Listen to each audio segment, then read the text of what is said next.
You can't say the color black without walking on eggshells.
I say hold up, got my glizzy, bang bang.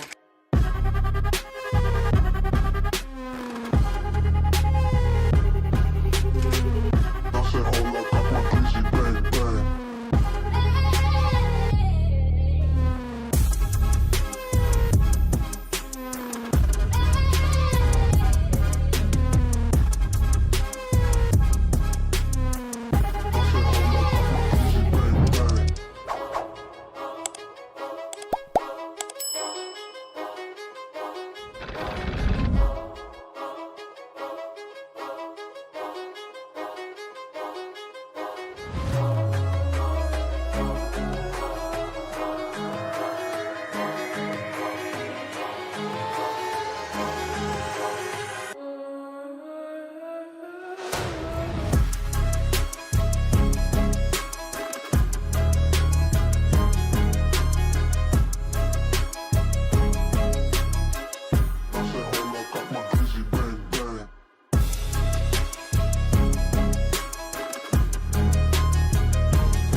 You're tuned into Foolery. Make sure to hit the thumbs up button and subscribe. And consider donating with super chats, stickers, memberships, or you can even gift memberships to other chatters. Or use the tips link in the description to write a message for TTS that will be read on stream. Hit the like button, or you ain't black. And that's a fact. Jack. Enjoy the show.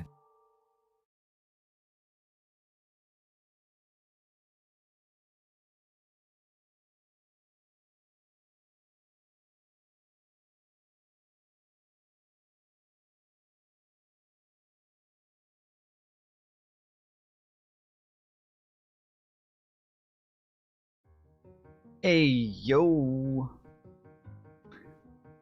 Wicked. What up, fools? Today is 8/3/2026. It is 8:47 p.m. Eastern Time. How's everybody doing?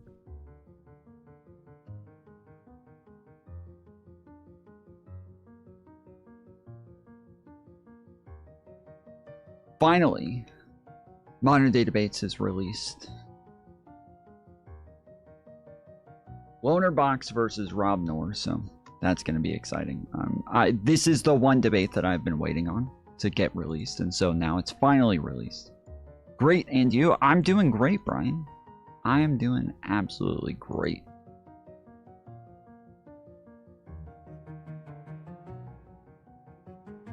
I was here before you. I'm the one who should welcome you. Actually, I was looking at the leaderboard. And apparently, Tom Bottery is winning.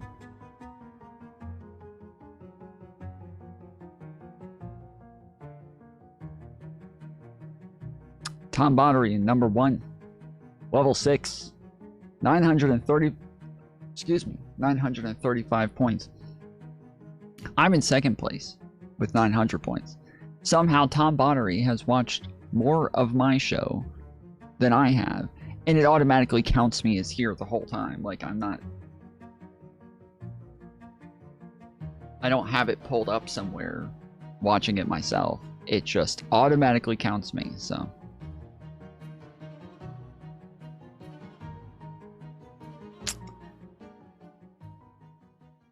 I don't get it. Buttery is cheating. True. But yeah, there's wasted. I just checked it a minute ago, and it had polygraph. Oh, that's right. Okay. I was about to say it had polygraph in first, but I added some bonuses on there, and I changed the system. So initially, it was like, you know, levels or points or whatever. I changed it to watch time. So I don't know if you guys are able to put like exclamation point watch time or something in chat where it'll tell you how much watch time you have now or something. I don't know. But watch time is the thing that it's ranking it on. And then I also added, like, if you're a member, you get extra points for watch time and shit like that. So I think it's generally like 5 points for some amount of time, like an hour or something like that, or I don't know what it is. But then it adds, yeah, Little Bits has watched it for 40 minutes. We just started this like 2 days ago, okay? We just started it 2 days ago, so it's just catching up. But yeah, I added points for, like, you know, super chats. Being a member, you get extra points for watch time as a member.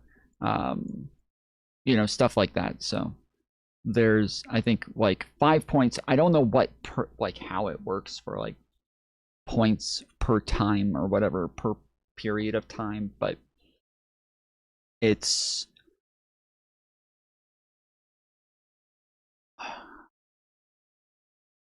whatever, 5 points for whatever period of time it is that you watch, and then it's plus 2 points if you're a member for that same period of time. So it should probably be plus 1 point, I guess. What do the points do? That's a great question. Thank you for asking a little bit. I don't know. I don't have an answer to that yet, but we might come up with something for the points. Like, we'll send out some merch or something at the end of the month or some shit. Not sure just yet, but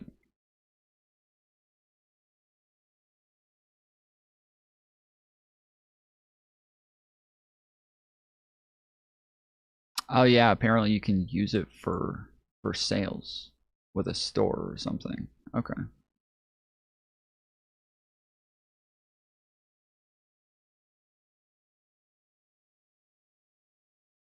Just got here yesterday, starting from behind. Well, you're lucky. You got here just in time because we just started it 2 streams ago. So good thing it blurs the link. I knew it. I already knew it blurred the link before I clicked on it.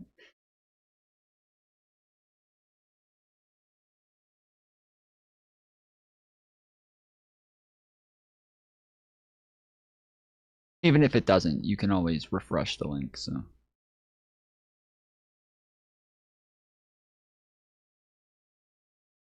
Also, for people who have had trouble donating with tips, a lot of people originally used their debit cards to donate through my donation page, and they were getting upset that they couldn't donate through their with their debit card anymore. It'll only let them donate with PayPal through the donation page.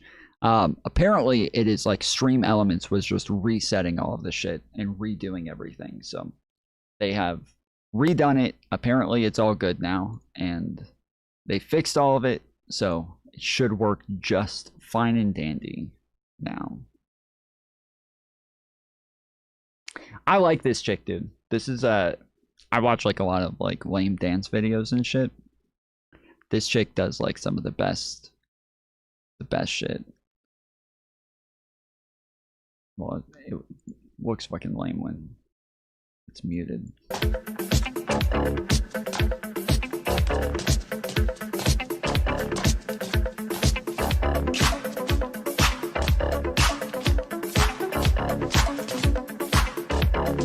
This is not. Okay, this is not normally the shit. I've been watching her for a while, and all of a sudden she's popping up on like every fucking major like dance page and shit.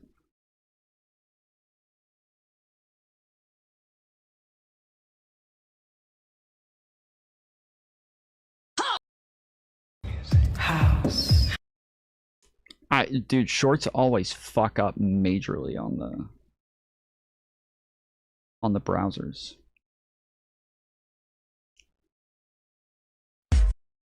Listen to me now.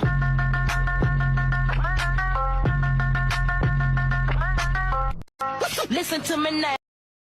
Okay, it's fucked up. Fuck it. Fuck it. I don't care. I hate my life. I hate my life. Great news, guys. Before we get to the content, great fucking news. We got big things coming on today's stream. Check it out. Check it out. What did we do this in? 7 days? 7 days, and we are finito. We are finito. Dunzo. Y'all ready? It is launch time.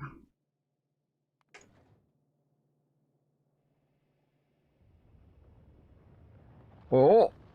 Oh. Oh. It's happening. It's happening. Let's go. Congratulations, you have beaten the game by launching the rocket into space. You can continue playing this level as long as you like. Although you have won, there's still a lot to accomplish. Grow your factory, research infinite technologies, optimize your production, unlock more achievements. Fuck, I didn't know that I actually beat the fucking game. Shit, I didn't know the game was over. I spent so long setting up like a whole new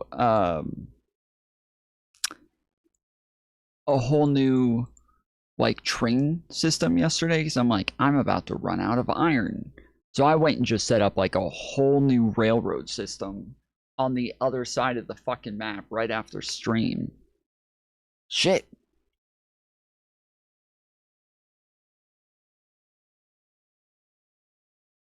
Fuck. Well, that's that. Check out this dancer. Love this guy.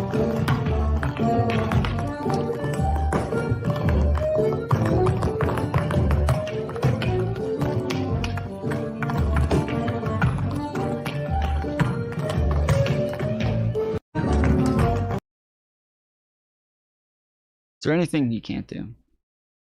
Is there anything he can't do? Oh my goodness. He is amazing. I don't think there's anything this guy can't do. I was just watching him do karate the other day.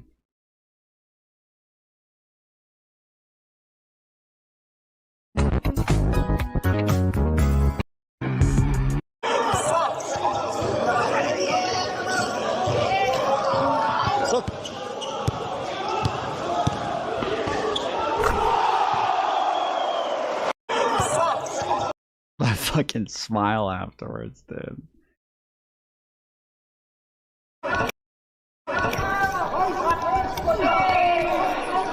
Don't forget to stretch and drink dog water. That's the secret.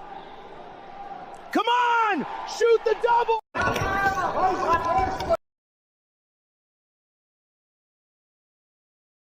That's my dog.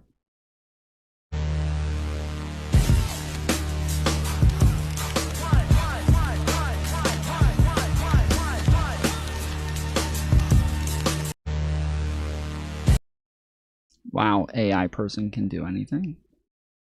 That's not an AI person, that's JD Vance. That's JD Vance.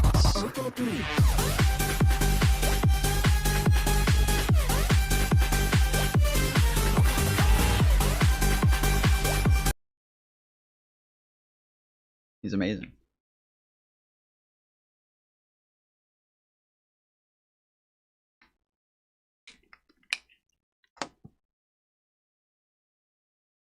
These are real? Very real.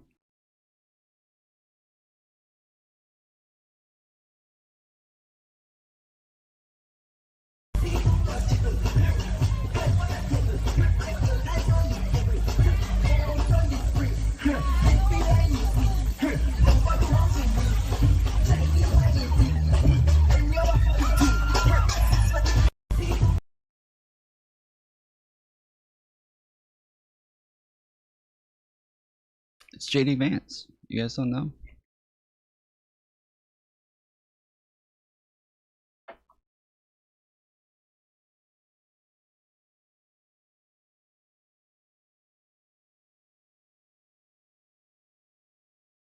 He's fucking amazing. I can't do that shit.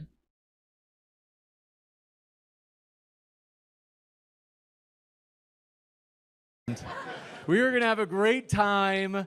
I'm going to get into a couple of housekeeping things, but first I do want to... Is Trump a fascist? LonerBox versus Rob Noerr. Let's fucking go, boy. Let's go. This is the one that I've been waiting on. They released all of these other fucking debates. I don't care about all those stupid debates. I want to watch LonerBox versus Rob Noerr. Is Trump a fascismo? Sound test right now. These We're things are ready. supposed to stay where you put them, right? Okay, let's see. Am I winning already? He's destroying me. You didn't need to do anything, Rob. It might be better to hold it if you're okay with holding it. Or you can bring your stand up. Yeah, the stand's too low, though. It might be better to hold it if you're okay with it. Take all these things as well. Have I? A little bit closer. A lot There? closer. There? There we go. Okay. So, when I was first asked to do this debate, my first thought was, I am a Scottish person being flown halfway across the world to tell a bunch of Americans, sounds like mostly right-wingers, that their president is a fascist. And that sounds good. That sounds like there's nothing, like a European coming to America to tell conservatives that their president's a fascist in this security environment. Well, fascism is one of those words that is probably like one of the quickest conversation stoppers that you can get in any debate. And not many words really have that power. Pretty much ever since 1945, fascism's association with atrocities of World War II has basically made it a term that is universally inspiring revulsion. Today, fascist is all too often just used as a cheap swipe. Trump has been called a fascist by many people, including former allies and one or two current allies, but even I would concede that not everyone who calls him a fascist is doing it for the right reason. Every other academic work that you read about fascism includes the author's despair that the terms have been butchered, not least of all by Trump himself, who called Kamala Harris a fascist at least 4 times during his election campaign in 2024. But we forget that the images we mostly associate with fascism are from the end of the road. Hitler did not come to power promising World War II and the Holocaust, and Mussolini's famous doctrine of fascism didn't get outlined until 10 years after he was in power. If either of them had been fully upfront about what they wanted, they would have failed. My point is that fascism couldn't get as far as it did without appealing to a wide mass of very ordinary people. Although their electoral success is often overstated, the Nazis never won more than 37% of the vote in a fair and free election, Their growth was fast, and it captured people from all sides. It captured urban workers, as well as a decent amount of bosses. It captured monarchists, disaffected liberals, religious people, atheists. It was very successful with farmers. So, okay. This is a problem that I've had, like, going into debates with Rob Noerr, especially live debates one-on-one. You come in with this very academic, good faith mindset. I'm going to come in, I'm going to go ahead and concede. Lots of people use this term in bad faith. Lots of people are just calling people fascist, and, you know, it is what it is. I'm not one of them. I'd like to have an academic conversation on what a fascist is, and, you know, kind of be very technical with the term. I'm not just throwing it around as an insult like a lot of people. I'm actually saying he really fits the term definition, or the definition fascist, right? Rob Noerr is going to turn around and come up and be like, these bad faith piece of shit lefties are only calling Trump a fascist because they want to get him murdered. That's their plan, that's their goal, and that's why LonerBox is here from across the fucking pond, is to come over here and try to get our president murdered. Everybody's worried about influence from Russia and from China, but we literally have someone right here from Scotland admitting that they're trying to influence you on whether or not your president's a fascist. Like, he's going to come in and just do nonstop rhetoric, nonstop, like, attacks on the actual person that he's debating, just attacks on, like, the left as a whole. That's all he's gonna do. And while you come in thinking, I've got this great strategy, I've got this great syllogism, great fucking argument, I can line up all of my, you know, my whole my logical thought process from beginning to end and make it very clear, and then the other person comes in with zero academic, like, thought processes, zero logical thought processes. It's all just, like, attacks on the left in rhetoric, and that's it. It is a mistake that I will not make again. But we can watch we can watch LonerBox make this mistake this time. It's nice to watch somebody else make that fucking mistake. And it did surprisingly well with women. And they did this in one of the most advanced countries on earth. And what I'm more interested in is not how fascism looked at the very end, but how it succeeded with all of those people to begin with. Whether we like it or not, fascism was part of the modern world. It appealed to people who weren't all that different from us, and the more you learn about them, the more you can benefit from seeing their patterns of thought and behavior being repeated today, whether the people doing so are aware of it or not. Fascism needs to be rescued from bad usage, not abandoned because of it. And we definitely don't need to drop it just because it's complicated. I mean, look at the word liberal. We're in the United States, where I've been watching Fox News since I was a teenager. Liberal here seems to mean everything from an establishment, moderate, reach across the aisle Democrat, all the way over to socialists and communists. In Europe, when we say liberal, we mean people who promote laissez-faire capitalism. Liberal in Europe has mostly, for the last 40 years, meant like Margaret Thatcher and Ronald Reagan. Fascism is not that complicated. So, what is fascism? I'm going to define it as more of a political behavior. And for the purpose of the debate, I'm going to say that there are three main pillars that are essential to that kind of behavior. That's a really good argument. I've made similar types of arguments that, like, the term liberal is a bit more complicated than fascism, but a lot of people make it like, oh, fascism is a complicated term, like nobody really knows what it means. But he's making the argument that liberalism is a more complicated term than fascism. 1, authoritarian. Trump doesn't like elections. In 2012, when Obama got reelected in a landslide, he called for a revolution in his country. He said, quote, "We can't let this happen. We should march on Washington and stop this travesty. Our nation is totally divided." Even after, long after the race was called, he said, "Let's fight like hell and stop this great and disgusting justice." When he lost the Iowa caucus to Ted Cruz in 2016, he called it a steal and said that Cruz's results should be nullified. Long after, it's exactly 2 months after. In 2016, he also warned that the results would be rigged, and even after he won, he denied Hillary's win in the popular vote, blaming it on illegal immigrants. In 2020, months before the election, he predicted, in all caps, millions of mail-in ballots will be printed by foreign countries and others. It will be the scandal of our times. Printed by foreign countries. The second would be populism. Most traditional dictators are not fascist. They don't see themselves at odds with some kind of hostile establishment within. They are the establishment, and they know it. What's interesting... This has been a fight that I've had a bunch of times when I talk about fascism and I say that it's going to be a populist movement. I've had a couple of people come on saying that, like, not all fascists were populists.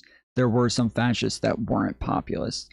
And I guess I can concede that some people can be fascists without being populist. Like, there are some modern day fascists that weren't necessarily outsiders or really populist in any real meaning of the term. But I do think that, like, generally populism is going to be, or sorry, fascism is going to be a populist movement. It's going to be a populist process, and that your, excuse me, I just ate a whole 2 lemon tuna sandwiches with bacon. I got some hiccups. But yeah, I do think that generally it's going to be a populist thing, and this is one of the complications with concepts, is a lot of people want this, like, very strict definition, but instead of you giving a strict definition, you give a concept that has a bunch of common characteristics and points that are you know, mostly more likely to happen. Tom Hutch said he'd be down to chat with you. He did message me earlier, so I don't know if you you sent the super chat or what, but yes, he did. He did, like, right, I guess in the middle of Live and Learn, I believe.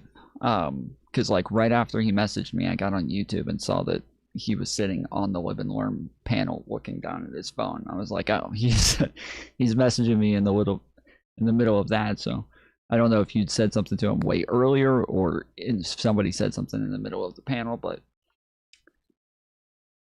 appreciate it.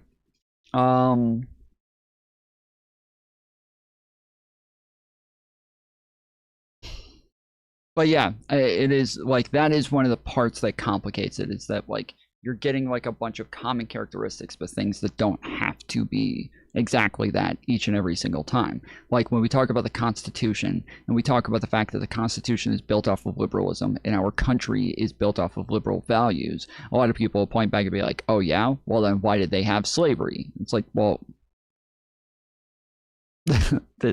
this is conceptual. There are a bunch of different things. It doesn't mean that they have to be doing the thing each and every single time that they ever want. You know, it's a concept.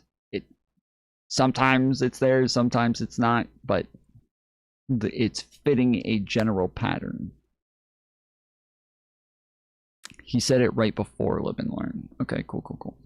Interesting about Hitler and Mussolini is that even when they had huge amounts of control, they were always in conflict with the traditional conservative elite that helped them come into power. Even during the war, Hitler couldn't do everything he wanted, and Mussolini was even more constrained by judges, the church, businessmen, civil servants, and of course the monarchy. Both of them had to deal with the dread of experts. Hitler's administration was famously full of people who were completely unqualified for their roles. His foreign minister's only experience was selling fake champagne to the United Kingdom. His head of labor was a chemistry graduate. He had a literary enthusiast in charge of all of Vienna. Himmler's specialty was agriculture. When Trump announced his cabinet picks, I seem to remember the media very, very aggressively talking about how unqualified everyone was. Hegseth was a... Sorry? 30 seconds. Oh, okay, shit. Well, if Rob's I'll say all this in the middle, it's okay. We can give you an extension if Rob's open to it. You give me an extension? You're so kind, Rob, thank you. Where was I? Yes, again, Rob will let him continue with his academic rambling, because the actual debate is not going to be academic whatsoever. Rob is going to let him ramble about a bunch of shit that is not going to be relevant to the actual debate whatsoever. Yes, Rob does not give a fuck. He is going to let him just keep rambling about all these fucking papers and all this historical shit. He does not give a fuck. Go ahead and talk about your semantics, buddy. We're not going to be talking about that at all. Not at all. Do your thing. Hegseth was a major infantry officer turned Fox News host who became Secretary of Defense, Secretary of War, Linda McMahon for Secretary of Education, Rick Perry for Secretary of Energy, a department that he once promised to eliminate, RFK for Public Health. I remember wondering, do you think any of his supporters care if these people were unqualified? And I would say no. It's not just that these people are loyal. People will say that Trump chooses people like that just because he values loyalty and nothing else. No, it's deeper than that. He values what he sees as authenticity. He doesn't trust the expert class. He doesn't trust anything that he sees as the establishment. They're different from him. He himself is obviously not really like a qualified politician. That was the same thing with Hillary. Look how qualified I am, look how unqualified Trump is. Didn't matter. And they like that. Sometimes it means he says some goofy things, like saying that Syria should take charge of security in Lebanon, which, if you know anything about either of those two countries, is kind of insane. But for that reason, old school dictators didn't really want fans. They'd rather that people just quietly accept them, or in some cases, not even talk about them. Fascists are the opposite. Their political action depends on firing up their support base, and this also means that their actions and policy moves need to be exciting. One author said that fascism is more of a set of mobilizing passions than a fully articulated philosophy. Hitler downplayed his anti-Semitism when he started gaining electoral success. In a very short space of time, he went from making anti-communism his priority to taking a radical stance against big businesses and even supporting a rail workers' strike in Berlin, and then back to murdering communists and purging his own party of the socialists of National Socialism. Trump doesn't really talk about banning Muslims anymore. He spoke about Haitians eating cats and dogs for about 2 days. Then it was Somalis. I guess he's probably a bit preoccupied with Iran right now. But I don't think anyone would disagree that Trump and his supporters see themselves as the authentic American people standing against a corrupt and out-of-touch establishment, Republicans and Democrats alike. Even when he's in power, I don't think people realize that when Trump does that, he's doing something that fascists have done all the way throughout. Even as dictators, fascists were at odds with the old conservative establishment, which remained a thorn in their side until the war. The third pillar is a revivalist nationalism. Fascism is often described as a kind of ultranationalism, and obviously nationalism will change a lot because every nation is different, it has a different story, they have different values. But for fascism, there is one very common theme. It's an obsession with national decline, humiliation, and victimhood. For Hitler, it was Versailles and the stab in the back myth. For Mussolini, it was the mutilated victory. For Trump, it's interesting because this national humiliation happened twice. When I first heard MAGA, I thought, okay, it sounds like he's talking about the 1950s. Maybe some of his supporters think 1850s. It was vague, but it was referring to some kind of ideal. In the 2024 campaign, MAGA just meant his last presidency. You can look back at the campaign. He just started talking about how great America was 5 or 6 years ago. So it's maybe a bit less spicy than the 1930s, but when Trump talks about America as a nation that isn't being taken seriously, when he places enormous tariffs on over 100 countries while holding up a board with a bunch of numbers that came from a formula that has nothing to do with tariffs, and claiming that this is America reclaiming its dignity from Mozambique, then he's kind of doing a similar thing, just in its own way. Is Trump a fascist? Yeah. Thank you very much for that opening.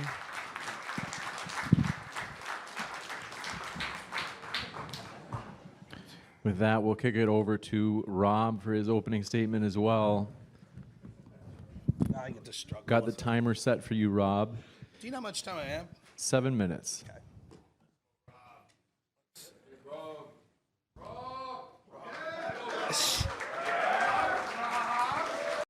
Also, on this, what happened? This is part of the problem as well, is that all the people who show up to watch these debates in person are always right wingers, and so it's always flooded with a bunch of people who are totally against the person on the left, and it's he can just throw all of these like bad faith rhetorical attacks at you the entire time, and he'll have a bunch of people in the audience cheering him on and laughing and yelling out random shit. All right, check. All right, everyone, thank you. What was with that low energy shit? Am I right? Let's champ it up a little. It's a party, yeah. Thank you. Now, before we get started, I have to say, I don't know if Jay Dyer's here. What's up, Modern Day Debate? Why'd Jay get more beverages than me? I think that's some shit. I think we could unionize here, more beverages. So I thought maybe it was his hat game. So we'll go with Jay Dyer. It doesn't fit very well, so I'm gonna immediately backtrack from that. Well, I've lost already. Before we start, I just want to say thank you so much, James, Modern Day Debate, everyone that's here. You guys are the best. See what I'm talking about? He's just coming to put on a fucking show. He's coming to put on a fucking show. This is like, again, I learned this. I learned my fucking my issue, my mistakes with this when I debated him in person. That is something that I will not do again. It's a show. I mean, for the right, it's just a show. Like, for left-wingers, anytime you go and watch, like, lefties go head-to-head in debates, like, it is a debate. It's like it's an academic thought process. It's also a rhetorical strategy, but, like, first and foremost, it's about the facts, it's about the logic, it's about all of those things. Whereas, you know, you don't see, like, Destiny or Vosh or any of them like, let's go, yeah, like, you don't see that. You don't see it anywhere, but you do see it with Andrew Wilson, you do see it with Rob Noerr, you do see it with, you know, Alex Jones and these people. How dare he open with a joke? I didn't say how dare he anything. I don't know what the fuck you're talking about. Special thanks to you, LonerBox. I know that we switched who you were debating, and regardless of the beating I'm about to give you, I do really appreciate it. From the bottom, I really do. It's really cool. It's not easy to switch when you've planned, so I do appreciate that. So let's get to the boring stuff first. Definition of fascism. Here's the framework for how to view this debate. I'm going to give you a definition of fascism. I'm going to prove that that definition is superior, and that under that definition, Trump is not a fascist. But if you're a delusional lefty that's here with LonerBox or Destiny, you might say, actually, we're going to go with LonerBox's definition. So I will prove under LonerBox's definition why Trump is not a fascist. And then we'll talk about important things. So first, let's start with the boring stuff. My definition is going to come from Roger Griffin's 1991 book, The Nature of Fascism. And fascism is going to have 3 parts. Now, the first part is that it is populist.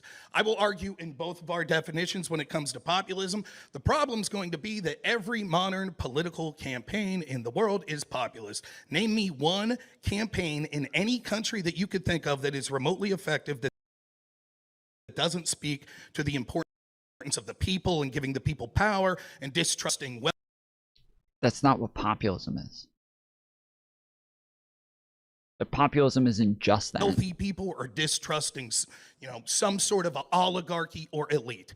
So populism is generally an outsider, first and foremost. It's an outsider, somebody who, like, is not part of the establishment. They're not a career politician. They're not an elite. That's like the first thing. Kamala Harris is not a populist. She didn't use populist rhetoric. She didn't do any of the populist shit. Joe Biden, not a populist. Didn't do any of the populist shit. Like, there's tons and tons of people who, the majority of American politicians are not populist, don't use populist rhetoric. Oh, one thing I want you to remember, if everything is fascism, then nothing is fascism. And what you'll see is, with these definitions, especially in the way that LonerBox is applying them, we're going to see that it would mean that so many of these movements, of the specific things they're talking about, would fall into the category of fascism.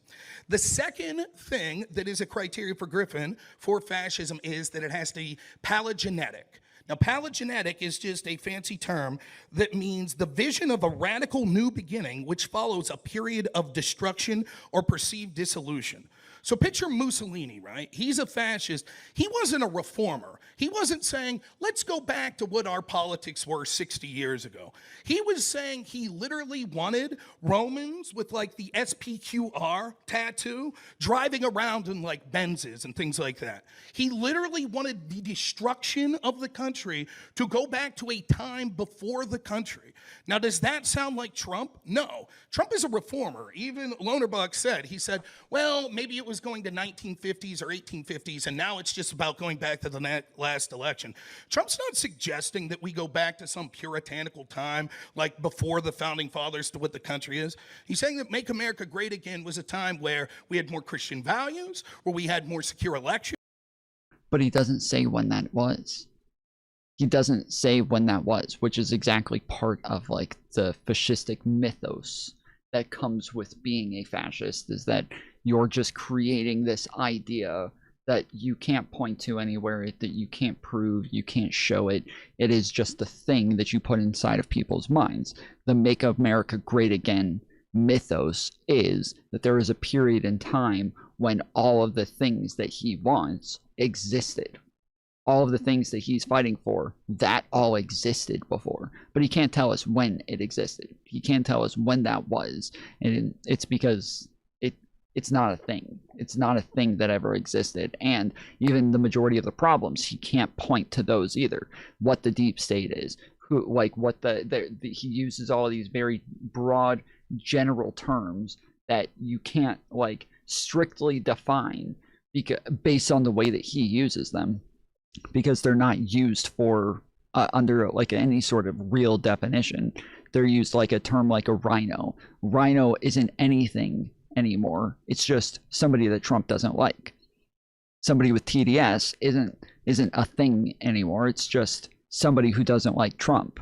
It's somebody who opposes Trump. Like there's all of these terms that are used just as part of this like mythos of these people who are all coming after us and all trying to get us. And when it comes to draining the swamp or whatever, where the fuck is the swamp? Who is the swamp? What is the swamp doing that you're not doing? Where you'll never get any of that information. You'll never get anything defined or concrete from him because it's not supposed to be. It's supposed to be as broad in general as possible so it can be used in as many ways and in as many fashions as possible, just based on whatever's convenient. Where we had manufacturing in this country, where we had strong, robust, hard, and soft power around the world. That's what he's talking about, not a radical destruction. Because of that, it's clear that Trump, not being palingenetic, would not be a fascist. And remember, in both mine and LonerBox's definition, you'll have to meet all three criteria in order to be a fascist. So if I could prove in either of these definitions that there is a part of it that Trump doesn't meet, he's not a fascist. The third is, and it's very similar to what LonerBox says, ultranationalism. He says that it's revivalist nationalism, but it means the same thing. His author is going to be this guy, Robert Paxton. That's where he's getting most of this stuff. Paxton talks specifically about the term ultranationalism. What he's referring to there is the idea that the country is above everything. It's above you. It's above your family. It's above your church. It's above your business. Does that sound like Donald Trump?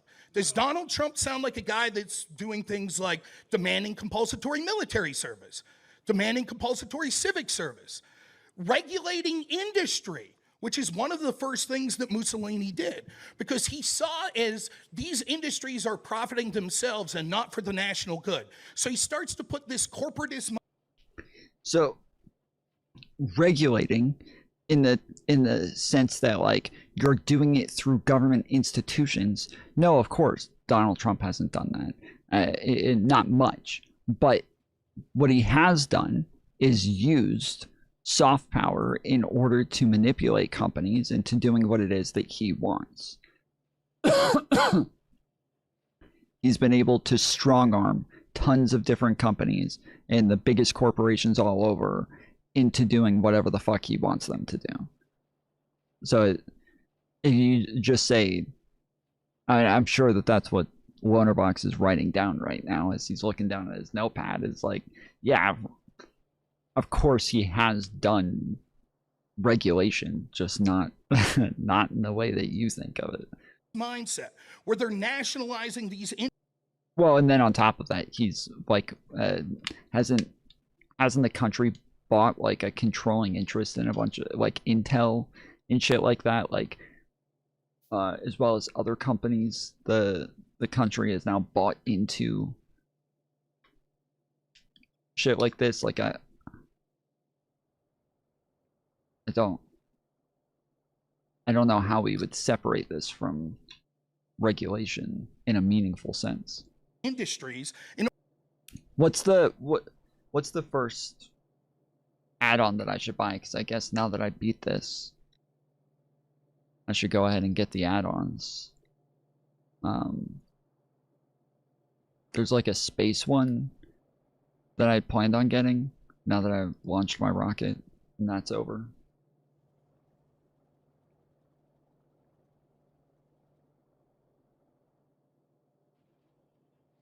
In order to have these regulations.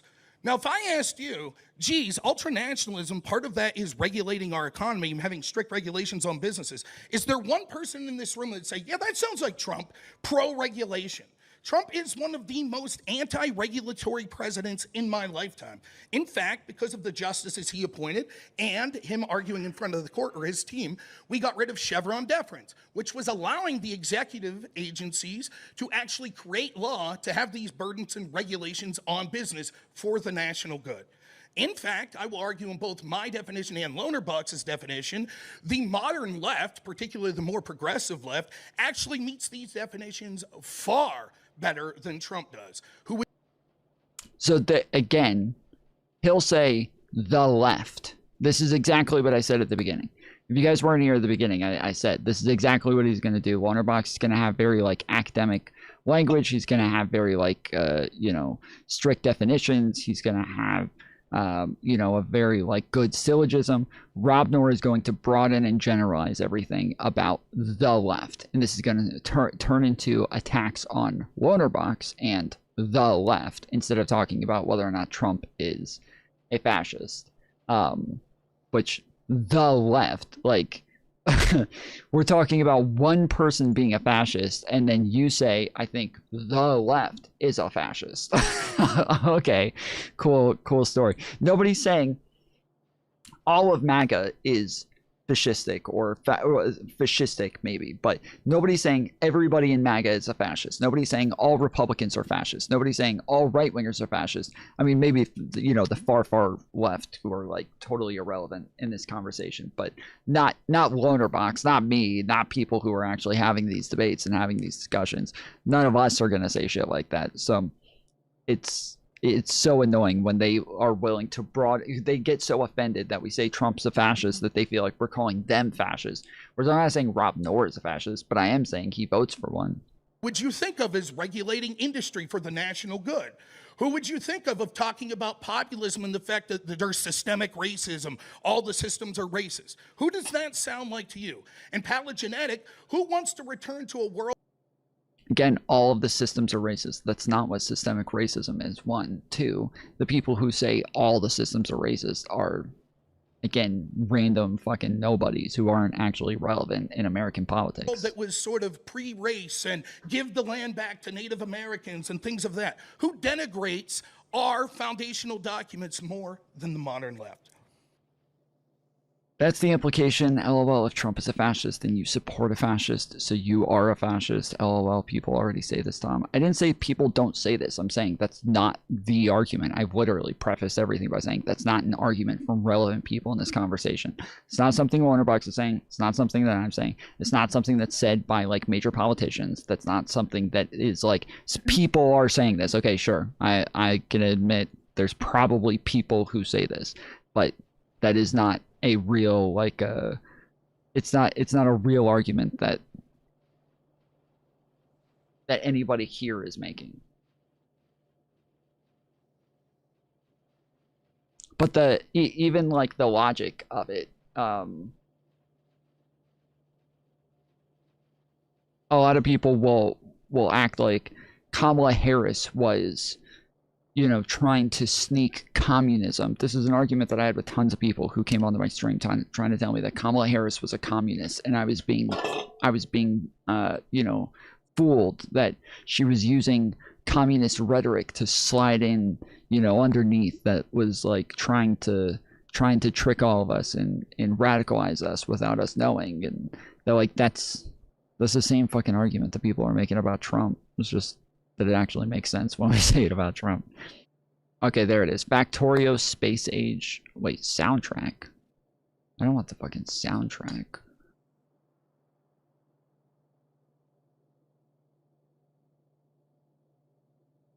Okay, wait, so how do I do this?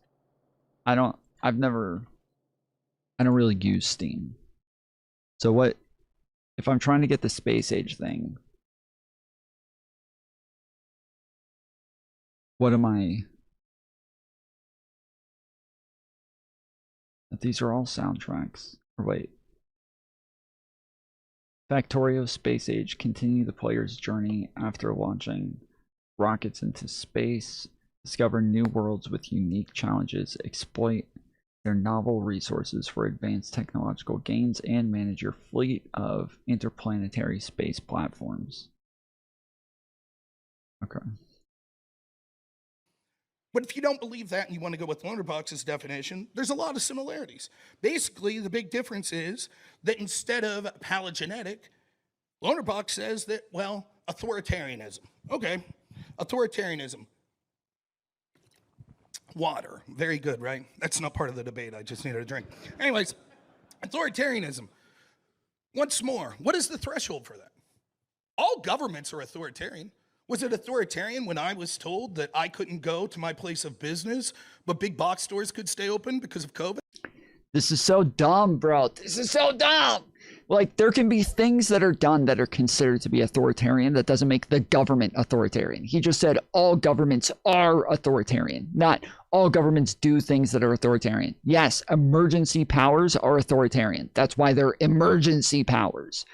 Authoritarianism is way more efficient at getting shit done. It's way more efficient and effective at getting shit done. So yes, there are times when, like, democracy is a very slow process that is, you know, just lined with all sorts of red tape and, you know, step after step after step.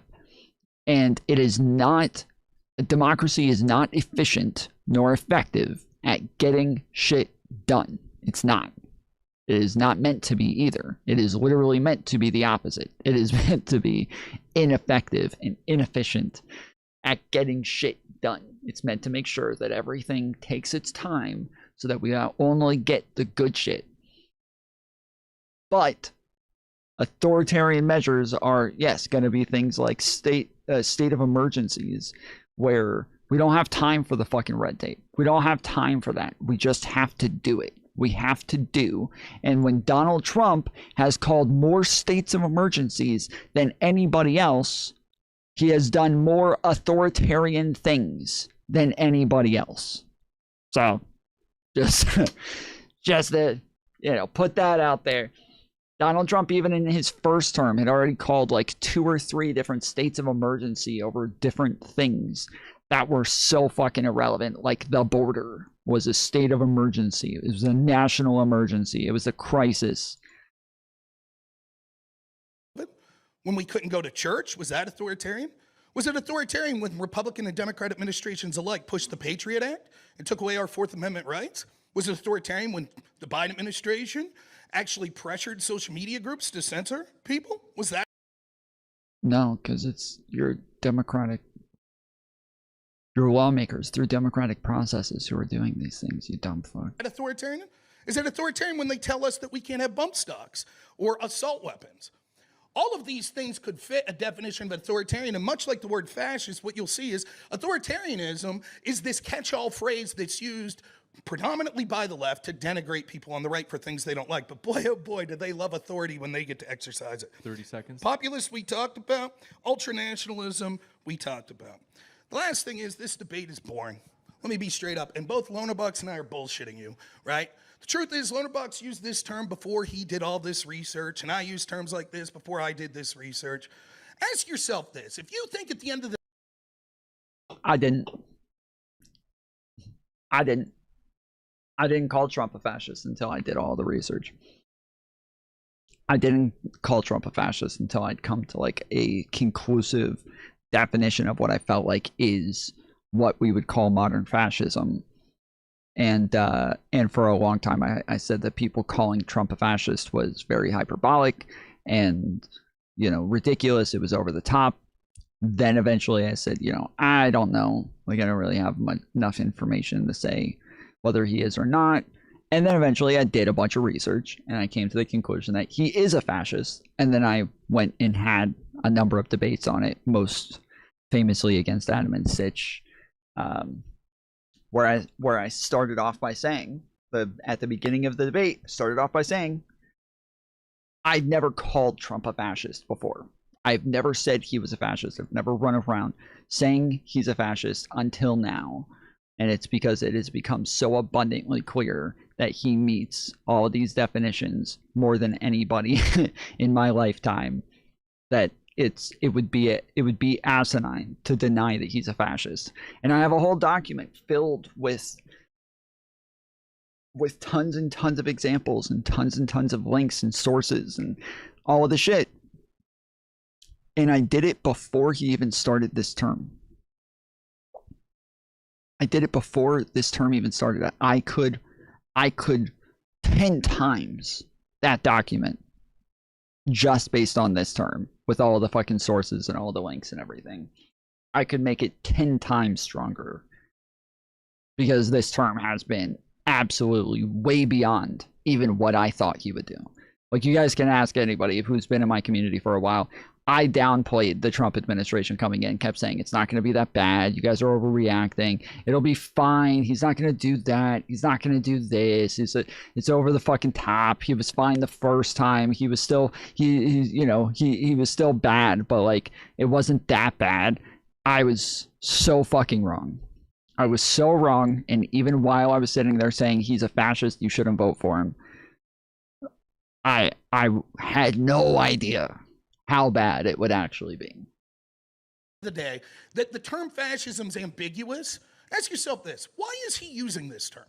Why do people like him use the term? And you want to know why? Let me read you a little post here from our friend LonerBox. This is from July 14th, 2024. Without the benefit of hindsight, at what point in the Weimar Republic would it have been morally acceptable to assassinate Hitler? That was 24 hours after Trump was shot at Butler. These people use these terms because they want to justify people like Tyler Robinson that killed Charlie Kirk. See, I told you this is what it was going to be. I told you this is all it's going to be, is him just saying that LonerBox is trying to get Trump killed. That's it. Writing on a bullet, catch this bullet fascism.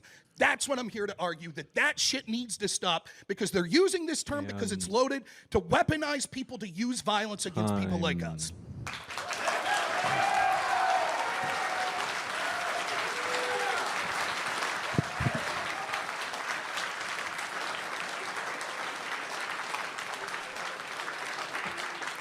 All right, I've got the... Did you see Admiral Gibbs there? He's wearing the same suit he was wearing in my live debate with Rob Noerr. He's wearing the same fucking suit here. All right, I've got the timer set for you, gentlemen. The floor is all yours for open dialogue. So let's do the boring stuff first. Can I respond to that first? What's that? Can I respond to that first, or did you want to? Yeah, why not? Okay. One thing about authoritarianism, my definition of I'm not using it as a stand-in for palingenetic. I'm just saying authoritarian means that it's in contrast to liberalism, which basically offers again, we can talk about government overreach all day. Like yes, I accept every state does this. Authoritarianism is contrasted with liberalism, which offers people this basic right for citizens and contending political parties to influence the composition. I know I'm pausing a lot. I'm gonna try to stop. Okay, but I'm gonna get into a game soon, and I will ignore all of you and all of this. But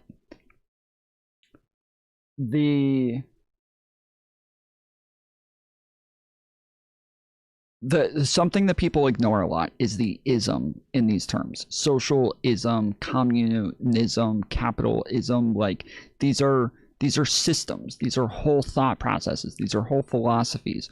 Doing a thing can be like fascism is this whole system that exists, right? You can do something that is fascistic without being a fascist, right? You can point to things that you consider to be fascistic without being a fascism, but it's not fascism by itself. And conservatives, lots of times, they just point at anything that's, or not just conservatives, left-wingers do this a lot as well. A lot of people just point at anything that's authoritarian or that they feel is authoritarian, and then they say that's fascism. How many times have you guys seen Antifa standing out screaming blowhorns over people or trying to stop people from protesting or trying to stop people's freedom of speech, and then somebody says, isn't that the real fascism? Aren't they the real fascists here? No, they're not fascists, because fascism is a far-right ideology that's about like nationalism and all these other things that somebody blocking your freedom of speech, you could consider it to be authoritarian if they were in a position of authority, but they're not, and they're not far-right nationalists, so it doesn't really count. It's a whole ism, it's a whole thing that is that's happening. It's not a single action.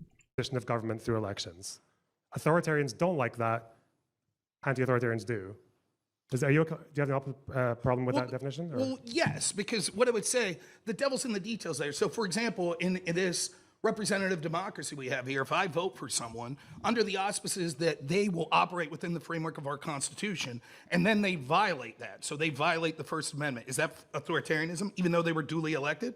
I wouldn't say that makes them an authoritarian. You could call it like on a spectrum of authoritarian measures, sure, or anti-democratic measures, but there's a fundamental difference in someone's worldview. Exactly. Thank you. I'm glad he addressed this early on. It's authoritarian measures doesn't mean it's authoritarianism. When they say that they are accepting that they exist in a country where people get to choose the makeup of government through elections and people who don't. Okay, so then what would be the criteria we put that? You would acknowledge that it's just the rhetoric of Trump that would meet that and not the actual action. We had elections, Biden won, etc. So it's the rhetoric that's the problem? No, it's the fact that he tried to change the results when he lost. Do you think that he had any success in changing the results? What do you mean? Was that what I asked? I said he didn't. He tried to change the results when he lost. I didn't ask what you asked. I asked the question. Yeah, so he tried to change the results when he lost. Right. So you don't get let off the hook for failing, right? He tried, but he lost, right? Do you think there's something to be said about the actual effects that went into action? So if I try and I lose, if I try and I fail, and then another person tries and they have some sort of success, which one would be worse? Well, going back, Hitler failed in the beer hall putsch, and he still ran in elections. Was he not being like authoritarian when he did that, or?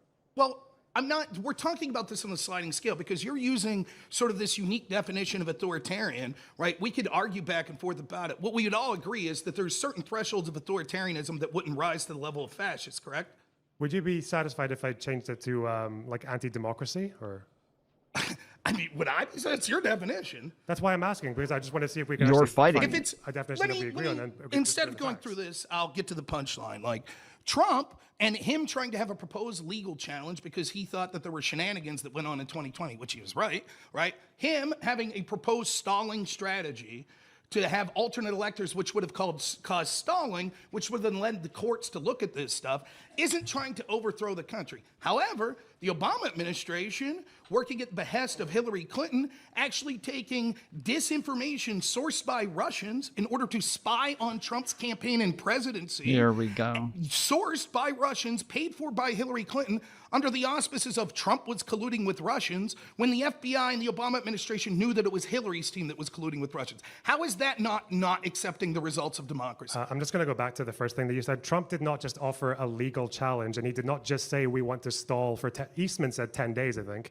Trump was saying to certify the proper slates, i.e. the fake ones for 7 states that he had produced. And what would have been the result? I don't know what the result would have been. It would have went America's to the never court. been in that situation. It would have went to the court. How do you know that? Situation. Has that ever happened before? Has a vice president ever just taken? No. Yes. In Hawaii, yes. 2 alternative slates. Were they both certified by the state or not? No. Only the Republican slate was. And yet the... I've been over this with Rob before. So when I went over this with him, we talked about this, and I told him, I was like, what you're talking about is totally illegal and totally different than what it is that happened in Hawaii, that different than what happened in Florida. These are not the same. And he said, prove it. And I said, okay. And we went over the fucking law, and he ended up conceding to it. And he has brought this up numerous times since. I need to go sometime and find the clip of like of us going over this, and then him, and then, you know, also have the clips of him doing it again right after. Democrats put forth a slate because they said we want to stall because there'll be a recount. For those of you who don't know, here's what happens. There's certain time frames that you have to meet, right? So it's like you have to have your electors in by a certain time frame. So in, I think it was 1960 Hawaii, what's going on is they knew there was going to be a recount. So the Republicans were the official slate of electors that the governor signed. They send that slate, which is what we're told you're supposed to do. The Democrats were worried that the recount would go their way, but there wouldn't be any recourse because these slates wouldn't be there. There would only be one slate there. So they proposed an alternate slate, which eventually was accepted. But at the time of the sending of the slate of electors, we saw that actually there was a Democrat slate that was sent that was not signed by the governor. Do you think that's the same? First of all, I'm not actually even sure that's true, given the legitimacy of the slates, because again, these didn't come from a party; they came from Trump and his own guy. Correct. This is why it's against the law. It's because these are set to come from this party's legislature in the state, not from the fucking person who's running. So this is why it's illegal. This is why what they did is fucking illegal.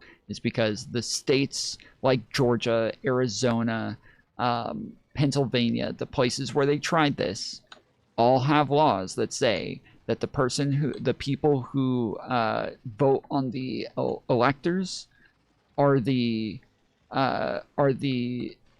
state legislators. So like you can have different state legislatures depending on which state, but it's only part of the party that wins. So if it's Trump versus Biden in this election, and Biden wins that state, then the Democrats are the ones who choose the electors for that state. That's how it works. The Democrat Party, the people who the politicians choose the electors in that state. Trump also produced a slate for a state that he didn't even claim to have won the popular vote in, which was New Mexico. Trump's, once more, what was going on? I'm not sure of the specifics of New Mexico. What I'll say is this. What was going on was that he wanted these legal challenges. Some of the legal challenges actually ended up being successful, at least temporarily. For example, in Pennsylvania, the Superior Court of Pennsylvania ruled that mail-in ballots were illegal. Now, the Supreme Court, which I believe is a 5-2 Democrat court, actually overturned that later. But the whole point was, once the game's over, it's over. So Trump's trying to be like, we have this election that is massively changed, where we have millions more voting than we ever had, millions using this system that we never had. That the Western, by the way, what's mail-in voting like in Scotland? I don't know. I don't engage in it. How about the rest of Europe? I don't know. They don't really like it. I wonder why. Because everybody knows it's less secure. Wait, so we try to challenge election results based on them? Since when we've done? I don't think that's true.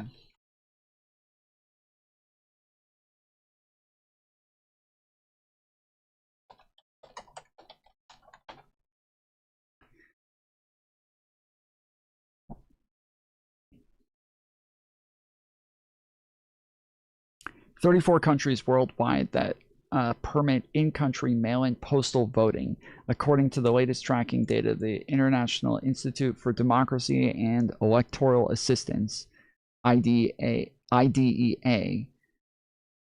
These nations break down into two categories based on how widely the option is available. Universal access, 12 countries. United States, 8 states conduct entirely all mail-in elections, while 28 states offer no excuse mail-in voting. Canada, all citizens are eligible to vote by mail in federal elections. United Kingdom, what? That's fucking crazy. General postal voting is widely available to any registered voter. What the fuck? That's crazy. Who would have thought? Germany. Postal voting has been widely utilized by the entire electorate since 1957. Switzerland. Most citizens receive their ballots by mail, and a vast majority choose to vote this way. South Korea. Universal mail-in voting is available to all voters. New Zealand. Universal mail-in voting options are legally protected for all voters. Poland. All domestic voters are permitted to cast a postal ballot. Iceland offers full postal voting infrastructure to the entire electorate. Luxembourg. Universal access to mail-in ballots is open to all citizens. Liechtenstein, Switzerland, universal mail-in ballots. Then a further 22 countries permit mail-in voting, but restrict it to specific groups, such as citizens living abroad, the elderly, voters with disabilities, or military personnel. Notable examples include Australia, Spain, India, Japan, Ireland.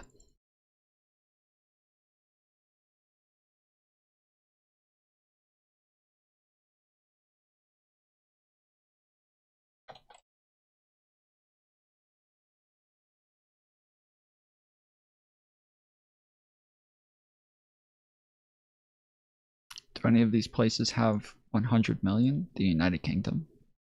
Yes. The United Kingdom has 100 million plus. Scotland provides no excuse universal mail-in voting to all registered voters. Because it is part of the United Kingdom, Scottish electors follow the broader UK framework, which treats postal voting as a standard choice rather than a restricted privilege. No excuse required. Any registered voter can choose to vote by mail simply because they prefer it, will be busy, or cannot attend a polling station. So in Scotland, they have no excuse universal mail-in voting, which means that anybody can vote by mail as long as they request a ballot.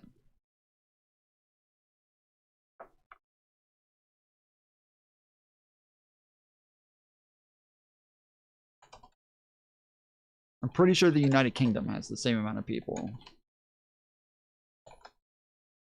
as the United States. Total population of the United Kingdom. Oh, it's 69. Okay, maybe it's all of Europe that I was thinking of.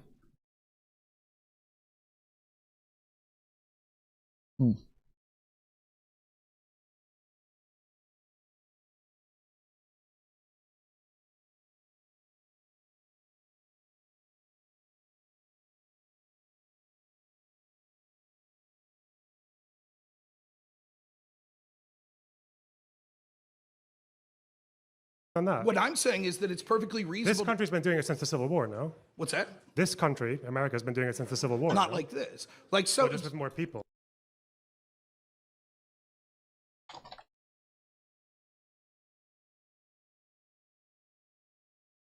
Okay, it's 743 million in all of Europe. The United States would be about half of that. That's fucking crazy. The United States by itself is like half of Europe.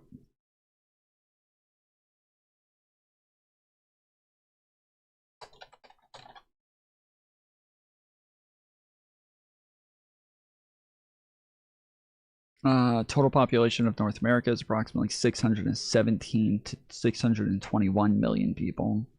Okay, so the United States is half of North America as well, so not too crazy. Having absentee ballots or having like certain ballots because you're in the military, you have an illness, is different. Like in my state of Pennsylvania, I think the amount of mail-in ballots that increased were something like I feel like you need a big whiteboard with a Venn diagram to visually show the association in these debates. Association of what? like 20 to 30% of all of our ballots were mail-in, and there's significant problems. But I'm not getting into another Just to be clear, though, January Rob, 6th debate again. Well, these weren't the same, but these weren't the same complaints that Trump was having at the time. Well, first of all, before the election, he said that these alternate votes were going to be cast by different countries. We know that's not true, right? He's not even saying that anymore. That other countries were just making ballots and sending them to the United States to get them cast. Well, we just had the revelation in 2020 China. that we saw China was hacking voting. China. Well, what was China doing? No, we did not. No, we did not. We did not see that. That's a fucking lie. We didn't get shit from China. The stuff that Donald Trump put out disproved everything that he said about China. He literally debunked himself. I don't know if you guys looked into this, but we did here on this channel. We looked into it heavily, and I went through it on my own time, went through all the fucking emails that they put out, and they literally debunk the idea that China was doing anything crazy. They, like, unironically, I'm not being hyperbolic. I'm not kidding. They literally debunk the fact that China was doing anything. It says in the documents that they put out that China had gathered a ton of publicly available voter registration information from a bunch of different states. Publicly available, meaning you could go download this, anybody could, but they called it hacking. They said they hacked the voter rolls, which obviously, if it's publicly available, it's not hacking. But then on top of this, they yeah, it was they in the stuff that they put out from the I don't think it was the FBI. It was like the CIA maybe or something like that. I think it was both the FBI and the CIA at certain points in the emails, but mostly just the CIA. They were literally saying in the documents that, or in their emails, that China didn't try anything. And one of the things that Trump claimed is that not only was China trying to steal the election, but that these at the time, these groups, the CIA was trying to hide it from him.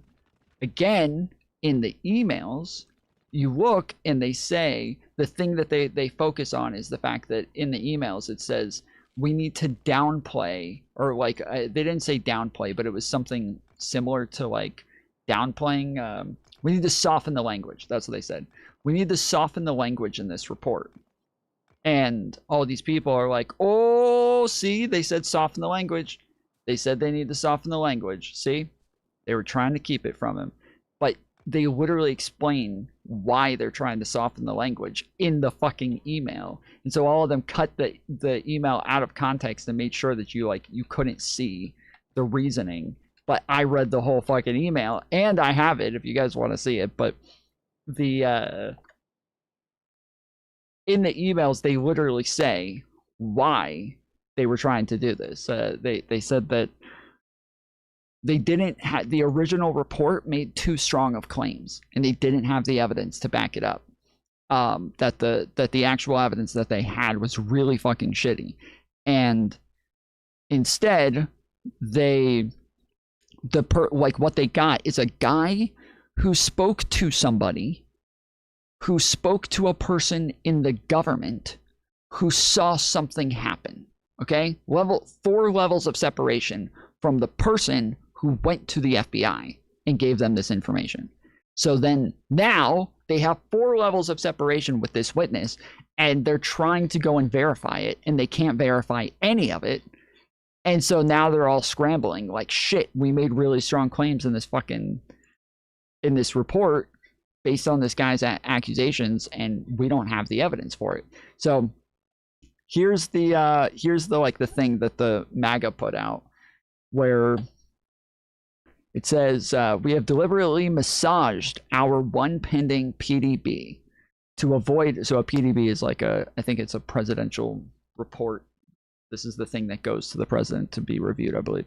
Well, the one pending PDB to avoid any direct links to the election.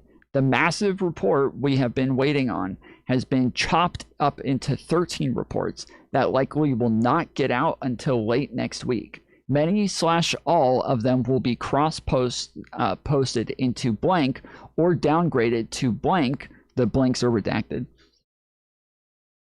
It's presidential daily briefing. Okay, yeah.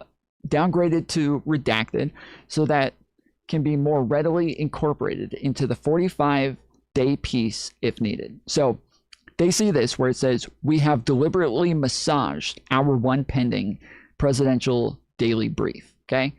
And they're like, oh, see, they literally admit they're massaging the fucking reports. They would see right here, deliberately massaged. They admit it. They said they deliberately massaged it.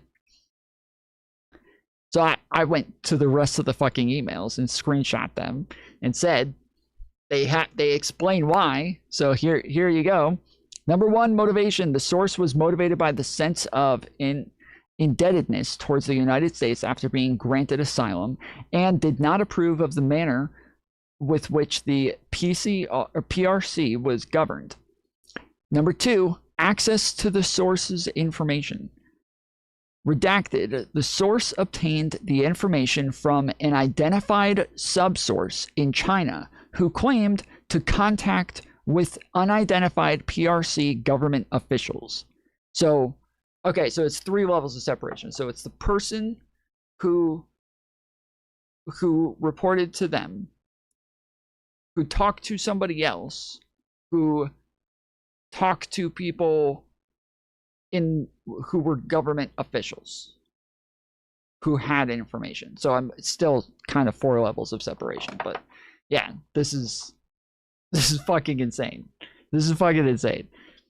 This is the source obtained the information on an unspecified date, blah, blah, blah. Corroboration of information, none. Threat level, no. The FBI opened the source on August 14th, 2020. So it literally says they have no corroboration here. No corroborating information on something with 3 to 4 levels of separation. Then here, based on the conflict of this information to that of wider USIC, the fact that it contradicts Director Wray's testimony to Congress and the importance of the current administration, I think we should readily back up the IIR with a minimum of the following information to treat it like it will be going to the front, like it will be going in front of the president. We're skeptical of this reporting based on the portions regarding COVID that veer into conspiracy theories. Regarding redacted, how was the source found? What is the source accessed and placement? What is the source's reliability? How trustworthy is the source? How competent or knowledgeable are they? So this is them already saying, like, this is kind of going into fucking conspiracy theories. It doesn't align with what it is that we already know and what it is that Christopher Wray has already testified to in front of Congress. So like we've got some conflicting reporting here that we can't really we can't explain. Then here, another email. The veracity of this source's information is seriously doubted, but is being reported here because of the nature of the threat discussed. I believe this allowed us to release the potentially important intelligence while also highlighting our lower confidence in the information. However, this statement was requested to be reworded prior to release to the source obtained the information from an identified subsource who claimed contact with unidentified PRC government officials. So this is literally like them saying why they're softening the language and like what they're changing things to say, instead of saying the source, they're saying a source who talked to a source who talked to a source. Like this is what they mean by massaging the language. And then here it says, just following up, as I know you talked to some of our team yesterday, wanted to reiterate that we have not approved a reissue, specifically because our concerns that the reporting is not authoritative. Please let us know if you'd like to continue to pursue a reissue, and we can discuss next steps for continuing the discussion. So when they talk about a reissue, they're saying we need to reword the fucking language here because this does not seem to be good reporting. We don't have enough information to make these claims.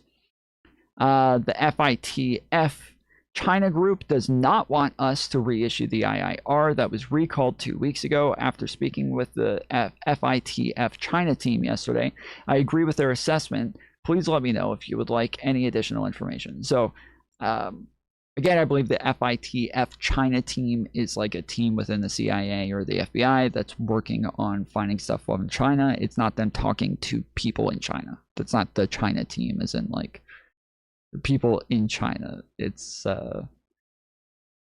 It's the team within the CIA that is reviewing stuff from China.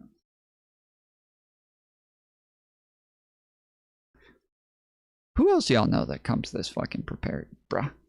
Who else y'all know? Come on. Come on. And then, yeah, this is just like a post from Yahoo News where it says about the stuff that Trump posted. And it says, first, voter records often public or available for commercial purchase.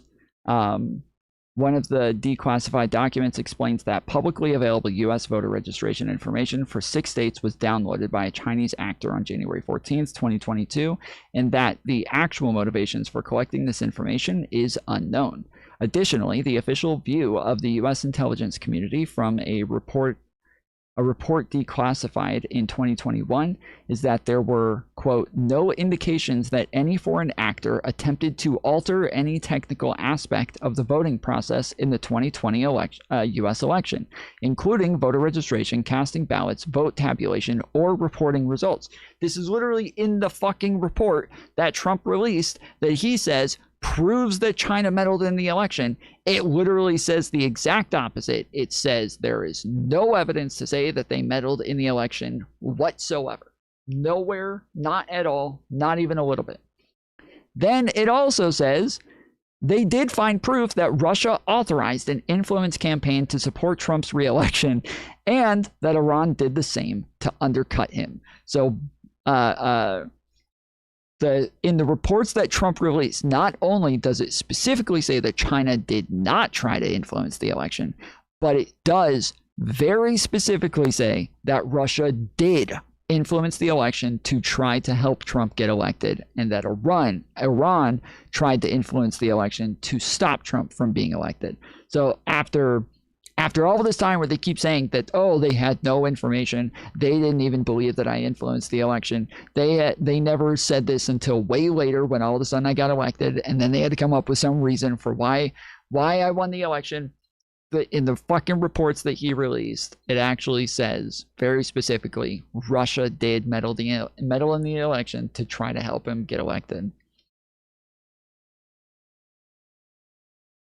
Yeah, it says in the report that China, they didn't want to meddle in the election because they didn't want to deal with any blowback if they got caught. That, like, the difference between Trump and Hillary or Trump and Biden, that, like, these differences were not great enough for them.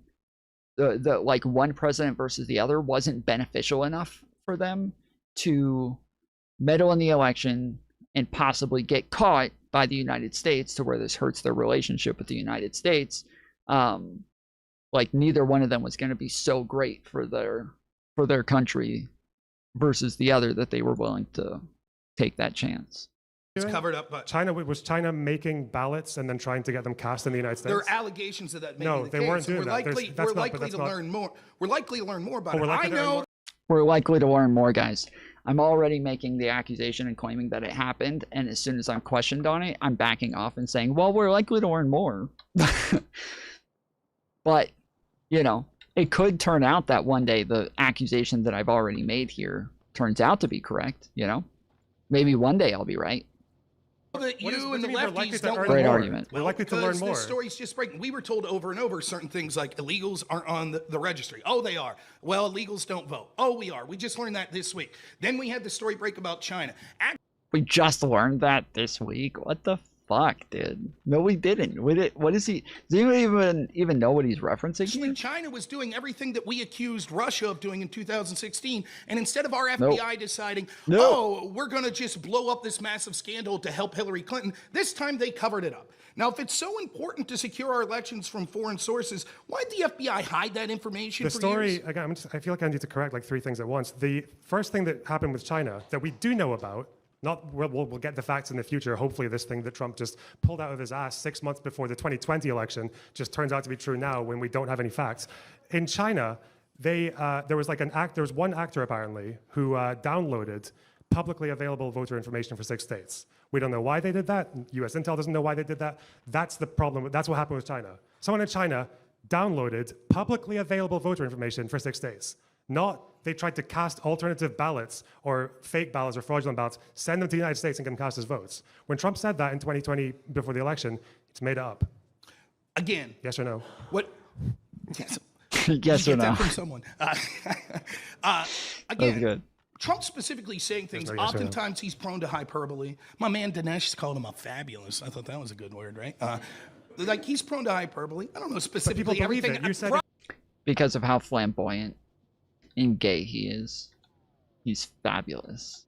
Probably, we just don't have any let me facts. finish. Probably we'll look into it, and he didn't say exactly what you're quoting. It's fabulous. irrelevant to this point. What I'm saying is, Trump thought that there were problems with the election, as did millions of other people. He wanted a delaying tactic to see it. The other side did everything they could to rush it along because they weren't afraid that it was a lie. They were afraid it was the truth. But it's interesting you said lie. something there that I want to address. I noticed that you didn't talk about anything about what the Democrats and the Obama noticed. administration did, not accepting the results of the 2016 election. In fact, a YouGov poll in 2018, that was 2 years after that election, said that nearly 2/3 of Democrats believed that Russians manipulated votes in order to.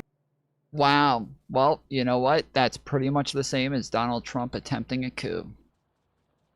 Glad you brought that up. I totally forgot. That's the same thing as Donald Trump literally attempting a coup.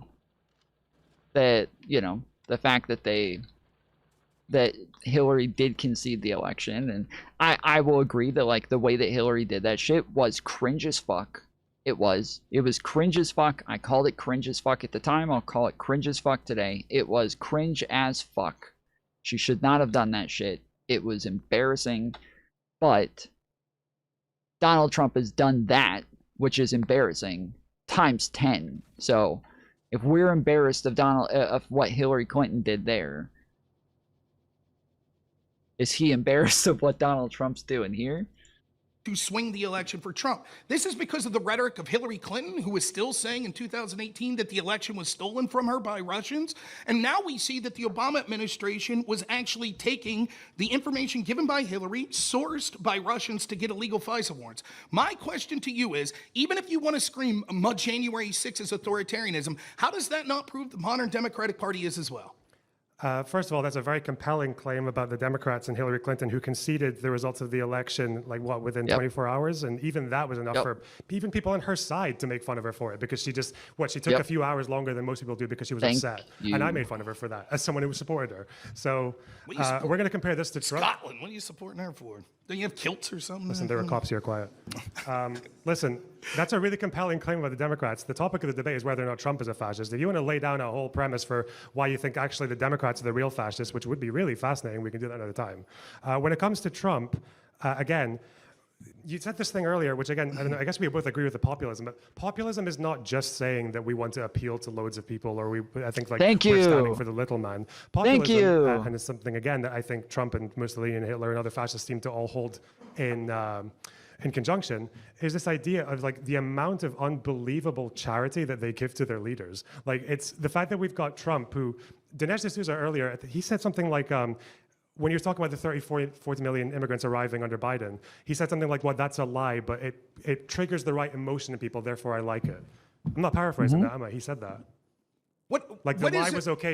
And this Let me ask you a second. because it just worked on you, is why I'm saying it. Yes, we watched this. Yeah, we watched Dinesh literally say this. That's a great fucking line from LonerBox there, because he's saying Dinesh said that this was a lie, but that it triggered the libs, and it wasn't about, like, convincing the American people. It was about triggering the libs. Yet Rob is convinced. Rob's convinced. So Dinesh is saying that Rob Noerr got trolled into believing the shit about the fucking illegal immigrants and everything. That's great. Here's what I'm going to do. I'm going to clearly go back to the Russia thing real quick and just say, notice how he ran from it. The reason this is important is if everything's fascism, nothing's fascism. So at the end of the day, you might be saying, technically he's right. If the Democrats are fascists, that doesn't prove that Trump's not. But go back to that point that I made at the beginning. At the end of the day, probably the average person amongst you is like me. And you're going to be like, yeah, there's a lot of words that we could use definitions for fascism. So why are we using this one particularly? And what's happening is he's willing to overlook Democrat fascism fascism because he wants to use this term to label conservatives. That way they could justify not LonerBox, who's a chill guy, right? But he knows he's part of a community in DGG that their moderator is calling school shooter vibes.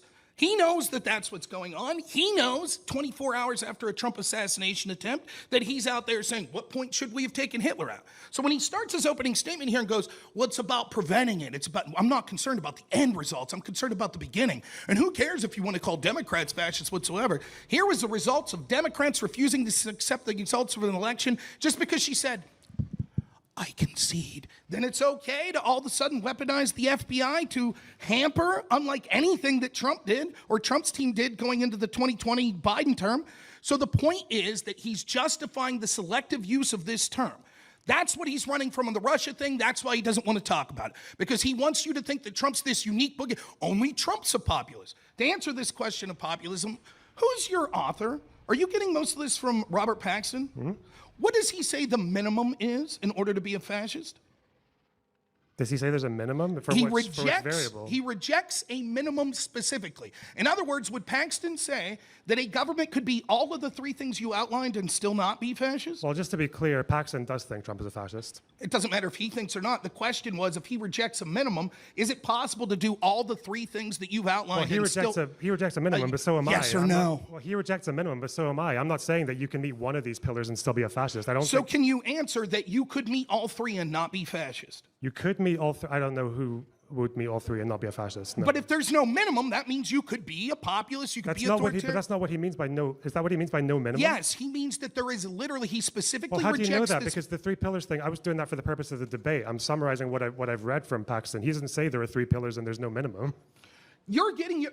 Yes or no, the scholar that you're using predominantly is Paxton. I'm deriving it, yes. Yes. But I've adapted it a bit for the debate because if Paxton... So you're taking a scholar... Paxton's definition is a book. It's a 200-page book, so I'm not going to...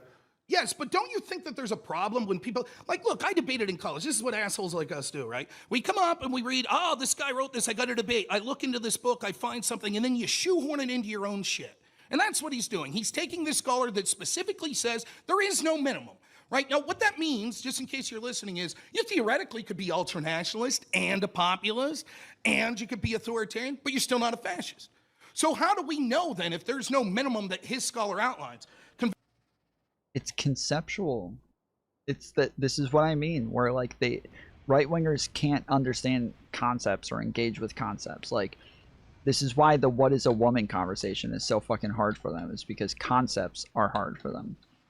This is why, like, none of them know what socialism is, or fascism, or communism, or any of these, you know, capitalism. They don't know what any of these fucking terms mean, because the concept aspect of language is really fucking difficult for some reason.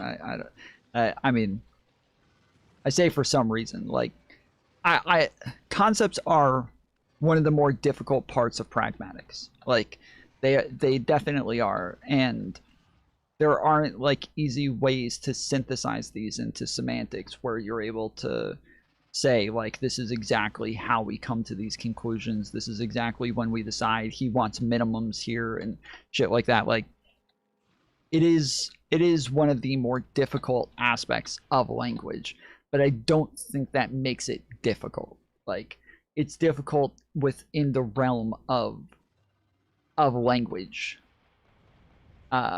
But that doesn't mean that it's actually difficult, right? Like, there are some of the most difficult children's toys where sometimes there's a star that looks like it could fit into the block hole. Does it, like, if that's the most difficult one of all the fucking blocks, it doesn't mean it's still difficult. It's still a fucking children's toy. Like, concepts are the most difficult part of one of the most difficult parts of, like, understanding it in pragmatics, but it doesn't mean it's actually difficult. Converse that to my definition that gives a specific minimum. It must be paleogenetic, it must be populist, and it must be ultranationalist. So what he wants you to believe is that we should just accept on his word. But my feeling is, even though James, our moderator, who's running things on time, sounds very fascist to me, right? Even if he... You can just challenge the definition on its face. Just challenge it. challenge it semantically, challenge it based on like, you know, the way that you think people use these terms colloquially. Challenge it based on you know, the history of the term. Challenge it in some way. But you just saying like, well, Paxton says, like, come on, that's fucking lazy as fuck. He meets all three of those things. Well, maybe he's not a fascist, but Trump is. And ask yourself constantly, why is he doing this? Why is he so hell set on calling Trump a fascist? So I want you to explain to me why we should accept this definition where there is literally no minimum given. What's the threshold before when you personally choose to call someone a fascist? Okay, so when it comes to Paxton, when he lays out, again, because he lays it out throughout a book, okay? Maybe he can disagree with the way that I've interpreted it. I think it's fairly clear. When he lays out that there is the populism, there's the anti-establishment variable, which is what separates them from most other dictatorships. There is the national revivalism, which actually I think is pretty much the same as palingenetic. I just didn't want to use that term because it sounds pretentious, but and then there's the fact that they don't believe in the idea that people should be able to choose the makeup of government through elections, which is how Paxton defines authoritarian at the beginning of his book. So Trump's done that. Who crosses all three of those things in Paxton's book who he doesn't think is a fascist? There's no one. There could be plenty of people. But how about are this? they? Let's ask you this question. You or Paxton either. Name me a government after like World War II era that you consider fascist, other than the Trump administration. Can you just move the mic a little bit closer so it's angled? There you go. Got it. I want to stare at him, so you know. You got it. A government that he talks about, he probably would. He gets a very fencing position on the Ayatollah, the first one in Iran. But yeah, he wrote that in 2004, which is when he did point out that quite a lot of parties in Europe were moving towards power. He mentions Le Pen specifically, but not governments. No, Yeah. That's why Paxton, when he was coming back again, just because fascism died and didn't come back into power for a long time, Well, and again, there's also a massive difference between our government being fascist and a person being a fascist. Like, just the same as somebody could say Kamala Harris is a socialist or a communist, but just because she gets elected doesn't mean our government is a communist or socialist government. Like, this is again, this isn't confusing. This isn't hard. This is they try to make the simplest fucking shit sound so difficult so that they can debate it, but it's not hard. It's simple as fuck. most fascisms in the 30s and 20s failed, didn't they? I would say there's plenty of political parties that would meet this definition, but and yet Paxton or you never Which flagged ones, though? Political Which ones parties. are palingenetic, nationalist, me- populist, and Well, authoritarian? palingenetic's my definition, not yours. Like, so what? Again, I was just using the exact, but the Fair enough. Let's go through it. Populist. palingenetic nationalism and Do you authoritarian. think I could name? Do you think I could name a government or a political party in a major country that was populist in the past 50 years? Well, given that that's only one pillar, I don't know why that Okay, would so prove you it. Yeah, accept that's that. There one. was plenty of other populists. This is again, yeah, one aspect. This is how they like get, you know, all tangled up on concepts. Is that like concepts don't have rigid lines.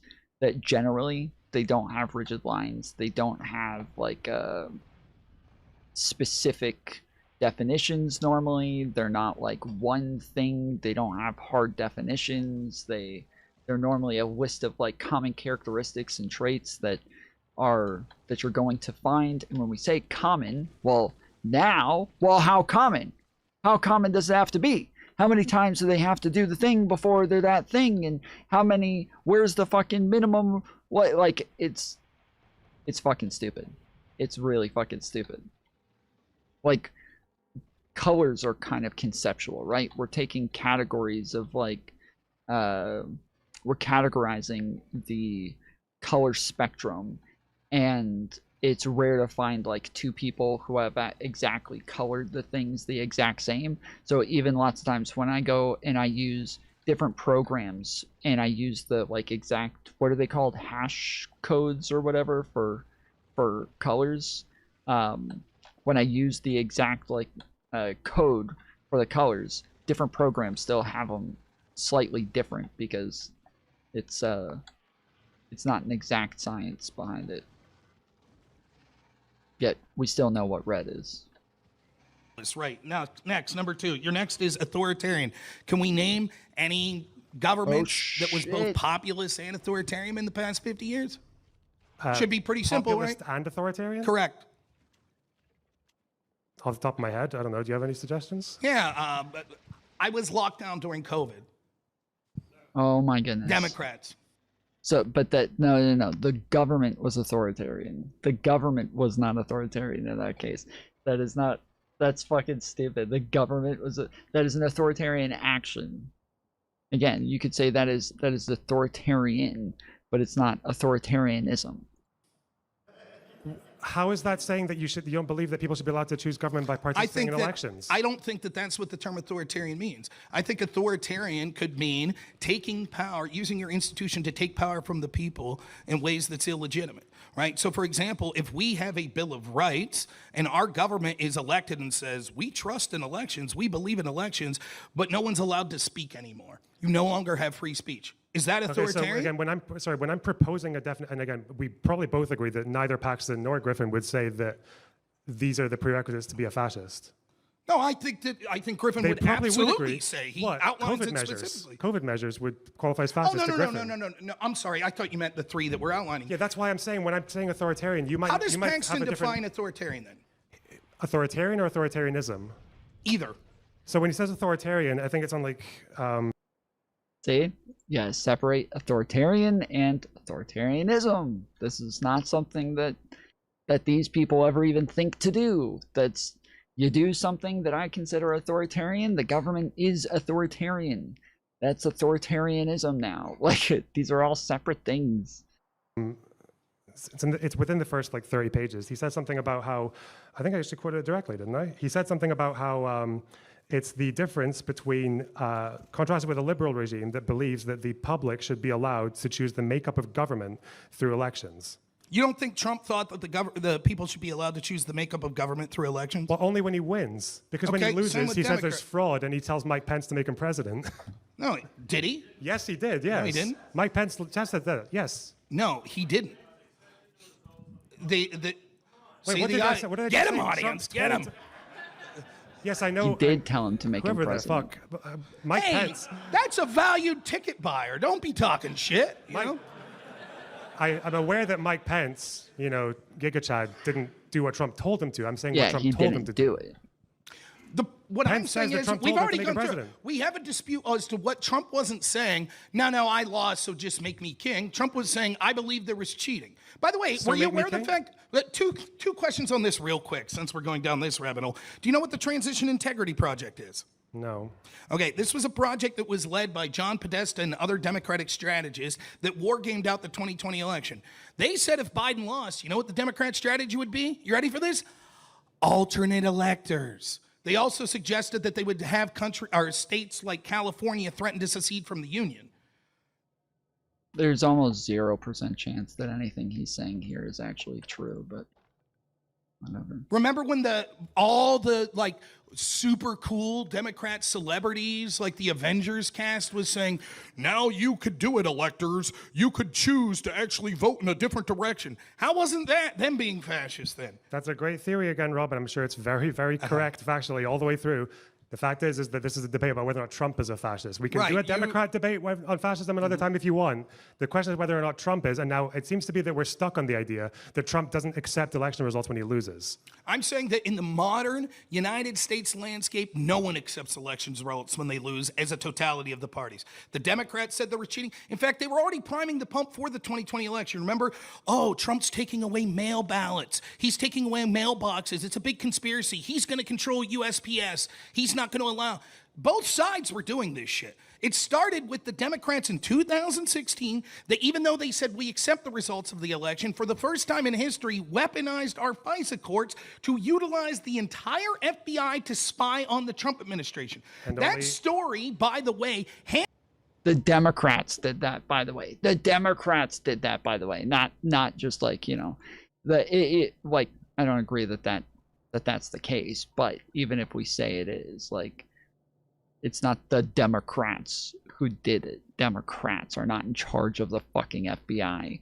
Obama did not order them to do these things. Hampered his entire administration for 4 years. Now, what was hampered with Biden when Trump peacefully left power? Oh, nothing. He had a mandate to censor people that criticized the 2020 election, authoritarian. He had a mandate to aggressively go after everyone on January 6th and treat them like persona non grata. And then he proceeded to try to censor people that were talking about COVID. Has anyone ever told you that less is more, Rob? I'm sorry, it's just that, like, way earlier, I'm sorry, just like, way earlier on, it's just that you're using every what was that sentence that just triggered that entire... What did he do? Turn off his mic or... Authoritarian. He had a mandate to aggressively go after everyone on January 6th and treat them like persona non grata. And then he proceeded to try to censor people that were talking about COVID. Has anyone ever told you that less is more, Rob? I'm sorry, it's just that, like, way earlier... Oh, he patted his belly. Okay, fair enough. I'm sorry, just like way earlier on, it's just that you're using every what was that sentence that just triggered that entire soliloquy? It was because I said something about. You know, it's because I said something about how. We're talking about authoritarianism, it's right? because And I you're said that talking Trump about... It's because I said that Trump doesn't accept the results when Correct. he loses. Oh, well, everyone... What, people make excuses. People say, oh, yeah, if the Russian disinformation hadn't happened, then maybe more people would have voted for me. But I still conceded the results. Trump still does not confess that he has lost the 2020 election, did he? He's never said that he lost. Why would him saying, I concede, make any difference? That you acknowledge the process, that you acknowledge the fact that you lost an election, that you're taking part in a He democracy? acknowledged it by leaving. Oh, he acknowledged it by leaving. Oh. Yes. And what's he doing now? He's still saying he won. He's So still... what? Okay. What if we find, by the way, just curious, hypothetically. What if we actually ended up finding results that, like, at least one state did have cheating and it went the wrong direction? Like, Is it still fascist? If there was outcome determinative results. What if it was just... Yes, one state would not overturn the election, so Trump still would not have won, first off. Secondly, that you would do that through the fucking courts, they tried, but they didn't, because all the people who tried didn't have standing, and so they didn't actually attempt it in any real legitimate way. But the few where they did, there wasn't cheating, and this went to the Supreme Court numerous times, and it got absolutely nowhere. So, like, what the fuck? What are you, like, one state? Okay, one state. There is not a state where he could have, where that would have overturned the election. He would have had to have gotten at least, I think, 3 states in order for it to change. Just outcome determined for one state. Well, a couple of things. One, I would maybe ask, like, if Trump actually knew any of that before, like, we found out this much later. Like, of the ones that Trump challenged, Georgia was the one I think that had the most electors. With like 16, and even if he won Georgia, it still wouldn't have changed everything. It would have changed nothing. If you don't use a religion to base your morals off, your morals. Why do you keep saying morals?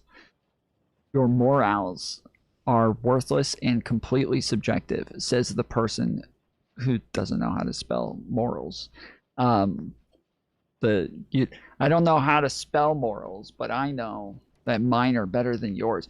I'm sorry, but the majority of people who are Christians don't know anything about their own moral system. The majority of people who are Christians couldn't outline their own moral system.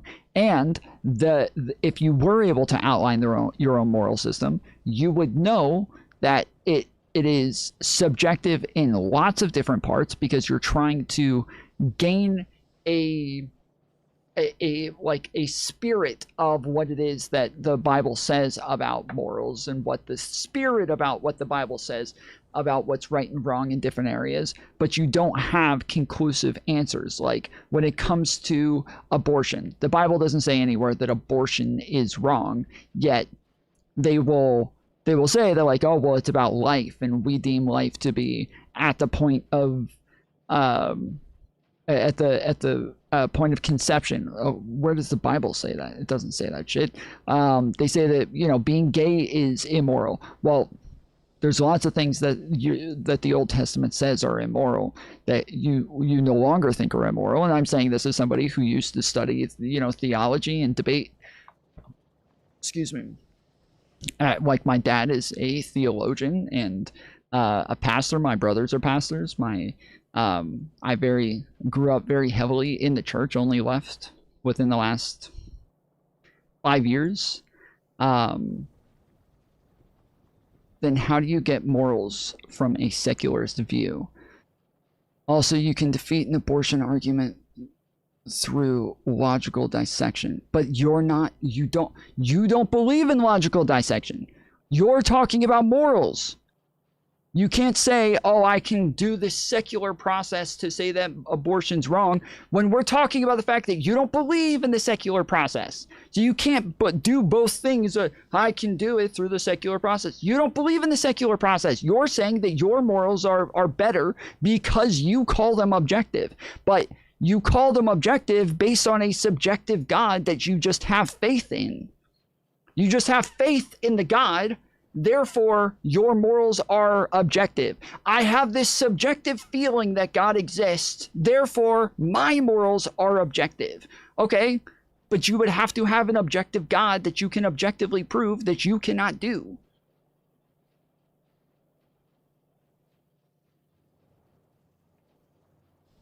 Like, so it's a meaningless statement to turn around and say, oh, I subjectively feel like God is real, therefore my morals are superior because I say they're objective once I subjectively feel like like God is real. Okay, cool story, bro. Cool story. Well done.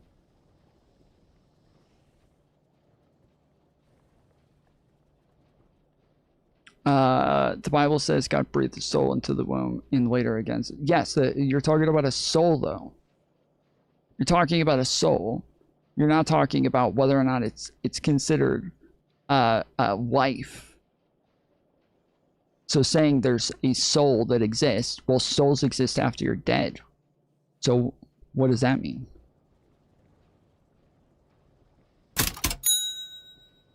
At Hutch said to jump on his stream to chat the DSA when you want, usually streams in the AM. And apply for the Liberal Action Network drop today. What's the Liberal Action? Oh, is that the thing? Is that the Whick thing you were talking about? Yeah, Hutch messaged me. We'll set something up. I'll probably go. Somebody said that they brought it up like right before Live and Learn, so I'll go check it out. It just has to be a never-changing being instead of individuals making up subjective morals. Stop saying morals. Why do you keep saying morals? It's morals, not morals. There's no E. M-O-R-A-L. Moral. Not morale. M-A-O-R. M-O-R-A-L-E. Morale.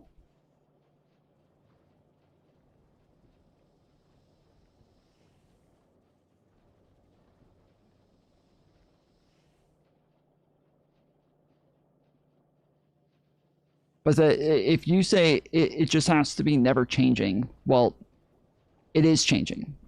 It's changing even based on what denomination you're part of, whether you're, Roman Catholic or Orthodox or, it is changing. It's changing all the fucking time, depending, currently it is changed based on where you go to church. You can be a fucking Baptist or a Southern Baptist or a fundamentalist, or there are too many different groups to where it already changes. I don't know what the fuck, to say it just has to be never changing.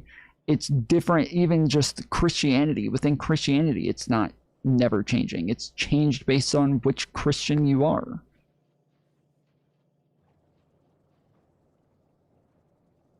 But if you're saying it has to be never changing, so, okay, well, the standard that, if you use a philosophy, if you use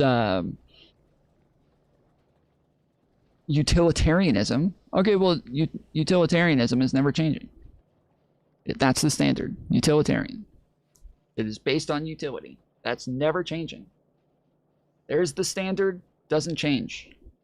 That's the philosophy. So therefore, it is objective. That's objective morality now, according to you, because the standard doesn't change. Now it's objective morality, and mine is better than yours. Boom. Thank you. Later. That's enough. But the fact is, no. I'll just give it all to you. Let's just say that Trump actually does uncover the fact that he should have won. Like, it was outcome determinative. Of course, that would change my opinion on whether or not he respects. I mean, you have to rely on a certain set of views. Correct. Yeah, that's a philosophy. Yes. So that's what I'm saying. You just have a philosophy, and there you go. Never changes. The results of elections. So then the second question that stems from this is, if he truly believed that, But all I'm hearing is, you know, we'll get the truth tomorrow. if he truly believed that, would it be fascist? Yeah. Why? I don't know. Like when Hitler said that he truly believed that the Jews were the reason that Nazi Germany went to war, does that really change whether or not it was a racist? Hey, yo! Hey, yo! LonerBox! LonerBox stealing my fucking argument, dude. What the fuck? I gotta run to the restroom real quick. So I'm gonna play this again. I think this is like the third time I played this week, but I'm playing it again, and I'm gonna run to the potty. But this is like LonerBox reviewed this debate on his stream back when it happened. All right, I'll be right back.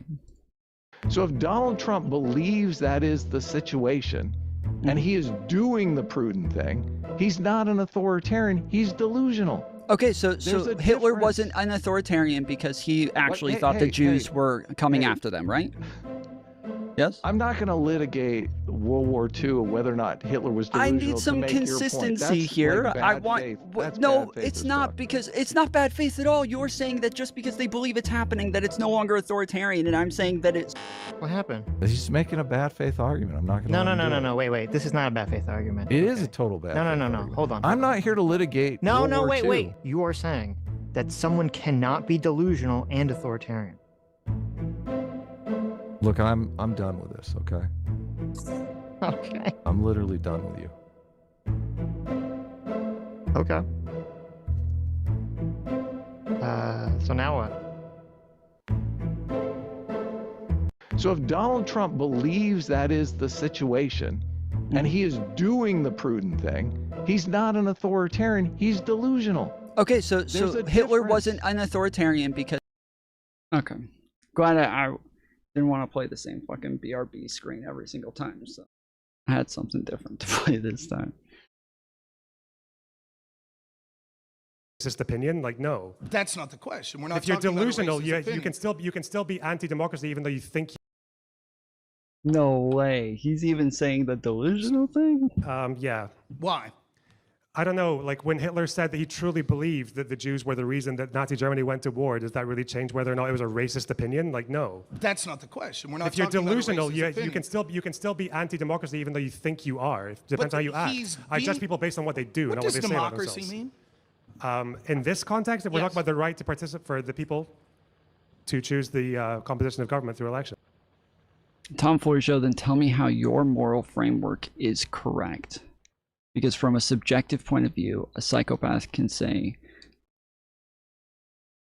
murder is right and they wouldn't be any more wrong than you. Okay. So, we're talking about evidence, right? And I'm talking about the fact that you guys don't have any evidence for the things that you're claiming. I'm saying that we can use tons of evidence to look at all of human history. And we can look at all of living history and see that I don't know why I'm trying to look at my activity feed to see the donations and they're not popping up. This is really annoying because I wanted to add them to the goal and I can't find it.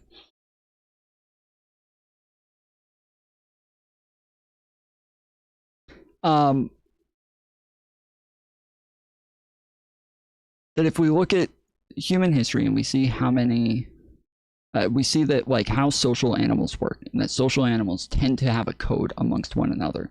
It's kind of built into them.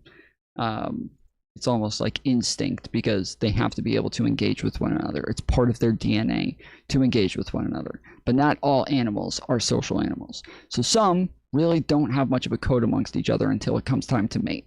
And then when it comes time to mate, there is a code. There is a process to how they engage, how they beat the one male and you know, defeat each other to then be able to mate with the females, things of this nature. But there's a process that is kind of instinctual for how they engage with one another within their own species.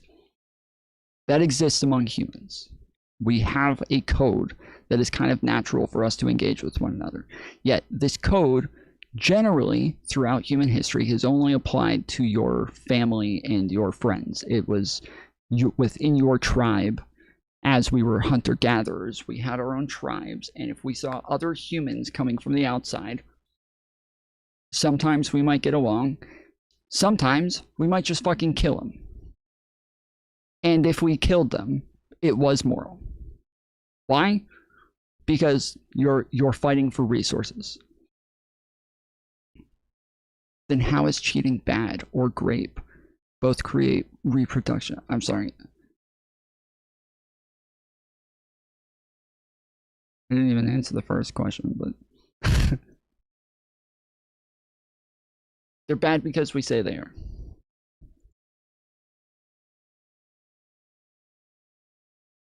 You know how language is subjective, okay?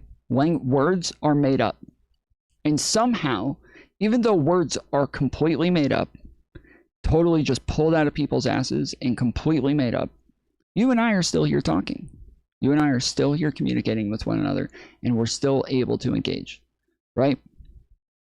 And our country is a secular country based off of a secular constitution that is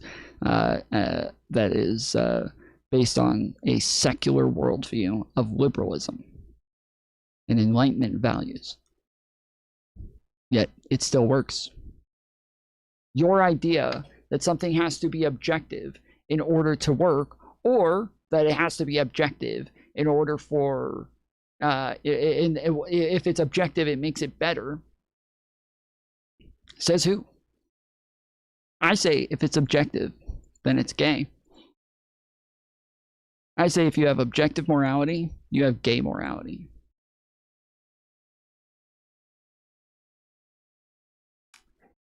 The Constitution is purely Christian.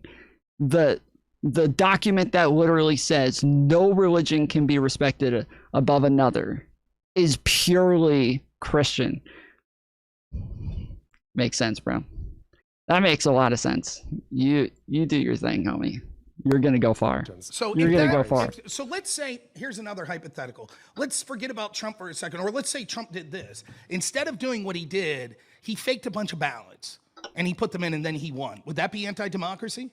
Yeah, of course. Would you saying, hey, that's fucked up, we shouldn't swear Trump in, he faked a bunch of ballots, would that make you a fascist? If it was outcome determined, well, again, we're talking about one pillar. I don't know why you keep doing this. It would have to be more than one pillar. To both of us, it has to be more than just one Fair enough. variable. So the question is, when this is the key thing that we're saying, because we're admitting populism's like whatever, and when it comes to the idea of authoritarianism on this specific, would that make you authoritarianism?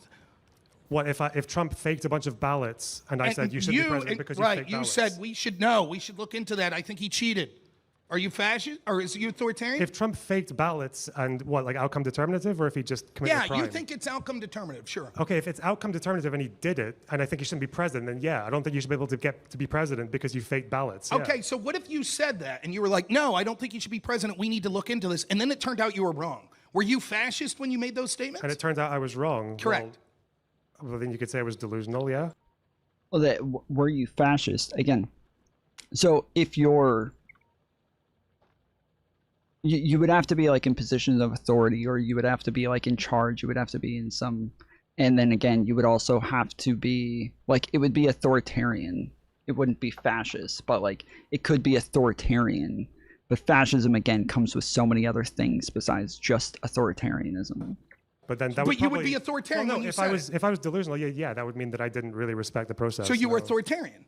You could say so, yeah. I think that's absurd. So then it. Yes, it would be an authoritarian action.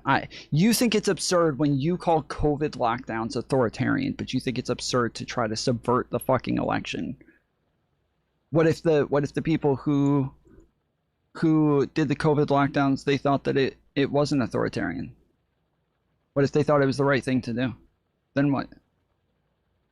What if they thought it was the right thing? Then okay, so not authoritarian anymore. It determines. So right now we're in a state of Schrodinger's fascism, Just to be clear, where if it by the turns way. out, like it's nonsense. Well, by your hypothetical, it seems to mean that like anyone who's ever like committed any kind of crime or anything, like what, it changes the fact about whether or not they, they're aware that they're A doing it, legal or? system is different. A legal question with a law is different than the question of if someone embraces some sort of ideology. If I truly think that I'm fighting for democracy, like for example, let's say I'm really for Citizens United. I think that's a democratic thing. And then I talk to you and you're like, Rob, my man, you delusional fat bastard. Citizens United, that's a mess. That's anti-democratic. That doesn't mean I was a fascist when I was pushing because I thought it was a more democratic thing. That doesn't make it fascist at all. So you apply this Authoritarian, standard not just like- fascist. He keeps, I can't tell if he's doing this on purpose. He's been corrected like 10 times now, where he keeps using the term fascist in place of authoritarianism. He's been corrected so many fucking times, and he keeps doing it. What the fuck? All across the board then, right? So that means like the Crown Prince of Saudi Arabia is sitting there in his head and he genuinely believes that actually, no, the people don't want elections. They love me. They would fucking hate it if we had elections. He's no longer authoritarian? Well, the question would be that specific. Okay, that's no, right. because that by definition is saying if the question is authoritarian is not allowing democratic voices and you say, I don't think the voices want a voice, so I won't give them a voice, that seems to be a little different. What I'm talking about specifically is saying, I think that I'm adequately representing the democratic process because I think people's votes were misread or were cheated, etc. And so we want to take time to look into that. The other side said, no, we don't. Do you think it's, if corruption can be anti-democratic and authoritarian, do you think the fact that Democrats are fighting so hard to avoid voter rolls to be turned over Just to stay on means topic, that they're yeah, authoritarian? I'm pretty sure that if you just happen to spend 6 years accidentally, all the accidents happen in the same direction. That's interesting. Correct. You just happen to accidentally be stumbling into only ever accepting election results when you win. Then yeah, you probably just don't really have that much care for the democratic system. Again, your opinion of that, I'm telling you, Democrats It's did not the same just- thing. This is what it is, right? It's like He keeps saying Democrats. He keeps saying this, Democrats. He's already been corrected on this. The Democrats called out Hillary Clinton for what she did. Democrats were embarrassed of Hillary Clinton when she did this shit. And Democrats have continued to call out Hillary Clinton anytime she does this shit. This is not a Democrats thing. This is a thing that Hillary did. Hillary is it's fair enough to say Hillary is a leader of the within the Democrat Party. But it's not Democrats. Whereas with Republicans, you can't even get a single one of them to answer the fucking question as to whether or not Joe Biden won the 2020 election. like this thing. You see this with leftists all the time, right? They're You go ask Democrats in front of Congress who won the 2016 election. I guarantee you, Democrats are not going to say the same shit that Republicans do. Tom Fuller's democracy and socialism together is a direct contradiction. I don't know what are you doing? Do you want to come on? Why don't you just hop on? Just hop on. We can get into whatever the fuck you want to talk about. You kept making random claims about fucking objective morality and shit, and just pivoting every single time I responded to you. You would pivot to a different claim, and then now you're talking about socialism. I'm not a fucking socialist. But if you want to call in, you're incorrect. Socialism is not in direct contradiction with democracy. But if you want to call in, we can get into it.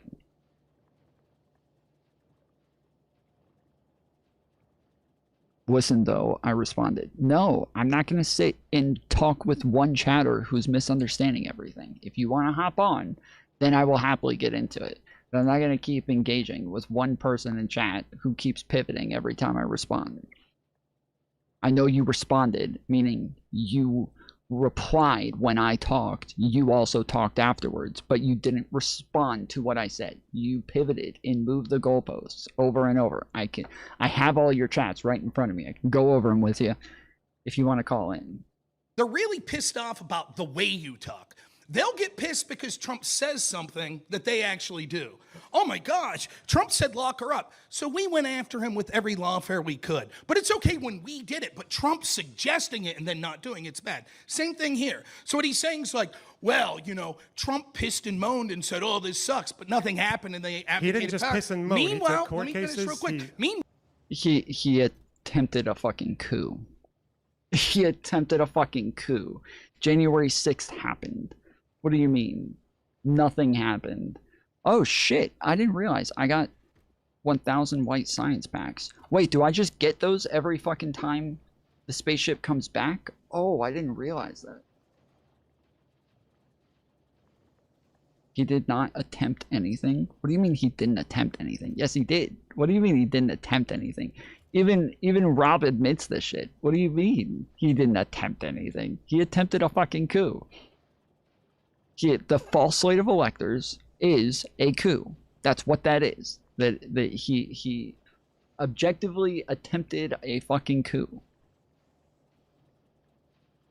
Well, Democrats He incited. No, not talking about January 6th as in like the riot on the Capitol. I'm talking about the fake slate of electors. He tried to replace people's where Joe Biden won and the electors fill out their ballots in the state to send to the fucking national capital to say who won the election. He sent a bunch of fake slates of electors to try to pretend that he won, putting his name on the fucking ballots. That's what he did. That is a fucking coup. He attempted a coup in 6 swing states. 6 different states attempted to have his name put onto the fucking ballots from the electors. That is a coup. weaponize the FBI. The gold standard for political scandals in this country is Watergate. 2 bumbling fools going through a hotel of an opponent. This dude is supporting the Democrats weaponizing the entirety of the FBI, illegally getting FISA warrants, the most powerful intel agent in the world, to hamper Trump's administration. And we're like, but as long as they said the magic words, I concede, well, then it's okay. Then it's not anti-democratic. It's absurd. The results matter. And what I'm saying is, the reason this matters is because you're picking... Have you ever used a different definition of the term fascism? Probably. Do you think if I was to call you right now a cultural Marxist, that would be fascist? Would it make you a fascist to call me a cultural Marxist? Would it be fascist rhetoric for me to call you that? Like this, he's really trying to fucking stretch this, dude. Trying to find one thing over and over and over. Find one thing and then say, that's fascist. That's no one thing is fascist. Maybe lean a little bit, but... What about that rhetoric? Can you explain what that is that would make it fascist? It depends, because for one... Homie, you still don't know how to spell morals, okay? I've literally spelt it for you like 5 times now, and you still don't know how to spell morals. I'm going to tell you this the last time. Join the Discord. Get in the waiting room. Jump on stream. All right? Outside of that, you can just chat like everybody else. Stop adding me. Cultural Marxism is referring to a real thing with regards to the Frankfurt School, but then on the other side, it often overlaps with the neo-Nazi conspiracy theory about cultural Bolshevism. So I probably have a few more questions about what you mean by cultural Marxism before I made any determination. We got November 16th, 2019, LonerBox tweets out. You literally joined a party that... Why are you talking about me from 2019? Like, go on. I was retarded in 2019. Wasn't my question... So you're consistent, yes. Your tweet was, you joined a party that bolsters fascist conspiracy theories. In the first paragraph, it's free speech policy. This is from UKIP, and you highlight specifically the term cultural Marxism in their platform as a fascist conspiracy theory. You no longer believe that? That's what people do. They, you know, what, 7 years ago, 6 years ago? Yeah, they look into the facts and they change their mind on things, unlike Trump on the 2020 election. But yeah. So just to be clear, you were mistaken when you... Thomas Trump's coup against the law? Real question? Yes. So we went over this just a little bit ago, so I don't want to like explain the entire thing. But yes, the entire act of like, so when somebody wins an election in a state, that means that the state legislatures from the party that wins they choose the electors. So there aren't like objective electors that exist at all times. They are chosen by the party that wins the election. So Donald Trump versus Joe Biden, if Donald Trump wins the election, then the Republican legislators in the state, they choose the electors to go and fill out the slates and then send to the fucking Capitol. Donald Trump sent people that he wanted to do it. They didn't go through the electoral process of choosing the electors. He sent his electors to go do it. And so, yes, it was against the laws. You called UKIP fascist in 2019. Yeah, of course I was, yeah. Is Reform fascist now? Probably not, because they don't have I've not seen any evidence that they plan to disrespect the results of an election that they lose. Aaron M. Sound, I'm under a gay. Ew. Ew, dude. Keep your fucking bedroom talk to the bedroom. Nobody wants to hear that shit. You respond to someone on 11/26/25 saying, I shit on Reform all the time. I just think likening them to Nazis is retarded. Yeah. Maybe in the last 10 years it didn't happen. You know how often you call someone a fascist Nazi has zero correlation on how politically useful. That's interesting. So Nigel Farage that runs UKIP in 2019, fascist conspiracy theorist. In 2025, when you're arguing with Hassan bros who actually are Marxist, you're like, oh my gosh, how can you call Nigel Farage's party fascist? Now, do you see what I mean about the selective usage, right? The same party, same guy was fascist in 2019 and in 2025 not. Rob, it's just because you used to be retarded. That's your claim. Well, that's a shorthand way of saying I used to know less and now I know more. What's wrong with that? When did you... Why are you just used 2 tweets from me from 6 years apart, and you're trying to make some kind of like psychological profiling about like selective usage. Like, what are we doing here? The point People is, can learn their lessons. And the point is, move the on. term is incredibly ambiguous, and you yourself have used it in ambiguous ways, which gets to the real point of this debate. Who gives a shit? Is Trump a racist? Is he an insurrectionist? Is he a fascist? These are all loaded terms that there is ambiguous meanings to that people like you use to justify violence. Can you explain why you tweeted out within 24 hours after the Butler assassination attempt? At what point should we have taken out Hitler? What were you trying to say? Oh my goodness, bro. I said this from the beginning. Like, he's just going to make this all about a personal attack on LonerBox and about the broad left. That's it. It's going to be broadly about the left and LonerBox. That's all it's going to be. Just attacks on the two. It's so fucking lazy, dude. This is the laziest shit of all time. We already had this conversation. I don't know why. You want to talk about that? I'm happy to. You want to talk about what we talked Well, I about? think the topic of the debate was whether or not Trump's a fascist. Right, and the point is that the topic itself, which I'm beating you on, that he's not the same a fascist. conversation We haven't where I got to also did ultranationalism. say that America is still a democracy and assassinating politicians is probably not the wise way to go. Mike, so here's what happened. Like, imagine this happens. Where's Destiny? Is he here? This motherfucker's spiraling out of control after the assassination attempt, right? So me, little me, gullible me, is like, man, I'd like to talk to some lefties that, like, I don't know, don't want to kill me and the people I vote for. Wouldn't that be nice in this space? And so the guy that I always look to as the most reasonable, sensible person in that orbit is this man, who is a actually very nice guy, and you can see he's like, doesn't seem like a maniac or anything. So to see him 24 hours after an assassination attempt be like, well, what point should we have taken out Hitler? I desperately wanted to use my little platform to try to get people on record saying, whoa, can we pull back the lens? LonerBox agreed to talk to me. You remember what your explanation of me was, why you put that post? Yeah. Go ahead. I think I said it was a joke. No, you said it was totally disconnected from the assassination attempt. You weren't even thinking about it. It just so I happened said it was within totally disconnected. I was about to say it doesn't even sound like it's related to the assassination attempt. It obviously was to do with the assassination attempt. But then I think you probably was recall, it? or maybe you don't, Weird. is that I spent that entire stream talking about the fact that if a country is still a democracy. He's saying stream. Rob's talking about a Twitter post that he's replying to some other person.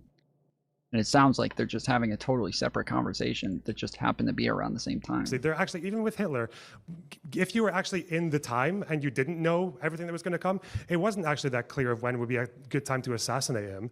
I never said that he should have been assassinated during election periods or when there was still a democracy, did I?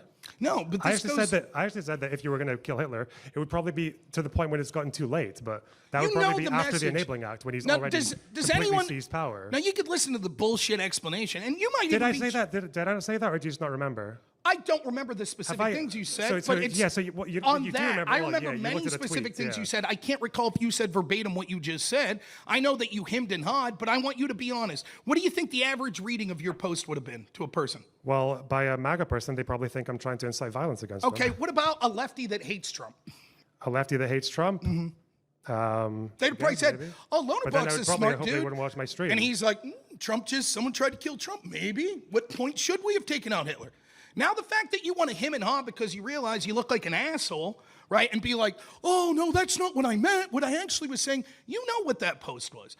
It was disheartening. It really was. And I think that it's damn right shameful that so many of you on the left continue to spread this bullshit and ignore the fact of the overwhelming violence that we see.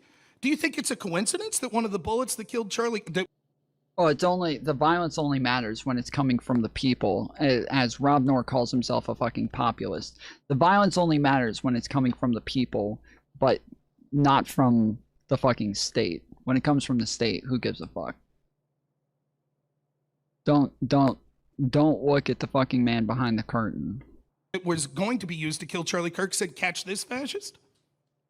Yeah, that's why I think the word fascist also just kind of needs repairing on all sides. I even call out leftists when they overuse the term as well. So the only thing that sorry, you've gone on these like enormous fucking... I just remembered like on the very beginning, I think maybe just after your opening statement, I wrote a note here about palingenetic nationalism and Mussolini, but we never even got there. So I was going to say that your definition of palingenetic nationalism, when you say Mussolini was talking about like basically destroying the nation to go back to, again, this is probably why you'd rather take an approach that looks into what people actually do rather than what they say. Mussolini's opinions and his actions changed with the wind. You were talking about corporatism and state seizure. Mussolini wasn't doing that for his entire period. One of the first things that he did when he was appointed by the king was to privatize a lot of industries and to open up free markets. He did that for a good 2 years. And then even corporatism, which I know there's a lot of these like very, very niche underground fascists who just focus on corporatism as if that's like the most important thing about them. Corporatism in practice was basically governed and dictated by big business. It didn't really make much of a difference to the way big business functioned until it was getting to the point when he wanted to invade Ethiopia. I don't know, maybe that could be a more interesting conversation. We can maybe talk about people who everyone agrees are fascist and see where we disagree on them and then see maybe where the overlaps are with them. I just want the audience to know the reason that people use this term on the left, and that's the most important thing. You're not talking to the left, you're talking to me. Are you people tired of the fucking left going, insurrection, fascist, this is our definition? Fuck this shit, right? You want to know why they're using these terms. That's what's going on. But I'm happy. I'm not running from the debate. I'm just saying we could go through all this specifically. How about this? One thing that we could agree on, if we could say that this... I'm not running from the debate. I'm just refusing to have it. Okay? I'm still here. I'm just not going to have the debate. But not running from it or anything. This is the quintessential fascist country. What would you say is the quintessential example? The quintessential fascist country from probably Hitler and Mussolini. Mussolini. Can we go with that? Italy and because there's some scholars that Hitler... There are no scholars who deny Hitler was a fascist. That claim that he wasn't? There are, yeah. Overwhelming majority would say that Hitler was... I think you're right about the majority, but everyone would agree Mussolini, right? So Paxton and Griffin both say Hitler was a fascist. We both agree. By the way, Griffin says Trump's not a fascist. Mm-hmm. Okay. Paxton does, yeah. So here we go. Let's go through your notes. Why'd you put your notes up online? Nothing to hide. What's that? Nothing to hide. Well, thank you. Here's your notes on Mussolini, right? Let's start. Here's his initial programs. Now, each of these we're going to say, does this sound more like Trump or his opponents? Number one, expansionist aims around the Balkans and Mediterranean. Sound like Trump?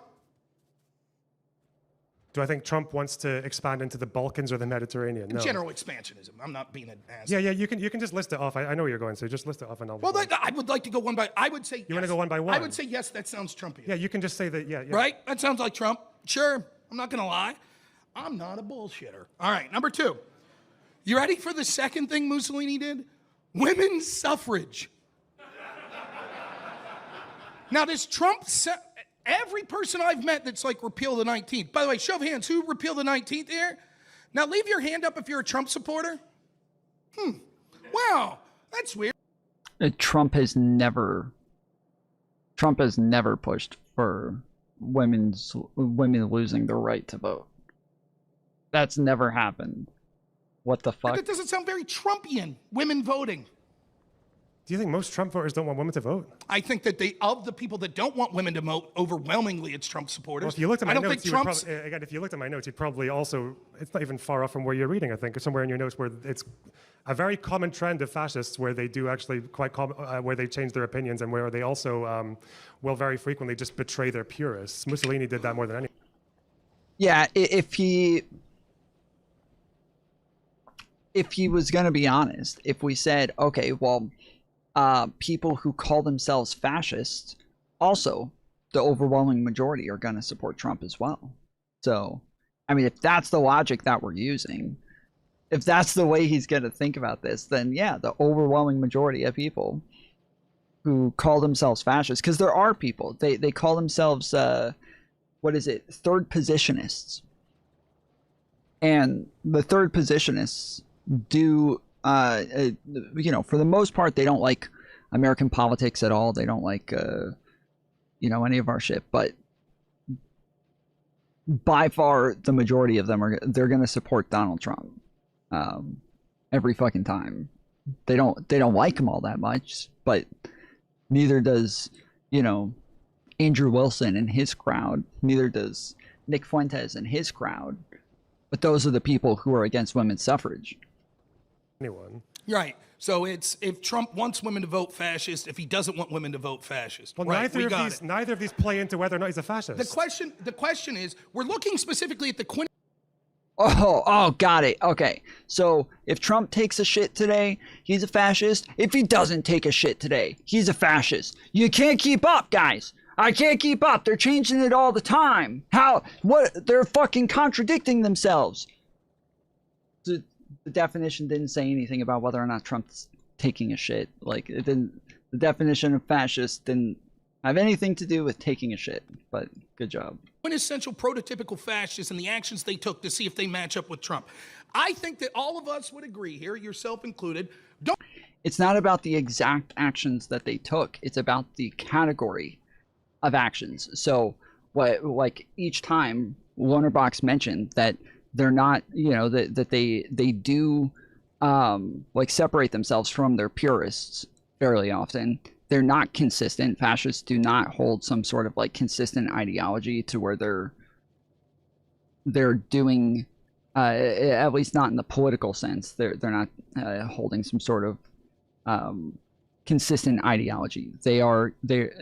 Fascism is used as a utility. It's used as like a pragmatic process to get things done. Generally, it's not this like moral thought process on how things ought to be. Don't you think that the Democrat message is Trump, he's trying to restrict the vote? If we're talking about the populist metric that we're looking at with Mussolini here, the theme that you're getting across here is that he wanted to expand the vote to everyone because part of populism is representing the people and saying they need to have a voice, etc., etc. Trump said to be restricting the vote. So how can you square that circle if this is what true populism looks like? The Democrats are the party that want to remove restrictions on voting. Again, neither of our definitions talk about restrictions on voting as being one of the pillars of fascism. The problem is our definitions use terms like palingenetic and ultranationalist and authoritarianism. So we're like, what are examples of things that would be that? And you're like, oh, well, Mussolini did all this stuff. And I'm like, okay, so let's look at what Mussolini did to make him authoritarian. So we look, it's like, he allowed women to vote. And I'm like, oh, okay, that would be an example of authoritarian. And he'll just run and say, no, he could have done that or not done that, but he is an authoritarian. Well, what's your proof he's an authoritarian? Well, the things he did. But we just went through the things we did. This is so stupid. He's so fucked. There's no way. Are there any conservatives here who actually like buy this shit? Is there anybody listening to the argument that he's making right now? Not like in general, okay? You can think that Trump's not a fascist, that's fine. This argument right here, right now, is there anybody listening to this that thinks That's a good fucking argument, Rob. Well done. That's a great argument. He's really, he's really doing it. He's really fucking killing it here. This is a great argument from Rob fucking Noerr. Anybody at all? I know that there's a bunch of conservatives here who are upset that they're calling Trump a fascist and crying about it. Okay, that's fine. Do any of you, is there a single one of you who thinks that this is a half decent fucking argument? Nobody? Alright. I didn't think so. Didn't see that that's not like Trump. Yeah, but you could either do X or the opposite of X, and that makes you you see the circular logic here? Well, the question is more about what they wanted. We know, again, if you look at my notes, Mussolini compromised a lot with the current establishment that he was in because he just wasn't as popular as someone like Hitler was. I think that it is reasonable. He had to be appointed by the king. He had to respect the fact that the traditions around him as well and the society around him. Again, we both know, and I don't even know why you're pretending to disagree with this. Mussolini, when he got his way, didn't have to prove himself in front of an electorate.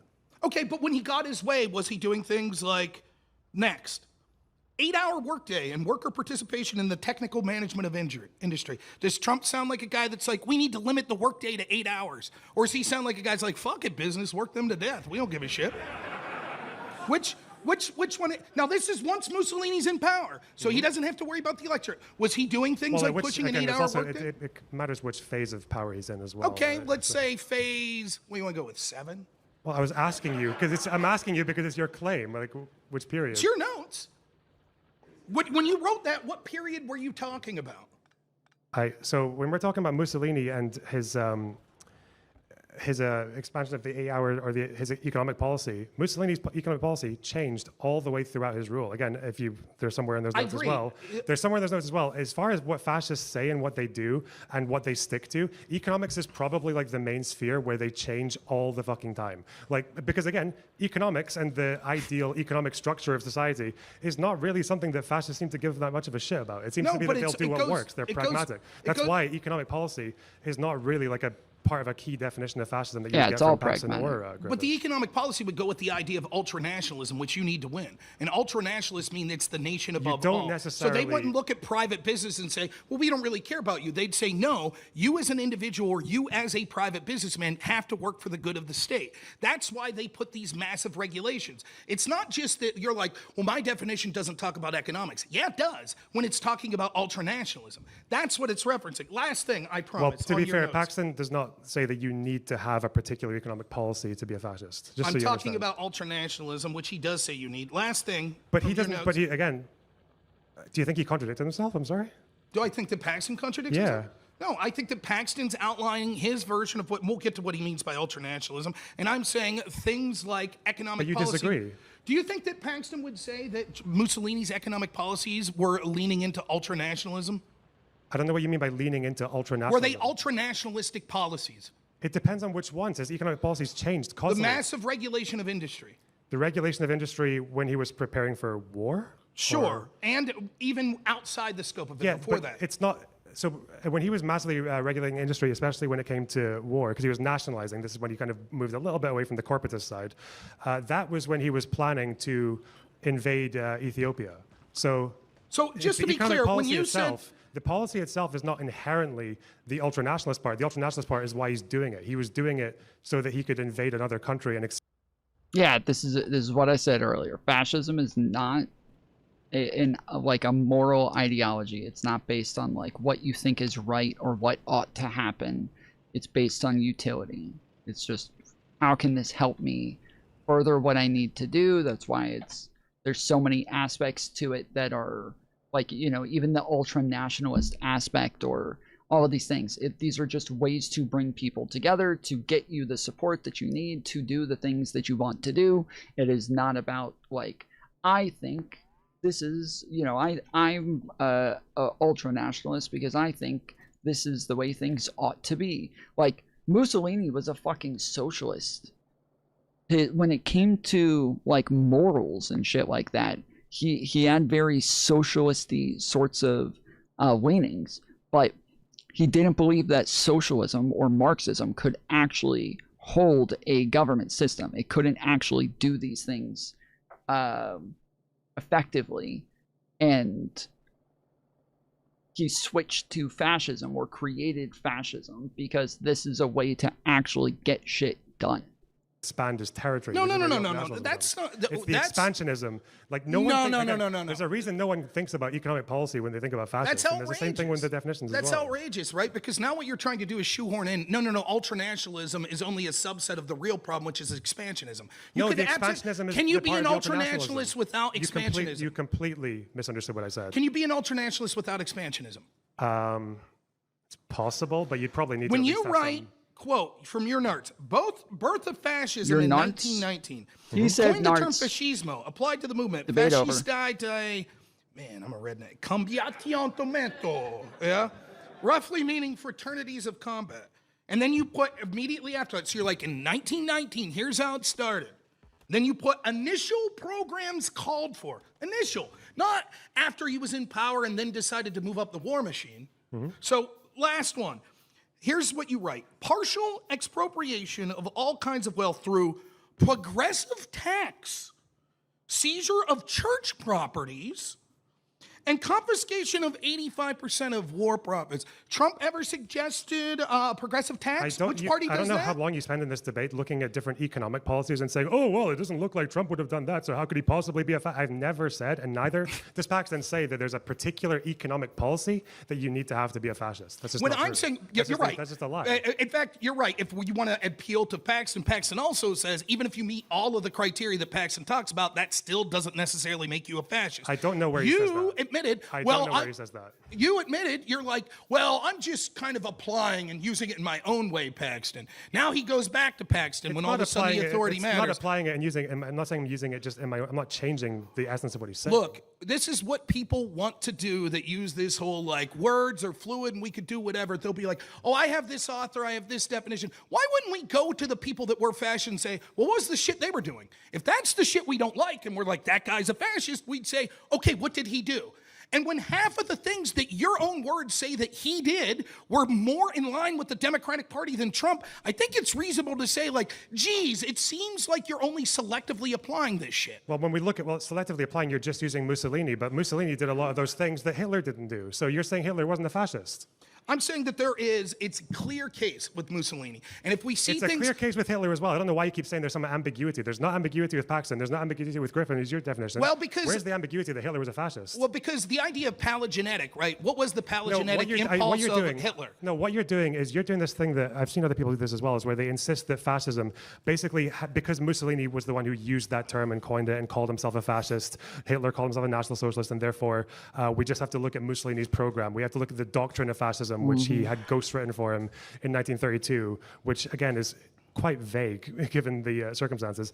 But again, there is a reason, and people and fascist parties who exist today, there are some in America who try to do this, where they say we're just adhering to the true fascism, which is Mussolini's doctrine from 1932, and they actually don't like Trump for that reason. But they don't. There's a reason you guys don't. There's a reason you guys don't know who the fuck those people are, and Mussolini would have laughed in their faces as well. They don't understand how fascism worked. Mussolini used to very frequently say that he himself was the definition of fascism, and his followers understood that. They understood that fascism, when it came to policy or when it came to what kind of direction they wanted to go into, kind of like Donald Trump says, "I am MAGA." It always had to involve raising some kind of like popular mass energy. Aussie Welder tipped $10. Ozzy Welder, appreciate the $10 dono. I'm really getting frustrated over here. My dashboard isn't popping up with anything. It popped up with that one, but I know you sent a dono earlier as well. You can see here, it's only showing like it just started picking up donos right there, but then the one before that's from 18 hours ago.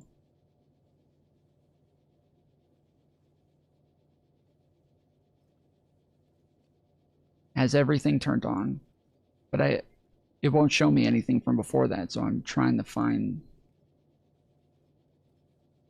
like everything that came before, and it won't show me. So if Donald Trump believes that is... Shut the fuck up. Holy shit.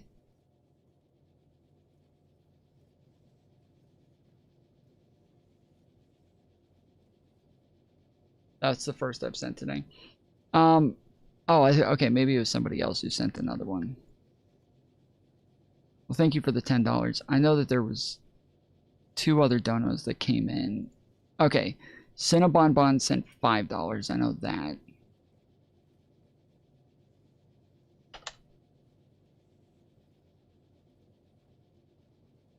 Alright, I'll try to figure it out. Thank you guys.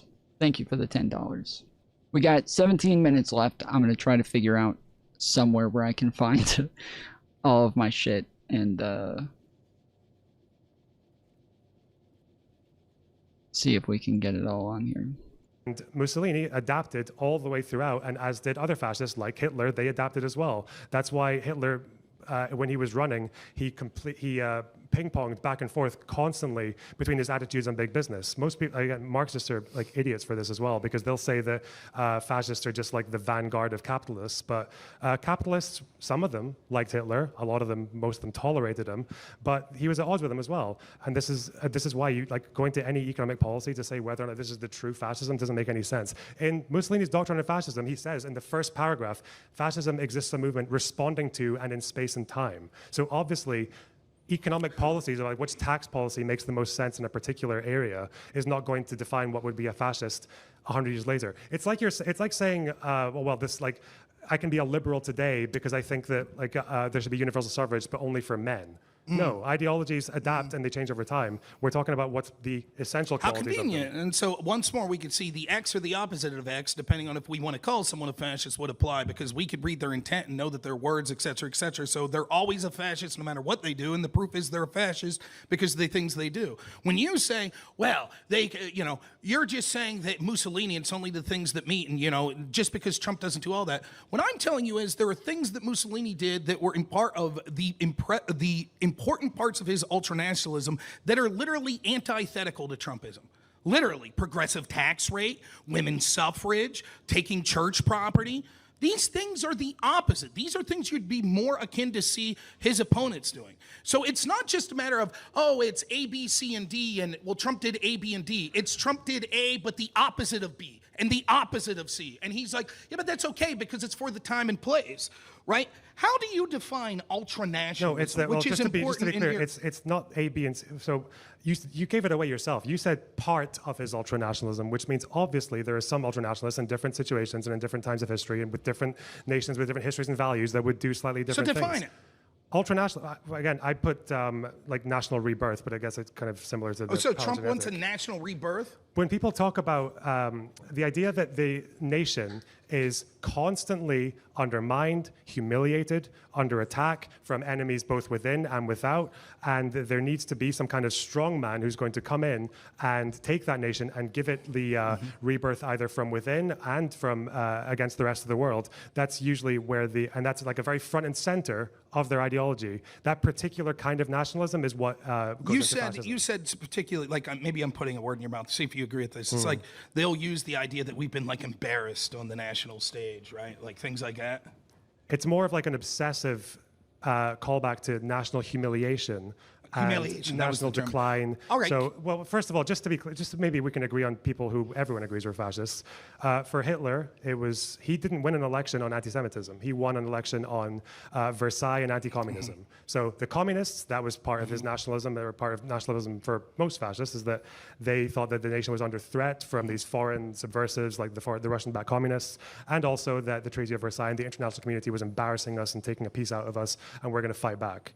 Mussolini, it was with the mutilated victory. They thought they didn't get what they deserved. So let me ask you a question. Let's pretend that all these fine people go and get like some beer or something. It's me and you smoking a cigarette. I'm an asthmatic, so I'd be like, and I say, hey man, are you kind of embarrassed for Trump on the world stage? He's kind of humiliating the country, isn't he? What do you think? What, would I say that's true about Trump? Yeah. Yeah? Fascist. You want to return to a time before Trump, right? And you think he's doing this again, dude. This is all they ever fucking did. Abaddon 6666 tip $10. Fuck DSA peeps. With no lube. All my homies ate the DSA. True. Let's go. That's $25. Yeah. Appreciate it, good sir. Thank you, thank you.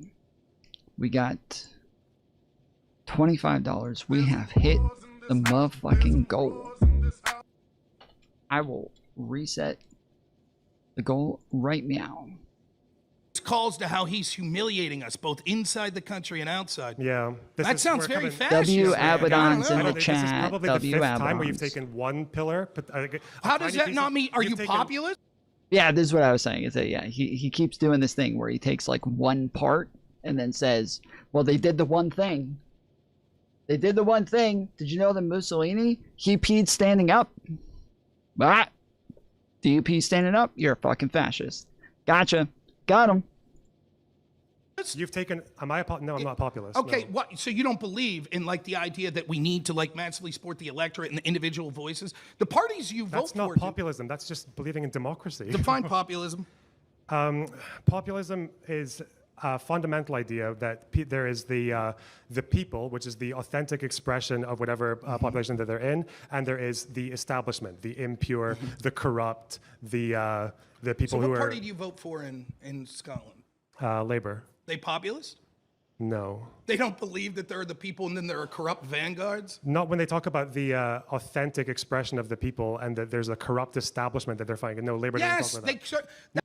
Yes, again, they have to be outsiders from the establishment. If they're arguing against the establishment, they're not part of that establishment. This is like all shit that Rob completely ignores. No, they don't talk like that, do they? Yes, they absolutely They don't. do. What corrupt establishment is They talk the Labour all Party the time talking about money influencing politics and big money and all of these interests. And they talk about people like Nigel Farage or Rupert Lowe and how they're putting all of these special interests in that's subverting the will of the people. Yes, Okay, that's so how they talk. I know that it's not. I'm trying to be polite when it's like a European talking to Americans. Americans don't know fucking anything about Europe. Like, no, Labour does not talk Well, I like that. guess front it's and center. mutual, Labour, right? Yeah.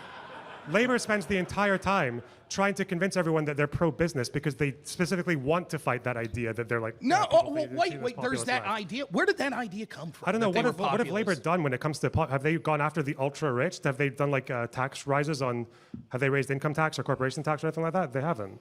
It depends. Populism basically comes from the idea. They were going to do a tax on big Griffin farms, and then says they this- walked it back. I think my author's better than yours. Griffin says in the same book that populism's a term for forces, even if they're led by a small cadre or vanguards, in practice or in principle, and not merely for show, depend on people power as the basis of their legitimacy. Now, do you think that the modern left? That's just democracy, bro. That's just fucking democracy. Like he's acting like he's giving some sort of like mind-blowing differential here that is literally just all democracy.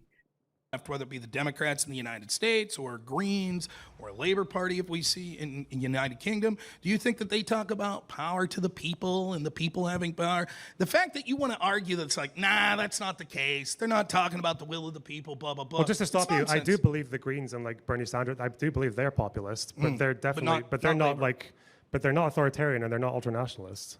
Would you They're say that? Would you say they are? But we're doing it's sixth time now that you're taking one pillar and saying, oh, that sounds like fascist. No, it's 3 pillars.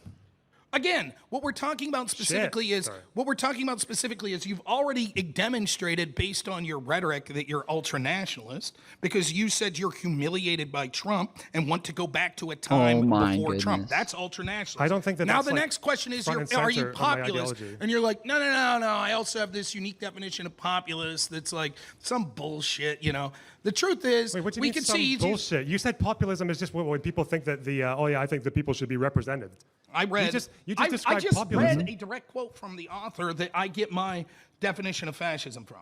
He said that populism is what? Just believing that A the term masses for should have political power? forces which, even if led by elite cadres or self-appointed vanguards, in practice or in principle, and not merely for show, depend on people power as the basis of their legitimacy.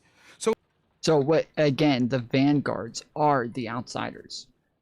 He keeps like doing this. That the vanguards are the fucking outsiders, motherfucker. What do you mean? You can't have establishment vanguards. But says that they're depending on the will of the people and that we're here for your voice against the elites, etc. And that's where they get their legitimacy. This is why, for example, it jives with my definition, why Mussolini's like expanding the vote. right? Because his whole point is like, we want as many people. I'm here for you, all of your people. It's your voice that matters. More people should be able to vote, etc. Now, this is what every modern political movement does. They talk about needing to be the voice of the people and the power coming from the people because there's these elites. The left, he says the elites are like big money, or they're, you know, the Jews, or, you know, stuff like that, right? So both parties do this, both sides do this. Again, populism is just a term. It's the same with authoritarianism. You've already acknowledged that your rhetoric's ultra-nationalist because you're talking about... Now, do you see this? Dude, this is actually embarrassing. Rob identifies as a populist. Like, unironically, this is like a huge part of his platform and how he identifies politically. He identifies as a right-wing populist, and he doesn't know what a populist is. He has no idea what a populist means. Again, a fucking outsider. Populism is a political approach that splits society into two groups, the pure, ordinary people and the corrupt, self-serving elite. It champions the common person, opposes the political establishment, and claims a voice to the true will of the people. Core ideas: pure people, corrupt elites, unified will. Types of styles: left-wing populism, right-wing populism. Political style uses direct, informal language, highlights ongoing national crisis, and presents the leader as the sole authentic voice of the masses. Like, when we're talking about them going after the establishment, okay, this means they cannot be establishment. They cannot be part of that group. You are an outsider. So, like, Bernie Sanders, a lot of people would say, well, Bernie Sanders isn't a populist anymore because he's been around for a long time. He's a career politician. Well, Bernie Sanders doesn't run for Senate as a Democrat. He runs for the Senate as an independent because he separates himself from the Democrats on purpose. He does not want to be seen as one of them. He wants to make sure that he is separated from them. He's an outsider. I've not said my rhetoric is ultra-nationalist. Why? Didn't you say that Trump's a national humility? Don't you want to reform to a time before Trump? Because saying that is not the same as having it as like an obsessive like a frontal piece of your advocacy. Do you think me saying that, like, oh yeah, Trump kind of makes America look kind of stupid when he tells Syria to go and take charge of security in Lebanon? Yeah, that's kind of retarded. That's the same as like Hitler talking about the stab in the back, or Mussolini talking about the mutilated victory, or Trump the way he talks about MAGA. It's literally in this slogan, "Make America Great Again." We don't know exactly which time he's talking about. We have to guess. I think that your rhetoric is clearly would fall in line with fascist rhetoric by your definition, and the party. Well, even if you're pushing that, you're saying it would be ultra nationalist rhetoric, not fascist. But listen. I think that, it would be ultra-nationalist. I think that, though, you would totally support the party in this country that puts that as their front and forward message. What are the Democrats running on in 2028? Orange man bad. Oh, he's humiliated. What'd your boy Destiny just say in the Dinesh? He led off with this. The rest of the world, our allies are ashamed, and oh my goodness. So yes, it is a central pillar of the modern Democratic Party to say Trump is horrible. He's humiliated us in the country and out, and we need to go back to a time before Trump. That's ultranationalist by your definition. Again, I don't think so. So by this idea, there can't be a political outsider. Literally, there can't be one. Because if there is an outsider, obviously that person's likely to get attacked by the establishment. And if the establishment is ever saying, hey, like, we're embarrassed by this person, well, then now they're populist too. So he said at the beginning, everybody's populist. He's making the argument for it. He apparently literally thinks everybody is a fucking populist. I don't think that qualifies. This is the seventh time again when you're talking about Democrat. You said that's ultra-nationalist just for Democrats to say, again, Trump. They're saying what, like, Trump has failed the country. But then you realize that when Democrats do that, they would also say Trump is disrespecting the institutions. He doesn't respect elections. And then they would start to go into things that are not populist, and they're not authoritarian. Right. What Trump does is he says, here's reasons that we think that the country's been going the wrong direction. We don't think our allies have been paying their fair share. We think the elites in this country don't represent the will of the workers or the manufacturer. Same shit. It's just, you're like, when our side does it, it's okay. They mean well, so it's okay. Okay. Ultranationalism, by the way, Paxton gets the idea from Moreau. Here's Moreau, what he says about it. He says, he propagated that nationalism is a substitute religion, culminating in a mystical cult of the earth and the dead that made absolute demands of the individual.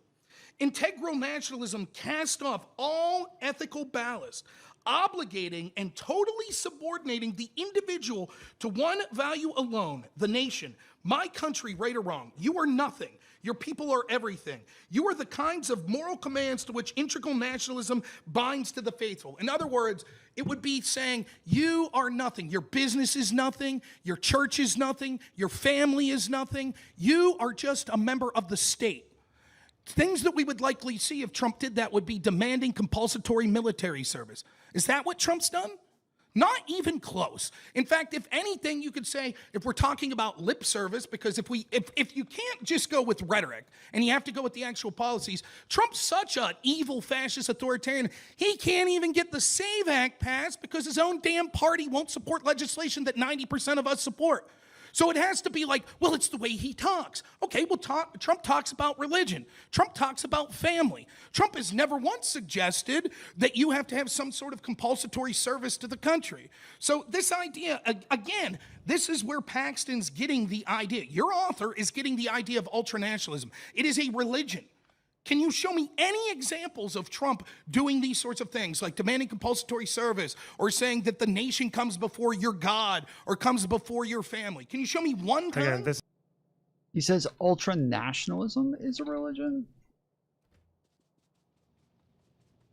That seems a little... I mean, I don't necessarily disagree, but... like, I would say that more so about a lot of the other aspects of fascism before ultranationalism. This is going back to why, when I was using Paxton's definition, I said national rebirth. That's why I was talking about a form of political behavior, because this is actually from where he goes into the chapter on definitions. He says it's a form of political behavior entailing, obsession with community decline, humiliation, or victimhood, and then alongside to be remedied by cults of unity, energy, and purity. So I don't know why you... I don't know why you need to... He's getting this idea of sort of ultranationalism, or what they talk here is about integral nationalism. It's the same sort of concept. And in fact, Paxton calls Moreau like basically the first fascist, correct? Yes. Right. That's the idea. That's what ultranationalism is. That's what his author says, the original fascist. This is what he said. But my author the also form of says, nationalism that would require being a fascist. Just to remind you, my author also says that you don't go to just like what the first person said to say that's what this thing is. But it's clearly the quintessential. He also says, again, maybe you should have just read the whole book, I guess. But like, yeah, when he goes to the near the end, when he's talking about the definition of especially with nationalisms, yeah, like the way that different people express nationalism are, yeah, of course they're different, because nations are different. They have different histories. They have different values. That's why when these neo-fascist movements run around wearing swastikas in America, they're actually not doing what, fascists were not trying to be exotic with their language. They were trying to speak to the emotions and to the history of the people in their country.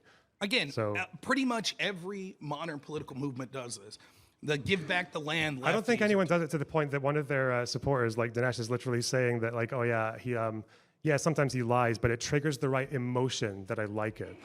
And that actually is a theme that comes up constantly throughout Paxton's book, because that's what Hitler and Mussolini did as well. It was about triggering the emotion, regardless of whether or not what you were saying was true or not. And then that's why Trump has convinced you, when it came to that thing with China, that there was some truth in him saying that different countries were going to make their own ballots and send them to the United States to cast them.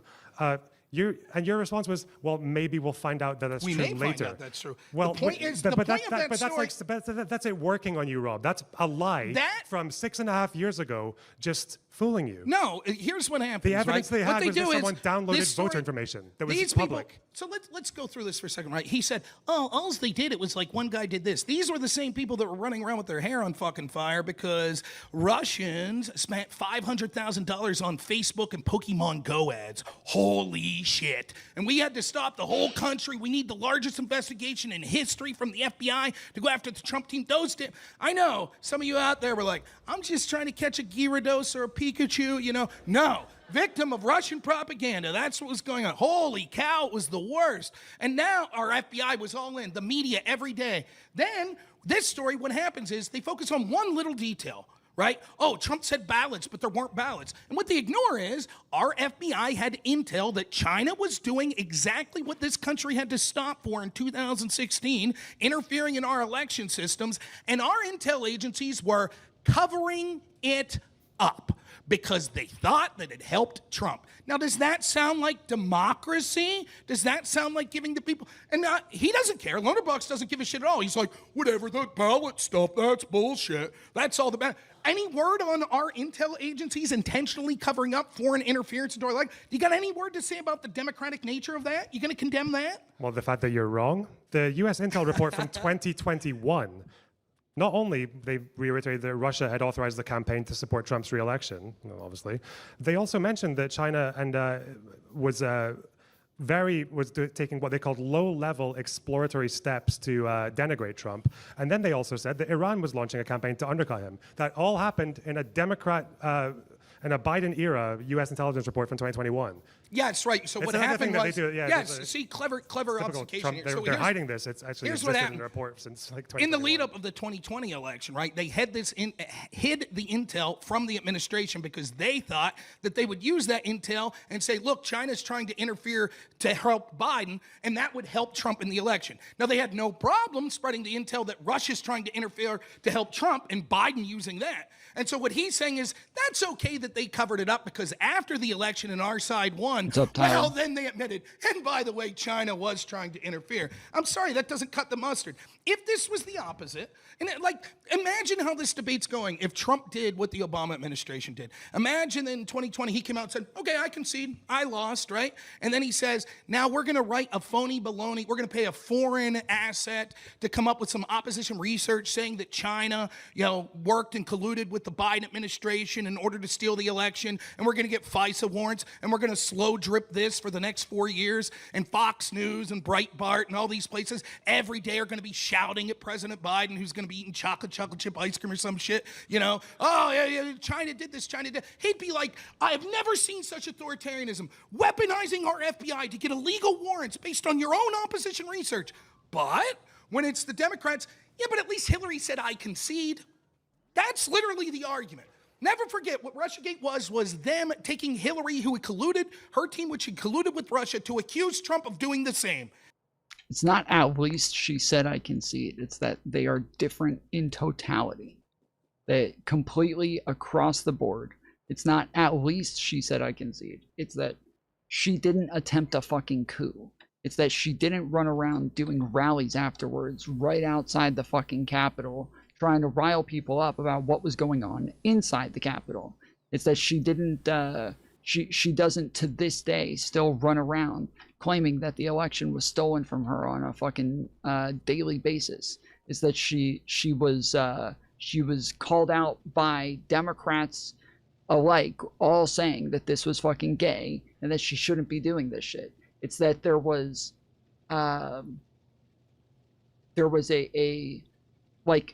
this is just totally different across the board. There's no real similarity here outside of the fact that they both just said that the Russians stole the election, or sorry, they both denied the election to some extent, and that's it. Like the rest of it, completely fucking different. Everything, every other part of it, completely fucking different. And so instead of investigating Hillary, who actually did get misinformation from Russians and actually did use it to influence our elections, they investigated Trump, who, what a shame, the results found that he didn't. Oh well, too late, 4 years of ruining his administration. Again, he wants to waffle back and forth between what's the rhetoric that matters to, well, this rhetoric doesn't meet the standard of being fascist or ultranationalist, etc., and it's more about the actions that you're taking specifically. But don't look at the actions too, because the actions could be the opposite of X. I remind you, your own author says that I could be an authoritarian, populist, ultra-nationalist or whatever, and still not be a fascist. All of this is just selective cope by you. You haven't argued that Trump's not paleogenetic, which means that you should prefer my definition from Roger Griffin, who specifically says, here is the minimum. You must be paleogenetic, you must be populist, and you must be ultra-nationalist. And Trump is not two of the three. First of all, my author just doesn't say that. That's also why when he's exploring different European groups that he thinks have elements of fascism, he usually takes things that they have in common. So people like Le Pen, when they are obviously very populist and when they are very obsessed with the idea of national decline, and then their big focus is immigration, because obviously the outgroups is a big part of it.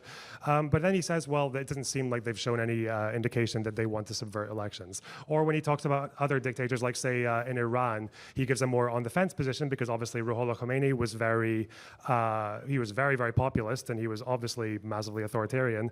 But when it came to his nationalism, it's a bit harder to pigeonhole it, because for Islamic nationalists, like the Ummah is the nation, like all of Islam is the nation. So that's like where he maybe has his own different kind, and also the theocracy is a slightly different thing from how he understands fascism. But that's why I'm doing it by examples. That's probably why you probably can't think of anyone who has those pillars that I mentioned, that I derived quite easily from that book, which is that they don't trust the democratic process, i.e. authoritarian, or they don't respect it, and then that they believe in some kind of national revival of a humiliated nation at the hands of an in-group and of a hostile in-group and a hostile international community, and that they're populist. I don't think there's any regime that he's spoken about that. But that's because you defined those specific terms in specific ways.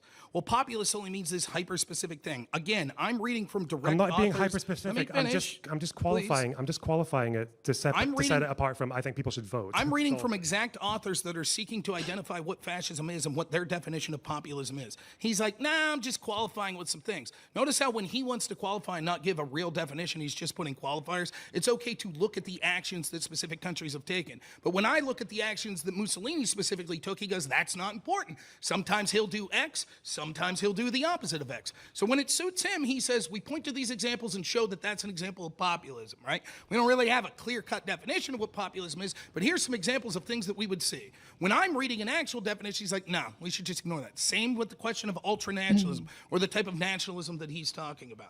Let me ask you this. If I call, if you support Medicare for all, are you a communist? No. Okay.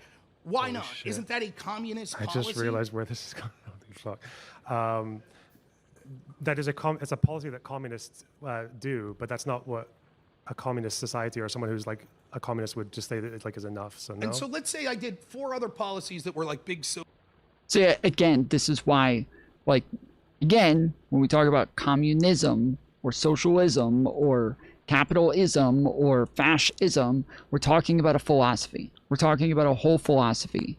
We're not talking about doing a thing. We're talking about a philosophy that exists. It's the philosophy that you have to engage with. It is that philosophy, not just them doing things. There are common characteristics of these regimes that are fascist that show that they do these things, but those things are based on the fucking philosophy. And so it is, you're using the things that they do to give examples of the philosophy. Yes, but they didn't do a communism by having free fucking healthcare. social policies. Would that be enough to make me a communist? That would make you a social democrat. Gotcha. So it would be more about my ideas behind it, my ideology, correct? So I could support those same 4 policies and actually be a communist if my ideology was to be a communist, right?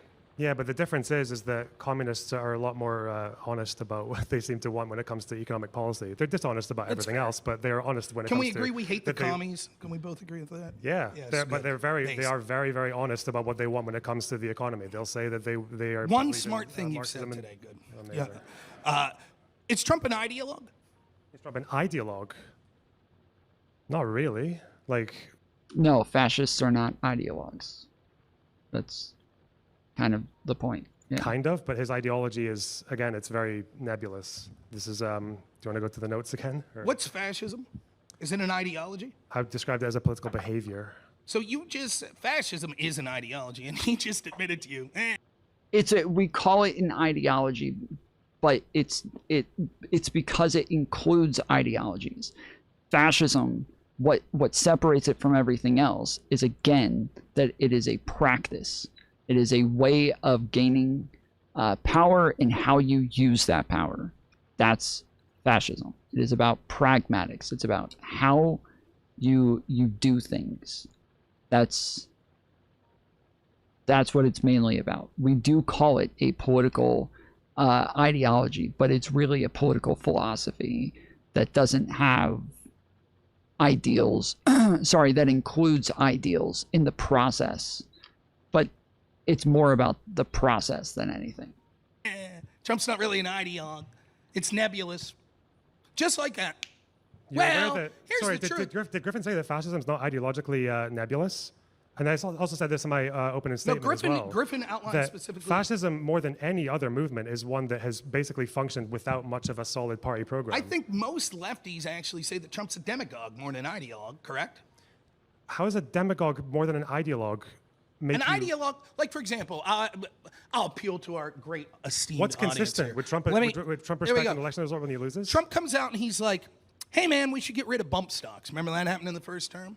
And his audience was like, what the fuck? What is this guy talking about? Get rid of bump stocks? So then like 3 days later, Trump's like, never mind. Now, is there anyone that voted for Trump that thinks like, you know, ideologically, Trump's a staunch Second Amendment? They'd be like, no, he's not really an ideologue. Trump's sort of a guy that's like a delegate. He's listening to his base. He's listening to other people. He brings people in the room that disagree with each other. He likes to sit in like a big chair and be like, yeah, we're going to compromise. We're going to do this.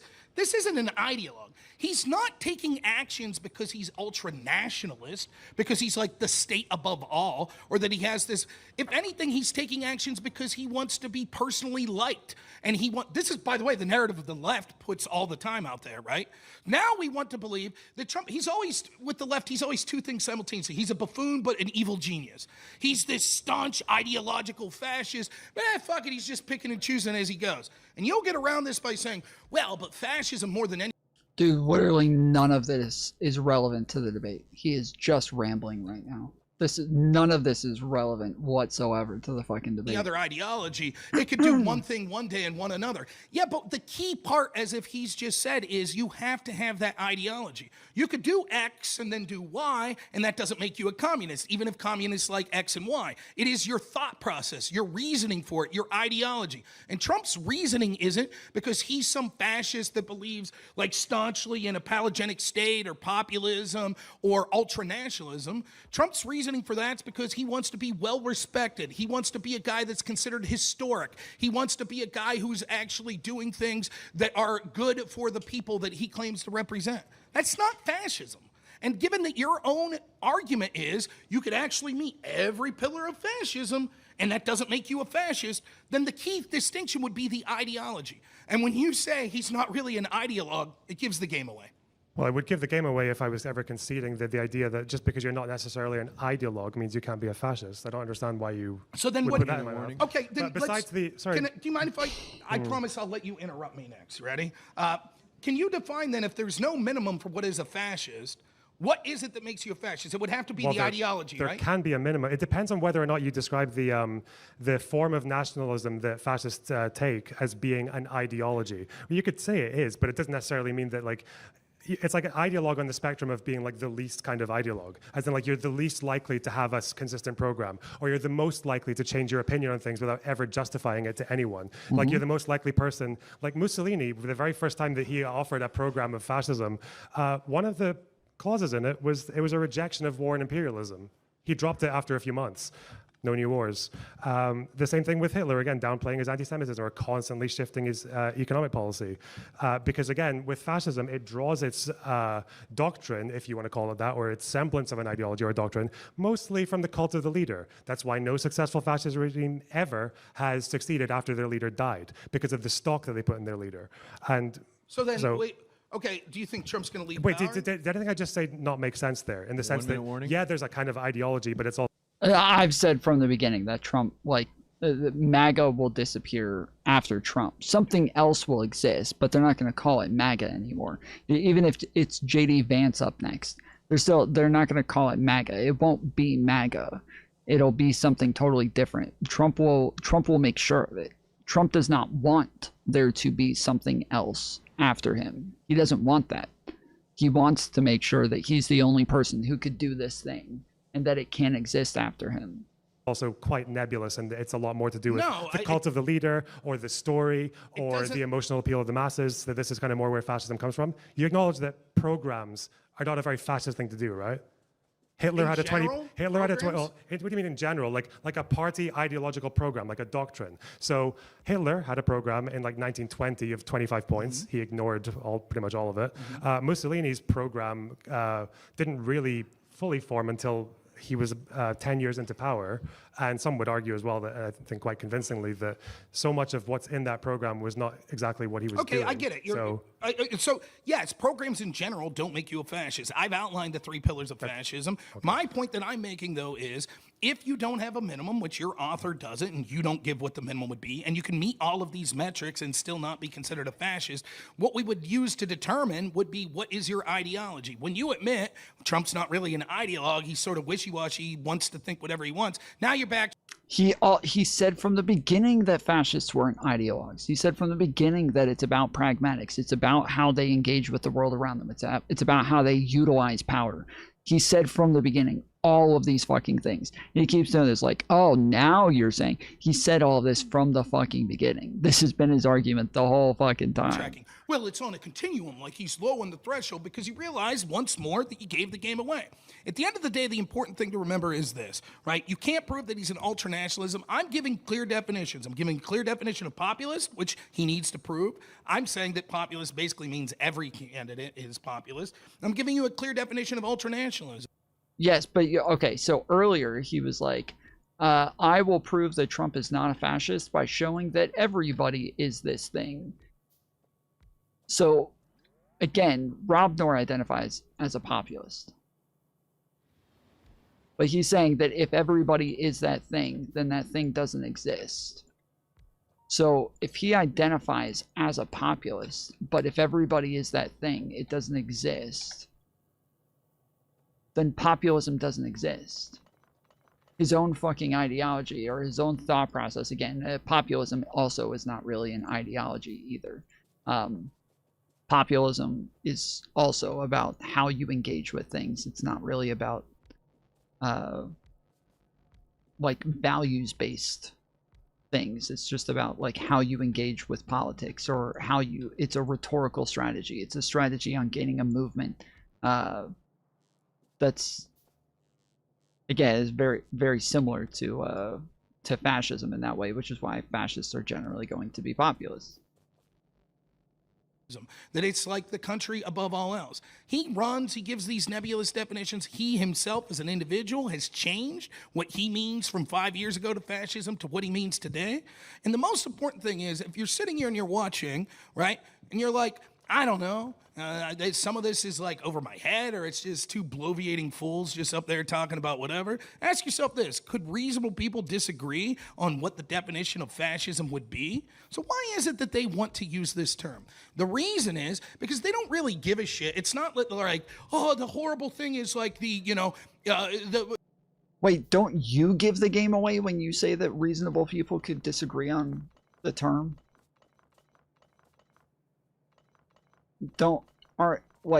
If you're saying like it's a very subjective term that people can come to different conclusions on, then you're kind of giving the game away and saying, okay, yeah, he can be a fascist by this term. I don't like that term, but I can agree that he meets that term. It's so fucking stupid. The war in Iran and like these expansionist policies, or, you know, his anti-regulation or this. They don't want to talk about specific policies. They want a label. LonerBox says it in his opening statement. It's important to like nip it in the bud before it gets starting. We're not concerned about end results, etc. They're using this term because they know that it fires up their base. And even in the specific community you're in, LonerBox, we hear that the guy that's sort of the head of it has his mod saying there are school shooter vibes. I go back to the fact that within 24 hours, you said, why shouldn't we, or when should we have taken out Hitler? Do you have anything to say for the people on your side that use the rhetoric that you're espousing to justify their violent impulses against law enforcement, against people that support Donald Trump, against the White House press correspondents' dinner, or against Trump or any of the people in the administration? Anything you'd like to say to them? I want to give you a couple of minutes. Yeah, I'll probably say that given that Q&A. Oh yeah, sorry. Yeah. Well, given that you were in that stream with me, and there had a stream like on that particular day, and probably argued more convincingly than like any other liberal or leftist probably could about why you can't just say because well this person resembles this ideology close enough to even put them under the same label, that's not a good reason to shoot them. Then I don't know. It seems like I actually gave quite a fair measure on that. You said as much as well. It's like the footnote. Here's the message that 5 million people see, but my footnote that 100 people read, I was like, oh, and don't shoot him. But you know the impression that got from that tweet. We're at the time to go into the Q&A. Want to say, folks, please join me in applauding our speakers. That was amazing.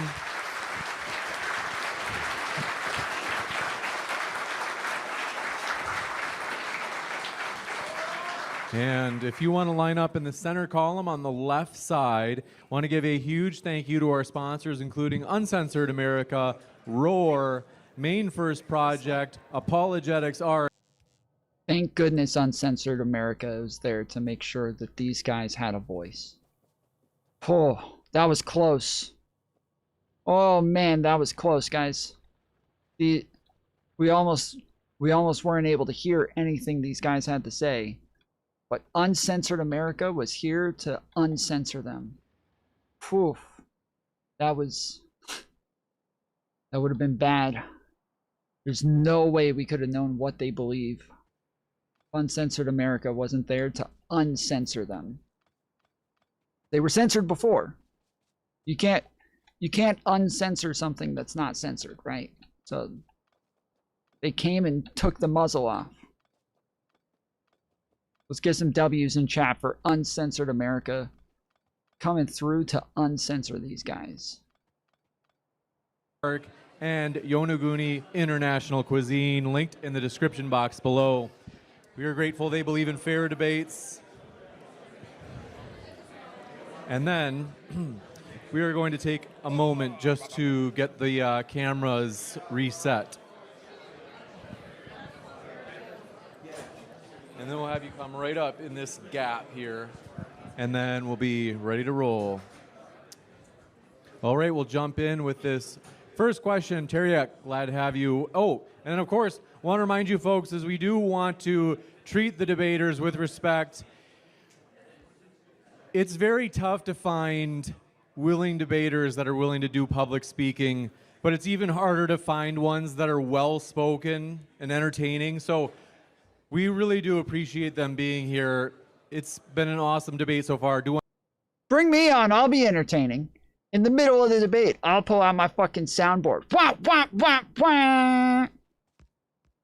I'll do that shit. I'll stand up there at the beginning. Let's go. Yeah, there's some fools in this house. I could do all that. And then I'll go back to being monotone again right after. I want to ask you to respect the debaters. Go ahead, Teriak. Yeah, so my question. The smells in that room, dude, when I went and debated Rob, that room absolutely smelled. That room absolutely smelled like fucking BO. It was rough. It was definitely rough. And then folks, do want to ask, if you want to have a conversation, totally okay, but please just step out into the hallway so that people aren't distracted. Yeah, so a question for LonerBox I mean, shut the fuck up. Like, where do you draw the line between ultra-nationalism and nationalism? Because I'm pretty sure we could agree that nationalism Ultra-nationalism. would be a safe bet. Wait, I know this voice. I know this voice. I've debated this guy. Oh, we don't see him. Oh, man.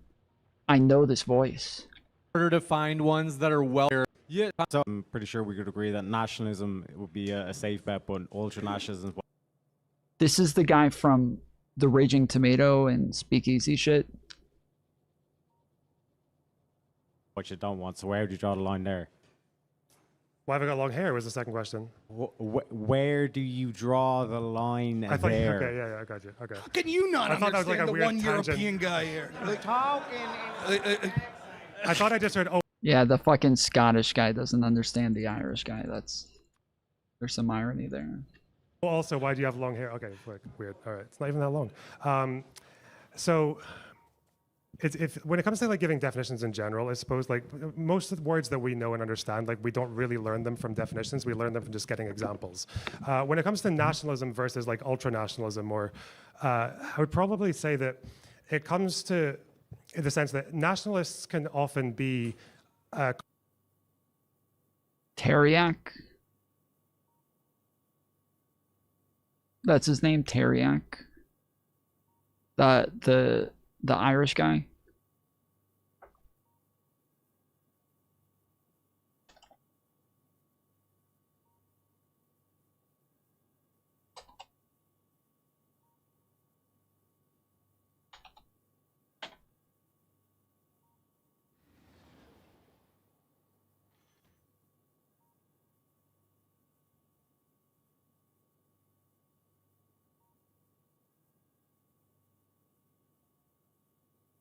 Damn, they only got 41 views on the debate.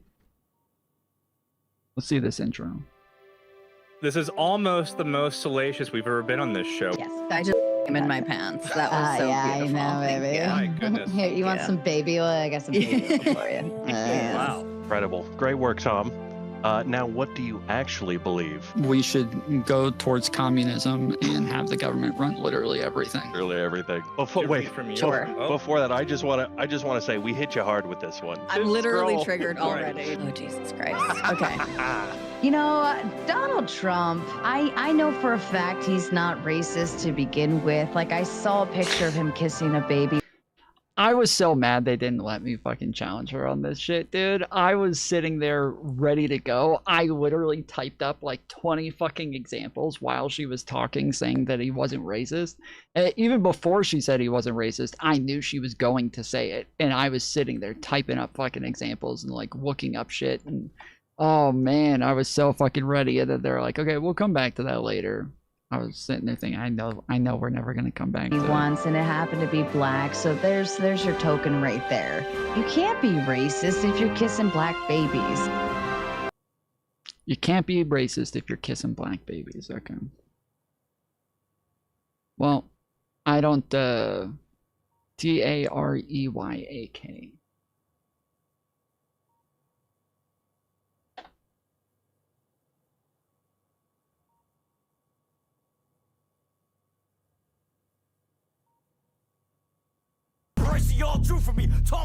Dearito31 tipped $5. Just tuned in and got to ask who thinks of "Don't Shoot Him" as a footnote.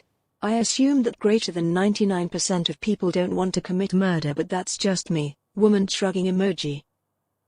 Yeah, don't shoot. It's a footnote.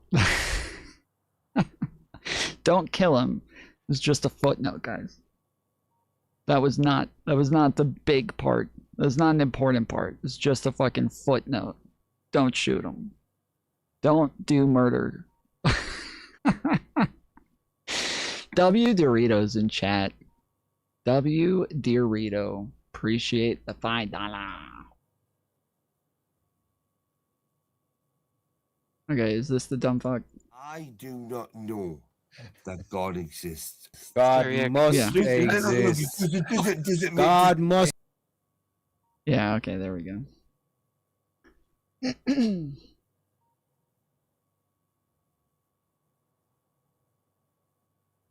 He told me, I talked to him one time, and he said he wanted to debate me again sometime. And I was like, yeah, anytime, man. And he's like, I was like, anytime, anywhere. He's like, all right, come on Speakeasy show. I was like, okay, literally any platform except for Speakeasies. It literally, you literally could have said any fucking platform. You could have said Hitler's platform and I would have been down with it. But you named the one fucking platform that, yeah, I'm not, fuck that shit. I'm not doing that.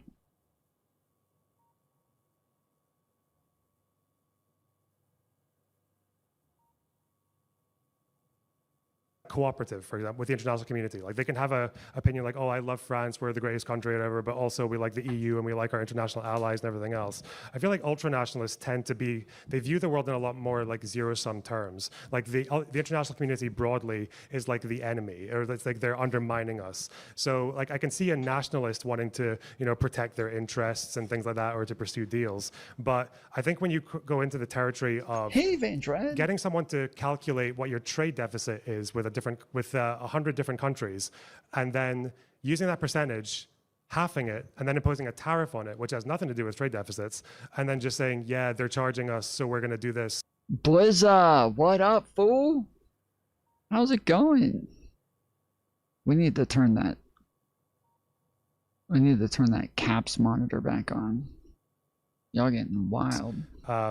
Then you're a lot more standoffish, and I think you're going more into the if you guys weren't here at the beginning, at the very beginning of stream, I won the game. I launched my fucking rocket, and I won. I win, bitches. The kind of like hostile nationalism or ultranationalism. I think ultranationalism is a lot more hostile to the rest of the world. So yeah, would you say that Trump's tariff policies would be ultranationalist and not nationalist? They're like an example of it, like of that extent, yeah. That'd be ultra. So then how else would you protect your own domestic markets? Well, he didn't protect domestic markets. There were lots of companies that had to close because of those tariffs, and the stock markets got absolutely royally fucked for until he had to reset them. So yeah, you can protect markets, but again, protecting markets is different from, we have a trade. Yeah, this guy, when I debated him, he didn't know. He didn't know that China doesn't pay the tariff. He's one of those guys. So he had no idea that he thought China pays the fucking tariff. Deficit with all the rest of the world, because we're America, we're the money where people can be whatever they want to be, and they make all the money in the world, and we have all of this advantage on the planet. We're upset because we don't buy as much from Mozambique as they buy from us. That's not really like protecting your own trade and industry. I'll just say this real quick, like funny how he said there, you know, when it comes to definitions, maybe we should just look at examples. Yeah, like Mussolini, which is exactly what I did. And it was Hitler, like all of these things are the opposite of Trump, and you're like, no, it doesn't matter because of the definition. I'll give you the last word, LonerBox, and then we'll go to the next question. Yeah, examples being more than one person, which also includes Hitler and everything. And so much of what you were saying about Mussolini wouldn't apply to Hitler, who's also a fascist. But yeah. My question's for LonerBox. You said in your opening that Trump hates elections. I think that was the quote. If he hates elections so much, why do I see him pushing and fighting towards things like the SAVE Act and strengthening election integrity? I don't see him. Because he hates elections. Literally because he hates elections. That is like, but what evidence do you have that Trump hates elections? The Save America Act. Number one example, obviously. Like, very first example everybody's going to go to. The Save America Act. 100%.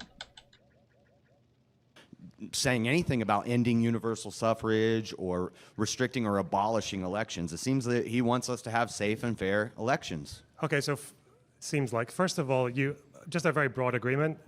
Politicians will sometimes hide their desires. That's just broadly, okay. But second of all, I'm sorry, but if you don't see, if people at this point, he's just not fascist enough to get it done. You're saying. No, he's not powerful enough to get it done. He tried to undermine an election that he lost. Mm-hmm. Yeah, they always do this. So he's just not fascist enough. Oh, he's fascist enough to do this, but not fascist enough to do that. When you say shit like that, I hope you guys understand, you're literally like giving the game away that you don't know what the fuck fascism means. you have literally no idea what it means. You're just talking out your fucking ass, because you can't. Being fascist enough doesn't mean anything. That's not a thing. He tried to undermine an election that he lost. He tried to, again, anyone is welcome to tell me why the fuck Trump put a fake elector slate for New Mexico where he didn't even claim to have won the popular vote. Because he thought there was corruption in the entire country and wanted to have challenges. I just threw in New Mexico for a laugh. Let's go with LonerBox here. Politicians will sometimes hide what they say. Unless Hillary says, I concede, then that absolutely means she concedes, even though she concocts a scheme to talk with Russians to get misinformation to send. whether whether or not she actually concedes doesn't mean anything. That doesn't mean anything. All we want, literally all we want, is for them to say they concede.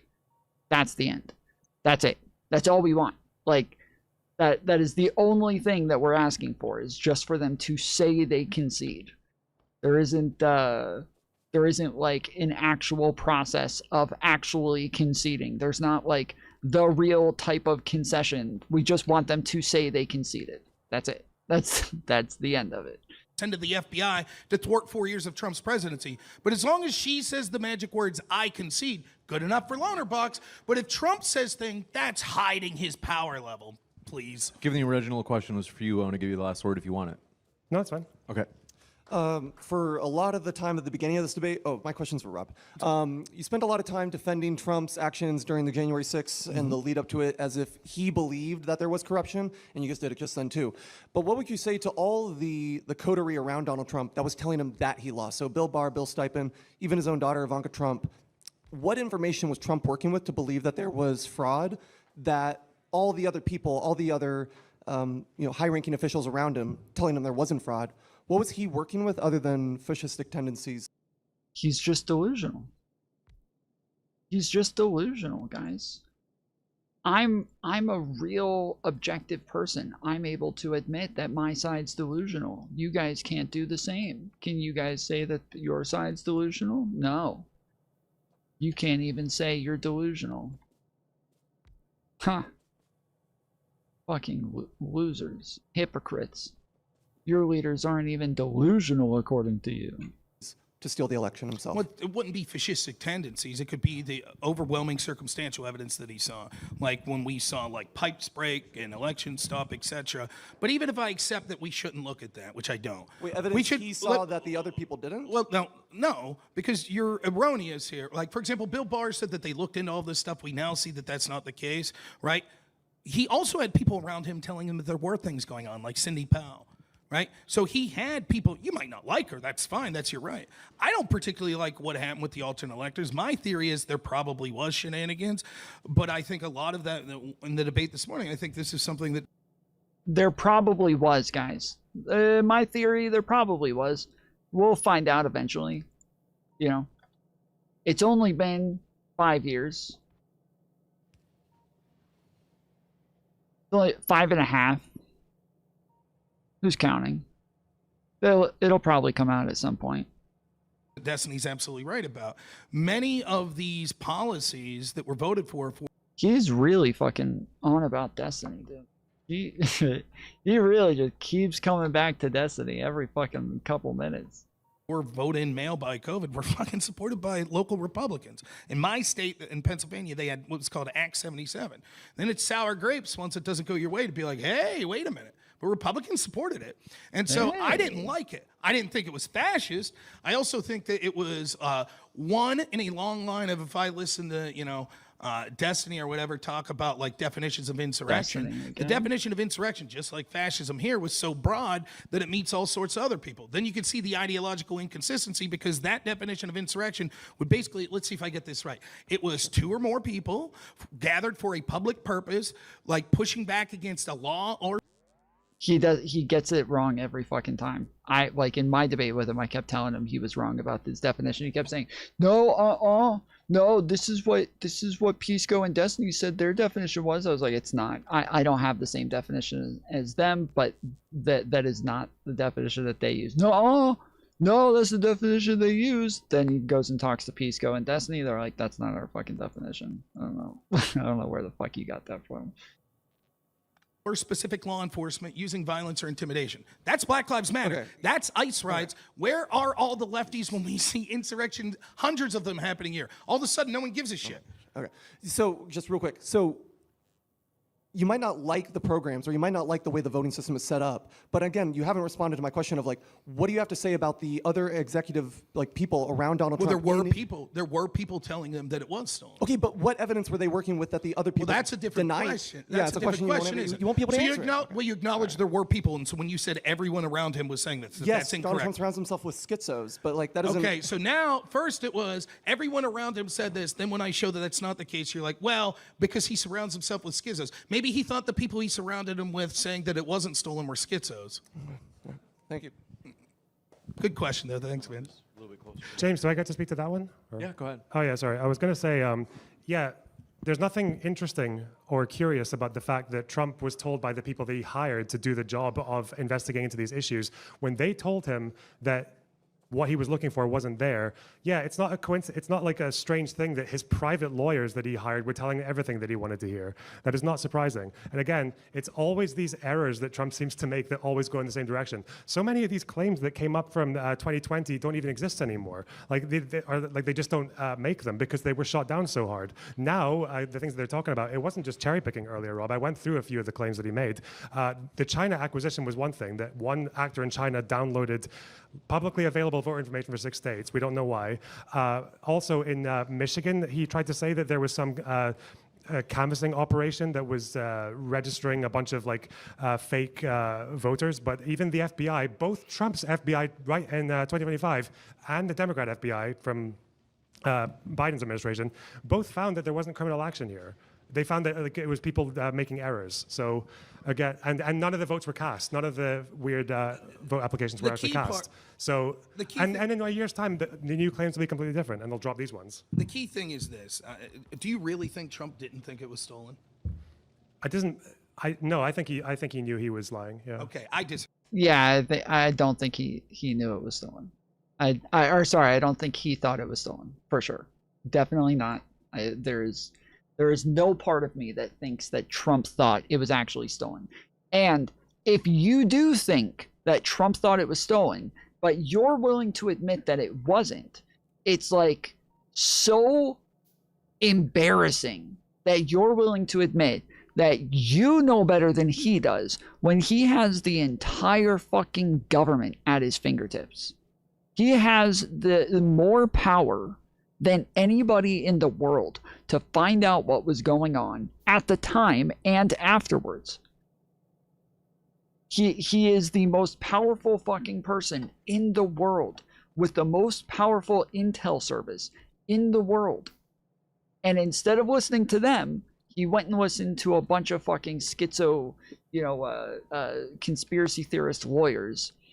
And you're telling me, which is normally the MAGA people will tell me, yes, I know it wasn't stolen, but Trump doesn't know that. That's fucking embarrassing that you, as some random, can tell me that the election wasn't stolen and you know better than the person that you want to run the fucking country. That's embarrassing. Like you should be embarrassed to say some shit like that. Disagree. I think if Trump knew he was lying, let me explain. Sorry. If Trump knew he was lying, why the fuck would he keep bringing it up? What? If he knew it was a lie, okay. Yeah, if he's lying,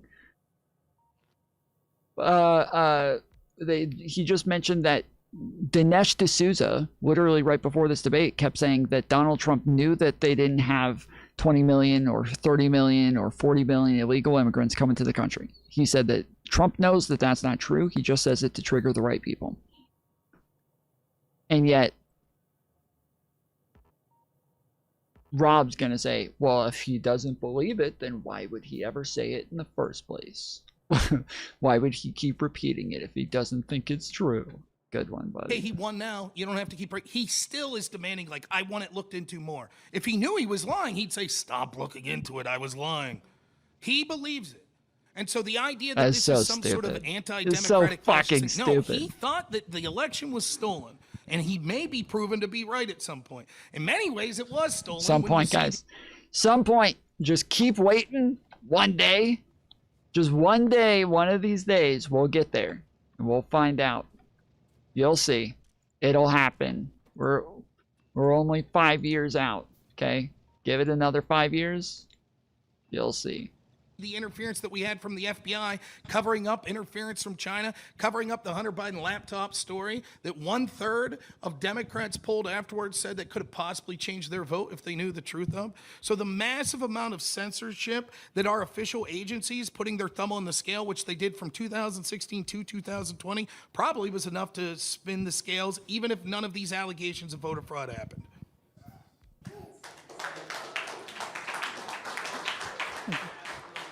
My question is for LonerBox. During the COVID-19 pandemic, Trump was accused by his detractors of resisting the control measures that were put in place, namely, just to name a few, restrictions on assembly, travel, compulsion to get the vaccine, furloughs. And this was the primary basis for which they claimed that he mismanaged that pandemic. Wouldn't any fascist worth their salt be in favor of those quote-unquote power grabs? Not necessarily, because especially when it's a pandemic, you need to care about what your voters want as well. You need to care about what people support you want to say, and we know that Republicans. Well, and part of the power grab was also him denying that there was even a virus, or denying that it was dangerous at all, denying using his movement to eventually deny the vaccines, and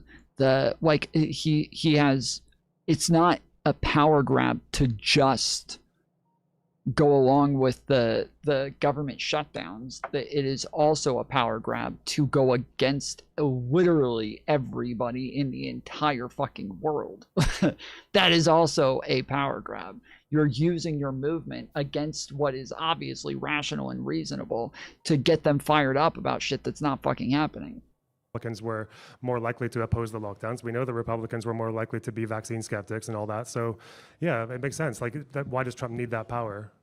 Right, but any authoritarian, anybody who has a disposition, even a personal disposition towards authoritarianism, wouldn't have the personal disgust that Trump had towards those power grabs. He actually expressed many times in debates and interviews, he actually had a personal disgust towards the people that were in favor of those things in many cases. Yeah, he might have done, but again, that might mean that he believes in the civil liberty to go out and get sick and die. But besides that, he still does not, when I mentioned authoritarian, the more fundamental, the very clear split is whether or not you think that people should be able to freely pursue elections. And that means that you accept when you lose, which Trump didn't. Again, 2/3 of Democrats polled in 2018 thought that Russia personally interfered with election systems to cheat the Democrats from the vote. This is directly because of the rhetoric of Hillary Clinton and else saying that she was cheated, that Russia stole the election. He doesn't have a problem with it. Well, no Democratic leader has tried to coup the government, so. But you said it's not the action, it's the rhetoric. That's what you said. From the very beginning, I said they both matter, obviously, but the actions probably matter more. Oh, so then what would the threshold be for when that was a not accepting the election? Oh, I forgot. She said the magic word. I concede. That's it? That's all you have? No, you'd probably have to do a bit more. You'd probably have to do something a bit closer to trying to tell your vice president to make you president when you didn't win. What if you told your FBI Trump a bunch told of his vice Russia-sourced president. bullshit to get illegal warrants to spy on your opponent? Even if that's all true, that's not as bad as telling your vice president to unilaterally make you president when you lost an election. That's not what he did. You're never going to find anything. He did, yes. Mike Pence admitted this, yes. Yes, he did. We should probably jump to the next one.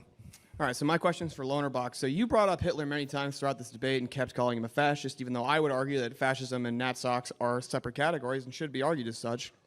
Even if we grant that Hitler was a fascist, how does this not... Well, they called themselves nationalist socialists. They weren't actually nationalist socialists. But, you know. Non sequitur actually prove that the Mango Mussolini is in fact a fascist? Prove that what Mussolini, sorry? How does Hitler being a fascist, this total non sequitur, have anything to do with proving whether or not the Mango Mussolini himself, the greatest threat ever, is in fact a fascist? Oh, why does it have anything to do with proving Trump is a fascist? It's a non sequitur. Oh, How well, is it relevant? It's irrelevant to whether or not Hitler. Well, no, it would matter because the debate is over whether or not Trump's a fascist, and we're defining a fascist. So, Yeah, it's about them understanding what a fascist is, or coming to the same conclusion on what a fascist is. That's one of the things that Rob denied. I think probably an easier way to start is to take two people who everyone agrees is a fascist, like Trump and Hitler and Mussolini. So you have to prove Hillary Clinton is a Democrat to prove that Biden was a Democrat as well? Sorry? Do you have to prove that Hillary Clinton was a Democrat to then prove that Biden's a Democrat? Oh my goodness. It depends on what the debate is. It depends on what the debate is, because if the debate is talking about what makes you a... Dude, I would bring up why aren't you saying the same thing about Rob talking about whether or not Democrats are fascists? Why aren't you bringing that up? why aren't you saying like, well, Rob, Rob, why do you keep bringing up Democrats and whether or not they're fascist? What does that have to do with whether or not Donald Trump is a fascist? That's literally the title of the fucking debate. But they're so fucking inconsistent with this shit. I had this argument with somebody in my chat or in my comment section after my debate with Ryan Mullally. They did the same exact fucking thing where they kept saying, why are you bringing up whether or not they're consistent on their definitions? It doesn't matter if they're consistent or not. They can be hypocrites. So what? Like, well, then their definition doesn't matter. That's if they're using it selectively only when they feel like it because it's beneficial to be used against their enemies whenever the fuck whenever the fuck they feel like it. That's then the meaning of the term has no value. Fascist, and I know there are people, because maybe you're unaware, but like there are people who do think that like Mussolini is like the only fascist, or like you even alluded to that. So yeah, that's an important argument if we're going to talk about what qualities fascists have, because some of the qualities that Hitler had, Mussolini didn't. LonerBox, you're a lot of fun to talk. You contradict yourself. You're like, everybody agrees that Hitler and Mussolini are fascists, and then like 2 sentences later, some people think that only Mussolini's a fascist, right? So can you name me one? Should I have said 99% of people? Real quick, can you name me one fascist that didn't have like massive economic regulation? That didn't have massive economic regulation. Right? The National Socialists did. Hitler did when he went to war. Before when that, he went to war. Correct. There was somebody in chat a little while ago who was going off, Raceland, who was like, oh, they're saying that Hitler wasn't a fascist. They're trying to trigger me because I know he was, blah, blah, blah. But all of the that he was a socialist. But all the examples of Hitler being a socialist are all when he was going to war and he took like emergency powers to try to gain enough money for the war. That's it. That's their huge like, oh, he's obviously a fucking socialist. It really was nationalist socialism when it wasn't. There was nothing socialist about their fucking economy. They just had emergency powers for wartime. That was it. They needed the money for the war. And they literally had expiration dates on all of these things. Not massive economic regulation. No, the businesses were allowed to do generally what they wanted. Was That's he a common rolling myth. back regulations? Was he rolling back? Mussolini did for his first 2 years. Hitler, did he roll back? Probably some measure of the Weimar Republic. I'm not sure. I think that it's clear that Trump is the opposite of that. He's not national. No, he did roll back. Again, they had sundown clauses. They were literally there for just a short period of time. They were only there for a little bit. Industry well, just for to be ultra-nationalism. Okay. I think the longest was like 6 years, I believe, from what I remember. He was preparing for war, and I think the longest that any of the like socialist policies existed for were like 6 years. Perfect timing. So my first part of my question was going to be for both of you, besides Mussolini, and you would say Hitler, what other leader of any country or area has ever been a fascist? Leaders of countries. Franco, there's a bit of a debate about him. He was probably, I think he would quite easily cross fascist for when he was at war. And then afterwards, he just became a more standard authoritarian dictator. So Franco's quite an easy one. I'm quite happy with saying that Ruhollah Khomeini is a fascist. So probably those two. It's difficult. Like, it could be that all of those groups are. It really could. Like, Hitler, it's debatable as well. The reason that I think that everyone agrees, the one everyone can agree on is Mussolini. And that's why I think that the focus of looking on that's where the term was coined. That's the one that everyone agrees on. And so we look at the behaviors there. I think that's the most important thing. He doesn't have a minimum threshold. So even if you engage in some of these actions, it's basically just pick and choose if you choose to call them a fascist based on him. So I'm trying to stick to the bare minimum that I think this one is one we could all agree on. Right, so you would say maybe just Mussolini. And Perhaps. It sounds like the definition of fascism is Mussolini because he made it up and called himself that. And again, back to your point, so you're saying that, like, again, you're just taking this term and attaching it to whoever, but you can hardly define who's a fascist. And so that's why they always say you can hardly define it. LonerBox has defined it just fine. He's given a definition. He's been consistent on who is or who isn't. He's been able to lay it out very succinctly. But they'll say this no matter what. There's literally nothing you can do. If they don't want it to be true, they'll just say, "Oh, you can't even be consistent. You just call whoever you want fascist."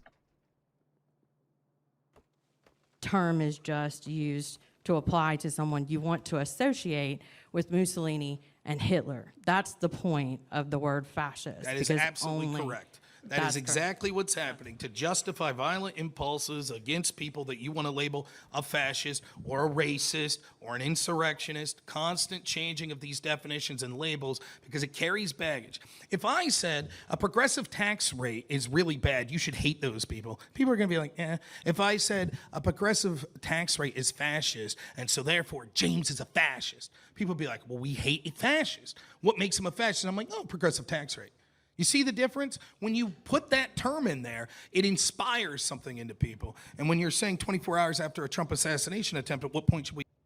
I was ready to kill James when he said that. I had to remember it was just an example. When he said that, I was immediately like, I'm gonna fucking murder James. Holy shit. He's right. Taking out Hitler, I think the message is clear. I want to give you a chance to respond if you want one. I don't know if, I'm sure James can confirm this. The very first time I was asked to this debate, I think I asked to change the topic to, is Trump a threat to democracy? And then the answer was no. So, okay, I've pondered it for a little bit. Sorry for the slow reply, James, I'm sorry. But I started reading about fascism from Paxton's definition and from a few articles. And the more I thought about it, like I just saw, like actually Trump does actually capture these traits maybe even more than I used to think. It doesn't necessarily mean like the more fascist you are, the more bad you are. Imperial Japan, most scholars say, wasn't fascist, and they killed a lot more people than Mussolini or Franco or Ruhollah Khomeini or even the Nazis did. So yeah, I think the term was quite clearly defined with the populist, national revivalist authoritarianism. That was quite This clear. is shocking. This is a shocking admission. By the way, obviously I wasn't involved with the original creating of the topic. But what's shocking here is, so wait, when did you, I could ask you, James doesn't need to respond. When did you first agree to take this debate? I don't remember exactly when. 3 months ago, maybe? Yeah. So then when Give or all take, your posts saying Trump's a fascist, Trump's a fascist, Trump's a fascist. I know what you're Trump's about to, okay. You're like, I actually didn't know what the fuck it meant when I was saying it all those times. That's your argument? No. So when you were making comparisons to Hitler, you're like, I didn't know. I'm gonna give LonerBox the last word, and we have to go to the last question. Go ahead. Yeah, it's quite simple. You can have an understanding of what a word means or what a political ideology is without knowing like a very strict definition or like what academics say about it. And you can also just think that that's maybe a better question to ask, because definition debates are not like my top pick. But again, I agreed to it because the more I just read a bit more about it, keyword more there, Rob, and then thought that actually this definition actually works pretty well for Trump. Yeah. So because Hitler. Because Hitler. No. I want to give him the last word. Because Hitler? What? Because Hitler. Yeah, that's what you're saying. Because Hitler. But we're ready for the next question. And it's got to be short and pithy. Rob, that was a great aside. It's going to add to my question to LonerBox. Given the added context of your vague past tweets right after the attempted assassination of Trump, seemingly questioning if it was morally justified to assassinate Hitler before he got his fascism project rolling, can you unveil your true intention to the audience of what your true intention is of calling Trump and his supporters fascists? Yeah, I did a stream right after that tweet. I explained very clearly to my audience, I'm not actually that much of a gung-ho person, you might have noticed. Yeah, I was actually quite clear to my audience when I said that that was like an interesting debate because people have it all the time about when was the appropriate time to kill Hitler given what they knew at the time. And I said at the time, even with Hitler, same as Trump, you don't really go after people who you think are threats to democracy or threats to your country when you still have electoral options to get rid of them. If they coup the government and if they actually succeed and if they take control and then you can't vote them out, then people have to start pursuing other measures maybe. Can I, real quick, just to give you an idea of how this goes, I totally agree. LonerBox, you're kind of. And you acknowledge I said that when we spoke about that tweet on that day. We're softies, I think. We're little softies, but just to give you an idea what's going on, he's associated with a community of lefties like Destiny. One of the former orbiters, I think he's not in good graces now, his name's Connor.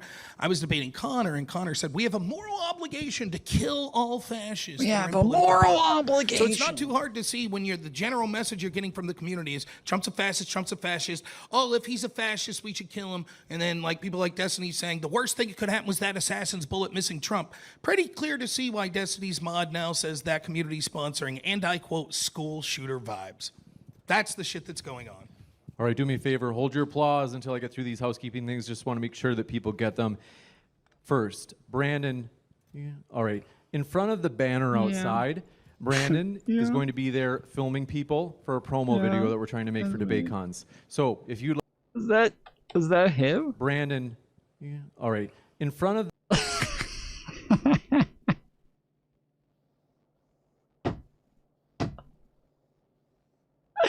Ah, that's so funny, dude. Brandon. Yeah. Let's go, sure Brandon. that people get them. First, Brandon.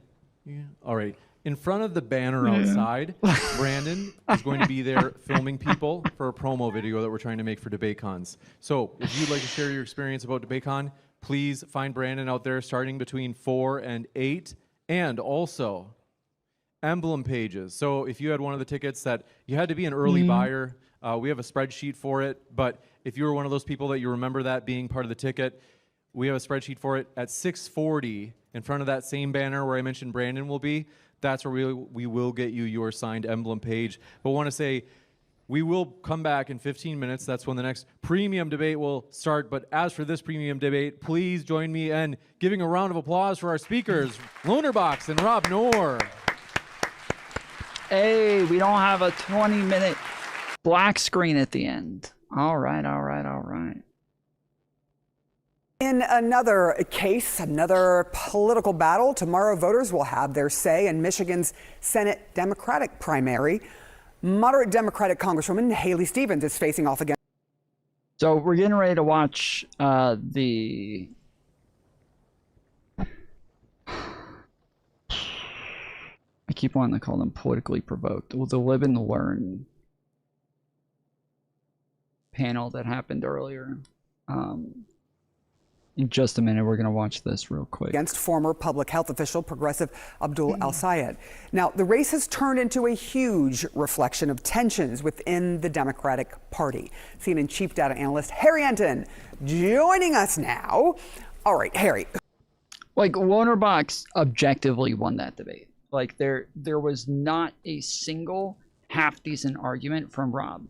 Like, and I'm not exaggerating. I'm not saying this just because like libs win or whatever. I'm like, honestly, if you didn't watch my review, go back and watch it. There's not a single good argument from Rob. He is like, it was embarrassing floundering from Rob from beginning to end.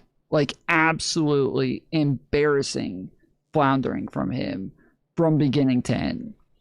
Politically provoked. Yeah, that's the old panel group that I used to hang out with all the time.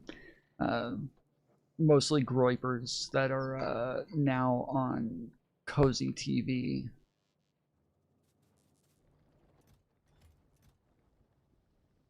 But yeah, there was just, it was floundering from beginning to end. There was nothing half decent about that debate from Rob. Nothing. It was horrific. I'm like surprised he was that poorly prepared. Who looks to be the favorite in this particular battle in Michigan? A big thing because people are looking at it as, again, is this a harbinger for things to come? Yeah, I think that tomorrow Abdul Al-Sayed will deliver the biggest blow so far against the establishment of the Democratic Party because he is the heavy favorite going into tomorrow. Just take a look at the prediction market odds. Okay, chance to be the Michigan Democratic Senate nominee, Abdul Al-Sayed. Look at this. He's up to a 98% chance according to the Kalshi prediction markets, way up like a rocket compared to where he was on April 3rd when he was just a 28% chance just a few months ago. The bottom line is this. You look at all the data that is out there Abdul Al-Sayed is the very heavy favorite going into tomorrow, and of course he is back. Does Cozy even still exist? Yeah, I think it still exists. But most of them use like other platforms as their main platforms, like Kick or Odyssey and shit like that. Oh, okay. So it's now called America First Plus, and it looks like they got rid of everybody except for Nick Fuentes.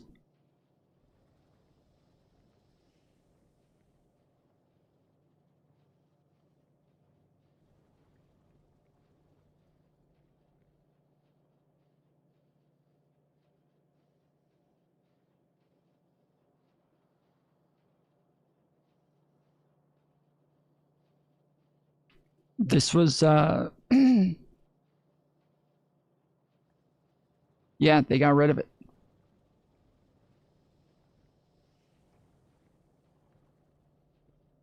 This is called Nick and Baked Alaska versus Destiny and some other guy. This is initially the one that I was supposed to host, but I don't think that's the one that I'm actually in. The some other guy was, Rose Wrist. And all of those are from 2022.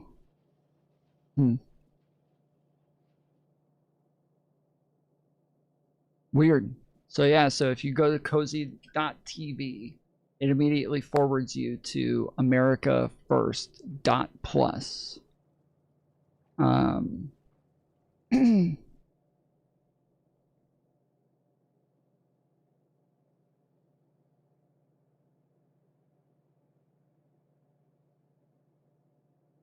That's odd.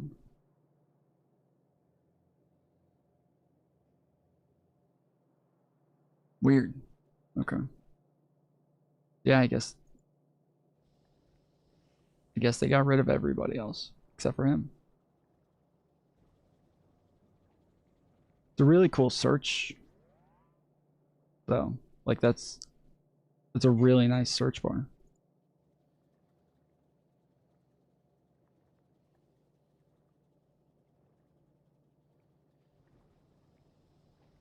All of his debates are behind paywalls.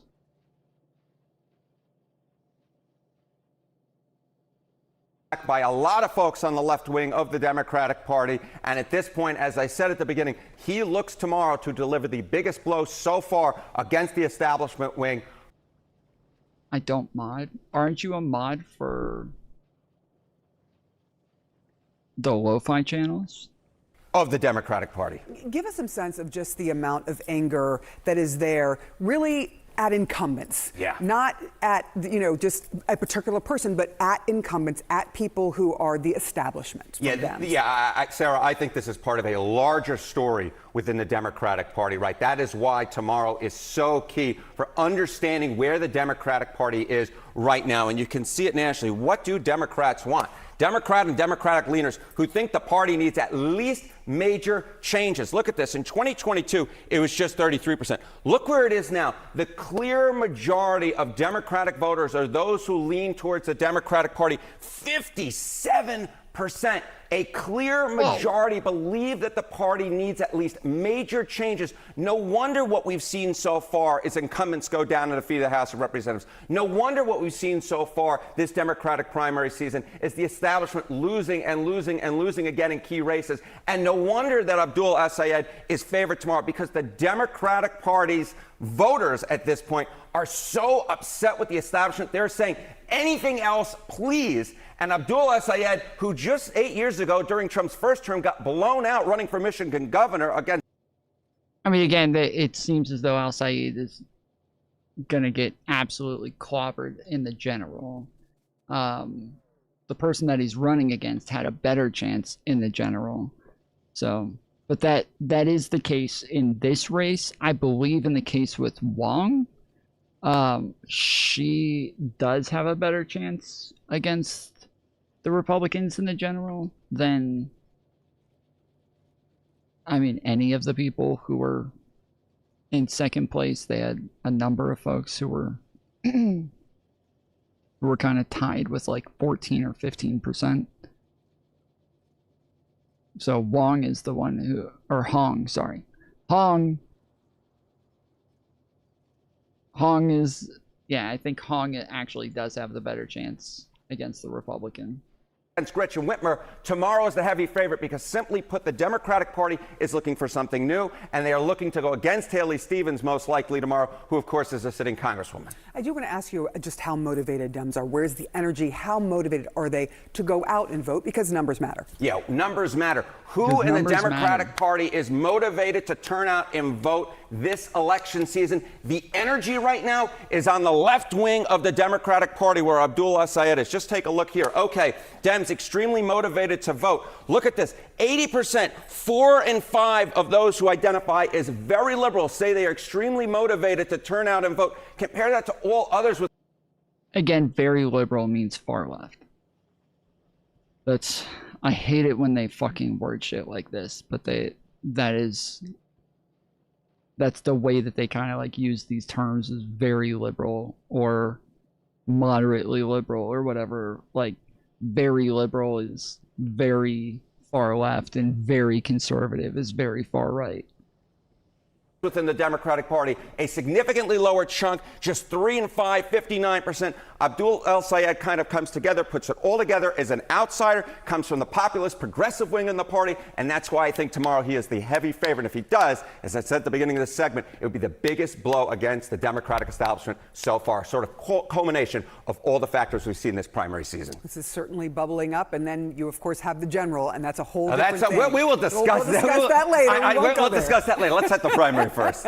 Got to get through the primary first. These are really interesting numbers. Wow. Yeah. Harry, thank you so much. Thank you. How do we expect it to shake out? Look at these shitty positions and say these are shitty positions. Well, Pamela, this Democratic primary here in Michigan. Okay. All right. So apparently they had somewhat of like a pop-on panel today on Live and Learn. Oh wait, I did want to. That's right. I said I was gonna check.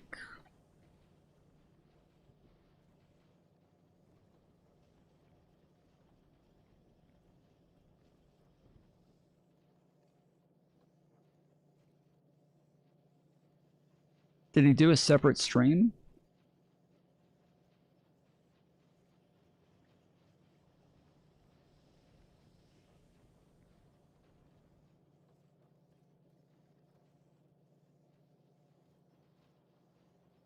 Oh yeah, I guess he did a separate stream.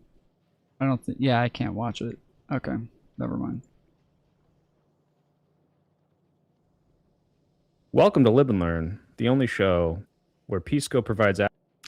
LOL, I've somehow never seen the Live and Learn title screen. I'm pretty sure that's the first time they've ever had it. Pretty sure that's the first time they've ever had it. Pisco has 37 likes on his video here. Let's make sure we beat that, guys. Everybody take a second, hit the thumbs up button. We're right at 37 right now. We got to beat that shit.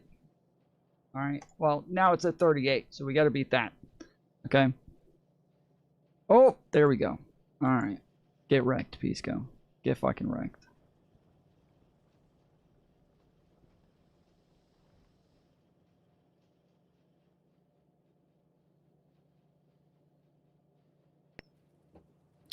Welcome to Live and Learn, the only show where Pisco provides assets and then doesn't show up. Oh, there he is.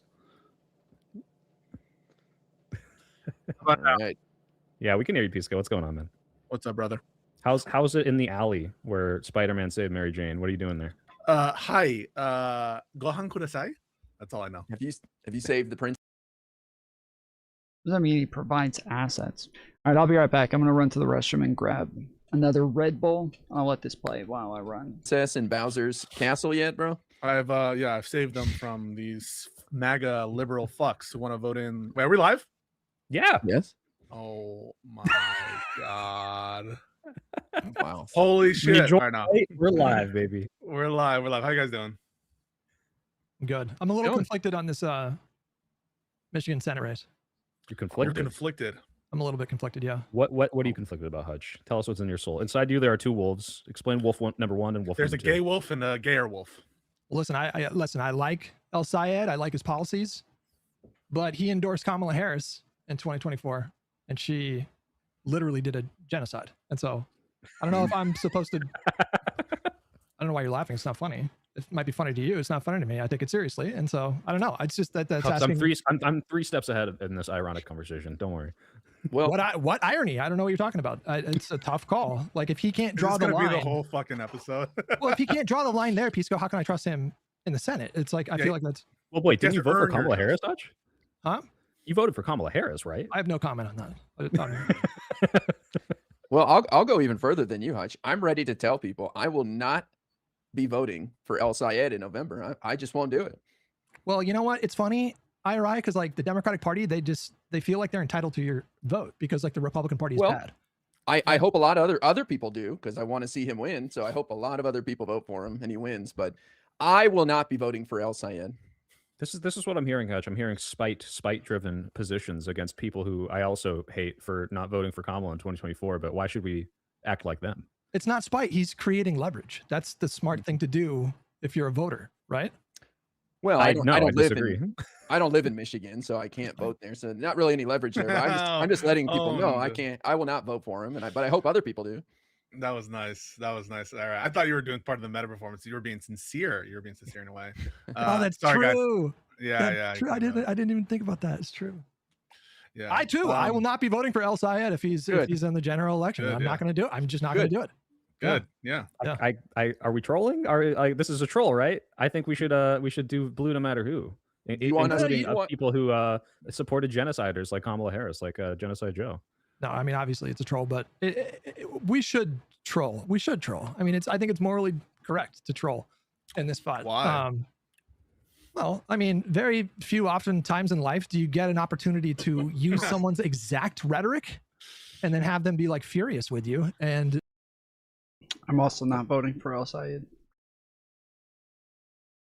I'm sitting out that election.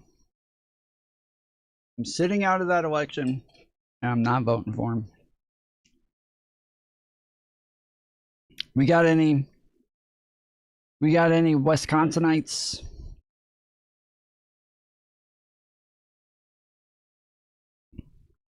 In the chat, we got any El Sayeders? there's no way I'm going to resist that. I mean, I'm just yeah. I mean, I'm all for like calling these guys hypocrites and telling them like, hey, you don't even believe in vote blue no matter who, so shut up. You don't get to hold that over our head. Well, but we're better than them, and we get to actually say, yeah, it's good when we do it in both cases that we should vote blue for the person who's going to beat the MAGA person, right? Well, but Hutch and I are saying it in jest, but there are people out there right now saying with their chest, if Stevens is a candidate, I will not be voting for him. Yeah, fuck those people, right? Like, yeah, these people are not serious. Well, okay, people. But that saying fuck those people isn't going to accomplish anything. But maybe showing them how infuriating it is to hear that when it's coming from the other side might actually make them go, you know what? I don't like this. Kind of like little kids where you could scold little kids, but if you show them and have them experience that they don't like that, then they may be less inclined to do that. Yeah, sure. I mean, that is the answer in all reality. Like, the answer is to treat these people like little kids. Sure, go do it. But the problem is, I think that a lot of people are sincere, and I say this like also pretty annoyed, also really fucking having done this conversation.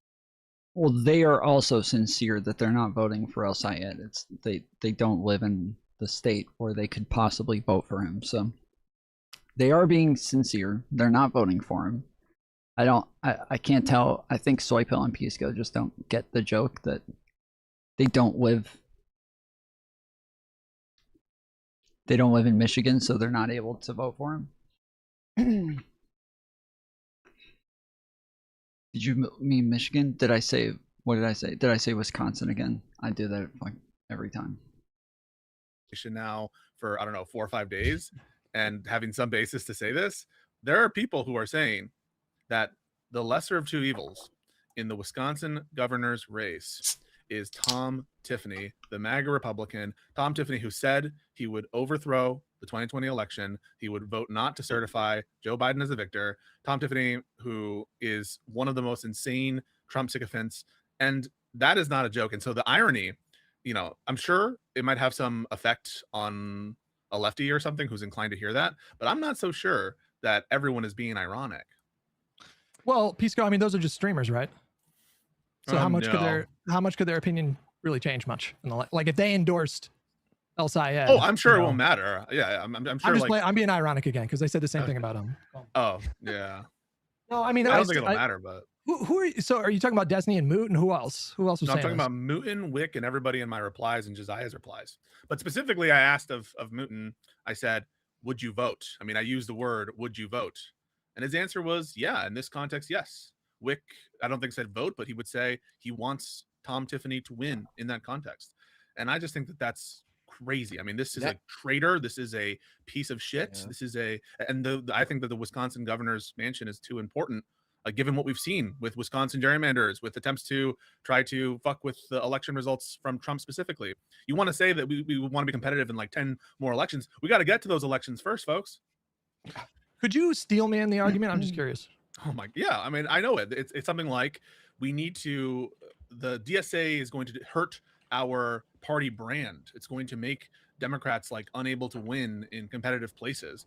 And that therefore it makes sense if you think that like Republicans are a threat to kill it in its crib now. And so we should vote for the MAGA Republican in Wisconsin and lose this race for the promise of having more electoral advantage in the future.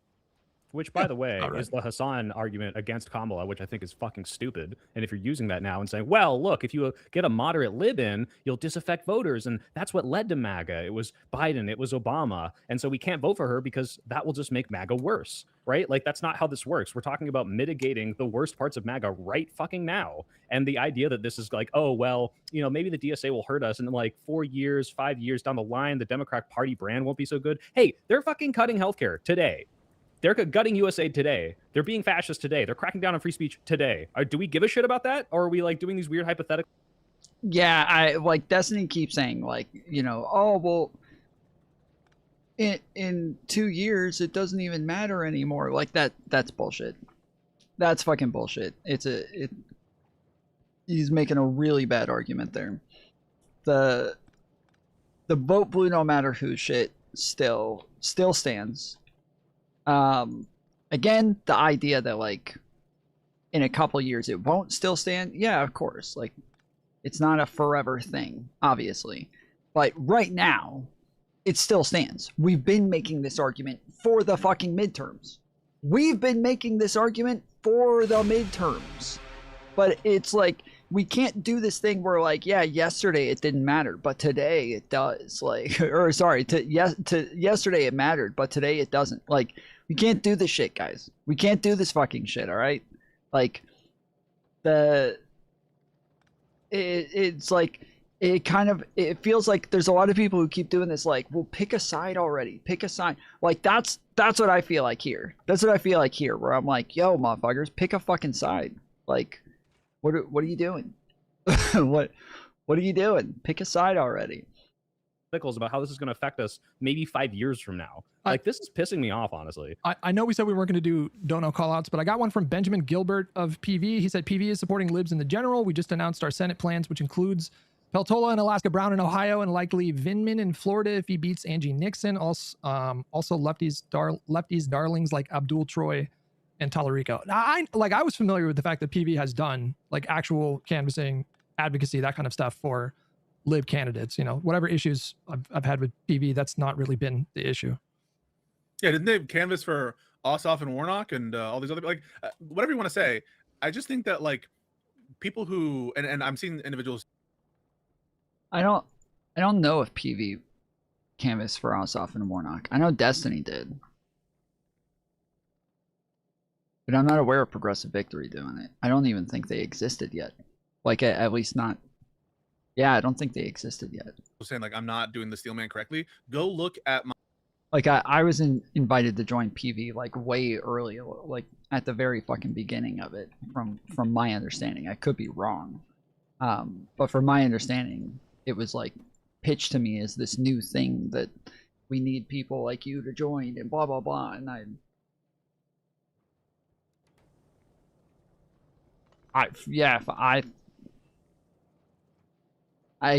could be totally incorrect here. or maybe like it's, you know, pitches can be bullshit. They generally are bullshit, but yeah, pretty sure it was brand new at the time. My exchange with Whick. Whick says, it's like a game of chess, don't you know? I'm sacrificing my bishop to like protect my to win the game. And so tell me why. I mean, there's kind of two strands of it, and it's unclear what someone is invoking at any given time. There's the strand of imminent illiberal takeover of the party and turn to Stalinism. There's that strand of it. And then there's a strand of they're going to make us so fucking unpopular, we'll never win another election. And I just think that the both things are just not justifiable bases to vote for a traitorous MAGA Republican who tried to steal the 2020 election in one of the most pivotal swing states in anticipation of the 2028 presidential election, which is the election that most matters. It's what you have to be focused on. Yeah, like I'm open. If people were saying like, oh man, like DAC is crazy, I would vote for John Kasich over her. Okay, yeah, he's not a MAGA Republican. He's probably more moderate. He doesn't want to destroy liberal democracy with this org that's saying, you know, destroy the Western civilization. But that's not what we're talking about. We're talking about MAGA Republicans. That's like where vote blue no matter who came from. It wasn't vote for the Dem every single time. This is politics. If you don't like the DSA people, primary. You think the left will ever have that? You think the left will ever be like that? You think the left will ever give you that great? Like, no, they won't. But who the fuck cares? Like, they're they're deeply unserious and they don't have these like, principles. Yeah. You think we call that shit out. It's fucking cucked. And I'll say it right now. It was cucked for Kyle Kalinske not to endorse in every single one of these elections between Trump from 2016 onward. It was cucked for Crystal Ball to not publicly do it. It was fucking cucked for Hassan not to be vocal about it, regardless of whether he actually did vote or not. It was cucked for all of these people, including and especially left-wing commentators. And I'm going to be consistent. If you want to go back on vote blue no matter who, and again, that is just a proxy for have a really, really high bar. I wouldn't vote for Hitler if he were a Democratic nominee. Yes, you're right. There are some lines.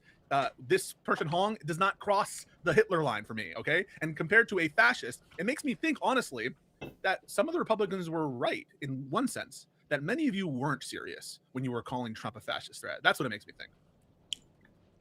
Hey, that's literally what I said about the fucking lefties, where I was like, they all do this thing where they're like, oh, Trump's a fascist and blah, blah, blah, but then they're not even willing to like vote against him. It doesn't seem like they actually think he's a fucking fascist.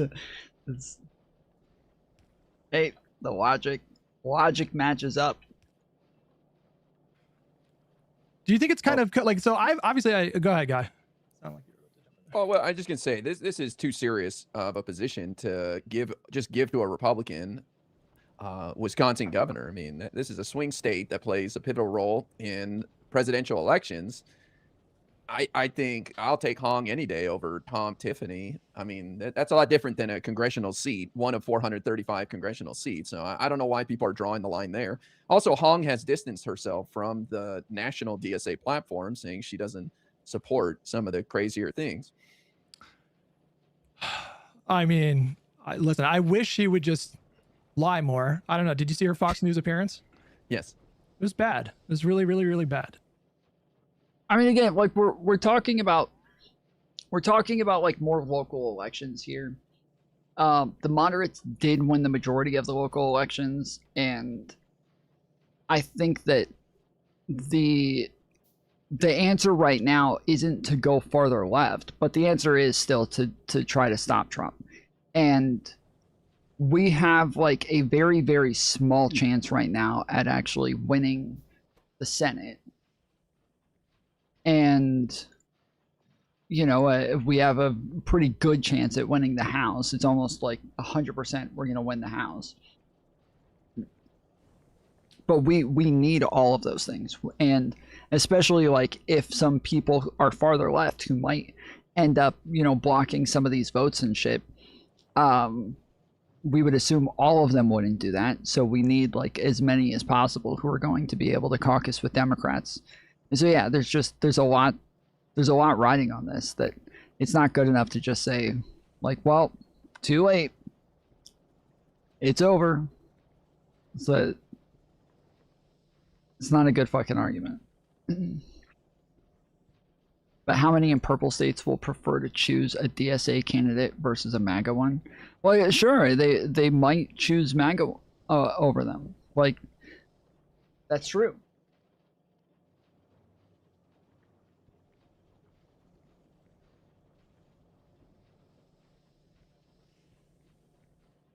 Like maybe the DSA people will have to learn from their mistakes and try to run more moderate candidates in the future. Or that means that the voters will learn from their mistake and not vote for a fucking DSA candidate going forward. But yeah, I still think for this election, it still is about beating MAGA. It still is about stopping Trump. And robotic. Yeah, she's not a charismatic person. I agree.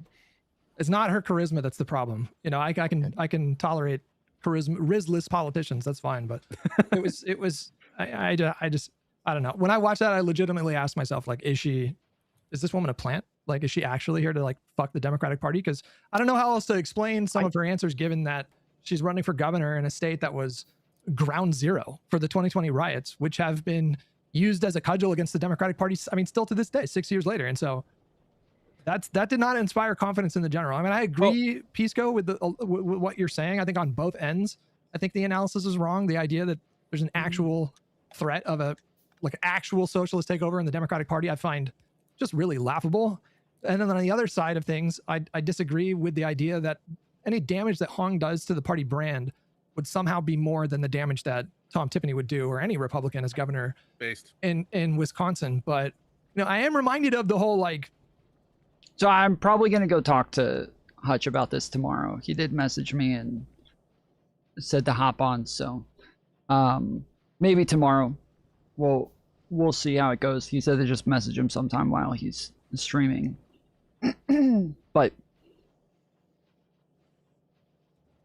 that is what I'm going to talk to him about, is that this is not all that ridiculous to think that the DSA can take over. This is not, and not even just DSA, but Democratic Socialists, like actual Democratic Socialists. This isn't ridiculous. This isn't a far-fetched idea.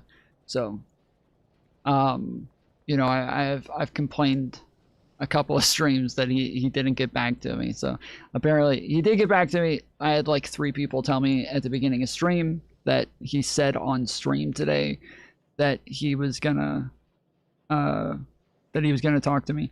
Tom, did you ever see the crazy lady from the Talarico rally? She put out a video saying, don't vote because even though Paxton is bad, he can go to the Senate and then won't harass Texans anymore. Wait, seriously? No, I've not seen that. You put that in the Discord? That's fucking wild. Hutch told me he's scared of bald people. Probably. But yeah, so we might be having that conversation tomorrow.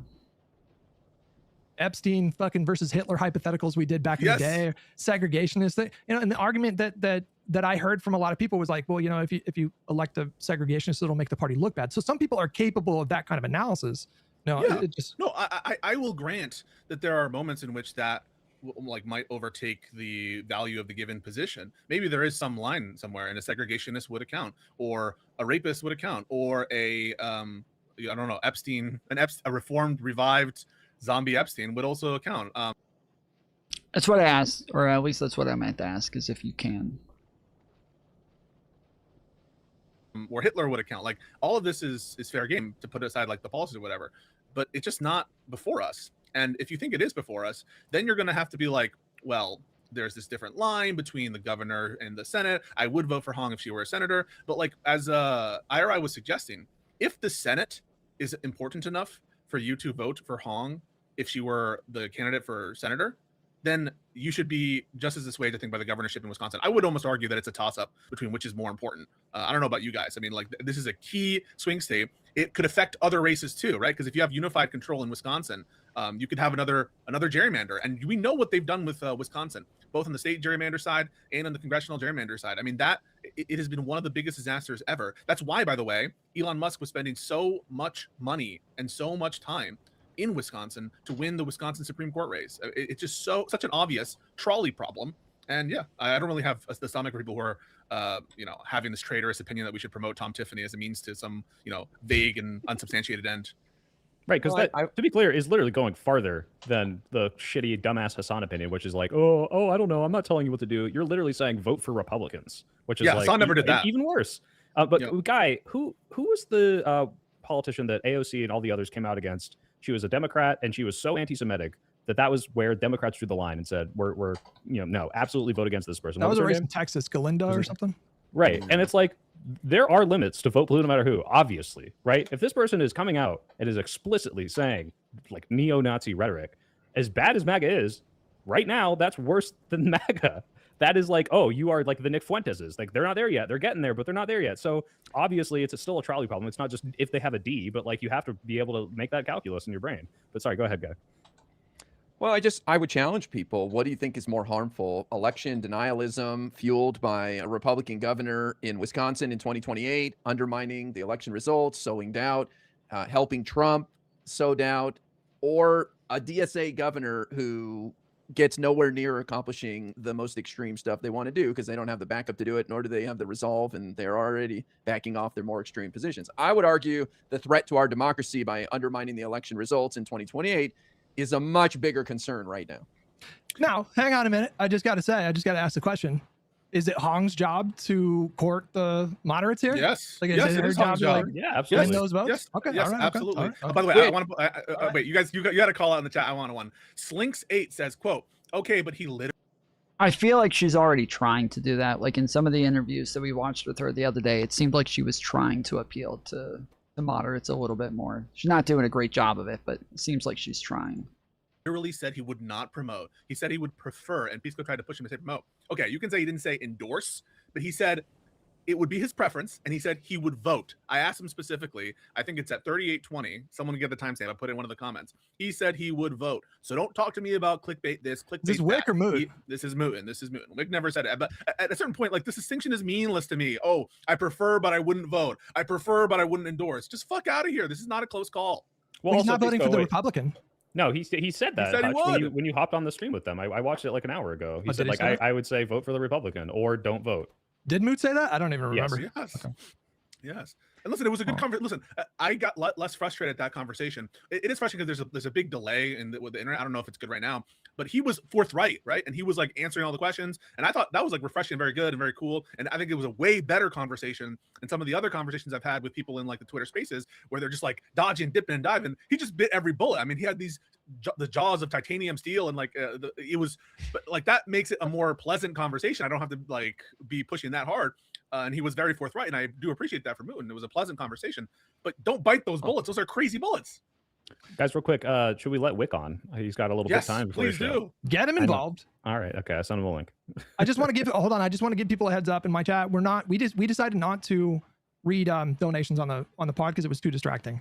So Yeah, I there's too appreciate. many. You guys gave too much money. You should not give us any money, in fact. If you guys want to donate and do super chats in my chat, that's awesome. But we're we're not going to read it out. I just want people to know that. Oh, is he not here yet? He is not here yet. I gave him a link. Oh, Listen, I hear you, Pisco. I hear you. At the same time, I feel like it's cuckoldry, a form of cuckoldry, to like go after libs, defending people who never believed in blue no matter who. Like I'm not going to do that. I Who's just simply defending them? What are you talking I about? simply refuse. What do you mean defending them? Like we're trying to defend the fucking results in given places. That's what we're doing. But you're like, oh, because it inures to the benefit of a left-wing person as opposed to a center-left person, then it's like you're sweeping. Was I sweeping for Kamala? No, I didn't. I honestly didn't even see your post, so I don't know the extent of the commentary that you've given on this. Oh. But so I didn't have you in mind. I wasn't like throwing shade or anything like that. Oh, there's the Whig class himself, the head honcho. Hello. What's up, man? Josiah DM'd me or super chatted me and was like, hey, DM Soy Pill, get on Lib and Learn. Get Josiah in here too, man. Josiah, I know you're watching. Get in here. I do. I like, no offense, but I honestly, I feel like the majority of the people that I hear argue about this topic and talk about it, I just don't feel like they do a very good job. I feel like most of them are just not really doing a great job at like making the arguments for why like the DSA is dangerous or why we should be worried about them, or like that includes Destiny, that includes Whick, that includes a lot of these people. I feel like most of them just don't do a very good job at making the case. so far every lefty who has jumped on here to talk about it seems to like fight me on the point for a little bit, and then, or even non-lefties, liberals as well, seem to fight me on the point for like a little bit, and then kind of like seem to get the logic pretty quickly. And it seems like most of them start with this like, that's absolutely ridiculous, like how could you think the DSA is this like actual threat, and how could that's so fucking dumb. And then it seems like fairly quickly they lose that energy. Whereas in all of these arguments, like even when I talked to Josiah about this, he lost that energy with the quickness as well, and was doing this. I haven't heard you make any different arguments though. What do you mean? I've literally almost every time we've gone over this, I've talked about like why Destiny is not making good arguments, why Whick isn't making good arguments, why, like, and I've maybe every single stream gone into like the specifics of the differences between what it is that I would say and what it is that they would say. So we'll probably get into it tomorrow with Hutch, but yeah.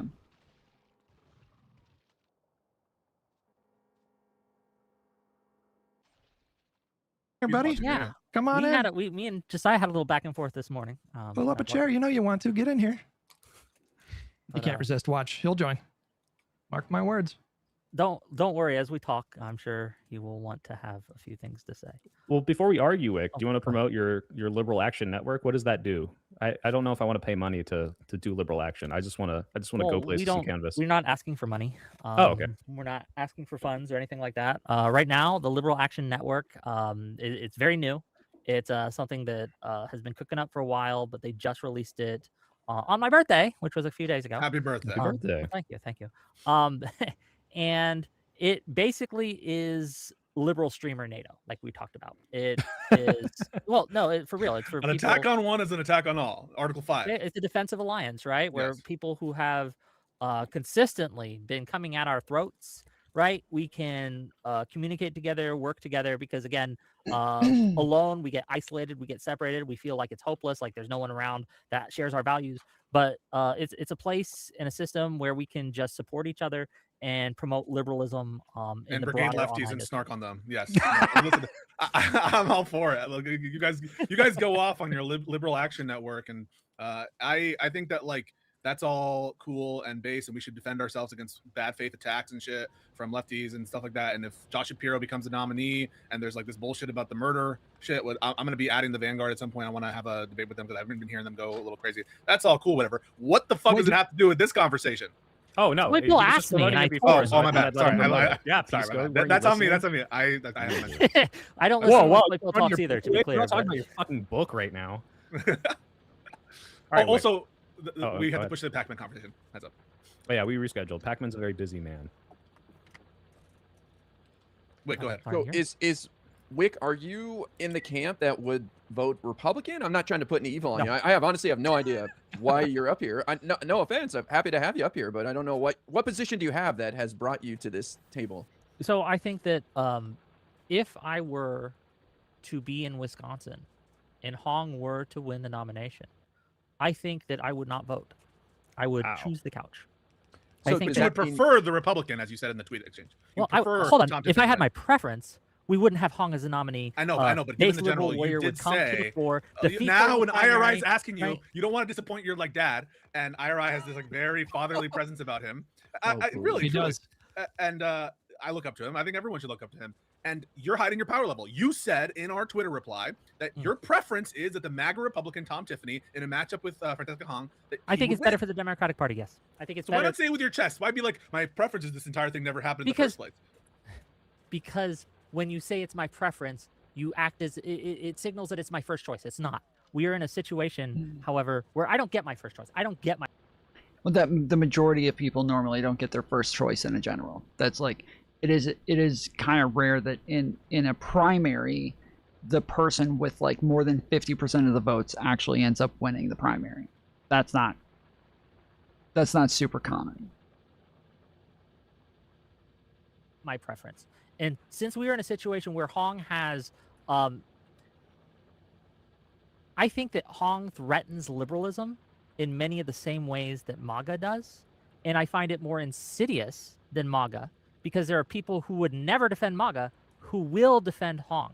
And that's why I think she's a greater threat. Now, look, I think that when it comes down to it, Hong's not going to win the general. I think that's what just the a evidence dodge. suggests. That's like just doing a prediction. We're not asking you for your Nate Silver take, bro. We're asking you for your outlook in terms of who you want to win, not what you expect Again, will I think happen. it's better for the Democratic Party if she loses. Yes. You know, I don't. Well, but Pisco's being bad faith here because obviously who can win in the general is part of that fucking assessment. But like, I guess maybe not when you're talking about the general as much, I suppose. Like, or sorry, when I don't know. Because yeah, if he's just talking about who has a better chance, the Republican or the Democrat. Like if you were talking about whether the one Democrat would have a better chance than another Democrat, that matters. Like that is an important part of the analysis. I don't think we need to speculate too much. I mean, I don't know if we've ever had a DSA governor, but we've had DSA mayors, I think, right? And we've had, people. They've had some prominence in like local politics. They've done decently well at the state level in some cases. And what was the worst that happened? They did some stupid policies that they ended up rolling back a couple years later. So when you say like Hong represents just as much of a threat to liberal democracy as MAGA, that seems kind of crazy to me, Whick, a little bit, because MAGA, as a political movement, a majority of them think that 2020 was stolen, and they straight up literally tried to steal an election. El-Sayed's been playing with, and El-Sayed isn't DSA, and I will vote for El-Sayed if he wins. I want to make that clear because the Senate's just more important. But I think that El-Sayed's been playing with electoral election denialism too, saying that if he loses, it's because of AIPAC and no, I agree. That stuff is cringe. But that's not even in the same universe as what Trump did in 2020. My argument here is that if Hong were to win in the general, it would make it harder to defeat MAGA in the future.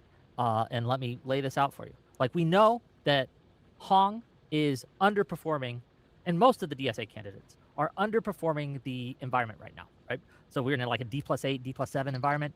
They are either underwater and probably not going to win, or they have taken winnable races and made them either a toss-up or likely red, likely Republican. If she wins, what's going to happen in the primary is people are going to want to go towards, or be more likely to go towards her style of politics and campaign with the same people that she's been campaigning with, right? That I do feel are an existential threat to them. But I would grant you that, Whick, and I would still say that that's not that's a less bad outcome than having a Republican governor. And how is that different from the Hassan camp saying the exact same thing about Kamala? Like, hey, yeah, obviously trolley problem, she's not as bad. It is literally the same argument. This is what I keep saying. This is the same exact fucking argument that they made. Is that they're looking at this long-term consequence to the party instead of just trying to stop Trump. And we're all sitting there going, wait, what? Fuck the long-term consequence. Even if we understand that you have a different set of priorities from us and you want different things, like, you should still prioritize beating a fucking fascist right now. Like, that seems blatantly fucking obvious that you would want to stop the fucking fascist more than you would care about the long-term prosperity of your ideology within the party. That's insane. But if you elect her, then we're going to get more liberalism. We're going to get more do-nothing Democrats. Because They're not I going like to push the party liberalism, and line. I don't like illiberalism. And MAGA is That's going to different. take over because it's going to disaffect voters, and people will say, well, they're not delivering. Like, this is the exact same argument that I said is total bullshit from him, and that's how, like, part of the reason we get millions of people dead from U.S. aid cuts. That's how we get all our institutions covered. The difference is they're being shown a pizza and saying, oh, I can't eat pizza, it's poisonous, okay? And then I'm being shown a plate of cyanide and saying, I can't eat that, You're doing poisonous. the Nina Turner thing. We're making the same argument, but the facts of the matter are not the same. You're doing the Nina Obviously, Turner I'm shit sandwich correct and thing. they are incorrect. But So that's at your only the end of the argument is day, I'm right and they're wrong? Like, you don't have, like, polling to show this will happen down the line? I just pointed to what's happening with El-Sayed and Hong, right? Hong has taken a winnable race and made it so we are going to have much harder time winning that. Can we acknowledge that reality? Well, the polls, 100% yes. Yes. yeah, the polls, So the if- polls say that. Yes. Yeah. So if we don't want that to happen in the future, we don't want this constant taking winnable races if we just have generic Democrat or someone just fucking moderate, and then making them much harder to win. But this is an argument. If I may finish. Yeah, but isn't If you that like wanna- this if is I why may we finish, shouldn't elect her in the please. If I may primary? finish, Like please. I don't want to vote for her in the primary. Yes, this is a primary argument, not a general argument. Correct. No, it's a general argument too. This is what I was just saying. This is an argument for the fucking primaries, not the general. If she wins the primary, it's much. If she wins the primary, and then so by some miracle she wins the general, what's going to happen is there's going to be more people. We knew we could get it. I in knew here. it. I'm I not knew saying it. anything though. I'm I not knew saying it. anything though. I'm just gonna sit here and show you Just when that I thought I am was out. conquering that I'm conquering my fucking addiction, and I can be here and I can be in the midst of this, and I'm not Yeah, gonna say a yeah, word. yeah, So yeah. Not to leak any private True, DMs, true, but true, I true. look. So Josiah, true, dude. He called me a couple nights ago. If you guys haven't seen, like, every time we've reviewed the Twitter's, what do they call them? Twitter spots or Twitter calls. Every time we've reviewed Pisco doing his DSA loop Twitter rooms, every time Josiah jumps on and sits there, and every time people are like, dude, you left Live and Learn because you said you didn't have time for the shit anymore. Yet every single time I look at one of these spaces, that's what it is, spaces, yeah. Every time I look at one of the spaces, you're there every fucking time. And he's like, yeah, I'm fucking addicted. Like, I can't stop. I can't stop. I can't do anything about it. It is what it is. But like, I every time I see it, I immediately just, I lose control and I have to join. I don't want to, but I do. I have work to do. I got shit that I got to get done for my channel. I am very busy. Can't help it. I end up jumping on every fucking time.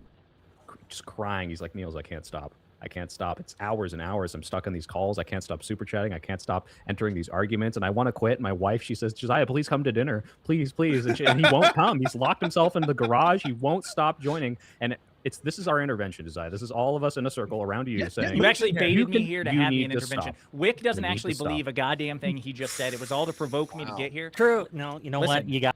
Jeez, what? I thought he wasn't making any arguments. What is he doing? Get Moon in here. Get him I in will here. say, look, I will say I missed dinner before. What the fuck is Mootin? It's very unfair right now. You guys are going to need more guys, okay? It's very unfair for you. We right need now, four okay? more. You're going to need more guys. Wick, I'm curious.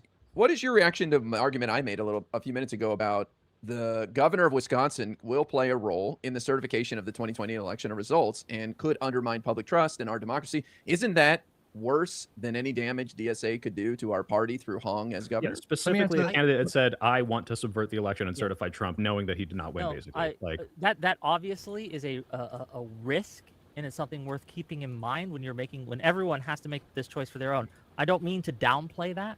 Well, you're saying it's not as important. Yes, because I think the other threat is much more dire than that. So stealing the election is worse I than don't think someone they'll do not it. even I don't committing to think it'll doing the work. craziest thing on their platform. I don't think it'll work. And we don't think prison abolition will Oh, work. so you're the Ben Shapiro. The guardrails will hold, so we're that is good. the We Ben can just Shapiro keep electing these people who are going to try to subvert the entire democratic Again, process. we don't. This problem, MAGA is waning right now. Their influence is waning. They are being beaten on every Holy front. cope. What? In polls, in special elections, we see us flipping seats from red to blue consistently. So stop in keeping the pressure up on him and vote for them. Even is that what the argument is? I can't finish the argument, right? You're triggering me. This is ridiculous. Oh, I'm sorry. I thought It's the MAGA not was a fucking ridiculous. existential fascist threat, and they're like, they're on their way out. The guy's Hey, hold talking on. about running Are for a we- third fucking term. Hold on. What is Trump's approval rating right now? It's really bad. He just crossed like. I think it's probably it's the 5th lowest ever, right? Yeah, but The Wick, 5th who lowest cares? ever. Who cares if he doesn't fucking win the election if he He's a tries to fascist. fucking steal it? That is a problem and a threat. But That's if a risk guys I'm gonna fucking take. A win the little one election, that I'm willing to take voting to just won't make sure matter. Hong doesn't win. Hong, look, so say they try, and correct me if I'm wrong here, but say they try another false slate of electors scheme, right? Where they have and they get the swing states that go blue, inshallah, in 2028, right? They put out a false slate of electors, say it was stolen, and they send it to the Congress. And J.D. Vance is a spineless cuck and will just do whatever Trump says. You don't have to Mike say Pence, because they've the all said Patriot- they would do this, by the Right. way. JD Vance Yeah, said, I would have certified for Trump. So, yes, okay. yes. And then when he does say, okay, we're going to accept these false latest electors, what happens? It goes to the House, doesn't it? Is that what you're happens? asking anybody knows. You're asking about the No, I'm procedural? pretty sure that's what happens. It will go to Yes, it goes to the House. They vote on whether or not to certify. If they don't, then they do an investigation. If they don't do if they decide that there needs to be an investigation, then whatever conclusion they come to, I believe, goes to the Supreme Court if they choose to overturn the election. I believe. Because I watched there are that many- video on this. There are That many video different was stages to it. amazing. So if you're trying to interfere through Congress, then yes, the House can vote as House delegation, as a state delegation. Yeah, and so then it it's would out of be 50. important. But it's not just that. Hang on. So there's layers to this. The first was just to have Mike Pence declare Trump the victor. The second was to have the state actors actually send the official slates to be the Trump slate. So to obviate the need for congressional support and just have the governor They're gonna send over obviate? slates of electors. And that's why he went after those state electors first. Remember that? That's why he had these people on the phone. Raffensperger, he brought in the Michigan guys. Like, this is why the state actors matter. Wait, Because there's wait. multiple but levels. Wick was about to say something here, and he's about to walk into a trap. But go ahead, Wick. Or walk into a trap. Yeah, go No, ahead. It's going to go to the House, correct? After House- that's one avenue. We can't know which slate of electors is true. We're going to have to go to the House and vote on it, right? That's as I understand. That's what one. the No, method. wait. No, please go. Don't No. let him finish. Let him finish. Is that correct? Am I correct in this? You're kind of correct. Kind of. Kind of correct. How am I wrong?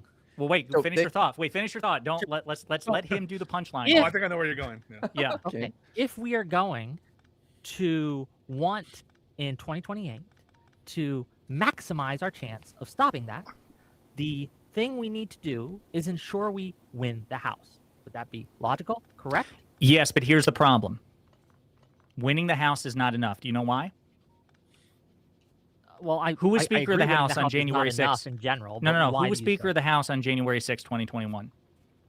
Nancy The Pelosi. Speaker of the House in 2021? I don't remember. It was Nancy Pelosi. Nancy Pelosi. Fair enough. Simply having a majority in the House doesn't protect you because it's about the state delegations. And guess which party has more state delegations than the other party? The Republicans.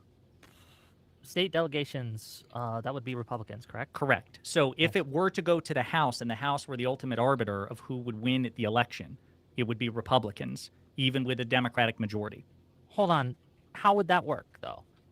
It's 50. So it's 50 states, and every member votes within their delegation, and the majority is the vote for the state. That's the fucked up system we have. So I mean, even if it wasn't, by the way, in the like, House- this is where I thought you were going, Josiah. Like, the governor is going to affect any kind of gerrymander that's going to occur. The governor could literally have an effect on the House of Representatives just based on, like, the thing about it with Hold Newsom. on. No, not for 2028, sir. Because Says who? time. Again, who's currently governor in Wisconsin? Right now, it's Evers. Evers, right? Evers, as I understand it, is an election denier, is he? No, but not but like- Hong. But if Tiffany wins, Tiffany would be seated for the remainder of between January 2027 28 and is what matters. yeah until Yes. January 3rd, 2028. And remember, the new House is seated Before before the election is certified on January 6th. So in I don't theory- believe that's true, actually. Wait, can I believe jump it in? goes- 'Cause I feel like we're Absolutely getting a true. little lost in the weeds here. What is happening is we have two options in primaries. We have DSA people and we have the not DSA people. And in the places where DSA people are winning. Why are you interrupting? This is like he's giving his fucking reasoning behind why he's so against the DSA. Like, this is, I feel like you should allow him to go through his whole fucking logic here. Why stop? Why stop him? Let him go through it. We're now saying the only way to cut the cancer out, to make sure they don't win, is to vote for MAGA Republicans or not vote. No, and not not, vote. hey, what happened in this primary that made us get rat fucked so hard we didn't win and beat these people that apparently have this so unelectable platform that they shouldn't be winning, but they still are. The voters are picking these people. So liberals, if we want these people out who have crazier ideas, we need better fucking candidates. And the idea that the solution to cutting DSA out of the tent is let's elect MAGA is fucking insane to me, regardless of whether or not you think the guardrails are going to hold. Like, this whole conversation is like, we're so past the, hey, why don't we run better politicians? Why don't we actually make sure that we can address voters the way that they should do feel that being as heard? well. Well, Why are you getting mad at Whick right now and not? Because he's outside- saying basically Well, like hang the on. only Why are way you to getting do mad at this Whick is and not mad at Hong for courting his vote? He's also. What do you mean? I'm not mad at Hong. I want. This is, if you guys don't know, they're repeating the same things that the leftists said. This is what the leftists kept saying, where they're like, why are you mad at Hassan for not endorsing Kamala Harris? And why are you not mad at Harris for not winning his vote? It's not his job to do her job for her. It's her job to win his vote. Okay? She didn't do enough to win our votes. That's on her. That's not on us. Like, this is their whole fucking argument. It's absolutely disgusting. So obviously we're going to keep repeating the same fucking rhetoric back to them. I said this a couple of times the other day, but that's all that is. I want Hong to get as many voters as she can. Slim Shady! Hey, yo, Tom, why don't you go on Live and Learn? I've already learned. I've already done it. These guys are learning. They have to go through the process. I've already learned all there is to learn. It's her job during the votes. If Whick's, no, it's fine. He could do it. I mean, like, look, I get it because these are dumb arguments from the left, and if you repeat them, it's like, yeah, I understand these dumb arguments. But the point is, if Hong is unable to court Whick because Whick's position is, Hong, you're so bad, I want a MAGA instead of you, and I think MAGA is better down the line, what the fuck is she going to say to him? I just want to say for the record, I was correct. They are seated on January 3rd, 3 days before January 6th. I was right. I'm always right. Don't question me on Senate procedure shit. But again, the gerrymander won't come into effect. There's just not enough time to gerrymander in. It's 2 years. Wait, what are you talking about? Okay, when's the next House election? 2028? 2028, right? Yeah. Yeah, so you have the 2026 midterms here in November, and then the next House race. I don't know why Tom doesn't seek out the clout. I at some point, I'm a bit more involved than just, hey, there's clout, let me run and get it. I've got more going on than that. Okay. Races are during the presidential election in 2028. In 2028, yes. They definitely could gerrymander in those 2 years for sure. I'm not sure how much of an impact the gerrymandering would have. I just don't see that as going to be. Well, again, like you were telling me to go jump on today, right? Go jump on today. Well, I'm gonna go and jump onto a panel where they get rid of Whick, and it's generally gonna be me versus 5 other people, right? Where that is a situation where you're incapable of looking good in those situations. That's an impossible scenario. And especially when Josiah is jumping on because he's all heated about this, Pisco's all heated about this. Whereas instead, I would rather have one-on-one conversations with these people. And maybe I would have tried to jump on if Hutch hadn't literally messaged me 2 minutes before you did, saying, yeah, come on tomorrow. Well, why the fuck am I going to go talk to him today if I'm going to go talk to him about the same exact thing tomorrow? Like, why would I do that? Especially when, like, I can take the time to, like, actually prepare for this specific argument with one person. You wouldn't have? Okay. I don't know why I read your chats. That's not going to be salient. It's not going to be able to be outcome determinative on this. I just so you know, I've asked to jump on the show like 4 times. So, 4 separate fucking times. So the whole you wouldn't have, I've already done it. So shut the fuck up. You're fucking retards. You don't know what the fuck you're talking about. I've asked to jump on 4 separate times. Before shows, during shows, after shows. I've done all of it.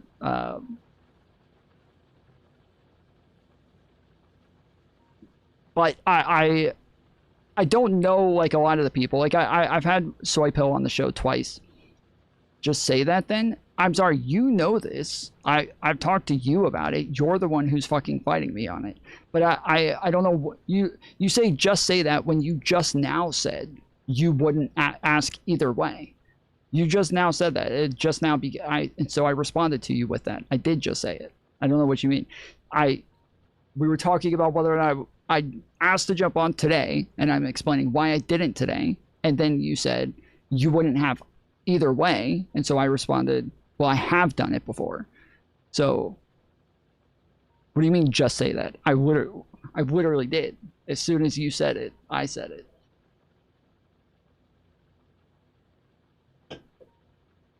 It's like talking to a wall. But what will be outcome determinative, and what we know will happen, is that if Hong wins the general election, right, and we have to fight for all these primaries where we take winnable seats and we make them much harder to win, we're going to have to need more resources. We're going to have to need more time, effort. Yeah, but here's the thing. Wait. You know, I would grant you all of that. I agree. Yes. I think if she, is the general candidate, and if she wins, it's going to make Democrats' jobs harder. It's impossible to quantify. Is that really going to be specific to that region of the country? Is it even going to affect a race like Alaska? I don't know.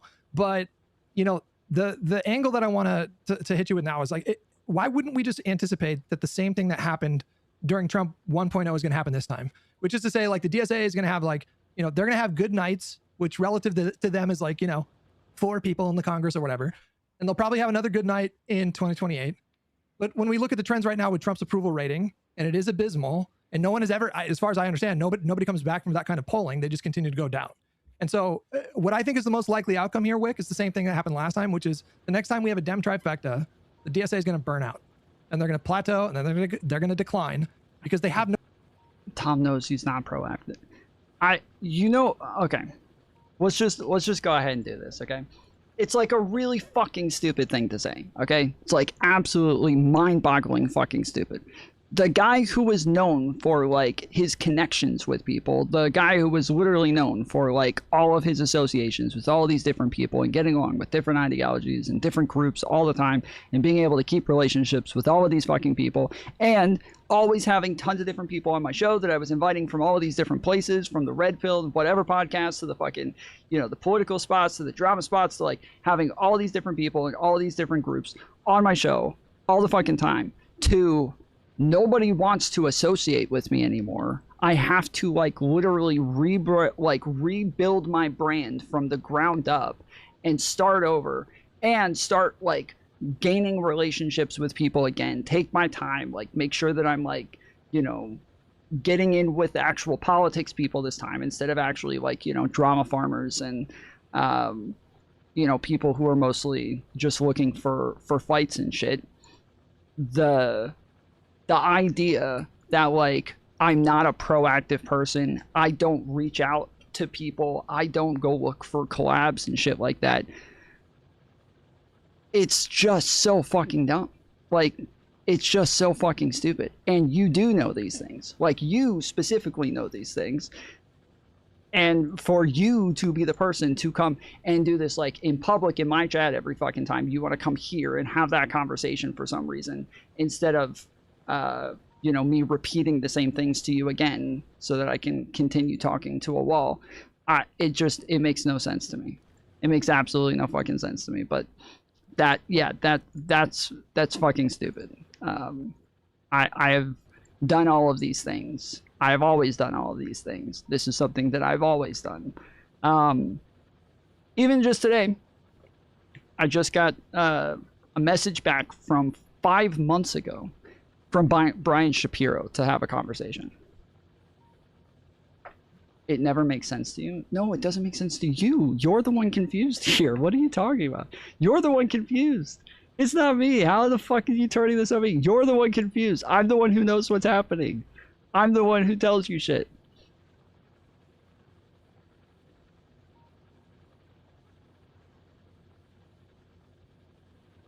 Well, I mean, Slim, literally the things that she's sitting here complaining about, when I tell her I do it, she's not like, okay, I'm wrong, my bad. Like, there is no winning this conversation. There is no winning. She's ODD. She just wants to be mad about shit. She just wants to be upset. There is literally no winning. no pitch when a Democrat's in office. Then then their shit is like unpopular. Hence Bowman and Cory Bush losing their primaries. You would grant me that the DSA is currently on this cycle expanding its seats. It's expanding its reach. It's not a lot. Yeah, this is like saying they doubled from 2% to 4%. But it is getting worse, right? I just listen. Do you see them? Do you see them realistically? Is that not true? What I just said? Again, but it's like saying it's going from 1% to 2%, right? Yeah, but that's why it's easy to nip in the bud now. I don't want it to get to 20% or 25%. No, I do not. Listen to me. It's not easy to nip in the bud. You're saying the solution is elect MAGA. That's not an easy solution. Shut the fuck up and let me talk real quick. It actually doesn't, like, we're not nipping anything in the bud. You understand that when Republicans are in office, the DSA does better, right? Well, that's why they try to get Republicans elected. Yeah. Demonstrably the case. They elect more DSA people. They're more successful when Republicans are in office at the state level and the federal level. So, if you acknowledge that, I don't understand how you could abide a Republican governor. One seat, one governorship. Again, we know in 2026 that we are going to, in at least every metric I see, we're taking the House. We're getting 230 seats. We might even take the Senate. That's up in the air. And that's not what the conversation's about, Slim. That's not what we're talking about. I literally just gave a full fucking explanation. If you want to talk about potential instead, I already addressed that as well. But that's not, we weren't talking about potential. We're talking about whether or not I do anything. And it is a complicated situation. Like it is complicated. There's too many other rumblings that exist that that make it to where I've been aware for the entire period, and as has she, that as have you guys, that this is going to be a long fucking process to take time, and that instead of disappearing and just getting sick of it, I'm still here every fucking day doing what I have to do to get shit back. So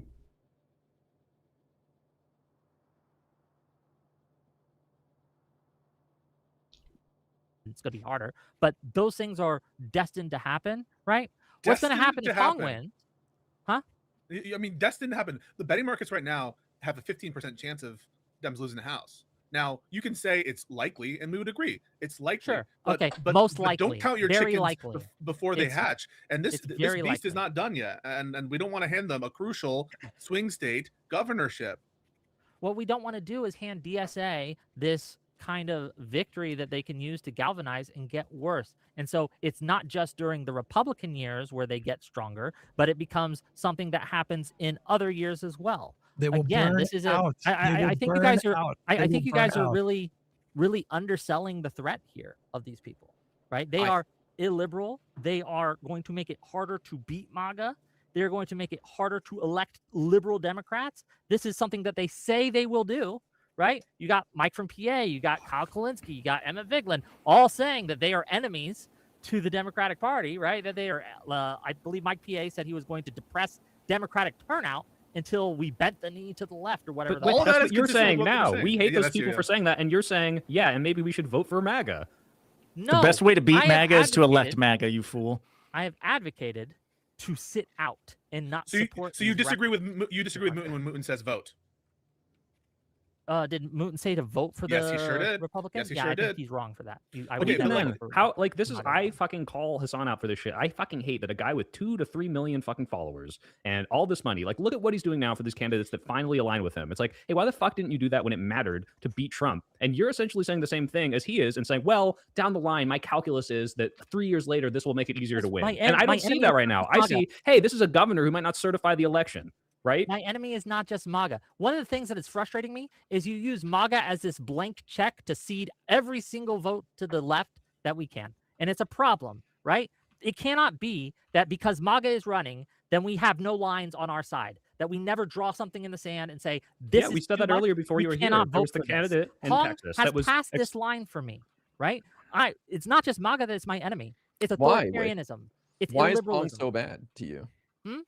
Why is Hong so bad in particular? Well, did you see who she was campaigning? Well, first of all, did you see who was campaigning with? Like, I think yesterday, maybe today. This person praises Mao Zedong, who killed 40 million people. This person is playing with great replacement theory, right? Lying about what the New York Times says, claiming that Israel is invading Muslims to Spain. It's crazy shit. right? She's campaigning with this Hassan. person That's what you're wants saying. America to be destroyed as it is. He wants to abolish private property. He wants to what was the other he's a terrorist supporter who You don't even need to do guilt by association with her, though. Like, you can just listen to her stated positions. Yeah, well, She has it's all of the positions- above. She holds positions that are broadly toxic to the entire party. And Whick is right that if she wins the general and is the governor of that state, the Fox News and the right-wing media machine are going to have a fucking field day with her, and it is going to drag down the party. It's 100% guaranteed. There's just the positions that she was pushing on Fox News are so unbelievably toxic to the Democratic Party. We know this to be true. Yeah, and even the things that she's disavowed. You remember? Do you guys remember Project 2025? Right when they? Oh no, I forgot about that. And then Trump was like, "Oh, I don't even know what this is." Right? I disavow it. Project 2025. I've never heard of it. And then when they got elected, they just started implementing 2025. I think about that a lot when it comes to the DSA and DSA candidates going on and saying, "I've never heard about that. I disavow that shit." And that's why it's Lord of the Flies in Mamdanieville, right? I mean, that's why we have no private property in Mamdanieville. Mamdani is a mayor. His power is limited, and he's letting in people like governor, DAC and the governor who are can't going abolish to do the shit like police that or once they get prisons, enough power. I don't know. Like, wish you would. Like, why would I ever vote someone who's like, "Hey, Whick, I'm going to my stated policy position is we want to kill you. We're going to murder you." But don't worry, don't worry. You hate it. We can't do it now. It's kind of silly to even be mad at me with it now. We don't have enough power to murder you. We don't have the strength or anything like that. So don't worry about it. That's our stated policy position, to murder you. Is that her stated policy position? She wants to murder you. I'm illustrating a point. I don't think they're actually trying to murder me, right? But I'm saying if someone is saying that we want to abolish the Senate, we want to. And if someone is saying that they want to steal the 2020 election. Yes, that's bad. That's why I'm not voting for them either. Yeah, but which one's worse? Yeah, but sitting out. I saw some, people saying like if you would rather vote for the Republican than just don't vote.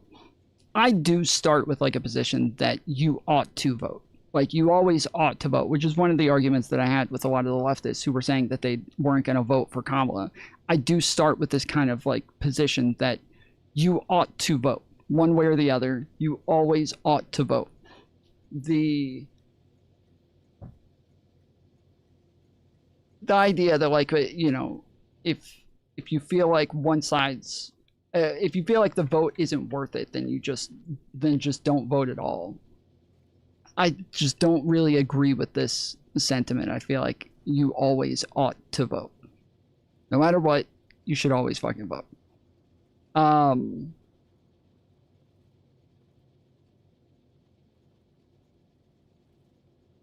Like there is a lesser of two evils in pretty much every election. It's hard to imagine where there's not one. And so you should always vote to try to get the lesser of two evils elected, and that everybody ought to vote. In this case, it gets a lot more complicated because in the blue no matter who, MAGA versus Democrats sort of dynamic that exists right now, we're not just looking at a candidate by themselves and deciding whether or not they should vote, even when it comes to Congress, or especially when it comes to Congress, but even when it comes to governors or mayors and everybody, we're looking at them as like, how are you going to exist within the party? How are you going to exist as part of this dynamic? And it becomes a lot more complicated because when we're talking about somebody like, Hung or others, we're looking at what they're going to do in the party with other Democrats. How are they going to engage with other Democrats? How are they going to vote? Are they going to be in line with other Democrats? Because with somebody like Fetterman, like, we don't give a fuck that you vote with Democrats, 86% of the time or whatever it is. Like, you're not giving us the right rhetoric. You're not giving us the right talking points. And even that small percentage of like dissent is problematic for the party at large and for getting things done at large. And even helping Republicans in small ways here and there is a massive problem for the rest of us. So it becomes a lot more complicated when we're talking about not just find the lesser of two evils, but we're looking at people saying, well, how is this going to work out long term? How is this going to play out overall?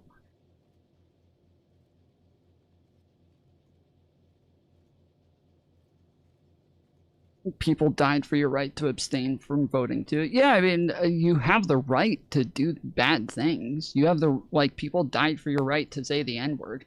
I still think you shouldn't say the fucking N-word. Like, like, you know, there's a lot of things that I think are bad that people died for your right to do, and I'm glad they did it. I'm glad you have the right. It doesn't mean I think you should do it. It doesn't mean that I would ever prescribe doing that thing. An election, you risk the worst one, Tom, Tiffany winning. You can vote for the rest of the ticket.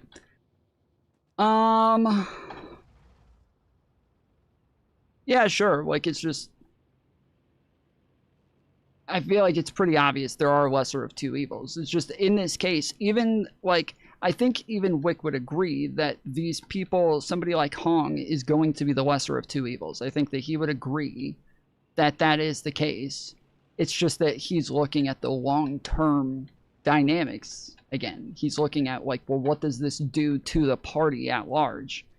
And this is, again, the same argument that people like Hassan and them were making, where they're looking at, like, well, how does this affect the overall, like, hope that we get our politics through later on?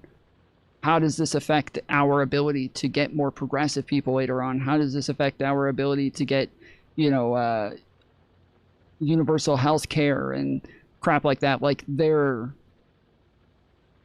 there's just so much more that we're looking at than just, is that person the lesser of two evils? Because yeah, I think Whick is looking at this saying, yeah, this is gonna, like, change the direction of the party, and I think that I would rather vote for a Republican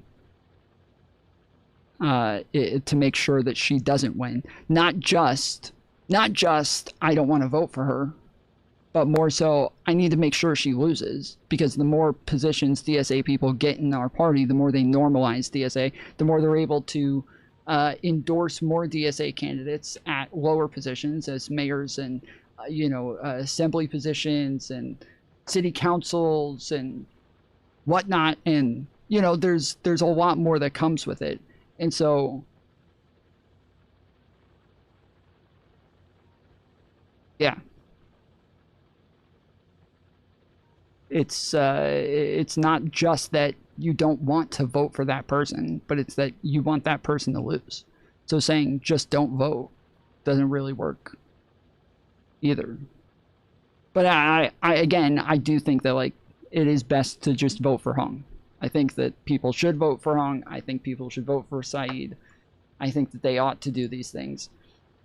This is, while I am fully on board with saying that, like, I think the DSA is a real threat, and I think this is a group that obviously can do some real damage to the Democrats.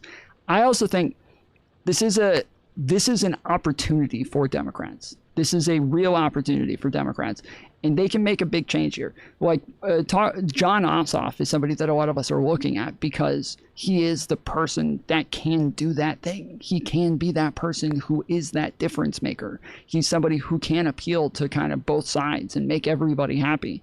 And I do think that, like, you know, Democrats are, they should stop voting for funding for Israel. I do think that they should be I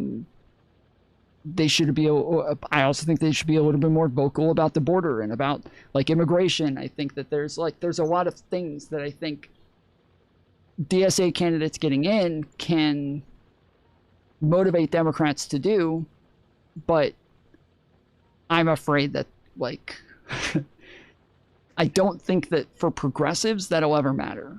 For progressives, I don't think that will ever fucking matter. I don't think it matters if they do the thing. I think that they'll still say that it's not good enough.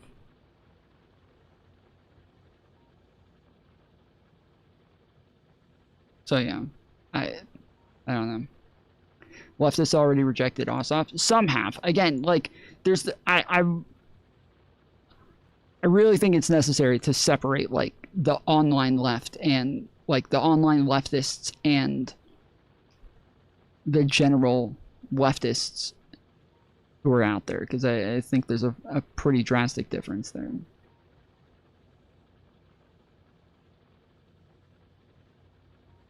Dems lost the last election in large part because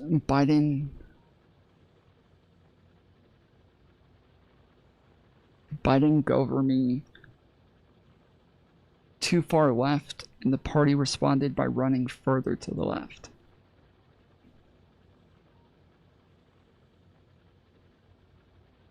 I mean, I don't know about that, but I don't know if that's if you're worse. tacit approval. Well, wait, saying, okay, no, "I take a stance accept right that if now. he You don't wins." know which is worse. One's worse. They're not equally bad. Do you think MAGA is No, worse? they are or do you think worse Hong in is different worse? ways, and it depends. No. Do you feel one is that... worse? One's going to be Worse. worse. You have to decide for yourself right now. Is MAGA Okay, which worse is getting worse? or the DSA Burned to candidate? death or shot? Depends where you get shot. Yeah, if you right? make a Maybe. metaphor that's completely disanalogous, you can just completely deflect from the question. But But you I'm keep- upset with you right saying now. one You is can't just sit out like a absolute little worse. bitch. I've had this fucking energy from the disagree. left for 2024, and now you're like, I don't know. I don't know what I'm going to do. Fucking I pick. disagree One is going to be with worse. your Do you think premise. Hong is worse? Or do you think MAGA is worse? I disagree with your premise. I think that they are. Oh, worse they're in equally different bad. They're ways. just both equally as bad as it could possibly be. I think that they are worse in different ways. One is worse when it comes to Democratic electability and long-term survival of the party and long-term ability to beat back the Okay. Republicans. One is worse short-term. But Right? Whick, So it depends. Is short-term worse or is long-term worse? But Whick, and I don't know the answer to that, so it's hard to rank. But Wick, we don't know what's going to happen in the long term. A lot of things can change between now and that end result that you're talking about, right? Like a lot of twists and turns. But we do know that 2 years from now, Tom Tiffany is going to be like, this election was rigged. My swing state ain't certifying this shit. And here's a whole bucket of problems. I think that is just as predictable as us having a big problem winning 2028, 2030, 2032. I think that these are equally big problems. Okay, well, Wick, then just say this. Say MAGA's worse, but I think that electing Hong might make it easier for MAGA to win in 2028. Like, at least then you can say, 'cause that's not okay, the maybe only Hong reason wouldn't she's be as bad. bad as MAGA, right? Again, that's not the only reason she's bad. That is the reason I'm pitching to you. But you would have to, because you if guys you were a are Wisconsin very voter, like, anti-MAGA. and you have influence, you tell your people, people that live in Wisconsin are going to vote. Sit home. What are you going to tell them? Just don't vote? Yes, I will tell them, hey, look, vote your conscience, but for me, I'm sitting out. That's what fucking Hassan did in 2024, and I will never stop giving him Okay, shit but for he's that. This doing pisses me that off. with What the hell? Kamala, who was a yeah, this is the shit that they did in 2024. Like, this is fucking ridiculous. strong No, liberal but candidate who genocide. wasn't a I can't threat tell to people in good anything, faith to do it. It was a right? genocide. I can't tell you. He Vote was your wrong, conscience. I won't and tell you I what to am do. correct. That's the difference here. There's different facts. Oh, Other than okay. that- I'm just right, and he's wrong. No, you're No, both Yes, fucking retarded. yes, Nick. I'm yes. sorry. This is so yes. stupid. Kamala is just better than Hong in the DSA in every No, single but way I think it possible. might make us make the Democrats harder to win in 2028 because Kamala will be feckless, and then MAGA will win even But she harder in wasn't 2028. feckless. So It would I not look, have it's been just a feckless. calculus. I just have to vote for MAGA or sit out. I can't tell you to do that. Sorry. Okay, you're just wrong here, though. I'm fucking not actually holding this You position. are I think wrong. It's retarded. You were trying to compare them saying the sky is red and me saying no, it's actually blue, and you're like, well, I don't know. Both sides have Wait, a can I point ask- here. No, you can I look out the fucking window and you see if the sky is red or sky is blue. Wait, can I ask, who do you hope wins? Even though you can't win, let's say you sit it out. Who would you hope wins? Man, I MAGA, hope. he said it. I think again. I think it'd be better if Hong lost. I think it would be better if Hong lost. Hong lost. Yes, So you Hong would don't. prefer MAGA win? I don't know why you're being cagey about it. Say it with your fucking chest, Wick. Yeah, If you're why gonna you do keep this, at least- saying it. At I'm least not be going like to Moon. look. No, I'm not no, going to no. parrot At your least be like lines. Moon. I'm going to say how I Yeah, want. because you're If scared it's of better than Yeah, this is Weasley. He's being a fucking weasel. I don't know why he won't say it. Like, you want fucking MAGA to win. But there's two options here.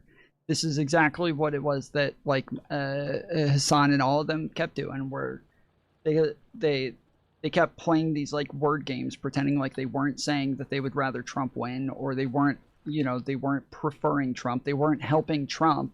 I didn't help Trump win. I just didn't help Kamala win either. Well, that's what one equals the fucking other, buddy. Like, if you don't help Kamala win, you are necessarily helping Trump win. Like, that's how that works. There's only two options. Well, yeah. Wait, You Wick. peer If pressure it's me better that into Hong staying in your loses, if it's box, better that right? Hong loses, I'm gonna Wick, say why it don't you how I just like. endorse MAGA right now and say, well, I want Hong to lose, and the Not best way for endorse that to happen is Hong, to I'm saying don't Why vote not? for You want Hong. Hong to lose, right? That's the better I option. think it would be better for Hong to lose. Okay, well, there's one way for that to happen, and that's for MAGA to win, right?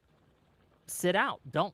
No. And let MAGA Hong win. will lose if MAGA wins. This is a one or the Can I other. ask, clarifying though, Whick, are you hoping that taking this position now, 90 days before the November election, would get Hong to move and change her position, or is there nothing there? Yeah, look, there's no hey, redemption if for Hong that. if Hong repents and Hong says, you know what, I disavowed the DSA, Hassan Piker, you're a fucking psycho. That's and leverage. Then, we call that boom, leverage. I switch my position immediately. Boom. We We call are that- back on the Hong train, baby. But I will you're go going to out hold out and until the lock voting doors booth, for right? that If she woman. doesn't do it, you won't endorse. Gettable voter. I don't But think wait, I don't is think she's going the to do goal- that.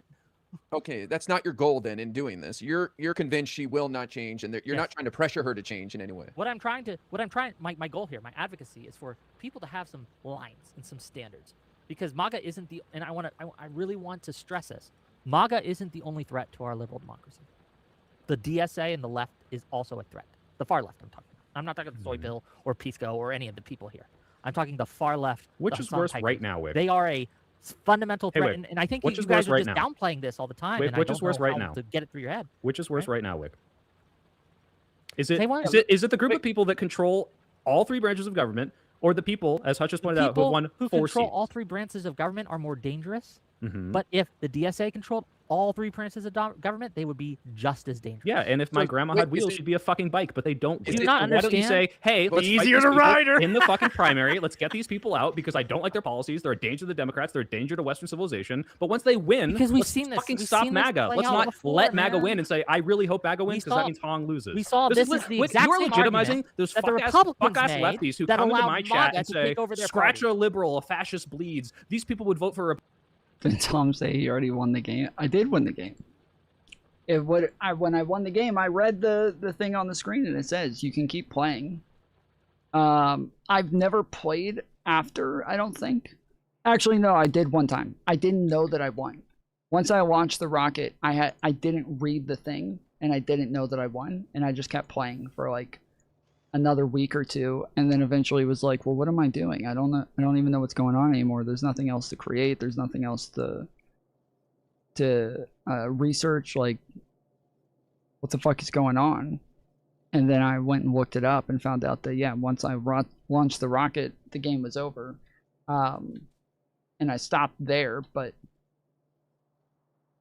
this time I am continuing to play. I did download the space add-on, so might try that a little bit later. Republican. And I'm like, shut the fuck up. You guys are fucking crazy. You're not on my side. And then you come out and say, I don't know. I kind of want MAGA to win this election. And I'm like, wow, you just proved all those retards right. That's how mad I am at you. You're making lefties think You they're can right. be mad, but I'm just correct here. Because again, the argument you're making is that we have to accept literally almost anything in order to beat MAGA. Yeah, It's a wait, blank hold on. check. Well, okay, so that is true. He is right there. Like, if you would have asked like anybody and said like, oh yeah, I'm blue no matter who, but like if Donald Trump was running as a Democrat, I wouldn't vote for Trump, right? Like, so it's not literally blue no matter who. It's not literally no matter who. It's not like, you know, there's obviously some lines that exist there, but I just don't think that like Hong is it. Evils. That's yes, going to I allow accept us. the lesser of It's two going to evils lead voting. to the I've death always of the been this way. Democratic Party. Wait, is Keith asking to join Live and Learn? Keith Edwards is in my chat. Keith Edwards. Awesome. He's Wait, massive. let me ask. He's wait, massive. just If he quickly. wants on, you guys should bring him on. Yeah, in my he's opinion. cool, dude. Is he We got him asking? at Is that what chat DNC. said or no? He might be Keith, trolling me here. Keith, come on in. or let Soy Pill or Hutch know if you want on. And I will they can I will let you fight on. all of you. Okay. No, no, we Yeah. gotta be. There's a dog pile going on here. I feel like reflexively, I want to take the opposite position. But Wick, so just Go ahead. straight up, who's worse right now, DSA or MAGA? I think MAGA is worse because they control the government, but the DSA is worse because they're so insidious. And there's a But- difference. That's Okay, so the immediate threat then They're both worse. is MAGA. But it can, again, yes, but if we want to, because it's not just the immediate threat. Like MAGA is not going to go away, right? In But 2 here's the years. thing, we all Wick, understand that, correct? we won't have those fights in the future if we don't get through 2028. You know what I'm saying? Like there is Sure. nothing to worry about in the future But about DSA when we taking talk about over. 2028, Uh-huh. defeating DSA now will make it easier to defeat MAGA in 2028. Okay, but what can be done? Hong is headed towards victory. Again, We could say let's sit out and hope she don't loses let her to win MAGA. the I general. guess that's the solution. So what if she wins? What's the strategy then? If she wins, If she wins, then we have a much harder time. Do we need a really getting moderate candidate for candidates that can win Republican so in that swing the states. moderate Republican can beat her in 2030, whatever? Like, this is so crazy. Wait, why don't you stop being a pussy and just say you want MAGA to win instead of like, I'll sit it out. You're doing the same exact shit. It's not You're being saying a it with pussy, your I'm being chest. honest. All right. I'm being straightforward. You Yeah, prefer let me- she loses, which means MAGA wins. So you prefer MAGA wins. Just All right, say hold that. on, hold on. You won't say it because I you want don't to want the optics interrogate. of I want to interrogate the claim that, like, you said that we're understating the threat of DSA. I'm just curious. Yes. Do you think that, for example, like, do you think that the threat of DSA is literally that in 10 years' time, 40% of the country are going to think that we shouldn't have any immigration enforcement? Are you afraid of their specific ideology and policy platform actually being broadly popular with the electorate? Well, no, but they don't need to be popular with the electorate because they're not popular with the electorate now to get into positions of influence and power within the party to make the party have bad positions that cause us to never win an election again. Did that happen? Did that happen with Biden, for example? I mean, he didn't adopt any of the like crazy positions. He made concessions to the left, but he didn't make concessions to like DSA. He wasn't like super extreme, right? Sure, and Biden was a great. This isn't really true that the DSA isn't popular with the party right now. They are popular with the party right now. They didn't run in a whole lot of different. They didn't run in a whole lot of campaigns,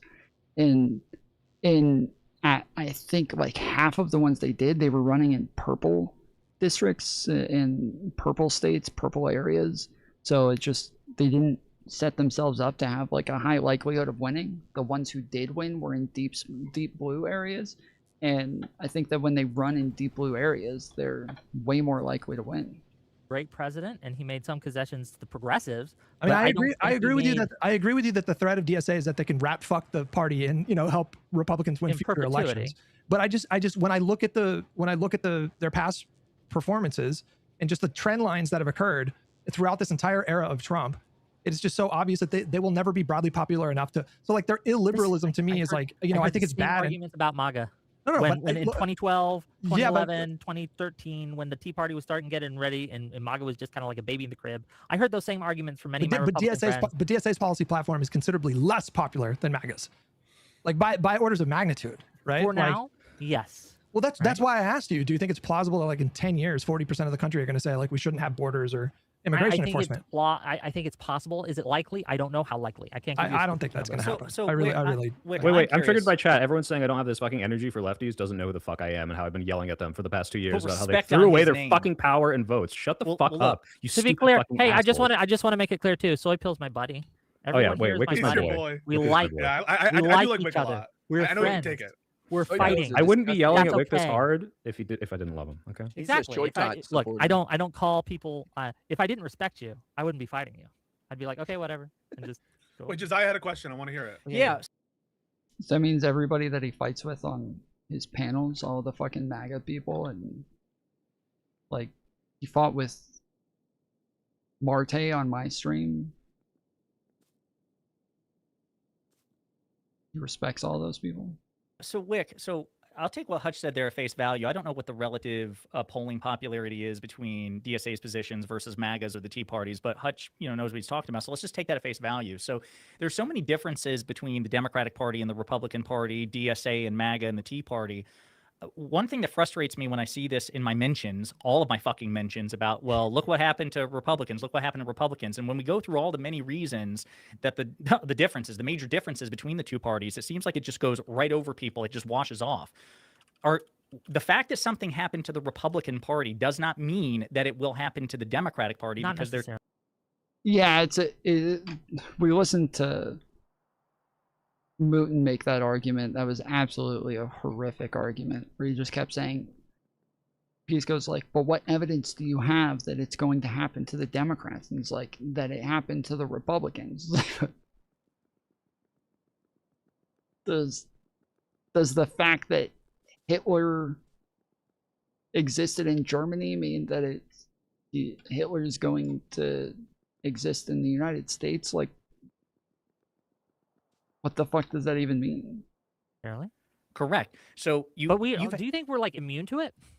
I think that it is much less likely. I'm not going to sit here and say that in no timeline in the multiverse. But this is what I'm talking about, where I'm talking about the difference between my argument and pretty much everybody else's. That's like about as good as it gets. It's like It happened to the Republican Party. That's why I'm saying it's going to happen to the Democrat Party. And yeah, it's just, that is a horrifically illogical argument. That is a really, really bad argument. Every time I've gone over like my arguments that nobody else is making is literally all of the polling. They've even asked him a couple of times, like, well, do you think people are going to agree with this? Do you think people are going to agree with that? And he's like, no, of course not. Well, the polling says they already do. The polling says they already agree with these things right now.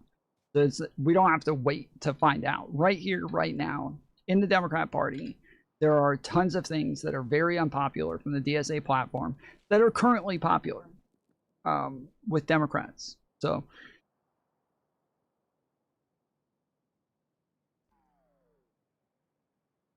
I still think it's a low chance, but it's not nothing.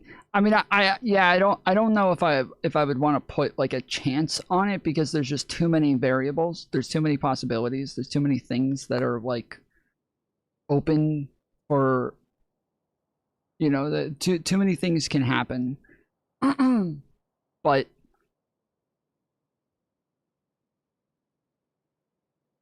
one of the main things is that some of the most popular politicians in the Democrat Party right now are, like, I think 3 out of the top 5 are AOC, Bernie Sanders, and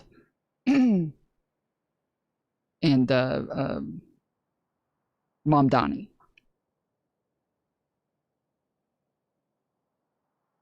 Of those 3 people, yeah, I think that like they would prefer DSA type candidates, Hong type candidates, even Mamdani type candidates versus, Gavin Newsom, Joe Biden, Kamala Harris type candidates. So these are 3 people who, again, are 3 of like the top 5 most popular candidates in our party, and they have a lot of influence. They have a lot of ability when they advocate for us, for people to vote for somebody that's going to have a lot more sway than just any Joe Blow in the establishment. There's so many things, so much polling, so much data, so much that we already know that says that, like, it's just, we're kind of already there. And it doesn't have to be DSA by itself. We're talking about like democratic socialists. It doesn't have to be DSA candidates by themselves. It's just democratic socialists. Could some sort of MAGA style takeover of the Democratic Party occur? But you, in my opinion, should be justifying your fear, because the other thing is this. You have the fact that the Republican Party is much more demographically and ideologically homogenous compared to the Democratic Party. You have what Hutch said about the relative popularity of the positions that the fringe elements took before they eventually conquered the Republican Party. And you have the fact that, constitutionally speaking, the Democratic Party is infinitely more likely to fight amongst themselves and to eject not only members, but leaders. We effectively kicked out the sitting president of the United States, the most powerful person in the world, because we thought he was an electoral liability. Yep. The Republican Party is just not capable of that. And then the other thing is this. Okay. We just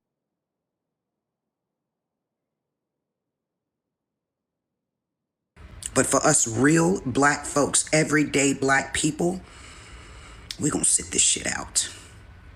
We gonna undervote your ass, James Tallarico, because I know civics. You talking all that fly ass shit, I know civics.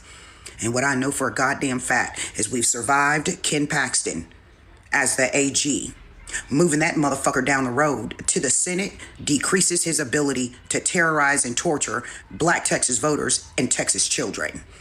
So a win is a motherfucking win. But what I will not have you do is try to instill your great white hope in my motherfucking people and watch you let us down. I'm not fixing to let your white moderates win. Because in 2028, we need to elect a new motherfucking president. And if you white moderates and you lowly ass fucking candidates like James Tallarico keep pulling your shit, we're gonna end up with another fucking Trump. And that is something my people can't tolerate. So you're gonna get this motherfucking lesson now. You're gonna get it. And you're I mean, you sitting out, making it to where Ken Paxton is more likely to win. You're making it more likely that you're going to get another Trump. You're making that happen. I don't know how these people can literally advocate for the things that are going to get the thing and then still turn around and blame us afterwards. It's so these people are delusional. These people are fucking delusional, dude. your white moderates are gonna get it too. So maybe when 2028 rolls around, you will know, Black Texas voters, we ain't fucking playing with you. Oh, yeah, no. that white boy should have stayed Yeah. where the fuck he was. Because you came here thinking you was dealing with colored people, and you met real niggas only. And speaking of colored people, for you ashy motherfuckers, you bust-out bitches, in the background of the video, that said that I'm rude for handling his ass the way he should be handled, I don't have time to be pleasant. I'm a black woman in Texas. Oh, man. Oh, shit. Oh, shit. Oh, no. Guys, they don't fuck around.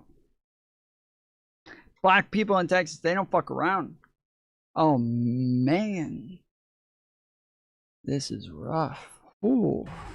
And these motherfuckers was coming for our lives. So I'm gonna fight fire with fire. You sit back, shut the fuck up, and benefit.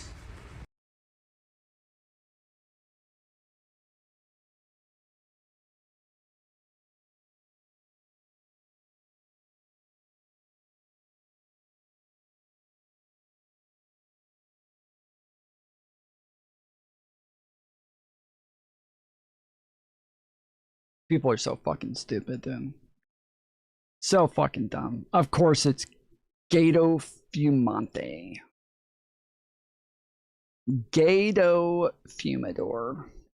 Corny ass Jasmine Crockett dead enders who communicate exclusively via cliches are out here trying to argue that sending Ken Paxton to the US Senate is harm reduction.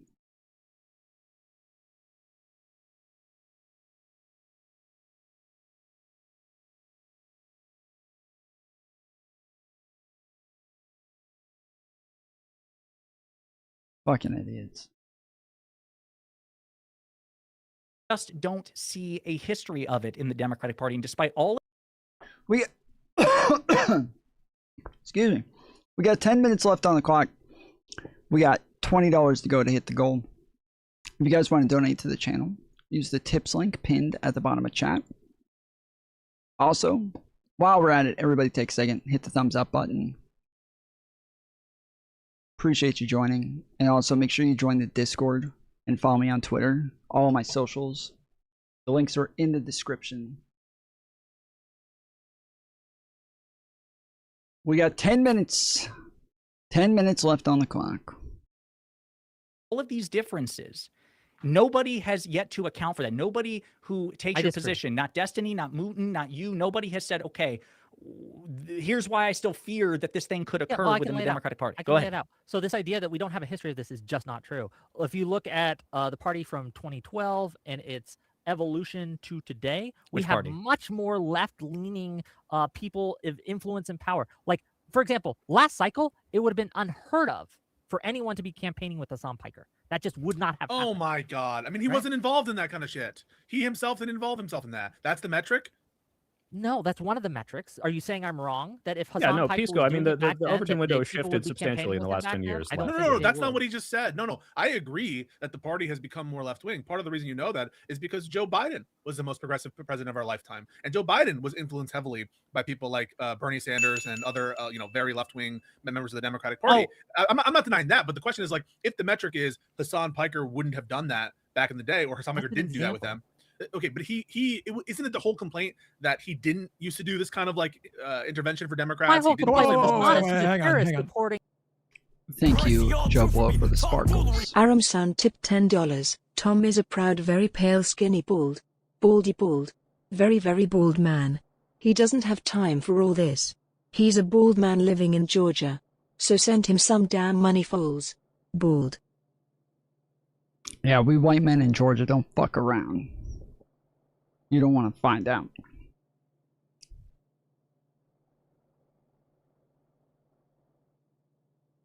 You don't want to find out.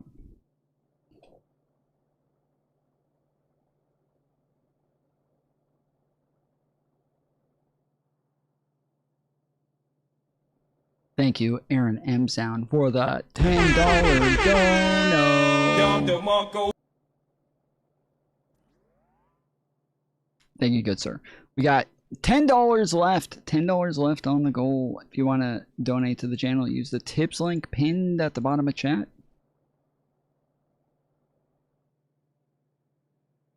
Anti-Semite. Whether he campaigns with us or not. Keith said he joined, by the way. I just texted him. Keith said he'll join. That feels a bit disingenuous, Pisco. Because like, Wait, what's disingenuous? Because you're saying like, well, wasn't the complaint that he wasn't out there like supporting Democrats? It's like, well, that's not really what we're talking about, right? No. He's only out there right now supporting. I'm saying something different. What I'm saying is, if he was not like even involving himself in that time period, then there's nothing to compare X versus Y, right? I agree that like it's not the whole like him not being involved in favor of Kamala or Biden, that kind of stuff. I'm just saying in terms of yeah, okay, that's all I'm saying. Yeah. Did you send him the link, Josiah? I'm sending it right now via Twitter DM. Okay, great. And he can get in. What side is Keith I can fight on 1, here? 2, 3, 4, 5, 6 of you. But here's the thing. In this Pisco, this is the problem I have with you. Like, I'm trying to paint a picture of a wall. Problem with and every you, Pisco. time I paint a brick, you're like, we gotta stop at the brick and we gotta litigate this brick right now. Let me get through it, and then you could take me brick by brick. Is the if you like.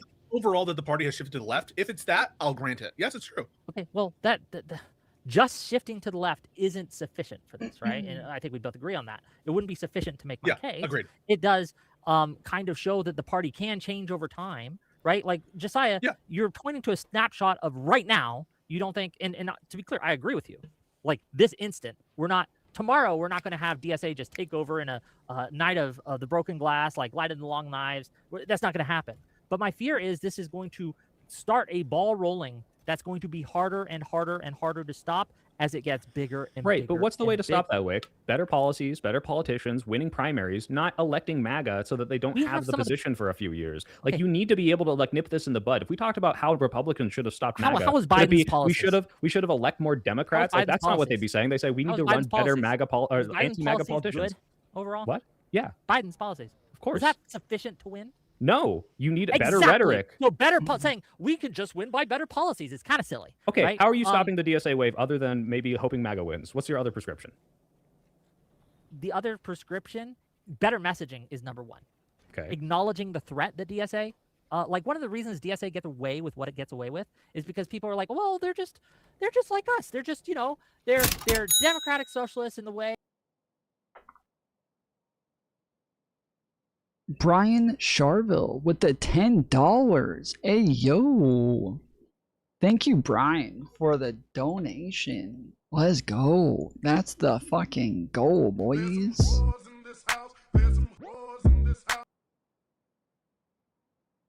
W's in the motherfucking chat. W's in the chat. Thank you to all the donors. I don't know why super chats aren't showing up on my activity feed. I don't know what the deal is. I don't know what's wrong with it, but it's just not showing up at all.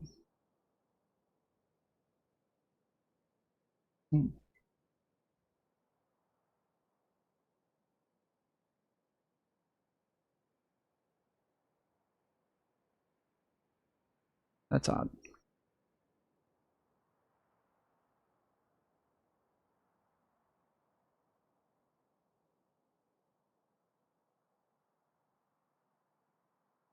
Yeah, none of them are showing up. I don't get it. Thank you, Brian. Thank you, Brian. Thank you, Brian. The way that maybe Pisco is, or the way that maybe I'm not a democratic socialist. I'm a social democrat. Right? They're like they're left leaning. They're progressive. They call themselves progressives, and they change what they call themselves in different venues, by the way, right? But they get away by masking on, and people just kind of letting them in, right? So by identifying the threat, by kind of unmasking them, by kind of forcing people to really reckon with what they actually stand for and what they're actually trying to do, I think a lot of people were like, whoa, they really want to abolish prisons? That's fucking crazy. And I think that goes a long way. But I think that one of the reasons they get away with it is, like I said, no one takes them serious. And it's insidious. And that's why it's very, very dangerous. We all recognize the threat of MAGA. All of us. As political commentators, we can all look at these shitty positions and say these are shitty positions, right? I don't think anyone here is disagreeing with this. Abolish prisons is fucking ridiculous, right? But if you're asking what does the Democratic Party do when you say we need to cut them out of the tent, we need to get rid of this cancer, we need to stop the stone from rolling down the hill. Okay. So we message better, right? He means agree with that. He means like publicly disavowing them, distancing yourself from their policies. Like, like Biden did that, to be honest with you. Right. When Biden said, I am the party, when people were trying to tie him to like Bernie's policies. And so like, I guess, Whick, I'm just saying, like, I think the better outcome would be Hong wins. And then we have like sensible Democrats that are in positions of leadership that have platforms and influence to do exactly that, to just say, like, listen, look, I hope the voters made their decision wrong. in Wisconsin, but obviously the Democratic Party is never going to support, getting rid of borders. Yeah, I just am I really throwing hope in I'm Keith, wrong. guys? He's I here. hope that, Yeah. okay, bring him on. All right. Seven people. That's the most libs learned we've ever had. Yo, what up, Keith? Hi. How are you? Good, buddy. You're You? doing well, man. Good. Double check you're using the right using mic. your, Go to settings at the bottom and then make sure it's the right mic there. Certified little Brady bunch here. I'm gonna put Whick in the center though. There we go. Hold on. Do another mic check. Keith, Test. do another Hello? mic check for us. Hi. Yeah, There that's you fine. go. There you That's go. better. There you Yep. All right, there we go. Hi. How's it going? Welcome What's your to take Live on and all Learn. this? Meet This is you. a lot of men. This is a lot of men. It's the manliest podcast there is. Oh my god. Hell yeah. So Keith, what you said you could only be here for 20 minutes. So weigh in on this. We're curious. What is A lot of white men. What do you mean? A lot of white men getting ready to feel the fucking wrath of black women in Texas. the topic at hand? I was gonna yell that in your chat, Hutch. So I'm grateful DSA, to be a bigger threat than MAGA right now. That's the Is topic. DSA a bigger threat than MAGA? Keith Edwards, he's that like kind of conspiracy theorist guy, right? He's like always on about the Epstein files and shit like that. Yeah. Well, I think it's broader discourse about the concept of blue no matter who, and Whick is taking the Where position. should that- our lines be? Yeah, Where should our lines be? Is it blue no Well, matter here's who? the thing. Here's what I don't like is I think like there's a lot of personalities on Twitter who are doing this, and I really try not to do it. I think attacking the factions within the left does not help anyone, and I think like one of the things that MAGA has done for Helps better or me. for worse is Maybe it they're doesn't kind of. help I mean, you. we're seeing it splinter now, but they're pretty cohesive. And I think like when it comes to most things, I think everyone on this live stream probably agrees on most of the big things, right? And so Yeah. it's like that small 5%, it just doesn't feel like we're all on the same team. Maybe that sounds like really like naive or something, but I think like we're all trying to like work towards the same direction. Well, And we might have- let me push back. I don't think the DSA has the same end goals as liberals and progressives. They want to go far further than that. They want to end capitalism, I think they right? have an extreme endpoint, but I do think the DSA does want to get to the same. We are all going in the same direction. I think they have a more extreme end I than disagree. say like liberalism, but I don't think they are totally different. I don't think they're like. I mean, they literally hugely say we're not different. Democrats. We're using the Democrats, and like, don't get me wrong. Just to push back on this, Keith, I am totally for criticizing these people. The people that say you can't punch left, I think, are very, very stupid. They just don't want the heat. I think Whick is totally fine to call these people out. My issue with Whick is that he says, well, to beat them, we need to let MAGA win. Vote for I'm fine Tom with Tiffany in criticizing these Wisconsin. people, primarying these people. Look at what happened with Cory Bush, with Jamal Bowman. If you don't like these people, once they get the power, this is the time where we say, well, no, this is bad. You're passing bad policy. Let's get But rid I of these just think people. there's like not this like inherent evil with some people on the left just because they see things a little differently than you do. Well, That's no, all. that's not why. It's not because they see things differently, right? It's because they want to do things that I think that would fundamentally destroy our party and destroy America, and they hang out and are boosted by people. How many that I do DSA find- members are there? Aren't there like only like 100,000 120. or something? Yeah. So Doesn't like, take much. but come But on, here's you're really the thing, worried about Keith. 100,000 people are going to destroy But the there's- country? There are polls Like, showing it just that feels like like a third. again, it just feels like misplaced. I think it's more about their oversized impact on the discourse. So it's true that very few people in this country identify as like an authoritarian leftist or like an actual Marxist, or could even like define what those words mean. But DSA is not made up with people who think they're Marxists or. Oh no! Wait, hang on. No, but no, I'm saying there We are gotta bring people out the in flow chart. DSA. Like There are 16 people in different DSA factions. who think they are Marxists. Yes, who believe. No, that's the whole. But no, that's the whole org. That's the entire organization. Like, do you believe in everything in the Democratic Party? No, I don't. But I'm saying like the Okay, well, then organization there's a lot of DSA people in the are, DSA who also No. do not agree with like that. Like what do they put like those things that they believe in? I don't know what the Have you abolish read their- prisons wait, and everything. Yeah, that Have shit's you read nuts. their- I was at a have you read their DSA meeting platform? 3 weeks ago, and they were like, a majority of the people who were there were like, yeah, that shit's insane. The thing is like, there's a discrepancy. There's like there's internal debates too, of like where the DSA wants to head, and there's a huge difference between the national DSA versus local chapters. Well, and I think that's something. That's listen. I take your point. You can have chapters that are maybe more moderate than others, but if I go to the DSA platform, the very first thing at the very top here asks, "Imagine taking a day off from work in a future without capitalism." That's the very first thing that they mentioned on their website. And so, you can say that you went to a meeting and there were people that were more chill, but the organization is like very definitionally. I understand. And I explicitly think anti-capitalist, anti-liberal. Yes, I think the people at the top of the DSA, but I think there's also like this fight within the DSA to decide in what direction. No one it goes hates to. DSA more than the internal members. All they do is fight. But first of all, guys, if anyone called me a sweeper before, I think you can say I'm strictly to the right of Keith on the defense here. This is very clearly like, all right, like they want very different things than the current Democratic Party. They want to use the Democratic Party to achieve those things. I think you're downplaying the severity of how bad it could get. I'm just saying MAGA's worse right now. Well, wait a minute. So this is something new because I didn't realize this. Of course, it's because I don't obsess over it. But the DSA platform was not voted on by its 100,000 members. Is that correct? It was approved. No, they have they have a convention and they have there's a convention convention and they vote on the platform. So it's democratized within the No, institution. there's a vote. I don't know how the whole process works, but it's not like every member is voting on the platform.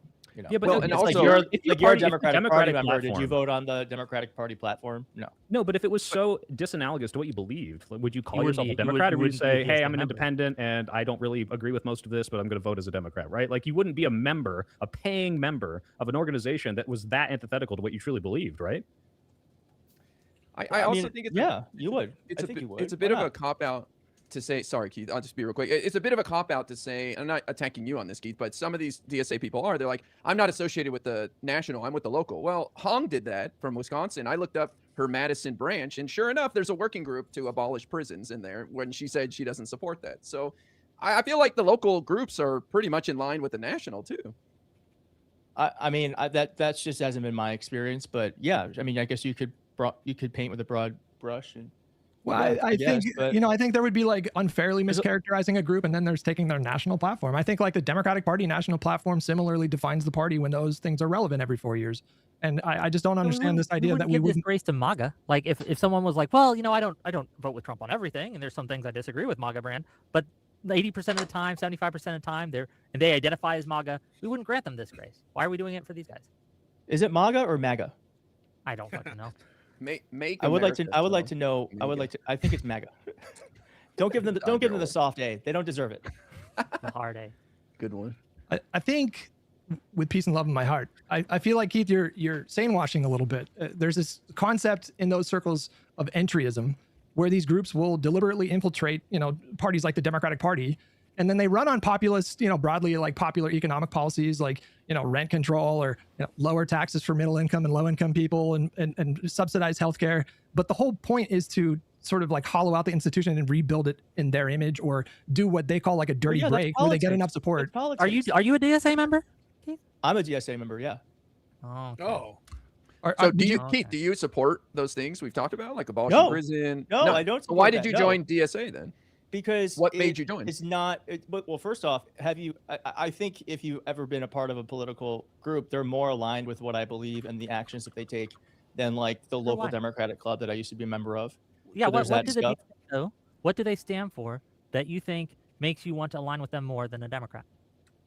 Well, I like that they're actually action oriented and they're trying to do things locally within like New York or Florida, and they actually seem to be doing things that are changing politics for the better, in my opinion. We have Zoran Mamdani, who, if not for the DSA, AOC, if not for the DSA, wouldn't be political figures. And it just was really funny to me that the establishment is so upset about the DSA when they're actually just helping create better politicians that actually are helping the Democratic brand. Well, how do you square that? How do you square that with like JB Pritzker, for example, who's been really aggressive on super progressive policy? Or how do you square that with Abigail Spanberger, who signed nearly 1,000 bills into law in her first 90 days? I mean, you say like DSA are the ones that are action oriented, but I just never hear a peep about politicians like Shapiro, who has like god tier net approval. No. I'm saying I'm saying like Amazon is fighting a bill that's going through the city council in New York that would make it so that delivery drivers who do the last mile here in New York City have to actually be Amazon employees. Right now they're contractors. And so they've been taking a lot of actions around that to help push that through the process of the city council. That's what I sure, mean. but that's not exclusive to the DSA.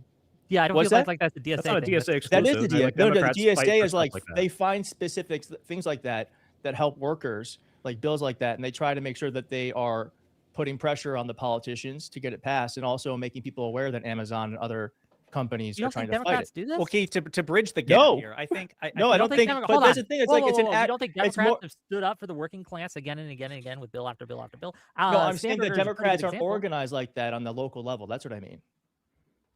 So you're saying the local Democratic chapters don't have that No, energy I've been in local Democratic chapters. They literally exist to help the members of Congress and the local electeds stay in power. That's the whole point. And trust me, there's no activism at the Democratic clubs, at least the ones in New York City. Doesn't You're that saying seem the a little local bit? game, Doesn't that in seem your a little bit opinion. broad? Well, I hang mean, on, like, Wait, doesn't just to clarify here, so what you're saying is, so if I understand you correctly, because they're hitting you with like statewide and national figures, and to be clear, Keith, and I'm sure you would agree, there is an overstatement on the part of the left that Democrats never get anything done. You know that's bullshit. Like, you know, again, Spanberger is a good example. Joe Biden got a lot done. Like, there is a lot of movement at the national and state level from quote-unquote establishment Democratic figures. But you're saying at the local level, in your experience, the DSA there was more game in town for the local chapter of the DSA, and that's why, because you're in New York, if I remember correctly. Yeah. So, like, you know, Like a lot of these things, it's bullshit to say that Democrats don't talk about it. I think it's probably likely that DSA people probably talk about these things more, but that's because they literally have very few issues that they talk about. They have like a couple of things that they focus on and talk about, and then I don't know if they even know about much else. I don't know if they think about much else. Like when it comes to a lot of these DSA types, I think that I would be pressing them and asking them a lot of questions about like Ukraine funding, border protections, because like even when a lot of times they only give them the extreme thing and say like, well, are you in favor of abolishing borders? Like, but I would ask them the other questions like, are you in favor of immigration enforcement at all? Are you in favor of getting rid of illegal immigrants who commit crimes? Are you in favor of getting rid of immigrants who commit crimes, legal immigrants who commit crimes? Are you in favor of denying visas for X, Y, and Z reason? Are you like, I would have like a lot more questions that I feel like every single interview that we've watched with these people, they don't ask them like the full spectrum to actually get positions on these other things. They give them the extreme positions to let them deny that they're in favor of those, and then we don't really know what their position is outside of that. So I feel like they have their talking points, they have their main things about like affordable housing and Medicare for all and shit like that. But when you're in Congress, there's a lot more going on that you're voting on a daily basis besides those two things. And I don't feel like we know much about their positions on pretty much everything else. you signed up with the New York DSA because for local issues, you preferred them. They don't. They never ask them, where does the poo go? Where does the poo go? As opposed to the Democratic Party. Yes. And as I'm saying, I mean, I know you all want to be like DSA is a little. I'm not a Marxist. You know, I consider myself to be like a social democrat. You know, and there's a lot of people like me, but I say the main people who go to these meetings are are just more progressive Democrats. And so it's like I don't know, like, but I understand like the party platform and that lady that went on Fox News, insane. But also like, why can't I be a member of something and trying to do what I can to put my beliefs onto the party, onto the group too? So it's like, I think like this idea of like having that the majority of DSA is Marxist-Leninist, and their end goals are not the same as yours if you truly aren't a Marxist-Leninist. No, they're not. Wait, is the argument that the Democratic Socialists are Marxist-Leninists? Well, I don't know about ML specifically, but like definitely like Marxists. Marxists, yeah. The DSA are Marxist explicitly. Guys, should we get a woman's voice in here? Marxist-Leninist. Leftist Keith already said about how all the testosterone on here. Do it. All right, let's do another panel. We could fit doesn't 9 have people too much here. time anyway. I do have to. I do have something. I do have to get to, but. Hi, Anne. I How's it do going? want to Are thank you a for coming card-carrying on, DSA that member? we're What do you have kind to of say proving about me this? right in real time. No, can you guys hear me? Well, I've never done it this way before. Okay, that's good. Wick, I thought you missed me. What happened? You're all of a sudden you have to go now. And well, because I had the Liberal Action Network thing I have to do, and I okay. I told them I'd okay, push it back a little bit because I wanted to fight the good fight here. But This is more important. no, I'll give you 10 minutes and then I have to go. There's good liberal work to be done, Wick. Come on. Yes, that's why I'm here. I'll give you 10 minutes and then I do have to fulfill my responsibilities. So True. All right, say I your don't want piece. to What's interrupt. up? I know you guys were just in the middle of something. You've already interrupted. Now you have to. Keep going. For what it's worth, I just want to say, Keith, just to put a button on it, like, I am not going to deny your experience with DSA, and I don't share, Wick's contempt for DSA or even Hutch's to the extent that they do. Now, I do think that there is an illiberal strain within the upper echelons of DSA. I don't know. Hang on. I don't know why people are saying it is like this. It's not an illiberal strain. That is from the top down. Is AOC a liberal? Is AOC a liberal in your estimation? She's not the top down. She's a DSA endorsed candidate. Didn't they disavow her? So wait a minute. Why are you fighting me on this? Why are you fighting me on this? Because you want to paint the entire DSA as illiberal, and I reject that category. I just categorically reject that. Yeah. Listen, I don't know. Have you read their platform? I have read their. Says stop the infighting, bring on Tectone. Tectone. Why Tectone? Why is that what comes to mind? I've read their platform, but Okay, this is then I where I don't know think why you would Keith has say a that, though. fair point, which is this idea that literally every single candidate or every single member of the DSA must co-sign the illiberal extreme of the national platform. No. But the national I just platform. reject it. That is the party identity, though. But I feel so wait a minute. So to be clear, you agree then that AOC and Zoran Mamdani are illiberal. You cannot be a liberal member of the DSA.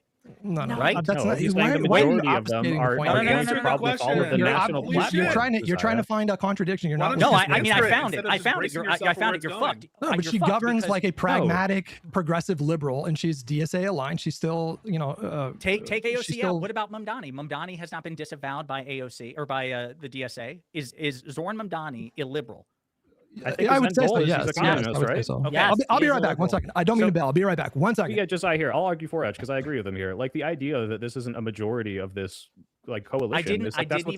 I did not say even majority. I said the idea that literally every single member. No one's saying there aren't exceptions. They're saying this is the DSA, this is the org, this is their national platform, and this is what they're pushing. Like, why would you be a part of an org if you're that opposed to communism in the long run? If you're that opposed to seizing private property, if you're that opposed to this national platform, can you be a liberal who is not opposed to communism? I don't know if you can have liberal communism. No. Okay, so then by definition, there can be no liberal member of the DSA, right? You're boxed in, Soy. No, there wait a minute. people in the Square DSA who do not for me. support No, communism. literally, it sounds like not- Keith is one of these people who's just like, no, even though a majority of the people kind of want this illiberal communist how can seizing Keith of private possibly property. be liberal? How can Keith because be in the possible? short term, this is not big enough for him to like. It's like, look, they're pushing more progressive, they're fighting harder, they're organizing, and yeah, maybe that's their end goal, but it's so far in the future that it doesn't matter to me, right? So then Like, you can be a liberal member of the DSA. I didn't say you couldn't. I'm just saying that clearly the Well, it's they're trying to separate like what your end goal is. The end goal might be illiberal, but the way that they govern is liberal. They're trying to separate these things, and it's being given a very like black and white sort of dichotomy to where they're not actually correcting the language here. majority. No, I'm saying you probably can't be a liberal Can communist. you be a liberal MAGA? You said that DSA, No, Josiah, can you be a liberal DSA MAGA supports communism, right? The liberal national and support platform. MAGA? Yeah. Right, Part of Soy MAGA. Pill? Yeah. How? And you said how can Wait, Whick is still there? You be part of an organization that has such a liberal. Yeah, what's the point? So you're asking what the efficacy is, not Yeah, that it's obviously not people are possible. part of it that are, I don't think okay, the well, then we're AOCs good. We're good. Then Okay, yeah, we 100%. didn't disagree. Okay. I'm just, All right, but the fear was not, can you be an exception in this? The fear is, hey, these people do not have the same goals, the same end goals as you. Some people in it do, some people don't. Most probably don't if they are Marxist-Leninists or Marxists. I'm assuming. Keith, then we agree that Keith is a liberal member of DSA, and it's possible to be liberal members of the DSA. I don't know if he's telling the liberal truth. or Yeah, not. sure. Okay. I just don't know why you're fighting so much on this one particular thing, Josiah. Like, instead of just acknowledging that this is an organization why is that, Josiah? It is fundamentally Marxist. It is a So Hutch, I'm going to ask you. Hutch, I'm going to ask you. Don't get so defensive. can Wait, hang on. Just can listen you to me. be a liberal member what do you think of DSA's goals are? What do you think DSA's goals are? I think that their goals are to abolish prisons, as they say. No. Totally... I'm not. Listen, I'm not talking about specific policies per se, but I'm saying like their broad vision. What do you think they're trying to accomplish? Politically, to locally or nationally? I mean, both. I think their goal is to fundamentally alter, like the end state is to fundamentally alter the current state of America and make it a more socialist enterprise. Okay, then why are you fighting us on this, Yeah, man? what are you fighting us on? Why are you fighting me when I say it is possible to No be one's a saying- we liberal didn't fight member you of on the that. DSA? Well, wait a minute. It's possible, just like it's possible to be someone who is liberal and supports MAGA. It's Yeah, possible. Wick it's is just not liberal and likely. supports MAGA. Come on.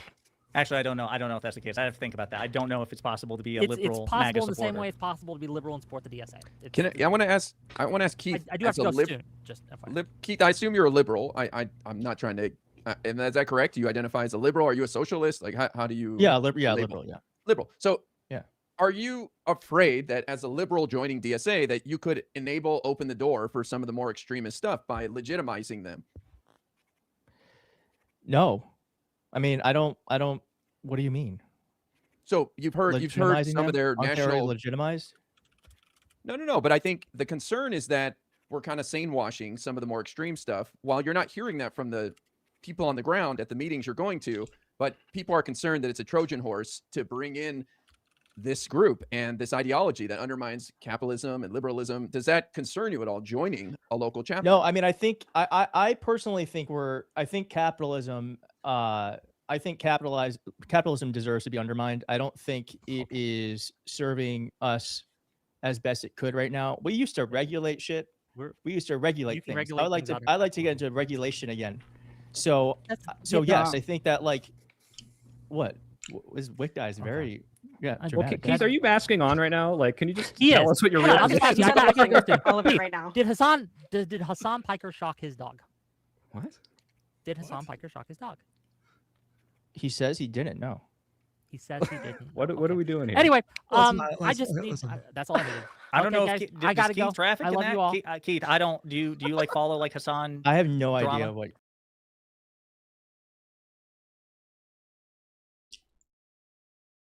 Hutch is getting triggered over there, dude. Hutch is getting triggered over there, bro. What are you doing here? Anyway, Listen, I just need. listen. What? Did Hassan Piker shock? Look at his face the whole time, dude. Look at his face.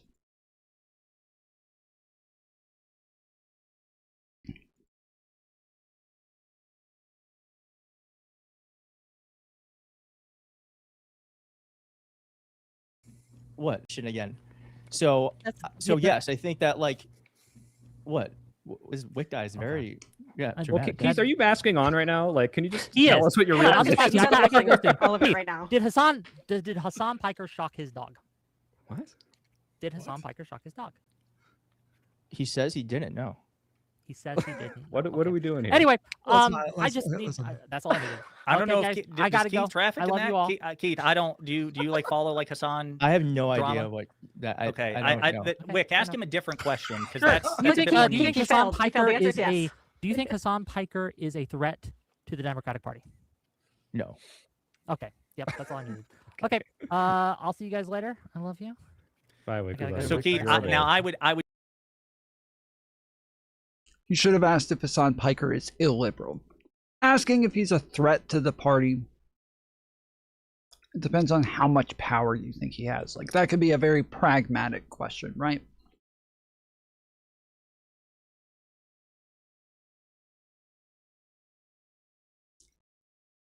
It's like if Susie down the road is a fucking anarcho-communist.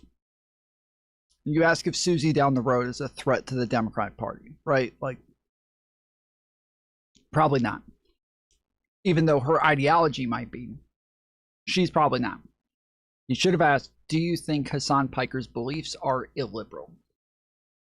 I would disagree on that. I mean, I think that Hassan's, from my experience, and I don't obsess about him quite like some of the others on this panel, but some of the shit that he has said is not just illiberal in terms of policy, but like the apologia for Chairman Mao and shit like this, and you know, other things. Like he's pretty fucking radical, I think it's fair to say. And also like his answer over the Gavin Newsom, JD Vance shit. I mean, I question to what extent he takes MAGA seriously. I mean, Adam Mockler confronted him on this, our mutual buddy Adam, and Adam dog walked him for the first half of that conversation by forcing him to confront the fact that Democrats just really are the superior party. So I would peer-to-peer, friend-to-friend, encourage you to revisit Hassan. But I think I don't think Hassan Piker is hurting the Democratic Party. And I believe in a majority. I just want I want a coalition that can win majorities. And I think it involves having everyone from someone like Hassan Piker to someone like Richie Torres. So but I Keith, think you came in here saying like, oh, I'm a liberal and I don't agree with all that stuff. But now you're saying you want to undermine capitalism. I mean, like if you agree with the DSA national platform, just say I think so. Capitalism Don't be lying to us best. about this. I think capitalism is best when it's a little bit undermined. Like you kind of need a little bit undermining in order to make sure that people aren't being taken advantage of. And I don't think we're doing enough of that right now. I think we are. Do you just mean regulation? Yes, regulation, but that is literally yes, but that's yes, but we don't even do that anymore. But I do think when it comes to like certain companies, I don't think those companies should exist as free market. So, like, Okay, I don't think there's that's free more of market the strain. solution. Because when you say we need to undermine capitalism, what people will hear, at least on this panel, is like undermine the ownership structure and the power structure. Well, related to I think for some things we should, like, I don't understand why there's oil companies. Why? Are you asking me? No, I just don't. I don't like. I think for some goods, for some like products, and maybe I'm like a little juvenile, but I just don't understand like oil kind of, I feel like it's the earth's, it belongs to everyone, you know? And so I don't understand why there's things that belong to earth should not be companies. Like, I think there's some, I think there's some, I think some products, it doesn't make. Like you shouldn't be allowed to bottle water? What does that mean? Like, you shouldn't have to pay for wood? Like, I don't understand. Makes sense to me that they are for profit when everyone, because of some like economic theory, or because of like their relationship to the ground and to like Mother Nature. Come on, they're because of. I'm just asking. No, because they're like because but like I do feel like if they could, we would somehow be charged for air. Like that's how he's saying that's what.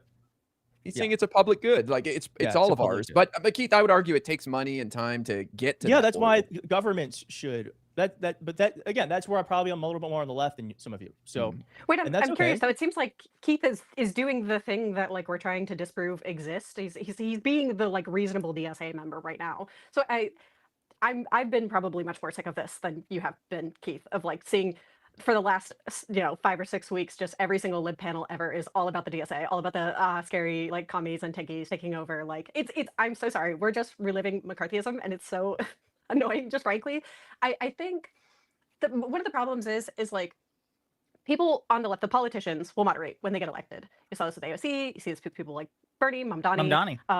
Yeah, exactly. Look, I think you can list off all of these names of people. You know, they espouse to these sorts of crazy. Yeah, but again, these are like,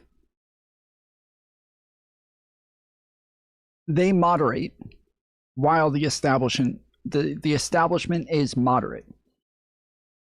If you had moderates coming into like a DSA party, that moderate would have to radicalize. Like they would have to, you have to amend in some ways. You have to be amenable in some ways to the majority in order to exist in any reasonable fashion with the people that you're supposed to be in coalition with. But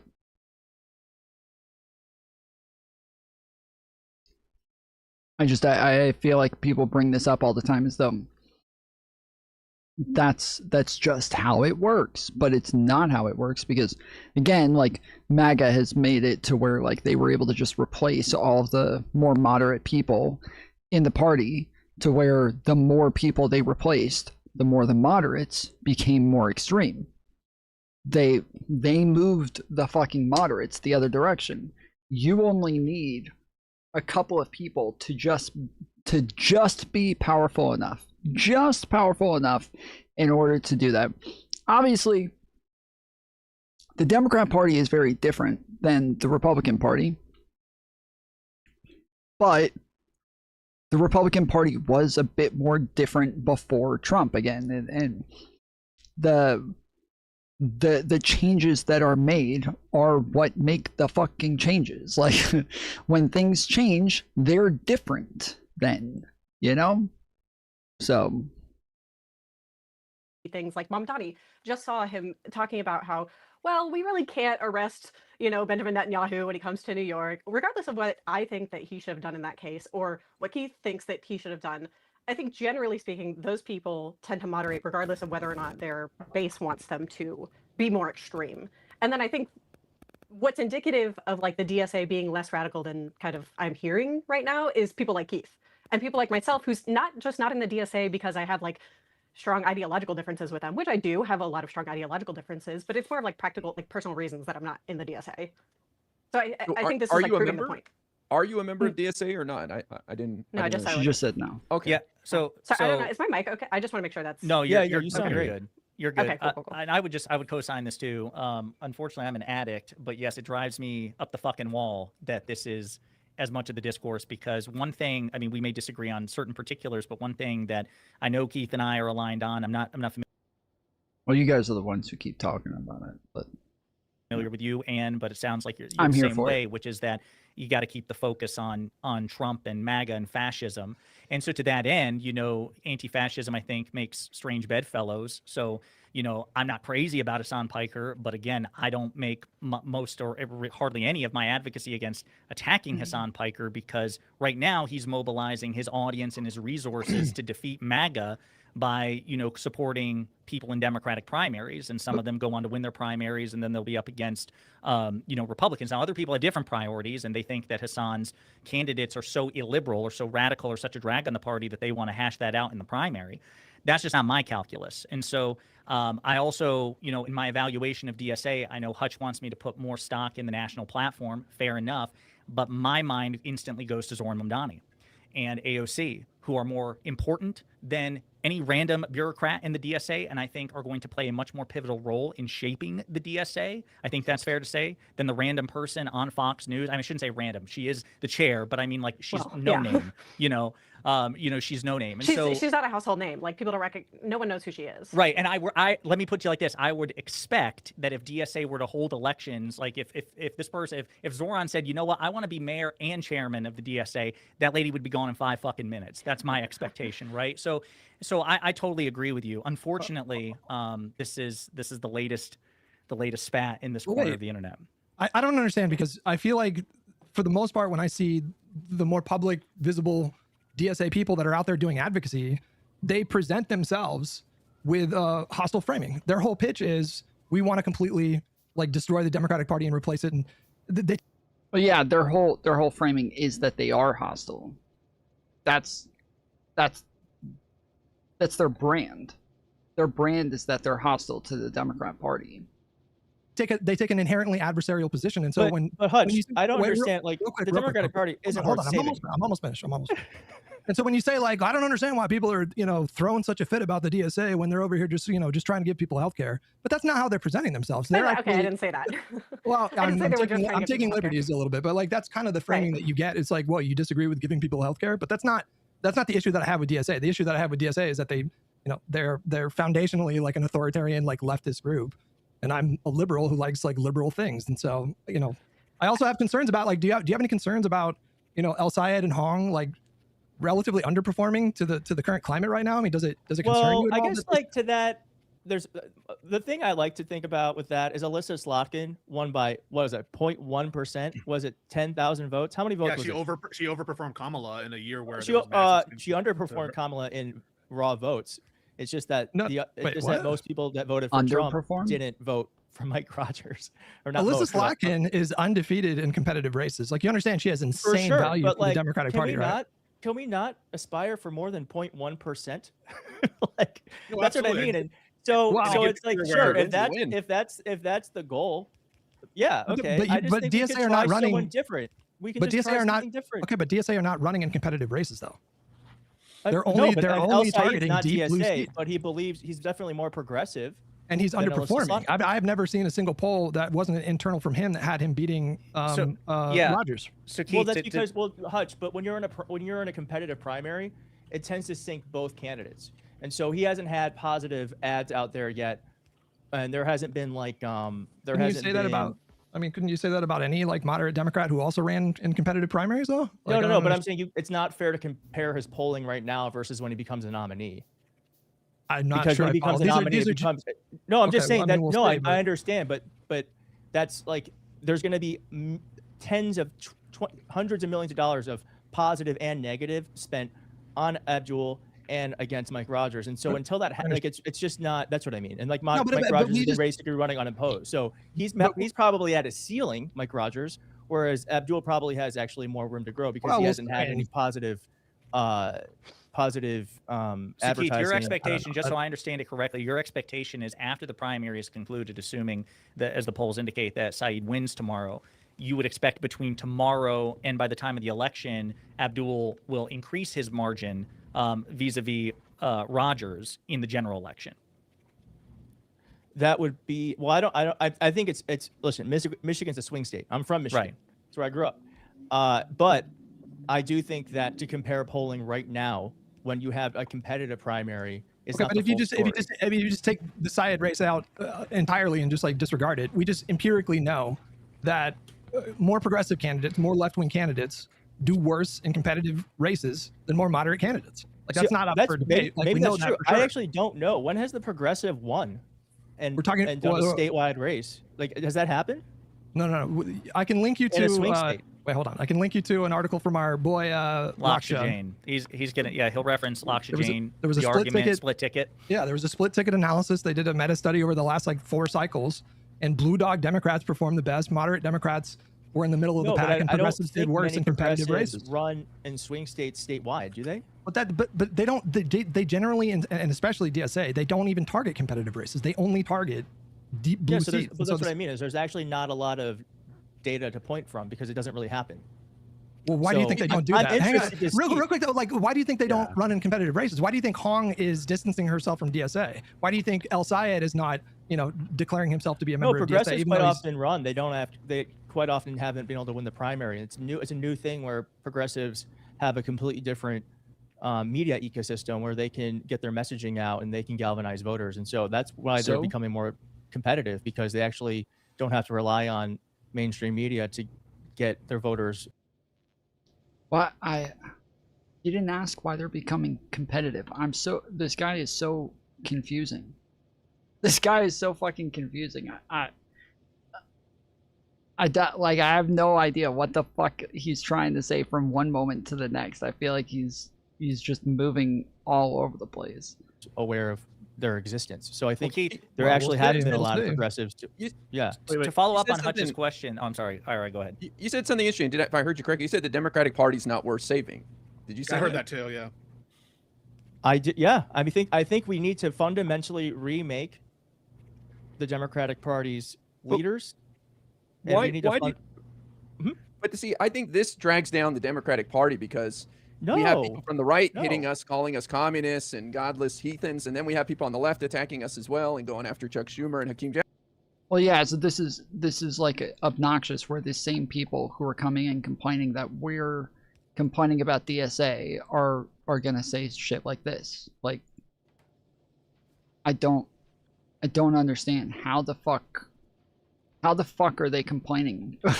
How the fuck are they complaining about anything that the left is saying in these conversations, or sorry, anything that Democrats are saying in these conversations? Like, how the fuck are they ever complaining about what liberals are saying about them when they're openly saying shit like this? Jeffries, this the is the party Democratic that Party brought is the just an enhanced idea. ACA subsidies to The give Democratic people Party is affordable an health idea. insurance for 12 It is not a million person. people. And I think right now the idea of the Democratic Party fundamentally needs to change. Keith, did and you I don't vote for think that's Kamala a in new idea. 2024? It polls worse than Keith, Donald Trump. Did you vote for Kamala in 2024? Yeah. Okay. I don't think. I I was don't. about What's to your be name? really fucking triggered. What's your name? Soy. Soy pill. Okay, soy pill. You don't know me, but like I've been a Democrat my whole life. He was I at the worked on DNC. Democratic campaigns. I was on the Lincoln Project because they wouldn't hire anyone else but Democrats. I was a communications director. I worked for John Ossoff. I was a senior. He was part of the Lincoln Project?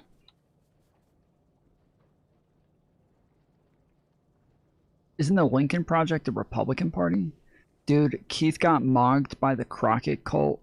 This other crazy lady right in front of me asked Tallarico to condemn him, and now he is a DSA member.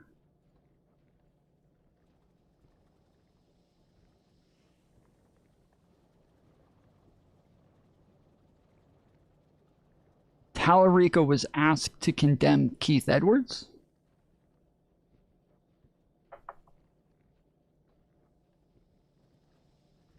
Yeah, he was a DNC strategist, but the Lincoln Project was a Republican thing. The Lincoln Project is Republicans.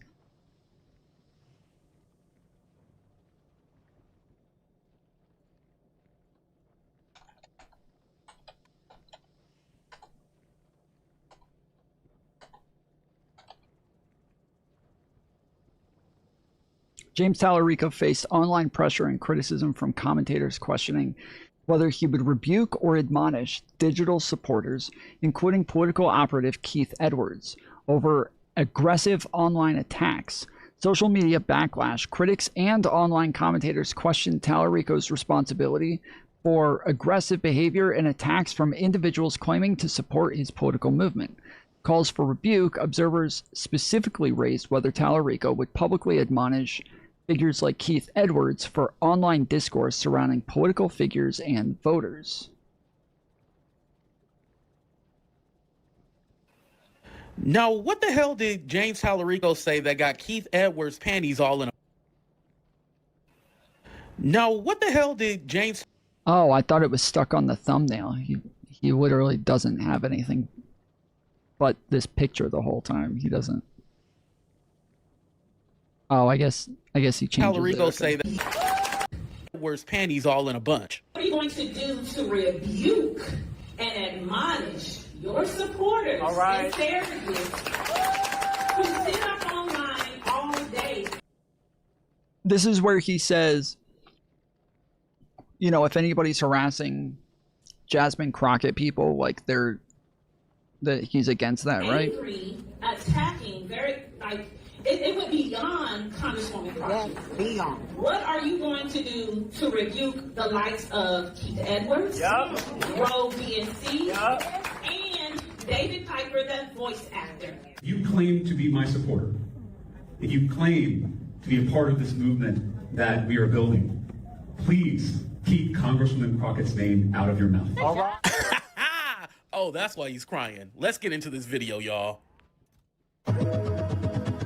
Let's get into it, y'all. Senior digital advisor. Okay.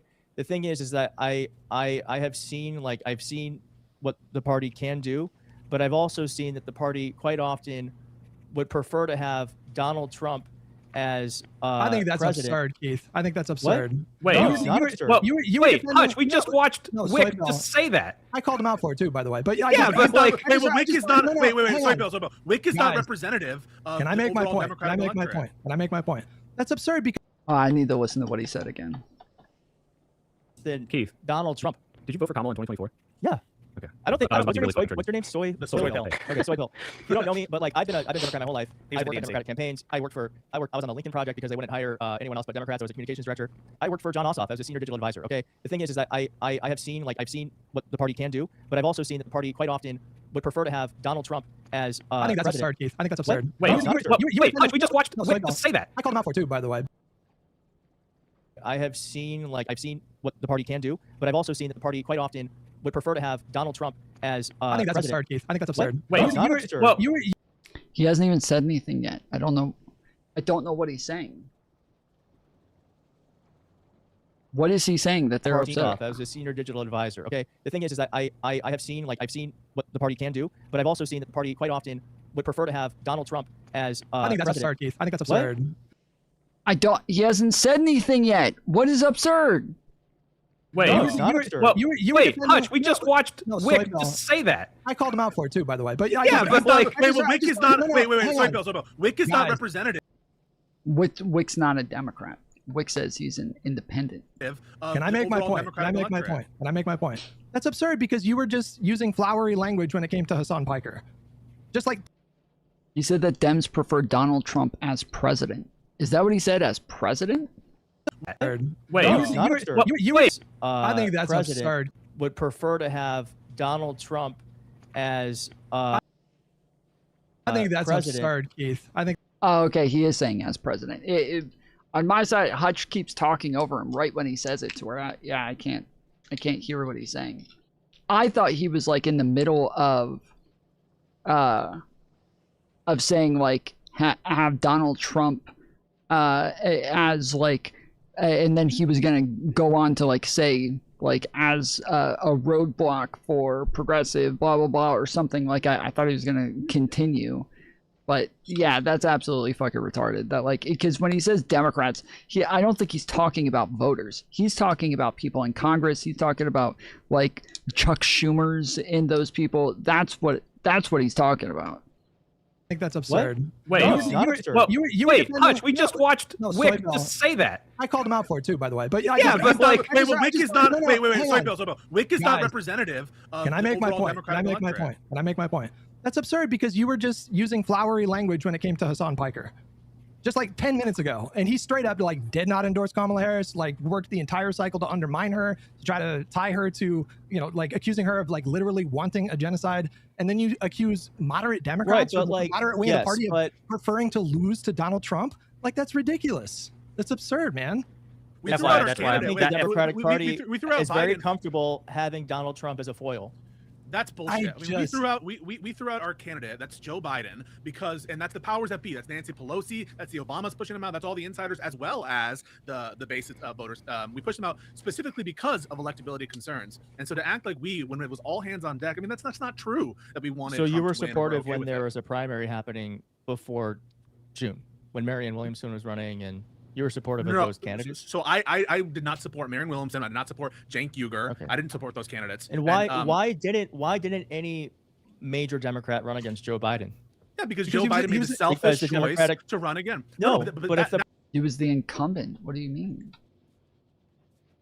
For the same reason no Republicans ran against Donald Trump in 2020. The party is so healthy. Who made that choice? The party is so healthy. Why didn't anyone run against Joe Biden? No, they did. That's different.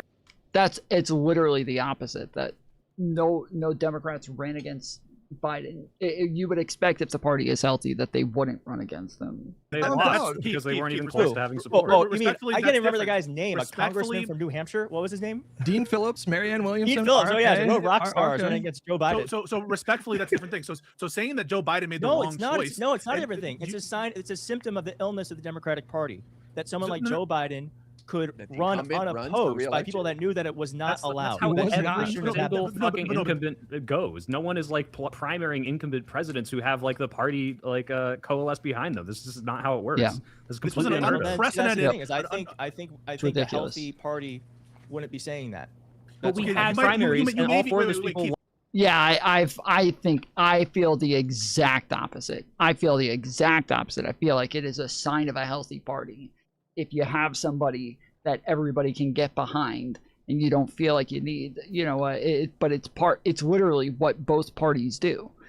Both parties do this. So I don't know what healthy means in this case if we're saying it's not like better or worse than the other party in comparison. Like what are we talking about then? Lost because anyone who might have opposed them didn't want to. Were there primary debates? No, there were not. This was not a competitive primary, and that was a problem. And you're right about that. But what you said was different. What you said is the Democrats wanted Trump to win. That's a different thing. It's a symptom. It's a symptom of the rot of the Democratic Party. The incumbent advantage, just like the general incumbent advantage, is a symptom of the rot of the Democratic Party. No, the fact AOC that also didn't run. I mean, she couldn't have run, but like the progressive lane also wasn't occupied by some like serious, progressive candidate in Congress. And Well, so that's, well, if actually, that's we a know failure that. of moderates. It's a failure of progressives too. Yeah, I was yeah, going it's to a say. failure of the Democratic Party. Yeah, I mean the progressive caucus, they were actually President Biden's longest lasting holdouts. AOC, Bernie said AOC, stay in. AOC and Bernie. I mean, Wait, can look, we pause there, Keith? Keith, you're not going to call them that Sanders and AOC wanted Trump to win, correct? Sanders and AOC wanted Trump to win. Yeah, because because they called for Joe Biden not to Biden step to down. stay in the race. Right, after the bad debate. Well, no, After the I bad debate, believe they were the first ones I out believe. as I mean, they I don't stayed. know why they did that. I assume because they thought that they could, if he were to stay in and win, they could get a lot out of him politically. So Yes, but no, because they had some notion about what was in the best interest of the country, just like I assume the people who wanted to, replace Joe Biden later on.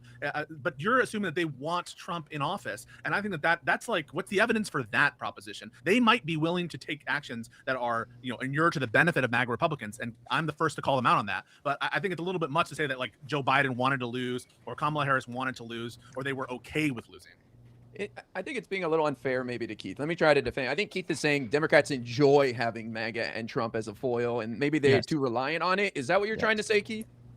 Yes. No, but you said what's sure, the but evidence of that? That's fair because we do like pointing at MAGA and saying we need to stop this. This rallies people. I know all of our channels do better when MAGA's in power. I know not a single person here would deny that, but that's not good. That doesn't mean I want MAGA to win, for USA to get dismantled, for our rights to be fucking shot, right? Like this is ridiculous. That we like, oh yeah, like, well, I really want to make money on my YouTube channel. No, The Democrats really want to like garner support. I don't think you want MAGA to win, but I'm just saying I don't think that it's keeping a lot of established Democrats or like high-paid consultants up at night that they get to run against Trump for a third time. That's all I'm saying. What would be the end goal of that? I'm sorry, I just don't quite understand this argument about what's going on here. Like what's the end goal? Like make money as because we're not consultants or talking something. about streamers, right? We're talking about politicians, we're talking about consultants, we're talking about the party. Why does the party want Donald Trump to win? Even I'm not that cynical about the Democrats. I think saying want Donald Trump to win is just like me being you're repeating rhetoric that is very, very common in those spaces online. They say this constantly, but it is like that is a pretty outrageous thing to say. I think the truth behind that is that because I don't think it bothers them, I guess, is that he has won, because it allows them to run against him, fundraise against him. Sure. There's silver linings. I mean, like the claim is that all these politicians just do not care about the worst effects of Trump's rhetoric and policy, and they're just like, "Yep, it's good for me." Like they're all just self-serving, narcissistic. Like there are politicians that exist like this, but the idea that the entirety or even the majority of the Democratic Party can look at all the damage being caused and just say, "Oh, well, it's good for us," like that's ridiculous. So Keith, I would try a different approach. This would be my pushback or my I guess question to you is like, Hutch would tell you, and I think he'd have a fair point here, which is it seems that the elements of the anti-electoral left, and again, not to pick on Hassan, but since, his name was invoked, Hassan would be an example of this, where actually the thing you ascribe to the establishment Democratic Party, perhaps it exists in some form from feckless moderates, but it also exists on the leftist fringe. People who, for example, like if you didn't endorse Kamala Harris to win in 2024, I would say by definition you preferred Trump to win and you were comfortable with Trump winning, right? Or just I take the mic from PA, who literally outright just says, "I am happy Kamala Harris lost." It's not even like mask on. He's just like, "Yep, it's better for me that Trump won." That's like the kind of people we're dealing with. Yeah, I believed it was all hands on deck for Kamala Harris, and I actually would have preferred that we had a primary, like I think they were trying to do like some sort of like mini primary. I would have liked that. I thought it was an awful look that the pro-democracy party didn't even have a primary. They did have a primary. It wasn't a competitive primary. No, but the reason was no, it wasn't really a primary. Come on. Like I think really saying that is actually just being so disingenuous. It's just being disingenuous. Like sure, there was a primary, but there really was not a primary. And there were a lot of reasons why. There but literally I think, wasn't. Yeah, okay. I don't know if nobody's interested in those candidates, like what should they have done differently? Like if there's no interest in the candidates that he's talking about here, like what is it that you would expect them to do differently versus what they did? That's the part that I'm not getting out of it. It's like, what were they supposed to do? But I think I don't know for what- Joe Biden to drop out in June, and then for Kamala Harris to be basically anointed, Should we have ignored the I was excited it wasn't Joe Biden. I was happy like we were at least going to have someone that wasn't just like a walking corpse on stage. But I think that we would have all benefited from someone. And I think the reason why we lost is because we didn't have someone that could speak to more of the issues of the party than just someone who just had so many problems. I'll agree with you that I wish there was a more competitive process, but unfortunately, at the moment, just like with Troy Jackson up in Maine, the primary, whether you like it or not, did occur. And so when I hear this, I'm like, what did you want to happen? Did you want them to throw out the primary that actually did occur, and illegally, by the way, in violation of the rules? To me, I would have preferred that every single one of the members or the delegates actually would have participated in a more competitive process, but it didn't work out that way, and that's to the shame of Joe Biden. But again, it doesn't mean that there's this nefarious intention to just like keep Trump around to like make money for consultants. I think that's a step too far. No, I'm not alleging that. Did the National DSA endorse anyone? Did the National DSA endorse anyone for president in 2024? I have no idea. Do you know? Are you asking? I don't think they did. I don't think they made any endorsement. Yeah, well, again, Keith said that it was an all hands on deck thing, and I'm sure he would agree. Not DSA. They were not hands on deck on that fight. Listen, Keith, I'm sure Keith Keith would agree that DSA to get that lady elected. Okay. Yeah. I mean, I'm grateful, but I wish more people, especially groups like DSA, did more to help the second Trump term. That's been a Sheesh. Yeah, I did not expect this. This absolutely went fucking haywire from him jumping on. That's crazy. Like he jumped on thinking, hey, I want to be part of this dog pile on this one Whick guy who's against the the DSA, and then Anne also wanted to jump on and join the dog pile against the one guy. And then it turns out that this all ends up going completely against him instead, to where even Anne is sitting there like, I don't agree with that. Absolute catastrophe. But so Keith, I'm curious what your position is on that, because that's been a source, I think, of tension in these like ongoing online feuds or whatever. Again, the idea vote blue no matter who, right? There's this tension now among leftists who are pleased with the results of primary elections, be it Abdul or Chevalier or Mamdani or whoever it is, like when he was running for New York City mayor, and the expectation was, okay, moderates, now you need to get behind the candidate, which I think is perfectly reasonable, because I am one of those morally superior vote blue no matter who kind of guys, because I'm consistent. I don't care if it's a fucking moderate candidate or a progressive candidate. I think that it is an all hands on deck situation when the alternative is a Republican. But to the frustration of a lot of people, that has not been the calculus of the quote unquote DSA left, or Hassan Piker, or many of the actual candidates themselves who did not endorse Kamala Harris or Joe Biden. I had like a couple of, they say, like he just said a minute ago, that this is reminiscent of McCarthyism. I had a couple of documentaries that I wanted to watch tonight on McCarthyism, but I think we're going to run out of time before we get to that. What, as far as somebody who advocated for Kamala Harris, as you did, but is also a member of the DSA, how do you square that circle? Because there's a lot of bad blood in the coalition. A lot of people are now going to say, okay, well, now that your DSA candidate is the candidate, maybe we withhold our vote because you did it to Kamala, you did it to this person, you did it to that person. We're not going to have two different sets of rules. Well, I would say this. I would say, like, two rights don't make a wrong. I would also say, or two wrongs don't make a right. Yeah. And I would also say Hassan Piker.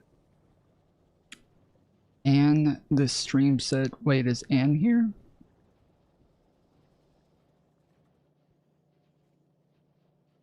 What do you mean this stream said Keith was the reasonable one? Oh, you mean on this stream? Yeah, but when he started saying this shit, she kept saying, oh, I don't agree with that. Like, when he started saying the stuff about Democrats. You're saying Anne on this stream said that, yeah. I from what I understand, because I did a video on this, because I mean, it wasn't even the full idea of the video, but like it was like an aside where I was like, I really wish that he would have just supported her in the general. And then I think he like watched on his stream, and I think he said that he did support her. So no, I don't no, know what the truth is don't pull that behind bullshit, dude. Look at what he's doing right now with all his money and time, and tell me he didn't fucking completely drop the ball in 2024. Okay. Well, I don't think it's his responsibility or anyone's responsibility to It be is 100% his fucking responsibility. is. You have a 100% base of millions of people, why and do it's you an guys talk existential about Mehdi threat Hassan? from the right, and Mehdi you think it's not his Hassan. responsibility? We give Mehdi Hassan more flowers. We give Mehdi Hassan I more know, credit. but I'm just saying Josiah will talk about there were, I think most That's right. It's they, them. Thank you, Arden. I forgot. most progressives and leftists understood that it was like all hands on deck, and I think it's just like not helpful. Most, but not all. I agree with Minute. I just want to say, most, but not all. All right. I don't think. Let me give you what I believe. I believe that lefties did not cost Kamala the election. I don't think there's empirical data for that. But those who did sit out, those who did equivocate, those who did, I don't really know. That's bullshit. Look around us. We see the corruption. If you know how much that sucks, why would you want to do that again? I'm not. I'm not. not. That's why to be clear. That's why we really we're considering going for a MAGA Yeah. Republican. But what we have a problem also, with Josiah was is pointing out, why the fuck should the people, like, I get the spite-driven people, I think they're wrong, and I think you should still vote blue no matter who, but if you're going to have these people who did not hold these principles, who have already signaled that they won't do it in 2028, say, oh, you have to rally for our candidate, why the fuck should they listen to you? I mean, I'm going to say they should, because I don't want MAGA to win, but I can understand a lot of people being spite-driven. It's like, why the fuck should I listen to you? You didn't listen to me, I mean, right? well, and to be clear, they're not talking about you, Whick, Wick or Keith. They're not talking about you specifically. They're because basically you trying were to all say- hands on deck 2024. Yeah, the point of the question was basically like, as somebody who used to work on campaigns and is now a political commentator and is also a member of the DSA, are you concerned about that tension, this feud between the two factions of the lib left coalition of the Democratic Party? I'm just glad that it's happening now. I think it's good. I think this stuff is healthy. I don't think it's good. I don't think like Hutch, you've been a little snarky with me on Twitter, and I think like that's fine. And so is Destiny. Destiny is like calling me a white guy, like a rich white guy who's trying to be oppressed. Not true, but like I don't think I've been pretty tame with you. I've been pretty tame with you. He's not a white guy, guys. Stop calling him a fucking white guy before those black women in Texas come after him. I know. But I don't think that stuff is particularly helpful. But I do think it's good that that these dynamics are unfolding in campaigns and online, and that like we are able to have these internal battles to see like the future of the party. I don't think it hurts. Like I think it's good. It's a net good that Haley Stevens is 100% behind Israel. She has $60 million of outside money helping her out, and you have someone like Abdul who is showing a different version of what the Democratic Party can be, and the Democrats in Michigan are going to decide who their candidate is. I don't think that's like a bad outcome, but I just think that like there are going to be hurt feelings and people are going to wish that their candidate won, but it's then the job of the campaign of Abdul to do what he can to try to win over those voters and make sure that they feel like they have a part in his tent and in the campaign. All right. So primaries are not bad. Like I think we've actually suffered because we haven't had enough of them. I don't know. But he's already poised. He's already poisoned the well with that by criticizing Gretchen Whitmer for endorsing his opponent, a popular governor. But Keith, I have to say, having a primary when you have an incumbent president who hasn't done a second term is not normal at all. Like historically, you do not challenge the president who's running for re-election. You get behind him. And if Biden had hit a single in that debate and done just fine, we wouldn't even be having this conversation. So for you to be upset about we didn't really have a primary, I feel like you're playing into MAGA's concern trolling about our democracy is not really being held up by Democrats. So how dare you challenge Trump with his saying the election's rigged? You guys rigged the election. I mean, I think we have to be careful with that. I think we're just going to agree to disagree on that because I think it's fundamentally one of the worst. I think it's like historically we'll look back and like that's one of the worst decisions that our party ever made was not challenging Joe Biden. It wasn't again when it wasn't like and there's no one here. There's no one here on this live stream or anyone watching that could have made the decision for him. But there are probably about 5 people who were very important, very well paid, that saw what was going on, saw how bad he was getting, and decided that it was worth their proximity to power and their ability to make money that he continue a campaign that they knew he could not win, versus letting go of that power, telling him the truth that it was not going to be. So again, so you're making that criticism of AOC and Bernie Sanders. Again, you're saying that was Bernie Sanders and AOC who were just trying to like to gain favor because of their proximity to power. I was one of those people who was who wanted him to stay in. Even when it came time for him to drop out, I was one of the people still sitting there like, oof, I don't know. I feel like Kamala Harris is one of the like most unpopular fucking people in the entire Democrat Party. Like, this is not going to be good. And it turned out way better than I thought. I ended up being wrong, but it had nothing to do with my proximity to power. It had to do with the fact that I thought he was just like the best chance for us to win at the time. Be able to happen. There were a couple and such letting advisors. an actual primary Okay, unfold. there was a couple such advisors, but here's the problem I have to IRI's point. There's this narrative that there was a broader conspiracy among the Democratic elites, among the Democratic Party, even to be like a party to that conversation and to do the actions that you're attributing to a couple people more broadly. Relitigating the 2024 primary. Well, the thing is, Freddie, what's crazy is he's not talking about the primary with Kamala. He's not even talking about that.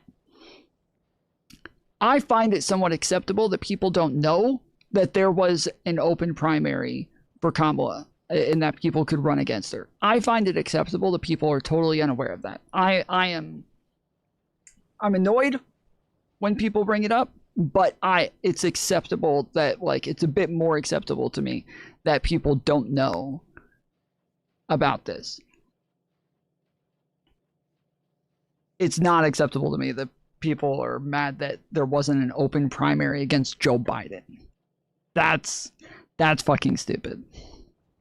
But that's just not true. And if you look at how the decision was made and how it's reported on, it was almost like there wasn't even an inflection point at all. There wasn't a decision point at all. And behind the scenes, many of the quote unquote elites were highly critical of this decision. And some of the people who were like, think about Pelosi coming out and being like, it's up to Biden to make his decision after Biden had already made his decision to stay in the race. They were just attacking him constantly to do the thing that you think was probably in the best interest of the country, which is for Biden to step down from the race. That's the Democratic elites. I don't think it's really courageous in June of 2024 to say that Joe Biden should rethink his decision to run. I think it would have been brave in December of like 2022. I mean, asking a guy in a campaign to step down as the incumbent is going to be brave no matter what. The president. What did he just say? Incumbent? Tell the president to stop running in the middle of a campaign. This is like completely unprecedented. It just doesn't happen. The reason why incumbents have such an advantage is because, they're incumbents. And so, we did have a primary. I mean, the fact that he was even able to do as well as he did with as much with as many problems as he was having is, proof in and of itself that, yeah, incumbents just have all the fucking power. You can say that, like, I don't know what you're suggesting. Like, the DNC should have gotten involved in what, like, elevated who, like Marianne Williamson, like who, like nobody wanted to challenge Biden because he had enough support from primary voters to easily coast to. Well, that's not like a second. But yeah, well, that's what I said. What would he want them to do different? Like that he should have gone and debated Marianne Williamson? Like, give me a fucking break, dude. Give me a break. Like, I'm sorry, that is beneath him. I'm sorry, but like that is fucking beneath him. He was the president of the fucking United States. He didn't need to go debate Marianne Williamson. If I'm remembering correctly, polling always said, even after the November midterms in 2022, that the Democratic Party wanted someone else, and that they thought Joe Biden was too old. Not true. That's not well. They had concerns about his age, but he had the support. I think that there was, he had the support, Hutch, but I think there was polling that Democrats would have preferred someone else and someone younger, etc. So. There was polling that some people did. It wasn't so. The major polling said that people didn't want a repeat of the last election. That was the main thing. And then from what I remember, it was about like 30% of people wanted him to step down. But the polling that had like a large majority was that people were upset that they were getting a replay of the 2020 election, Donald Trump versus Joe Biden. That was the thing that people were upset about at the time. So at that time, I could be wrong about that. You and I weren't like behind closed doors, but the people closest to him knew that he was starting to age rapidly, and that was just never disclosed to us.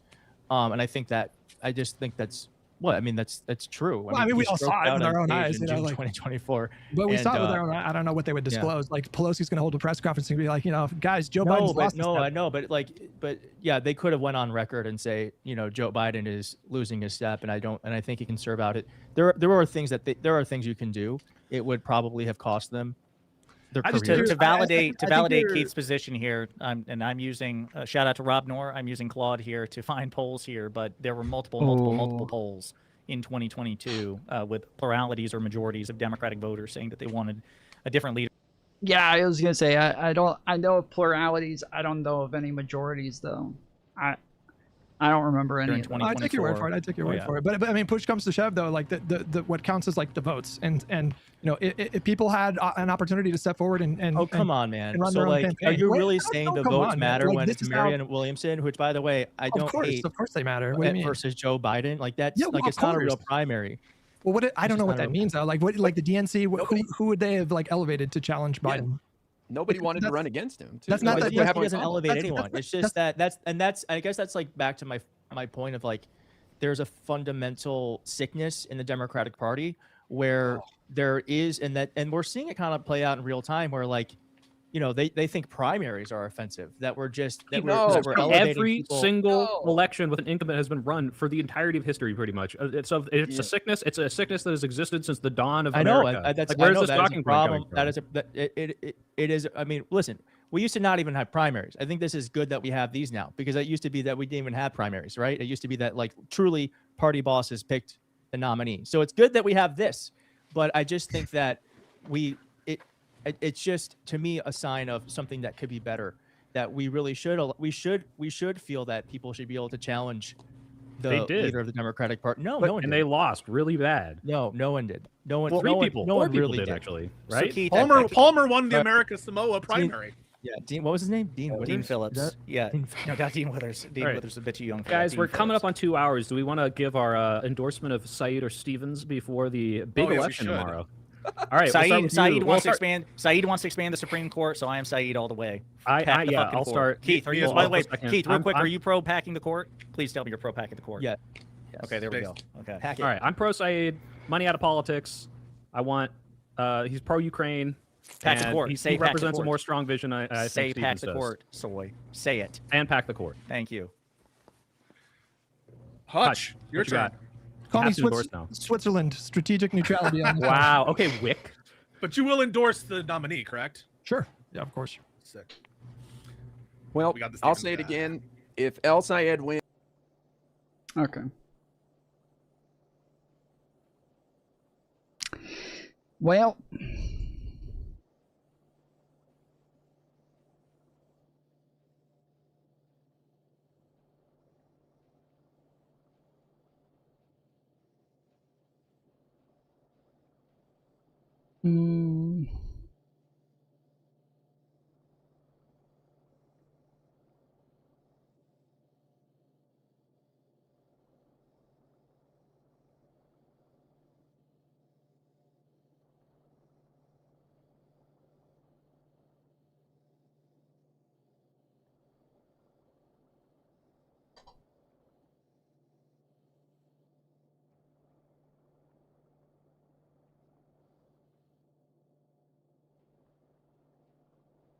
Somebody said that my tips channel is still not allowing donations with debit cards. Oh yeah, it's just PayPal now. Weird. Well, of our top 10, we have one Jason Watlington at $85 for the last week. Number 2, Aussie Welder at $30. Let's fucking go. Let's get some W's in chat for these guys.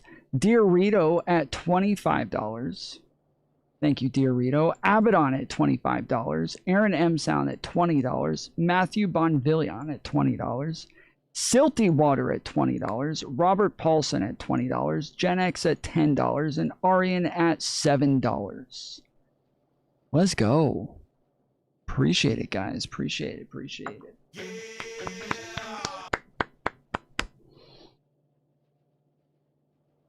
There's a lot of people tied $20. I mean, that's 4 people tied for 5th place.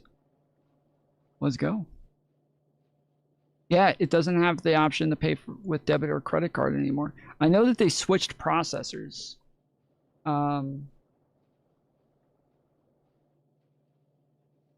But I thought that once they switched processors, I just like updated my details and that was it.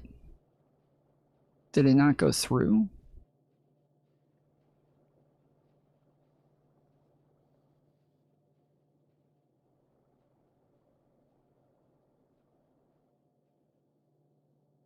It says I signed the service agreement.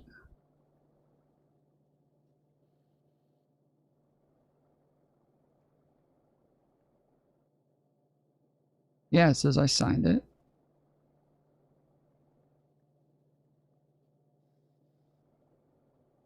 All my information's there.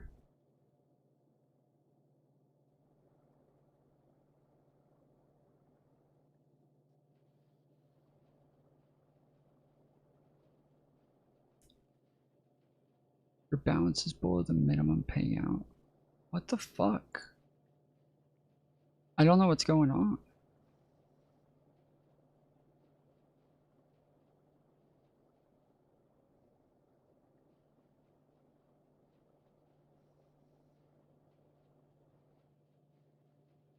Huh. Yeah, it says all my stuff's verified and everything. I don't know what's going on. I'll have to look into this later. I don't know. I don't know what the deal is. Hmm.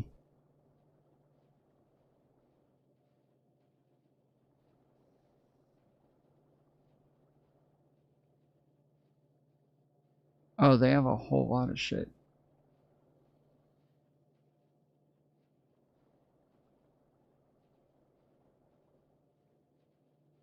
Add tips to your YouTube account.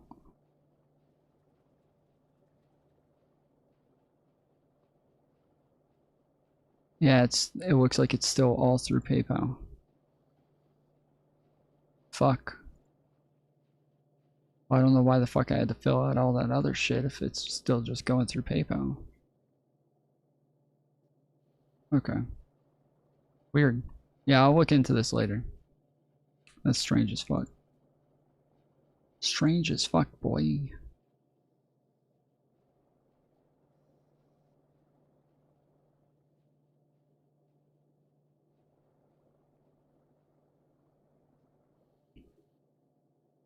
Were accusing. I had to use the YouTube tip button at the bottom of the screen. PayPal takes a cut of every transaction. I do mine through Stream Elements, and so they take like a small cut, but PayPal doesn't. So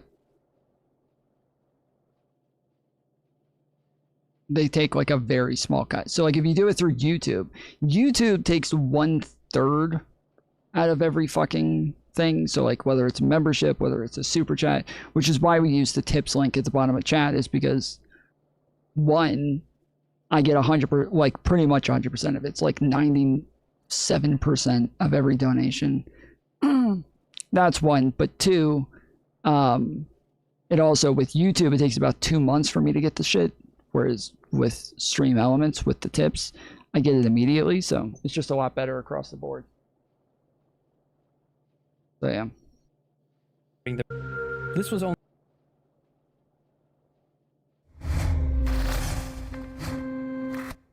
Okay, so I said I wanted to watch like a video essay or something about, or a documentary about McCarthyism. I had like 2 or 3 in line. This one looks like it's the best, and it fits the amount of time that we have left. It's about 40 minutes long, so we're gonna... Abaddon 6666 tip $20. Here is a donut to make up for some new people I scared off. Oh my god. What the fuck? Thank you, Abaddon.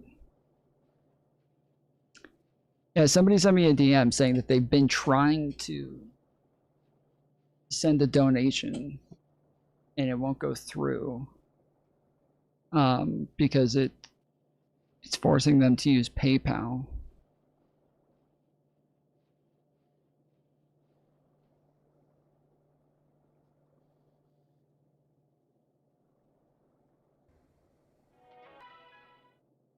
You had an intellectual opposition to communism before you came here. Now that you've been hit by one, what do you think? Well, I wouldn't fight back physically, but I'm mad, and I'll fight. I'll do it at home, telling people, talking, doing as much as I can against communism in the United States. Is it not high time we ask ourselves? Anti-communism didn't start in America, but the American brand of anti-communism was undoubtedly unique. The fear of communism began with the spread of communist revolutions throughout Europe following the Bolshevik Revolution during the First World War. In the United States, many feared that recent immigrants and dissidents who supported communist, socialist, and anarchist ideologies would cause a similar revolution in America. The media inflamed these fears, claiming that the new and radical movements would compromise American culture. They portrayed them as radical threats to American society because support for these new movements was growing, emerging as possible solutions to poverty. But the media had to keep this secret from the people because admitting it would undermine American values and belief in the economic system, a belief that was essential for the ruling class. The American people were thrown into a panic by the media, afraid for their churches, their houses, and their way of life. Here it is what the communists are doing, not to me. They're doing it to people with 1 billion of men. Here it is, here it is, here it is, here it is, here it is. Just look, I don't care about what anybody objects. He should object against what is happening in America, this collusion and this apathy towards those who torture Christians. Is that Zizek? Wait, is that Zizek? Is that him? He looks way too old there, right? That can't be Zizek. He can't be that old in this black and white shape back in like the fucking 30s and 40s, right? No way. Yeah, he sounds just like Zizek did. He sounds exactly like him.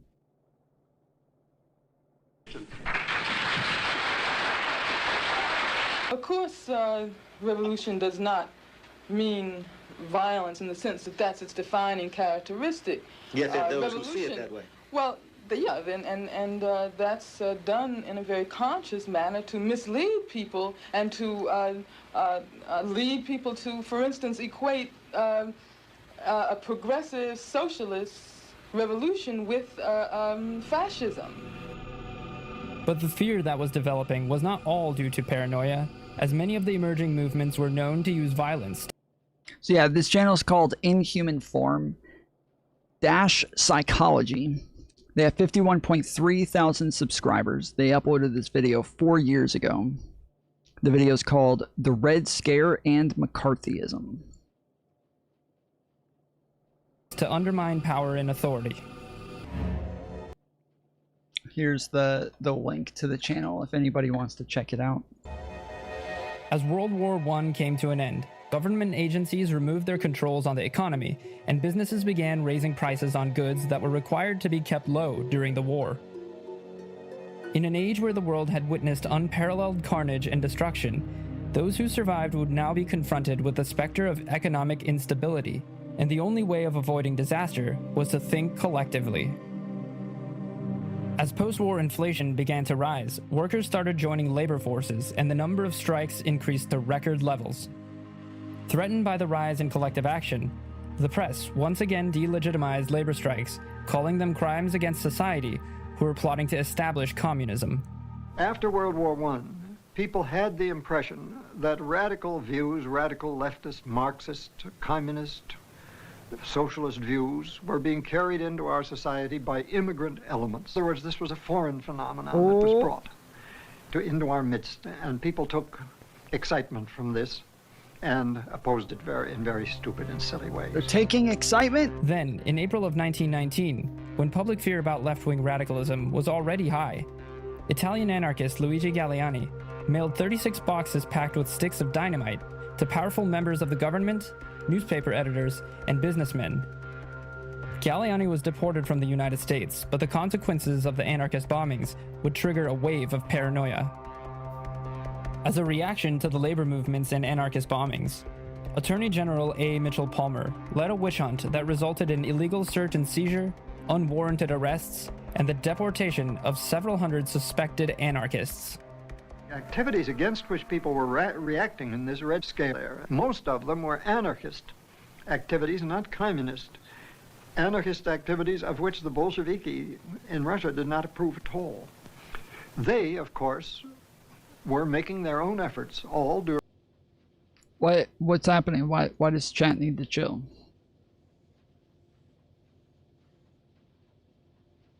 During the 1920s and in part in the 1930s, to build up a communist party in this country, and they conceived of it as a revolutionary party. Had it had sufficient success, it would have tried to seize power.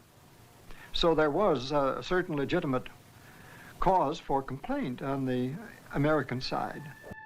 Many prominent lawyers publicly scrutinized the Palmer raids, but despite its totalitarian nature, this would be the first of many incidents of its kind, in an era that would soon become known as the Red Scare.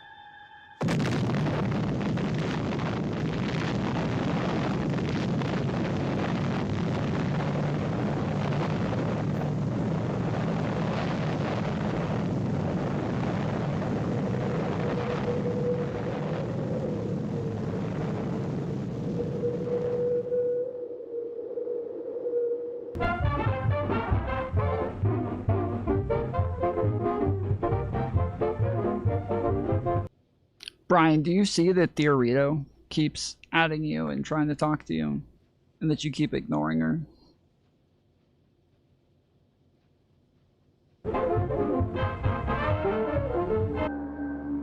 Through the chaos and destruction of the first half of the 20th century, emerged two central figures, both of which carried extraordinary amounts of power. Anti-communism erupted after 1945, and the shaky relationship between the two superpowers had begun to crumble by the end of the war. Joseph Stalin, refusing to be bound by the agreements made by the Allies at the Yalta Conference, extended his power across half of Europe. Once anti-communists were able to prove that communist agents had stolen classified secrets and engaged in espionage during wartime, anti-communism would quickly find itself as the focal point in American politics, in a far more aggressive manner than ever before. I want to emphasize how easy it is for you to perform a real service. Whoever you are, wherever you are, discuss the Red Menace with your neighbors, your friends, your business associates, your fellow students. The party is in a drive to get communist speakers into our colleges and universities, taking advantage of American academic freedom and the students' naturally inquiring minds. Their aim is to preach... Bro, it's funny, like, this is literally all the same exact fucking rhetoric from Trump, that, like, the immigrants are coming out in with this shit, that the, that the schools and the academics have been taken over by it. It's literally all the same exact shit. Revolutionary tactics and change peaceful campuses into scenes like this. The communist-incited student riots in San Francisco.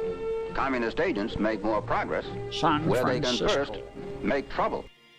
As the Soviet-American alliance deteriorated, FBI Director J. Edgar Hoover once again began sending the White House reports about alleged communist spies within the government.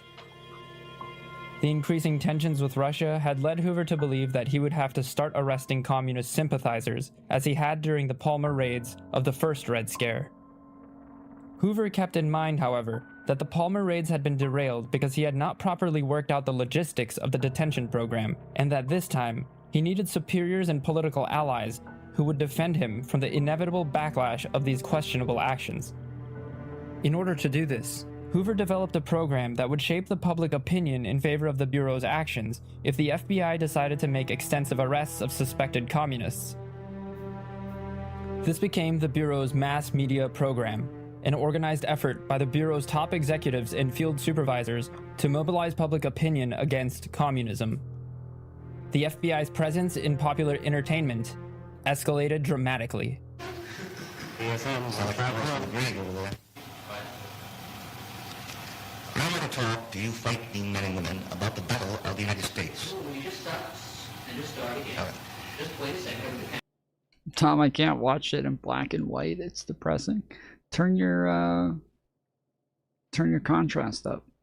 It'll turn it all like very brownish and almost like tan white face color.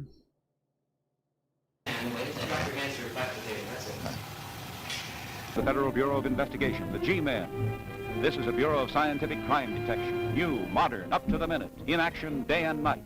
The FBI never sleeps. The G-Men have become a legend. So what's the mystery behind their badge? There's heroism, we know that. Would have been cooler if it was heroin. Would have been a lot cooler. And in a strategic political move, Hoover went as far as condemning the White House, claiming that President Truman's administration was failing to take the Bureau's warnings about communism seriously. It was now to Hoover, not the White House, that the media turned to for authoritative analysis on domestic communism. Mr. Allen, why is it that everything the other side says is propaganda while we call what we say information? Mr. Lindley, the word propaganda has taken on a very bad connotation.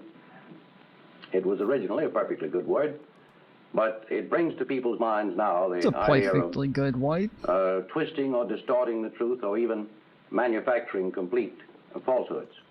Whereas we try in our service, our output, to give as straight the factual presentation as we can. We feel that that is information and should be labeled that, not called propaganda. Now, in a few minutes, Jerry Donovan will be asleep. But tonight, instead of the sweet dreams his wife wished him, let's give Jerry a nightmare, a real red nightmare. Now, you remember that Russian town we saw earlier? The town that looked like it belonged in Kansas or Ohio or Vermont? Let's lift that town out of the Soviet Union. Let's superimpose it on Jerry's hometown. And those precious freedoms Jerry so complacently accepts. Let's see how many freedoms Jerry might lose if suddenly he had to live under communist domination. Get fucked, This Jerry. was not invented by a Russian. Get That name was fucked. Bell Alexander Graham Bell. And he was an American. Get that, comrade. Everything on this table is as phony as the town. The rotten system you call communism. Twilight Zone vibes. I mean, I assume some of this is from the Twilight Zone.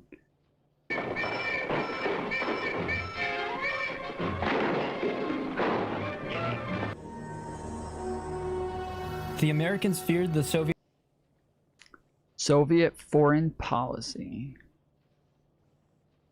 I mean, they don't make themselves look very welcoming with a fucking hammer and sickle on their shit. Like, big red fucking books and flags and crap with hammers and sickles on there. They look more like the Grim Reaper than they look like a political party, so...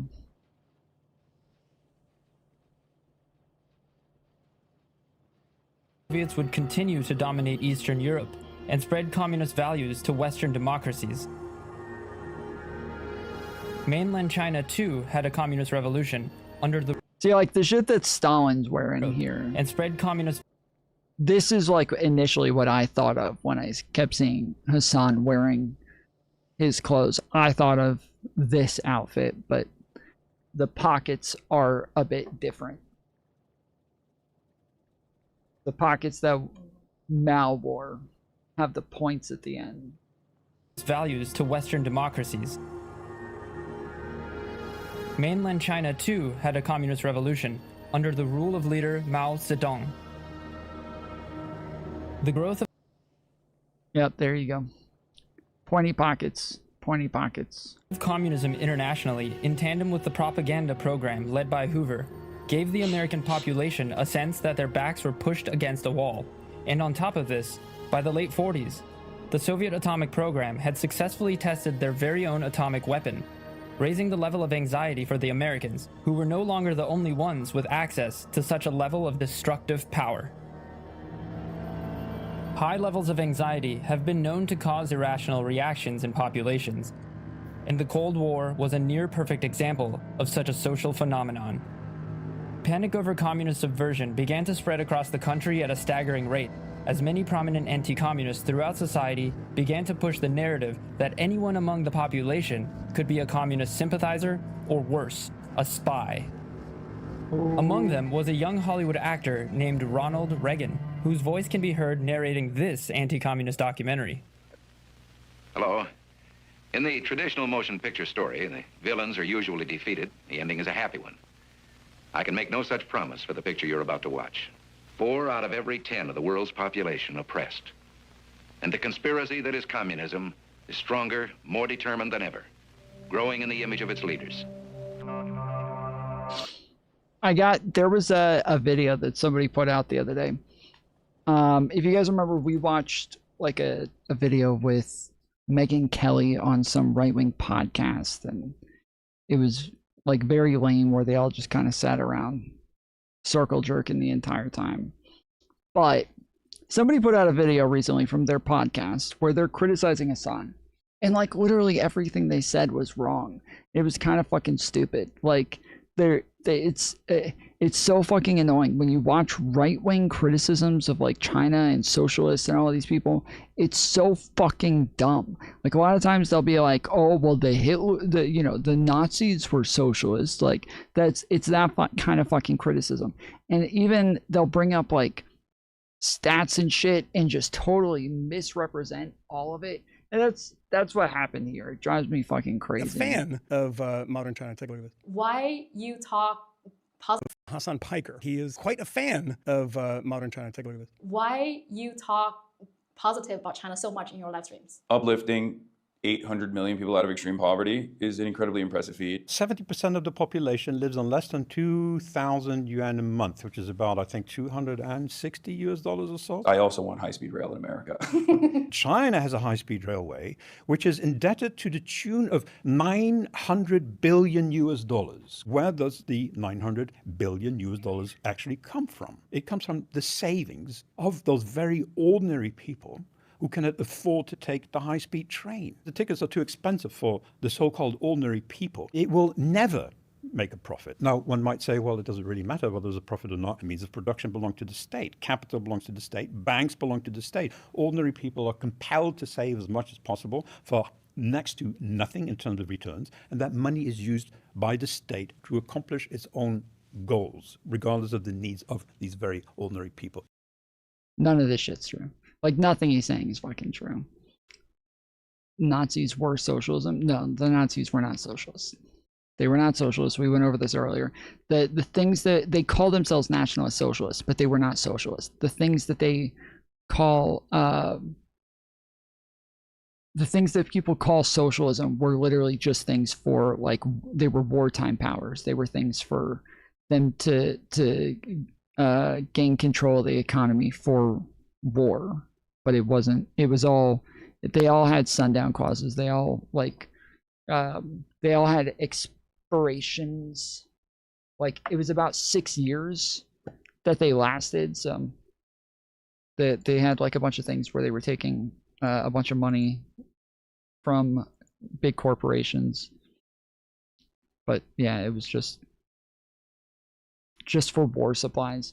So yeah, so I wrote this big long thing saying, like, while Hassan is an idiot, so is this guy attempting to refute him. He's correct that 70% of China makes very little in US dollars, but it's not a good comparison. A large percentage of the people in that 70% stat are senior citizens and children. So he's saying, you know, the 70% of the people in China make about $224 a month. In US dollars. Those are people who are, like, I think it's the majority of them are children and senior citizens. And US money in China is almost like double in buying power. So when we say it's like it's about $224 in US money, but with buying power it's about like $500 in rural area. So this is his USD conversion rate is correct, but $1 in China has about double the spending power in rural areas where most live. 96% of rural homes are owned outright through collectives and owe no payments. About 80% of rural houses are self-sustaining with their own farms, living off their produce and livestock. So when you say like, oh, they don't even have enough money to ride the high-speed rail, well, you're talking about children and senior citizens. But even when we look at the poorest people, they live in rural areas, they have farms. The people who have farms literally own their houses outright. They don't owe any payments on them whatsoever. And because they live on farms, like they eat their own livestock and produce. So they don't need like a whole lot of money. But on top of that, the people are capable of affording this. It says 96% of rural homes are owned outright through collectives and owe no payments. About 80% of rural houses are self-sustaining with their own farms, living off their own produce and livestock. 100% of those farms own their homes without payments owed. 60% of those farmers' net worth is in their homes. And then it's also something like 83% of that 70% can afford to ride the high-speed rail. So just absolutely fucking incorrect across the board. Like all of the shit that he's saying, all of it's totally fucking untrue. Because I knew that they had these collectives where they all own their own homes, and I knew that children make about $200 a month. So when he's saying like, oh, the 70% only makes $200 a month, I thought, that doesn't sound right. Went and read like this whole CNN article about how all of these people, and I think this is like where he's getting his stats from, is the CNN article. But yeah, then it says, not saying all of this is ideal or without other challenges, but it's not as simple as this guy makes it seem. So while he says 70% live off of 2,000 won per month and can't afford the high-speed rail, according to World Bank structural surveys, 70% to 80% can afford the high-speed rail. So, yeah, this is these fucking guys on these on this, the fifth. What is it? We the Fifth. I think that's the name of their podcast. Whatever. I thought they were called like the Fifth Rail or something like that.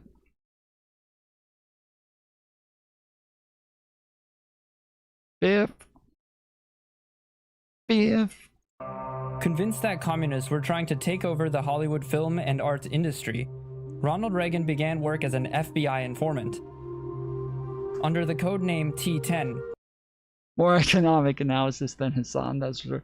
He did more than Hassan. You got that. Reagan exposed the names of actors within the film industry that were alleged communist sympathizers. This was only one example of informant activity that was taking place during the Red Scare and the Cold War. Thousands of Americans were accusing individuals of being communists or sympathizers, often without reasonable suspicion, losing their jobs and becoming blacklisted by communities as a result. Appearing through the anxiety and confusion was a senator who saw this as an opportunity and pushed the Red Scare to a new level. His name was Joseph McCarthy. Have you no sense of decency, sir? At long last, have you left no sense of decency? I know this hurts you, Mr. Welch. I'll but say it may hurts. I say, Mr. Chairman, as a point of personal privilege, I'd like to finish this. Senator, I think it hurts you too, sir. I'd like to finish this. Senator McCarthy was considered a patriotic American by some and a paranoid nationalist by others.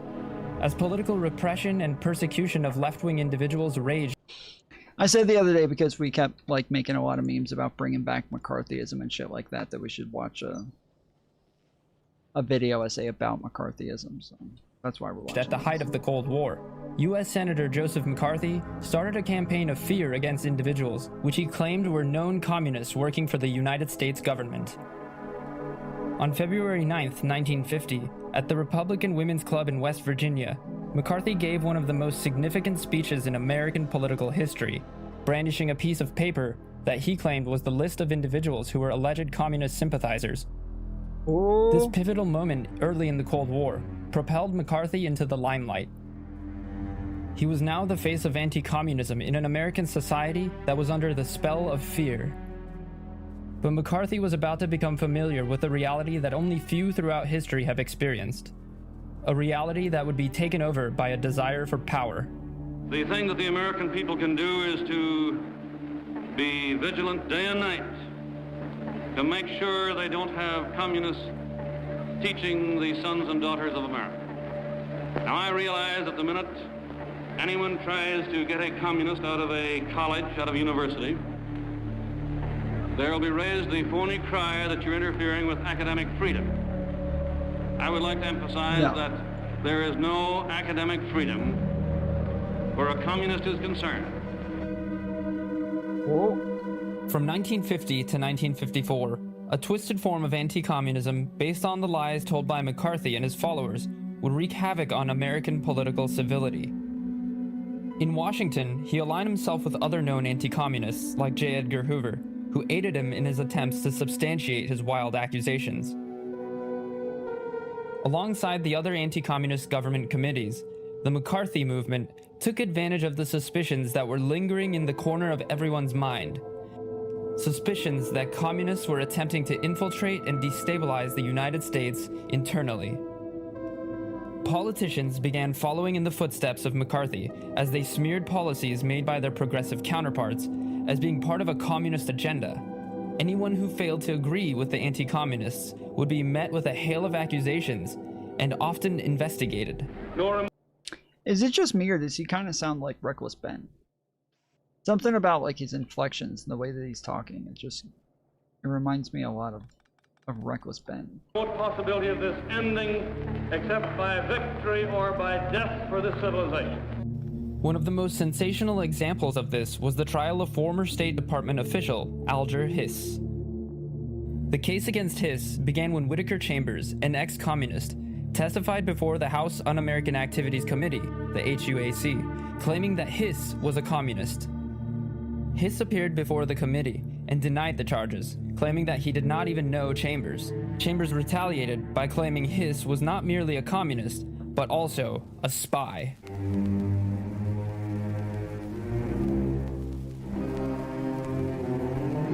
In the midst of the chaotic trial, the committee appointed a young California congressman by the name of Richard Nixon to determine who was telling the truth. Eager to prove himself, Nixon subpoenaed all remaining evidence against Alger Hiss. He was determined not— Whoa, they had planes back then? That's fucking crazy. Dude, they had planes back then. not to let this opportunity get away from the anti-communist movement. The only answer to communism is a massive offensive for freedom. Freedom from hunger, from disease, and a victory for the ageless hope of people everywhere. Freedom from tyranny. Chambers revealed to Nixon that Alger Hiss had given him classified State Department documents and microfilmed copies of these papers.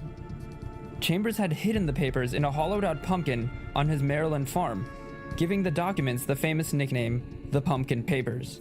I am holding in my hand a microfilm of very highly confidential, secret State Department documents. These documents were fed out of the State Department over 10 years ago by communists who were employees of that department and who were interested in seeing if these documents were sent to the Soviet Union. Although the evidence was questionable, Hiss was convicted of 2 counts of perjury and sentenced to 5 years in prison. Nixon's effort to expose alleged communists was a dramatic moment during the McCarthy era and launched his political career in a controversial way. Like Nixon, McCarthy also took advantage of his position as head of the Senate Investigations Committee and used it for a number of unconstitutional communist hunting investigations. Of the 653 people called by the committee during a 15-month period, 83 refused to answer questions about alleged espionage and communist subversion. The names of those who were summoned were made public and subjected to public scrutiny. McCarthy and his followers became untouchable as political adversaries kept their distance out of fear of implication. But not everyone believed McCarthy's antics, as skeptics began to point out inconsistencies in his bold claims. One of those individuals was famed journalist Edward R. Murrow, who solidified his place as one of the leading figures in journalism Sargon of during Akkad's his gonna weekly get him. television program, See It Now. But I would like to say this. Confidence by itself, without effort, does not win contests. Victory in this conflict depends on much, much more than confidence.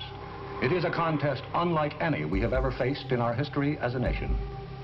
It is total competition with an antagonist who is putting into it everything within his capability. A month after it premiered, See It Now aired a broadcast exposing the misinformation being disseminated by Joseph McCarthy. Murrow used excerpts from McCarthy's speeches to point out inconsistencies in his claims, leading to a nationwide backlash against McCarthy. Murrow's broadcast was a historic moment for journalism, but McCarthy rejected Murrow's criticism and doubled down on his actions, criticizing Murrow of being a communist sympathizer. By now it was the mid-50s, and Cold War tensions were slowly winding down, but many criticized sitting President Eisenhower of not confronting McCarthy about his behavior. McCarthy, like Eisenhower, was part of the Republican Party, and in order to pass bills, Eisenhower needed to keep the party unified. Eisenhower feared that criticism of McCarthy would only lead to an internal struggle within the party, so he avoided the situation altogether. Coming months will be fraught with fateful decisions. So how long did McCarthy era shit go on for? I mean, I always hear about like the McCarthy era, but here it sounds like it's already coming to an end. Video just started. Decisions which will lead this world out of fear and into peace. But then, everything suddenly changed, as McCarthy turned his investigatory resources on the US Army and on members of Eisenhower's administration itself. McCarthy claimed communists had infiltrated the Army Signal Corps Laboratory, the branch of the military that manages the communications and information systems for the command and control of the combined armed forces. Eisenhower now had no choice but to take action against McCarthy, who had grown obsessed with his own power. The White House first planned to pull the plug on the investigation by discrediting the men around McCarthy, notably the lawyer Roy Cohn, who worked as McCarthy's chief counsel. Cohn was known for his aggressive questioning of suspected communists off the record, behind closed doors. Well, if the FBI has got a firm grasp on these 130 men, I'll go to sleep. Do you assure me that's so? Sir, I'm sure that the FBI does its job well, that it knows all about these people, that it has told the appropriate agencies about these people, and that the failure to act goes elsewhere than just in the hands of the FBI. I think we can give him that just by giving him documents. I think it'll be necessary to hold a meeting of the committee and have the staff give as complete a picture as they can of the information we have on the communist infiltration of the Central Intelligence Agency, CIA. The Army compiled a damaging dossier of dirt on Cohn, showing that he used threats and intimidation. The White House then leaked this dossier to the press and Congress. Both Cohn and McCarthy stood accused with the abuse of power. But Eisenhower wasn't done just yet, as he stripped McCarthy's ability to call upon witnesses to testify before his committee. Consumed by power, McCarthy had violated a cardinal rule by betraying the Eisenhower administration, and as a consequence, the era of McCarthyism was over. Bye! But fear of communism in America had not yet seen its demise. These are leaders of the nationwide youth organization that calls itself SDS, Students for a Democratic Society. I'm Mike Klonsky, National Secretary of SDS, and this is Bernadine Dorn, Interorganizational Secretary. They're a communist faction making a big power play for SDS. Is there any communists back here? I guess there is. Are there communists in this organization? There are communists in the organization, there's no doubt about that. There are also liberals in the organization. 3 years later, McCarthy died of complications due to alcoholism. But the political repression started by the McCarthy era would continue on. For the Americans, the 50s were a chaotic time, But the 1960s would quickly become one of the most tumultuous decades in American history. Television became widely available to virtually all Americans, and an entire decade of social turmoil would unfold right before their eyes. I would say the residents that actually live in the precinct are law-abiding. The everyday average working. Yeah, I thought that name sounded familiar. Man, the respectable people, we have no problems at all. The only time they don't like you is when you catch them doing something they're not supposed to be doing. And all the time I've been here, I've never really had any problems with the community itself. I don't consider this, the riffraff and whatnot out here in the streets part of the community. Plagued by philosophical differences among its members, anti-communists after the McCarthy era struggled through an identity crisis in the early 60s. They shifted their gaze from communism within the country outward. Oh, you shouldn't shift gaze. Leave them alone. Leave the fucking gays alone, guys. They would look east, far away to a land that was foreign to much of the American public. To unify the entire country under a single regime, the North Vietnamese government modeled their own political system after the Soviet Union. But this was opposed by the South Vietnamese, who employed a democratic system for their government. As the divisions between North and South Vietnam grew wider, the USA became fearful that communism would spread to South Vietnam, and then the rest of Asia. The Soviets and Chinese supported the efforts of the North Vietnamese and poured weapons and supplies into the country. Once again, out of fear, the United States allowed chaos and paranoia to take control. But this time, the impact of anti-communist paranoia was not only limited to social scorn as it was during the first Red Scare and the McCarthy era. Instead, it would reveal itself in a deadly way. In practice, I'm afraid the American president will have to decide that it is not worth it, and it will therefore encourage the piecemeal taking over of the world by Soviet aggression.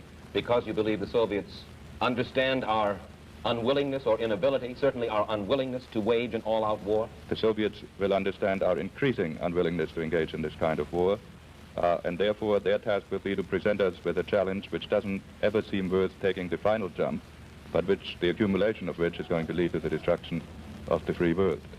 You stupid idiots, you know. What's your name, sir? Never mind my name. I'm I'm a freedom fighter. I fought the communists. The bastards. Those idiotic anti-communists. You stupid idiots. It's a disgrace what you are doing here against your own country. I'm ashamed for America. And I'm not an American. I'm a Hungarian. Who died in this war? The many people who died, people die since time immemorial. There's nothing new. People is dying for freedom. Is that one Zizek? People has to die for their children, for their future. For a free America like you here now. Well, I just joined the battery about a week ago as executive officer. My second day here, we fired over 1,800 rounds, which is more than I've ever seen any battery fire in one day. At the end of the day, I told the battery that I was proud to be a part of it, and that still goes. Does that mean you think the war is going well? I definitely think it is. Because you're misled. Deep inside, I'm sure you're all very, very decent people. And you want the best for humanity. But humanity is finished in the communist countries. You should be not shot, that's too good for you. Do you know what it means having communists go to Hungary, to Czechoslovakia? Are they attacking you with their mortar? Yes, they are. Are they hurting you? They aren't really hurting us very badly. However, the psychological aspect of it is pretty big. When I was with A Battery, we got mortared one time, and it's really quite an experience. You will realize when it's too late.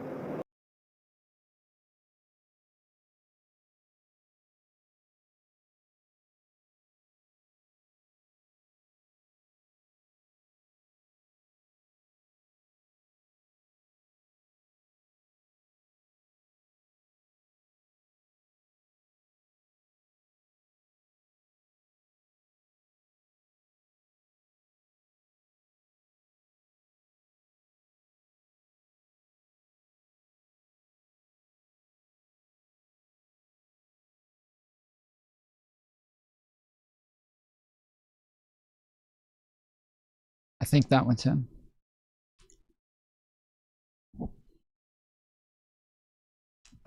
I think that one's him.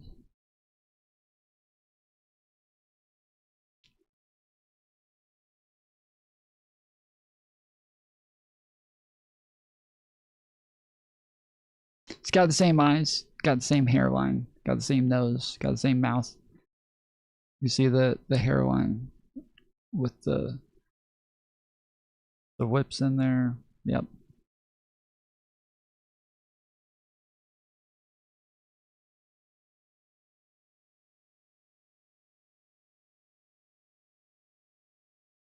Same eyebrows coming down.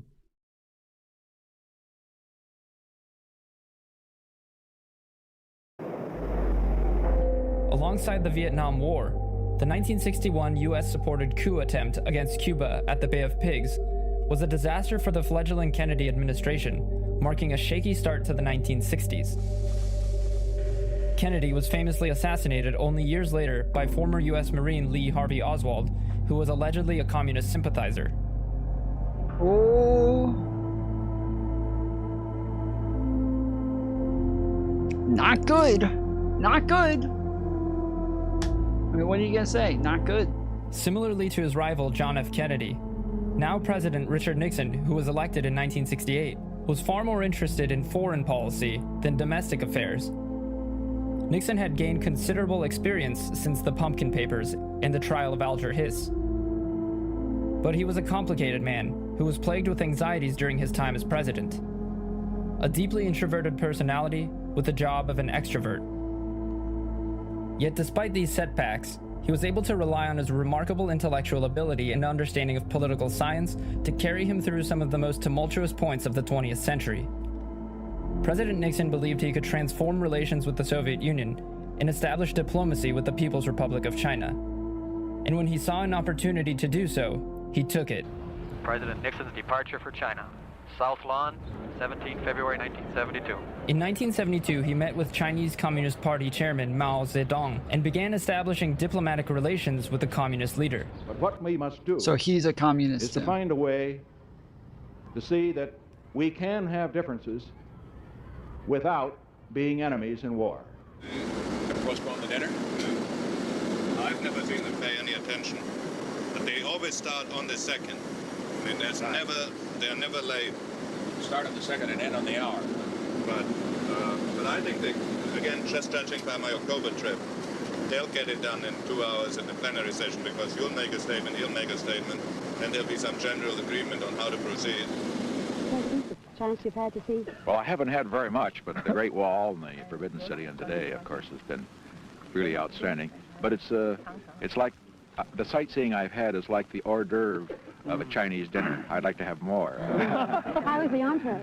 This is the hors d'oeuvre. I'd like to come back to see it.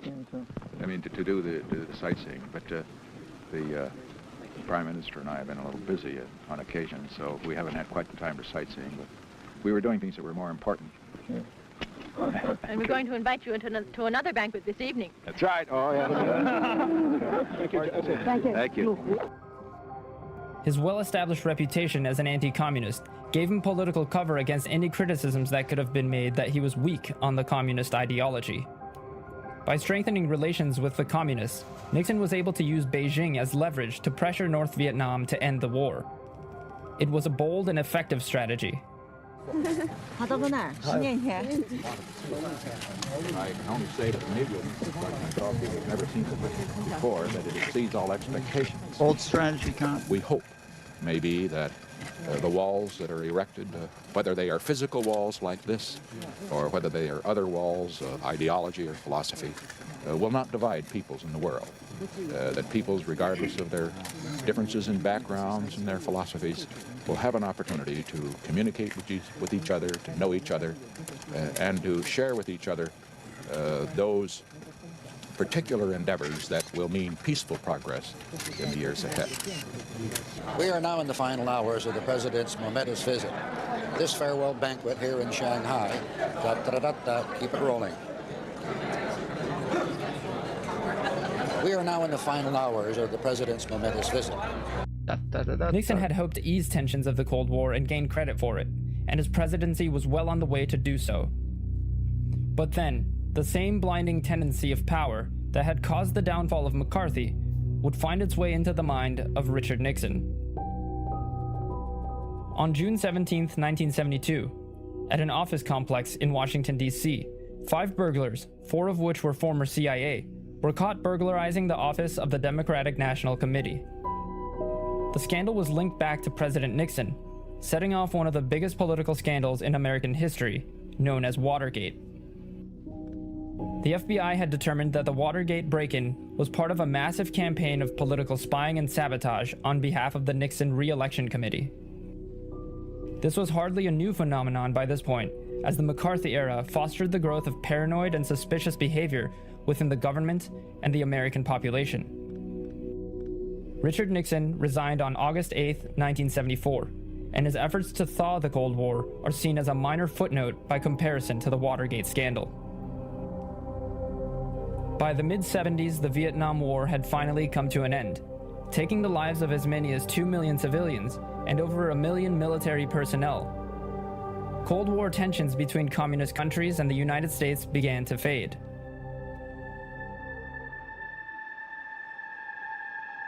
But in the 1980s, a new era of fear would soon begin, as a familiar face would take control.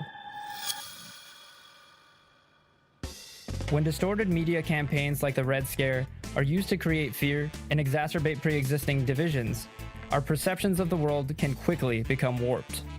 Thanks for watching. If you'd like to see more content like this, subscribe to my channel and hit the notification. That's it? Okay. I don't know, it doesn't sound so bad to me.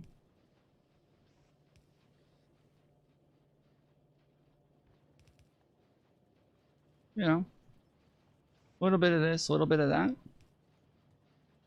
Whatever. Am I right?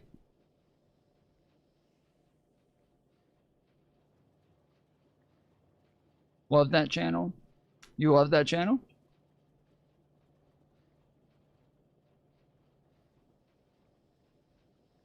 The Black Swan Theory. It looks like all of their stuff's from 4 years ago. Oh no, they got something from a year ago. Oh man, but their views are way down. They got American Anti-Intellectualism, 650,000 views 4 years ago. I interviewed Noam Chomsky about Russia, Ukraine, and the future. A Danger to Society, Power of Propaganda and Psychological Warfare. And then, yeah, their latest video a year ago, Parasocial Relationships, 1.8 thousand views. How Grocery Stores Exploit Consumer Psychology, 8.7 thousand views. The Psychology of Media Persuasion, 12,000 views. I mean, sheesh, dude, all of their videos within the last 2 years. Holy crap, this one has 933 views.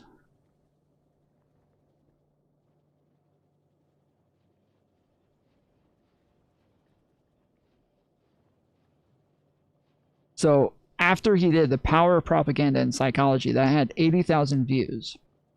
And then he just dropped off a fucking cliff. Like, 3 fucking videos after he interviews Noam Chomsky. And 5 videos after he does his most popular video with 650,000 views.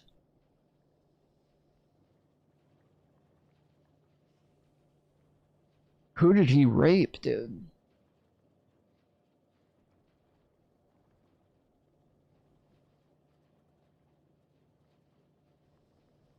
What did he get canceled for? He's in school for something? Yeah, but his views dropped off a fucking cliff.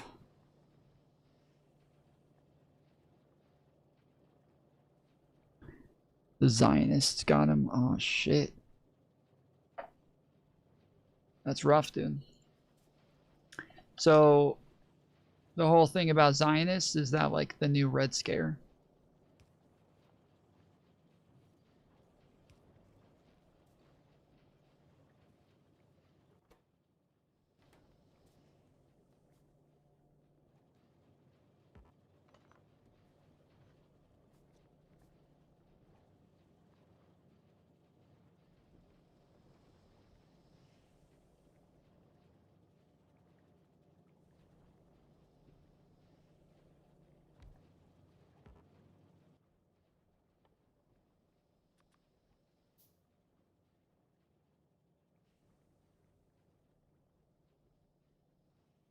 I don't know. What are your documentaries doing? What are my documentaries doing? What does that mean? I believe it's the DSA, Tom. Probably is.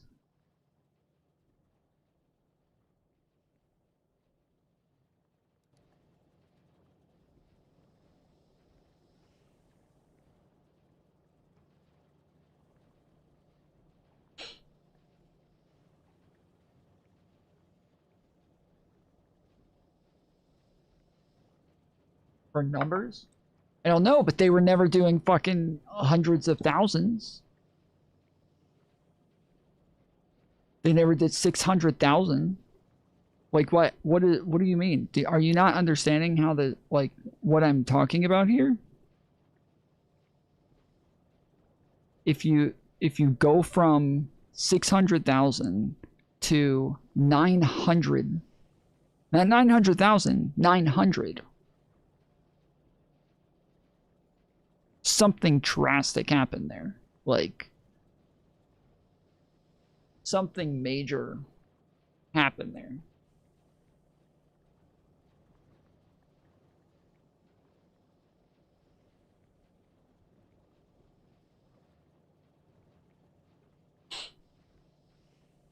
I mean, he has a video called How It All Ends World War III as one of his last videos to get above 20,000 views.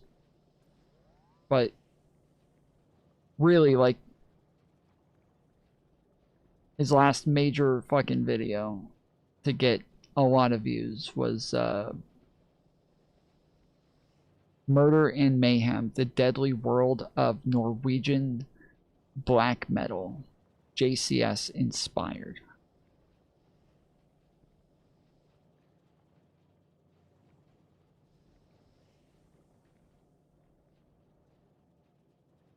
We get it? Why are you being so weird about this? What is wrong with you?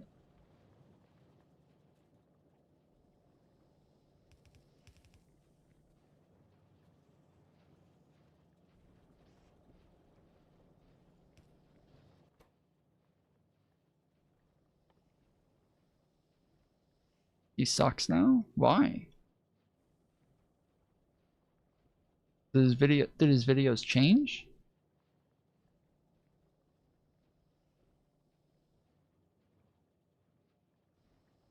Or did he put less effort into it because he's going to school?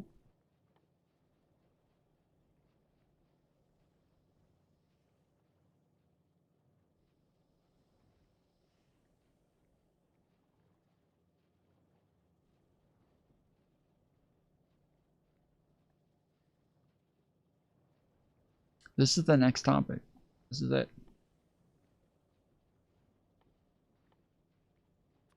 Buckle in. This is what we're talking about.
I started the Chomsky one. This guy is a spastic. Is he? I'm checking out his Twitter. New video coming next week. I'm back from May 15th.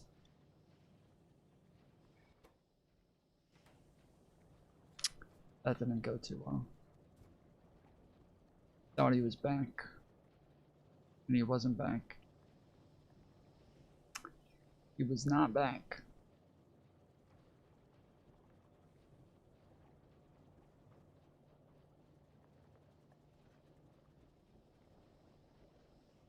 What do you think, Allie? You think he was back?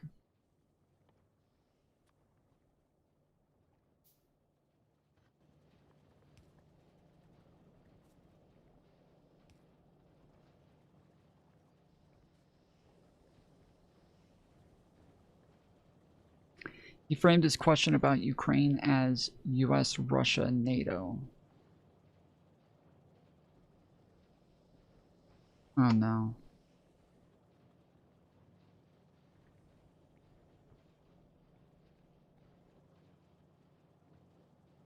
A few days ago, I interviewed world-renowned scholar Noam Chomsky on my podcast, and I'm going to share some of the footage from that interview in this video. For my viewers who are unfamiliar with who Professor Chomsky is, here's a brief introduction. Noam Chomsky is a world-renowned linguist, philosopher, cognitive scientist, and political activist who has been recognized as one of the most outspoken critics of U.S. foreign policy, and at the age of 93 is still speaking out against injustice, even to the extent that he was willing to talk to an unknown leftist YouTuber like myself. In the 1950s, Professor Chomsky revolutionized the field of linguistics and cognitive science with his theories on basic structures of language. He theorized that all human languages are made up of a basic set of rules that exist within our minds from birth, a theory which he referred to as universal grammar. In the early 60s, Professor Chomsky was a vocal political activist, speaking out against issues like the Vietnam War. Because of his anti-war stance, he was arrested multiple times, and even included on a secret list of political opponents, compiled by I like Chomsky. He's pretty based. President Richard Nixon. Despite being ignored by the mainstream press, his books and essays have been praised considerably around the world, including Manufacturing Consent, a powerful analysis of how corporate mass media acts honest in its reporting, but in reality serves the economic, social, and political agendas of privileged groups that dominate society. Leading up to the interview, I read a number of Professor Chomsky's books like Understanding Power, How the World Works, and his most recent book, Consequences of Capitalism, which I had started a week prior to us meeting. For my first question, I decided to ask Professor Chomsky for his thoughts on the rising tensions between Russia and the United States. Here's what he had to say. Welcome to the show, Professor. Glad to be with you. So my first question for you today is one that I believe the whole world is wondering at the moment, and that has to do with the escalating tensions between Russia, the United States, and NATO. Considering the nuclear implications, what are your thoughts on this situation? Well, first of all, let's remember that this has been happening about every year, roughly at this time, since 2014, when the Maidan uprising led to a coup that overthrew the pro-Russian government and put in a U.S.-oriented government with U.S. backing, of course. Ever since then, every spring, there have been similar warnings. Russian mobilization, tens or hundreds of thousands of troops ready to attack. This time the voices are more shrill, but it's basically the same story. Maybe something's real, maybe not.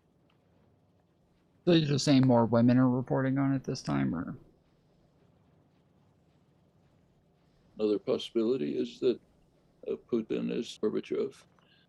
Well, Gorbachev actually agreed to unification of Germany within NATO, hostile military alliance, which is quite a concession if you look back at the history of the 20th century.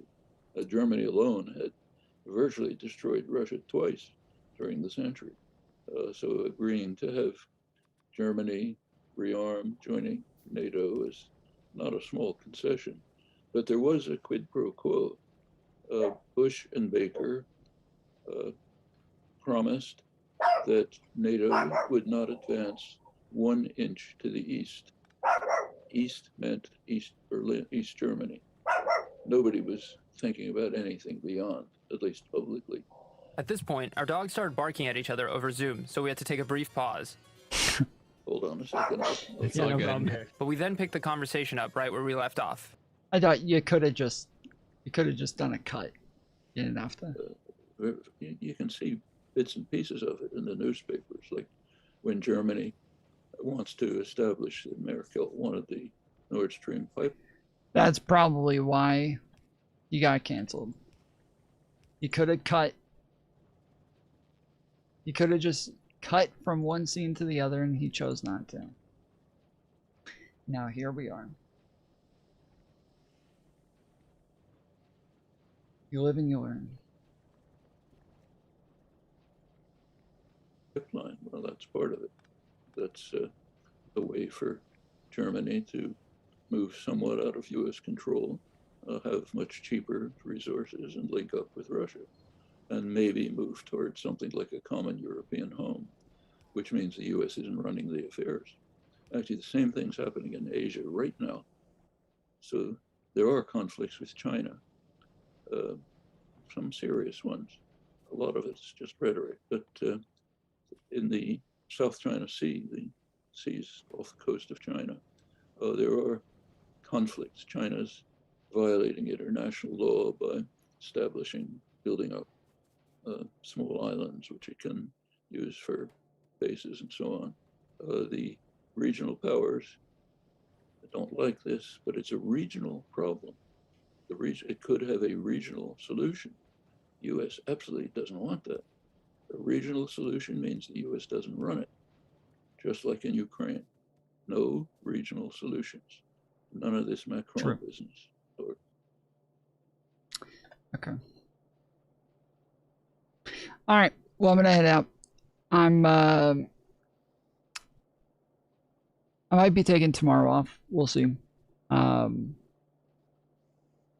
I will try to see if there's a solution to the tips issue with stream elements. From what I just looked up while I was here, it seems as though they're switching to Stripe as a processor, so they might be doing that. But boo, Tom, we're trying to save liberalism. Well, I mean, I might get on to talk to Hutch, so possibly I'll get up just earlier and stream for a bit earlier.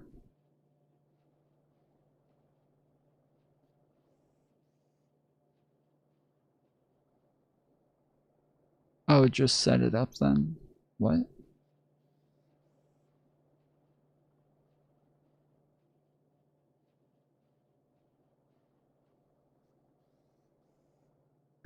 Stripe is fine. No. They haven't set it up yet. So I can't do it yet. I can't do, like, they just don't have it set up to do just yet. So I can't just set it up. I have to wait for them to do their shit on their side, and then it should come back once they have it. But right now, they don't have it ready, so it is what it is.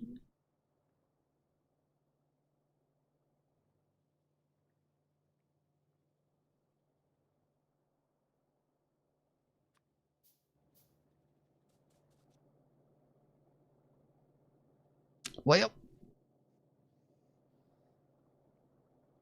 yeah, we'll see. We'll see how it goes tomorrow. Depending on how my day goes and what all I got. All right. Till then, I do have new credits. We're gonna see how those work. They apparently don't include the tips either. So we're gonna try to fix that to integrate the tips with it. But it's supposed to automatically give credits at the end of stream for everybody who donated memberships, everybody who got memberships, everybody who donated super chats, stuff like that. So enjoy the credits being back. But I should be back on tomorrow. We'll see. Maybe. Till then, appreciate you. Love you. See you next time. Make sure you join the Discord. Follow me on Twitter. Links in the description. Later, fools.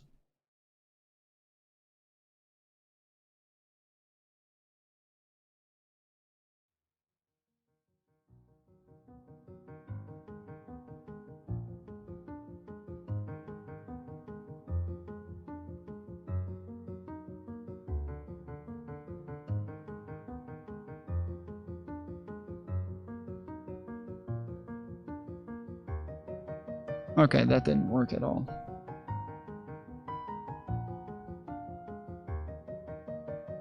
Wait, can we refresh that? Why didn't that work?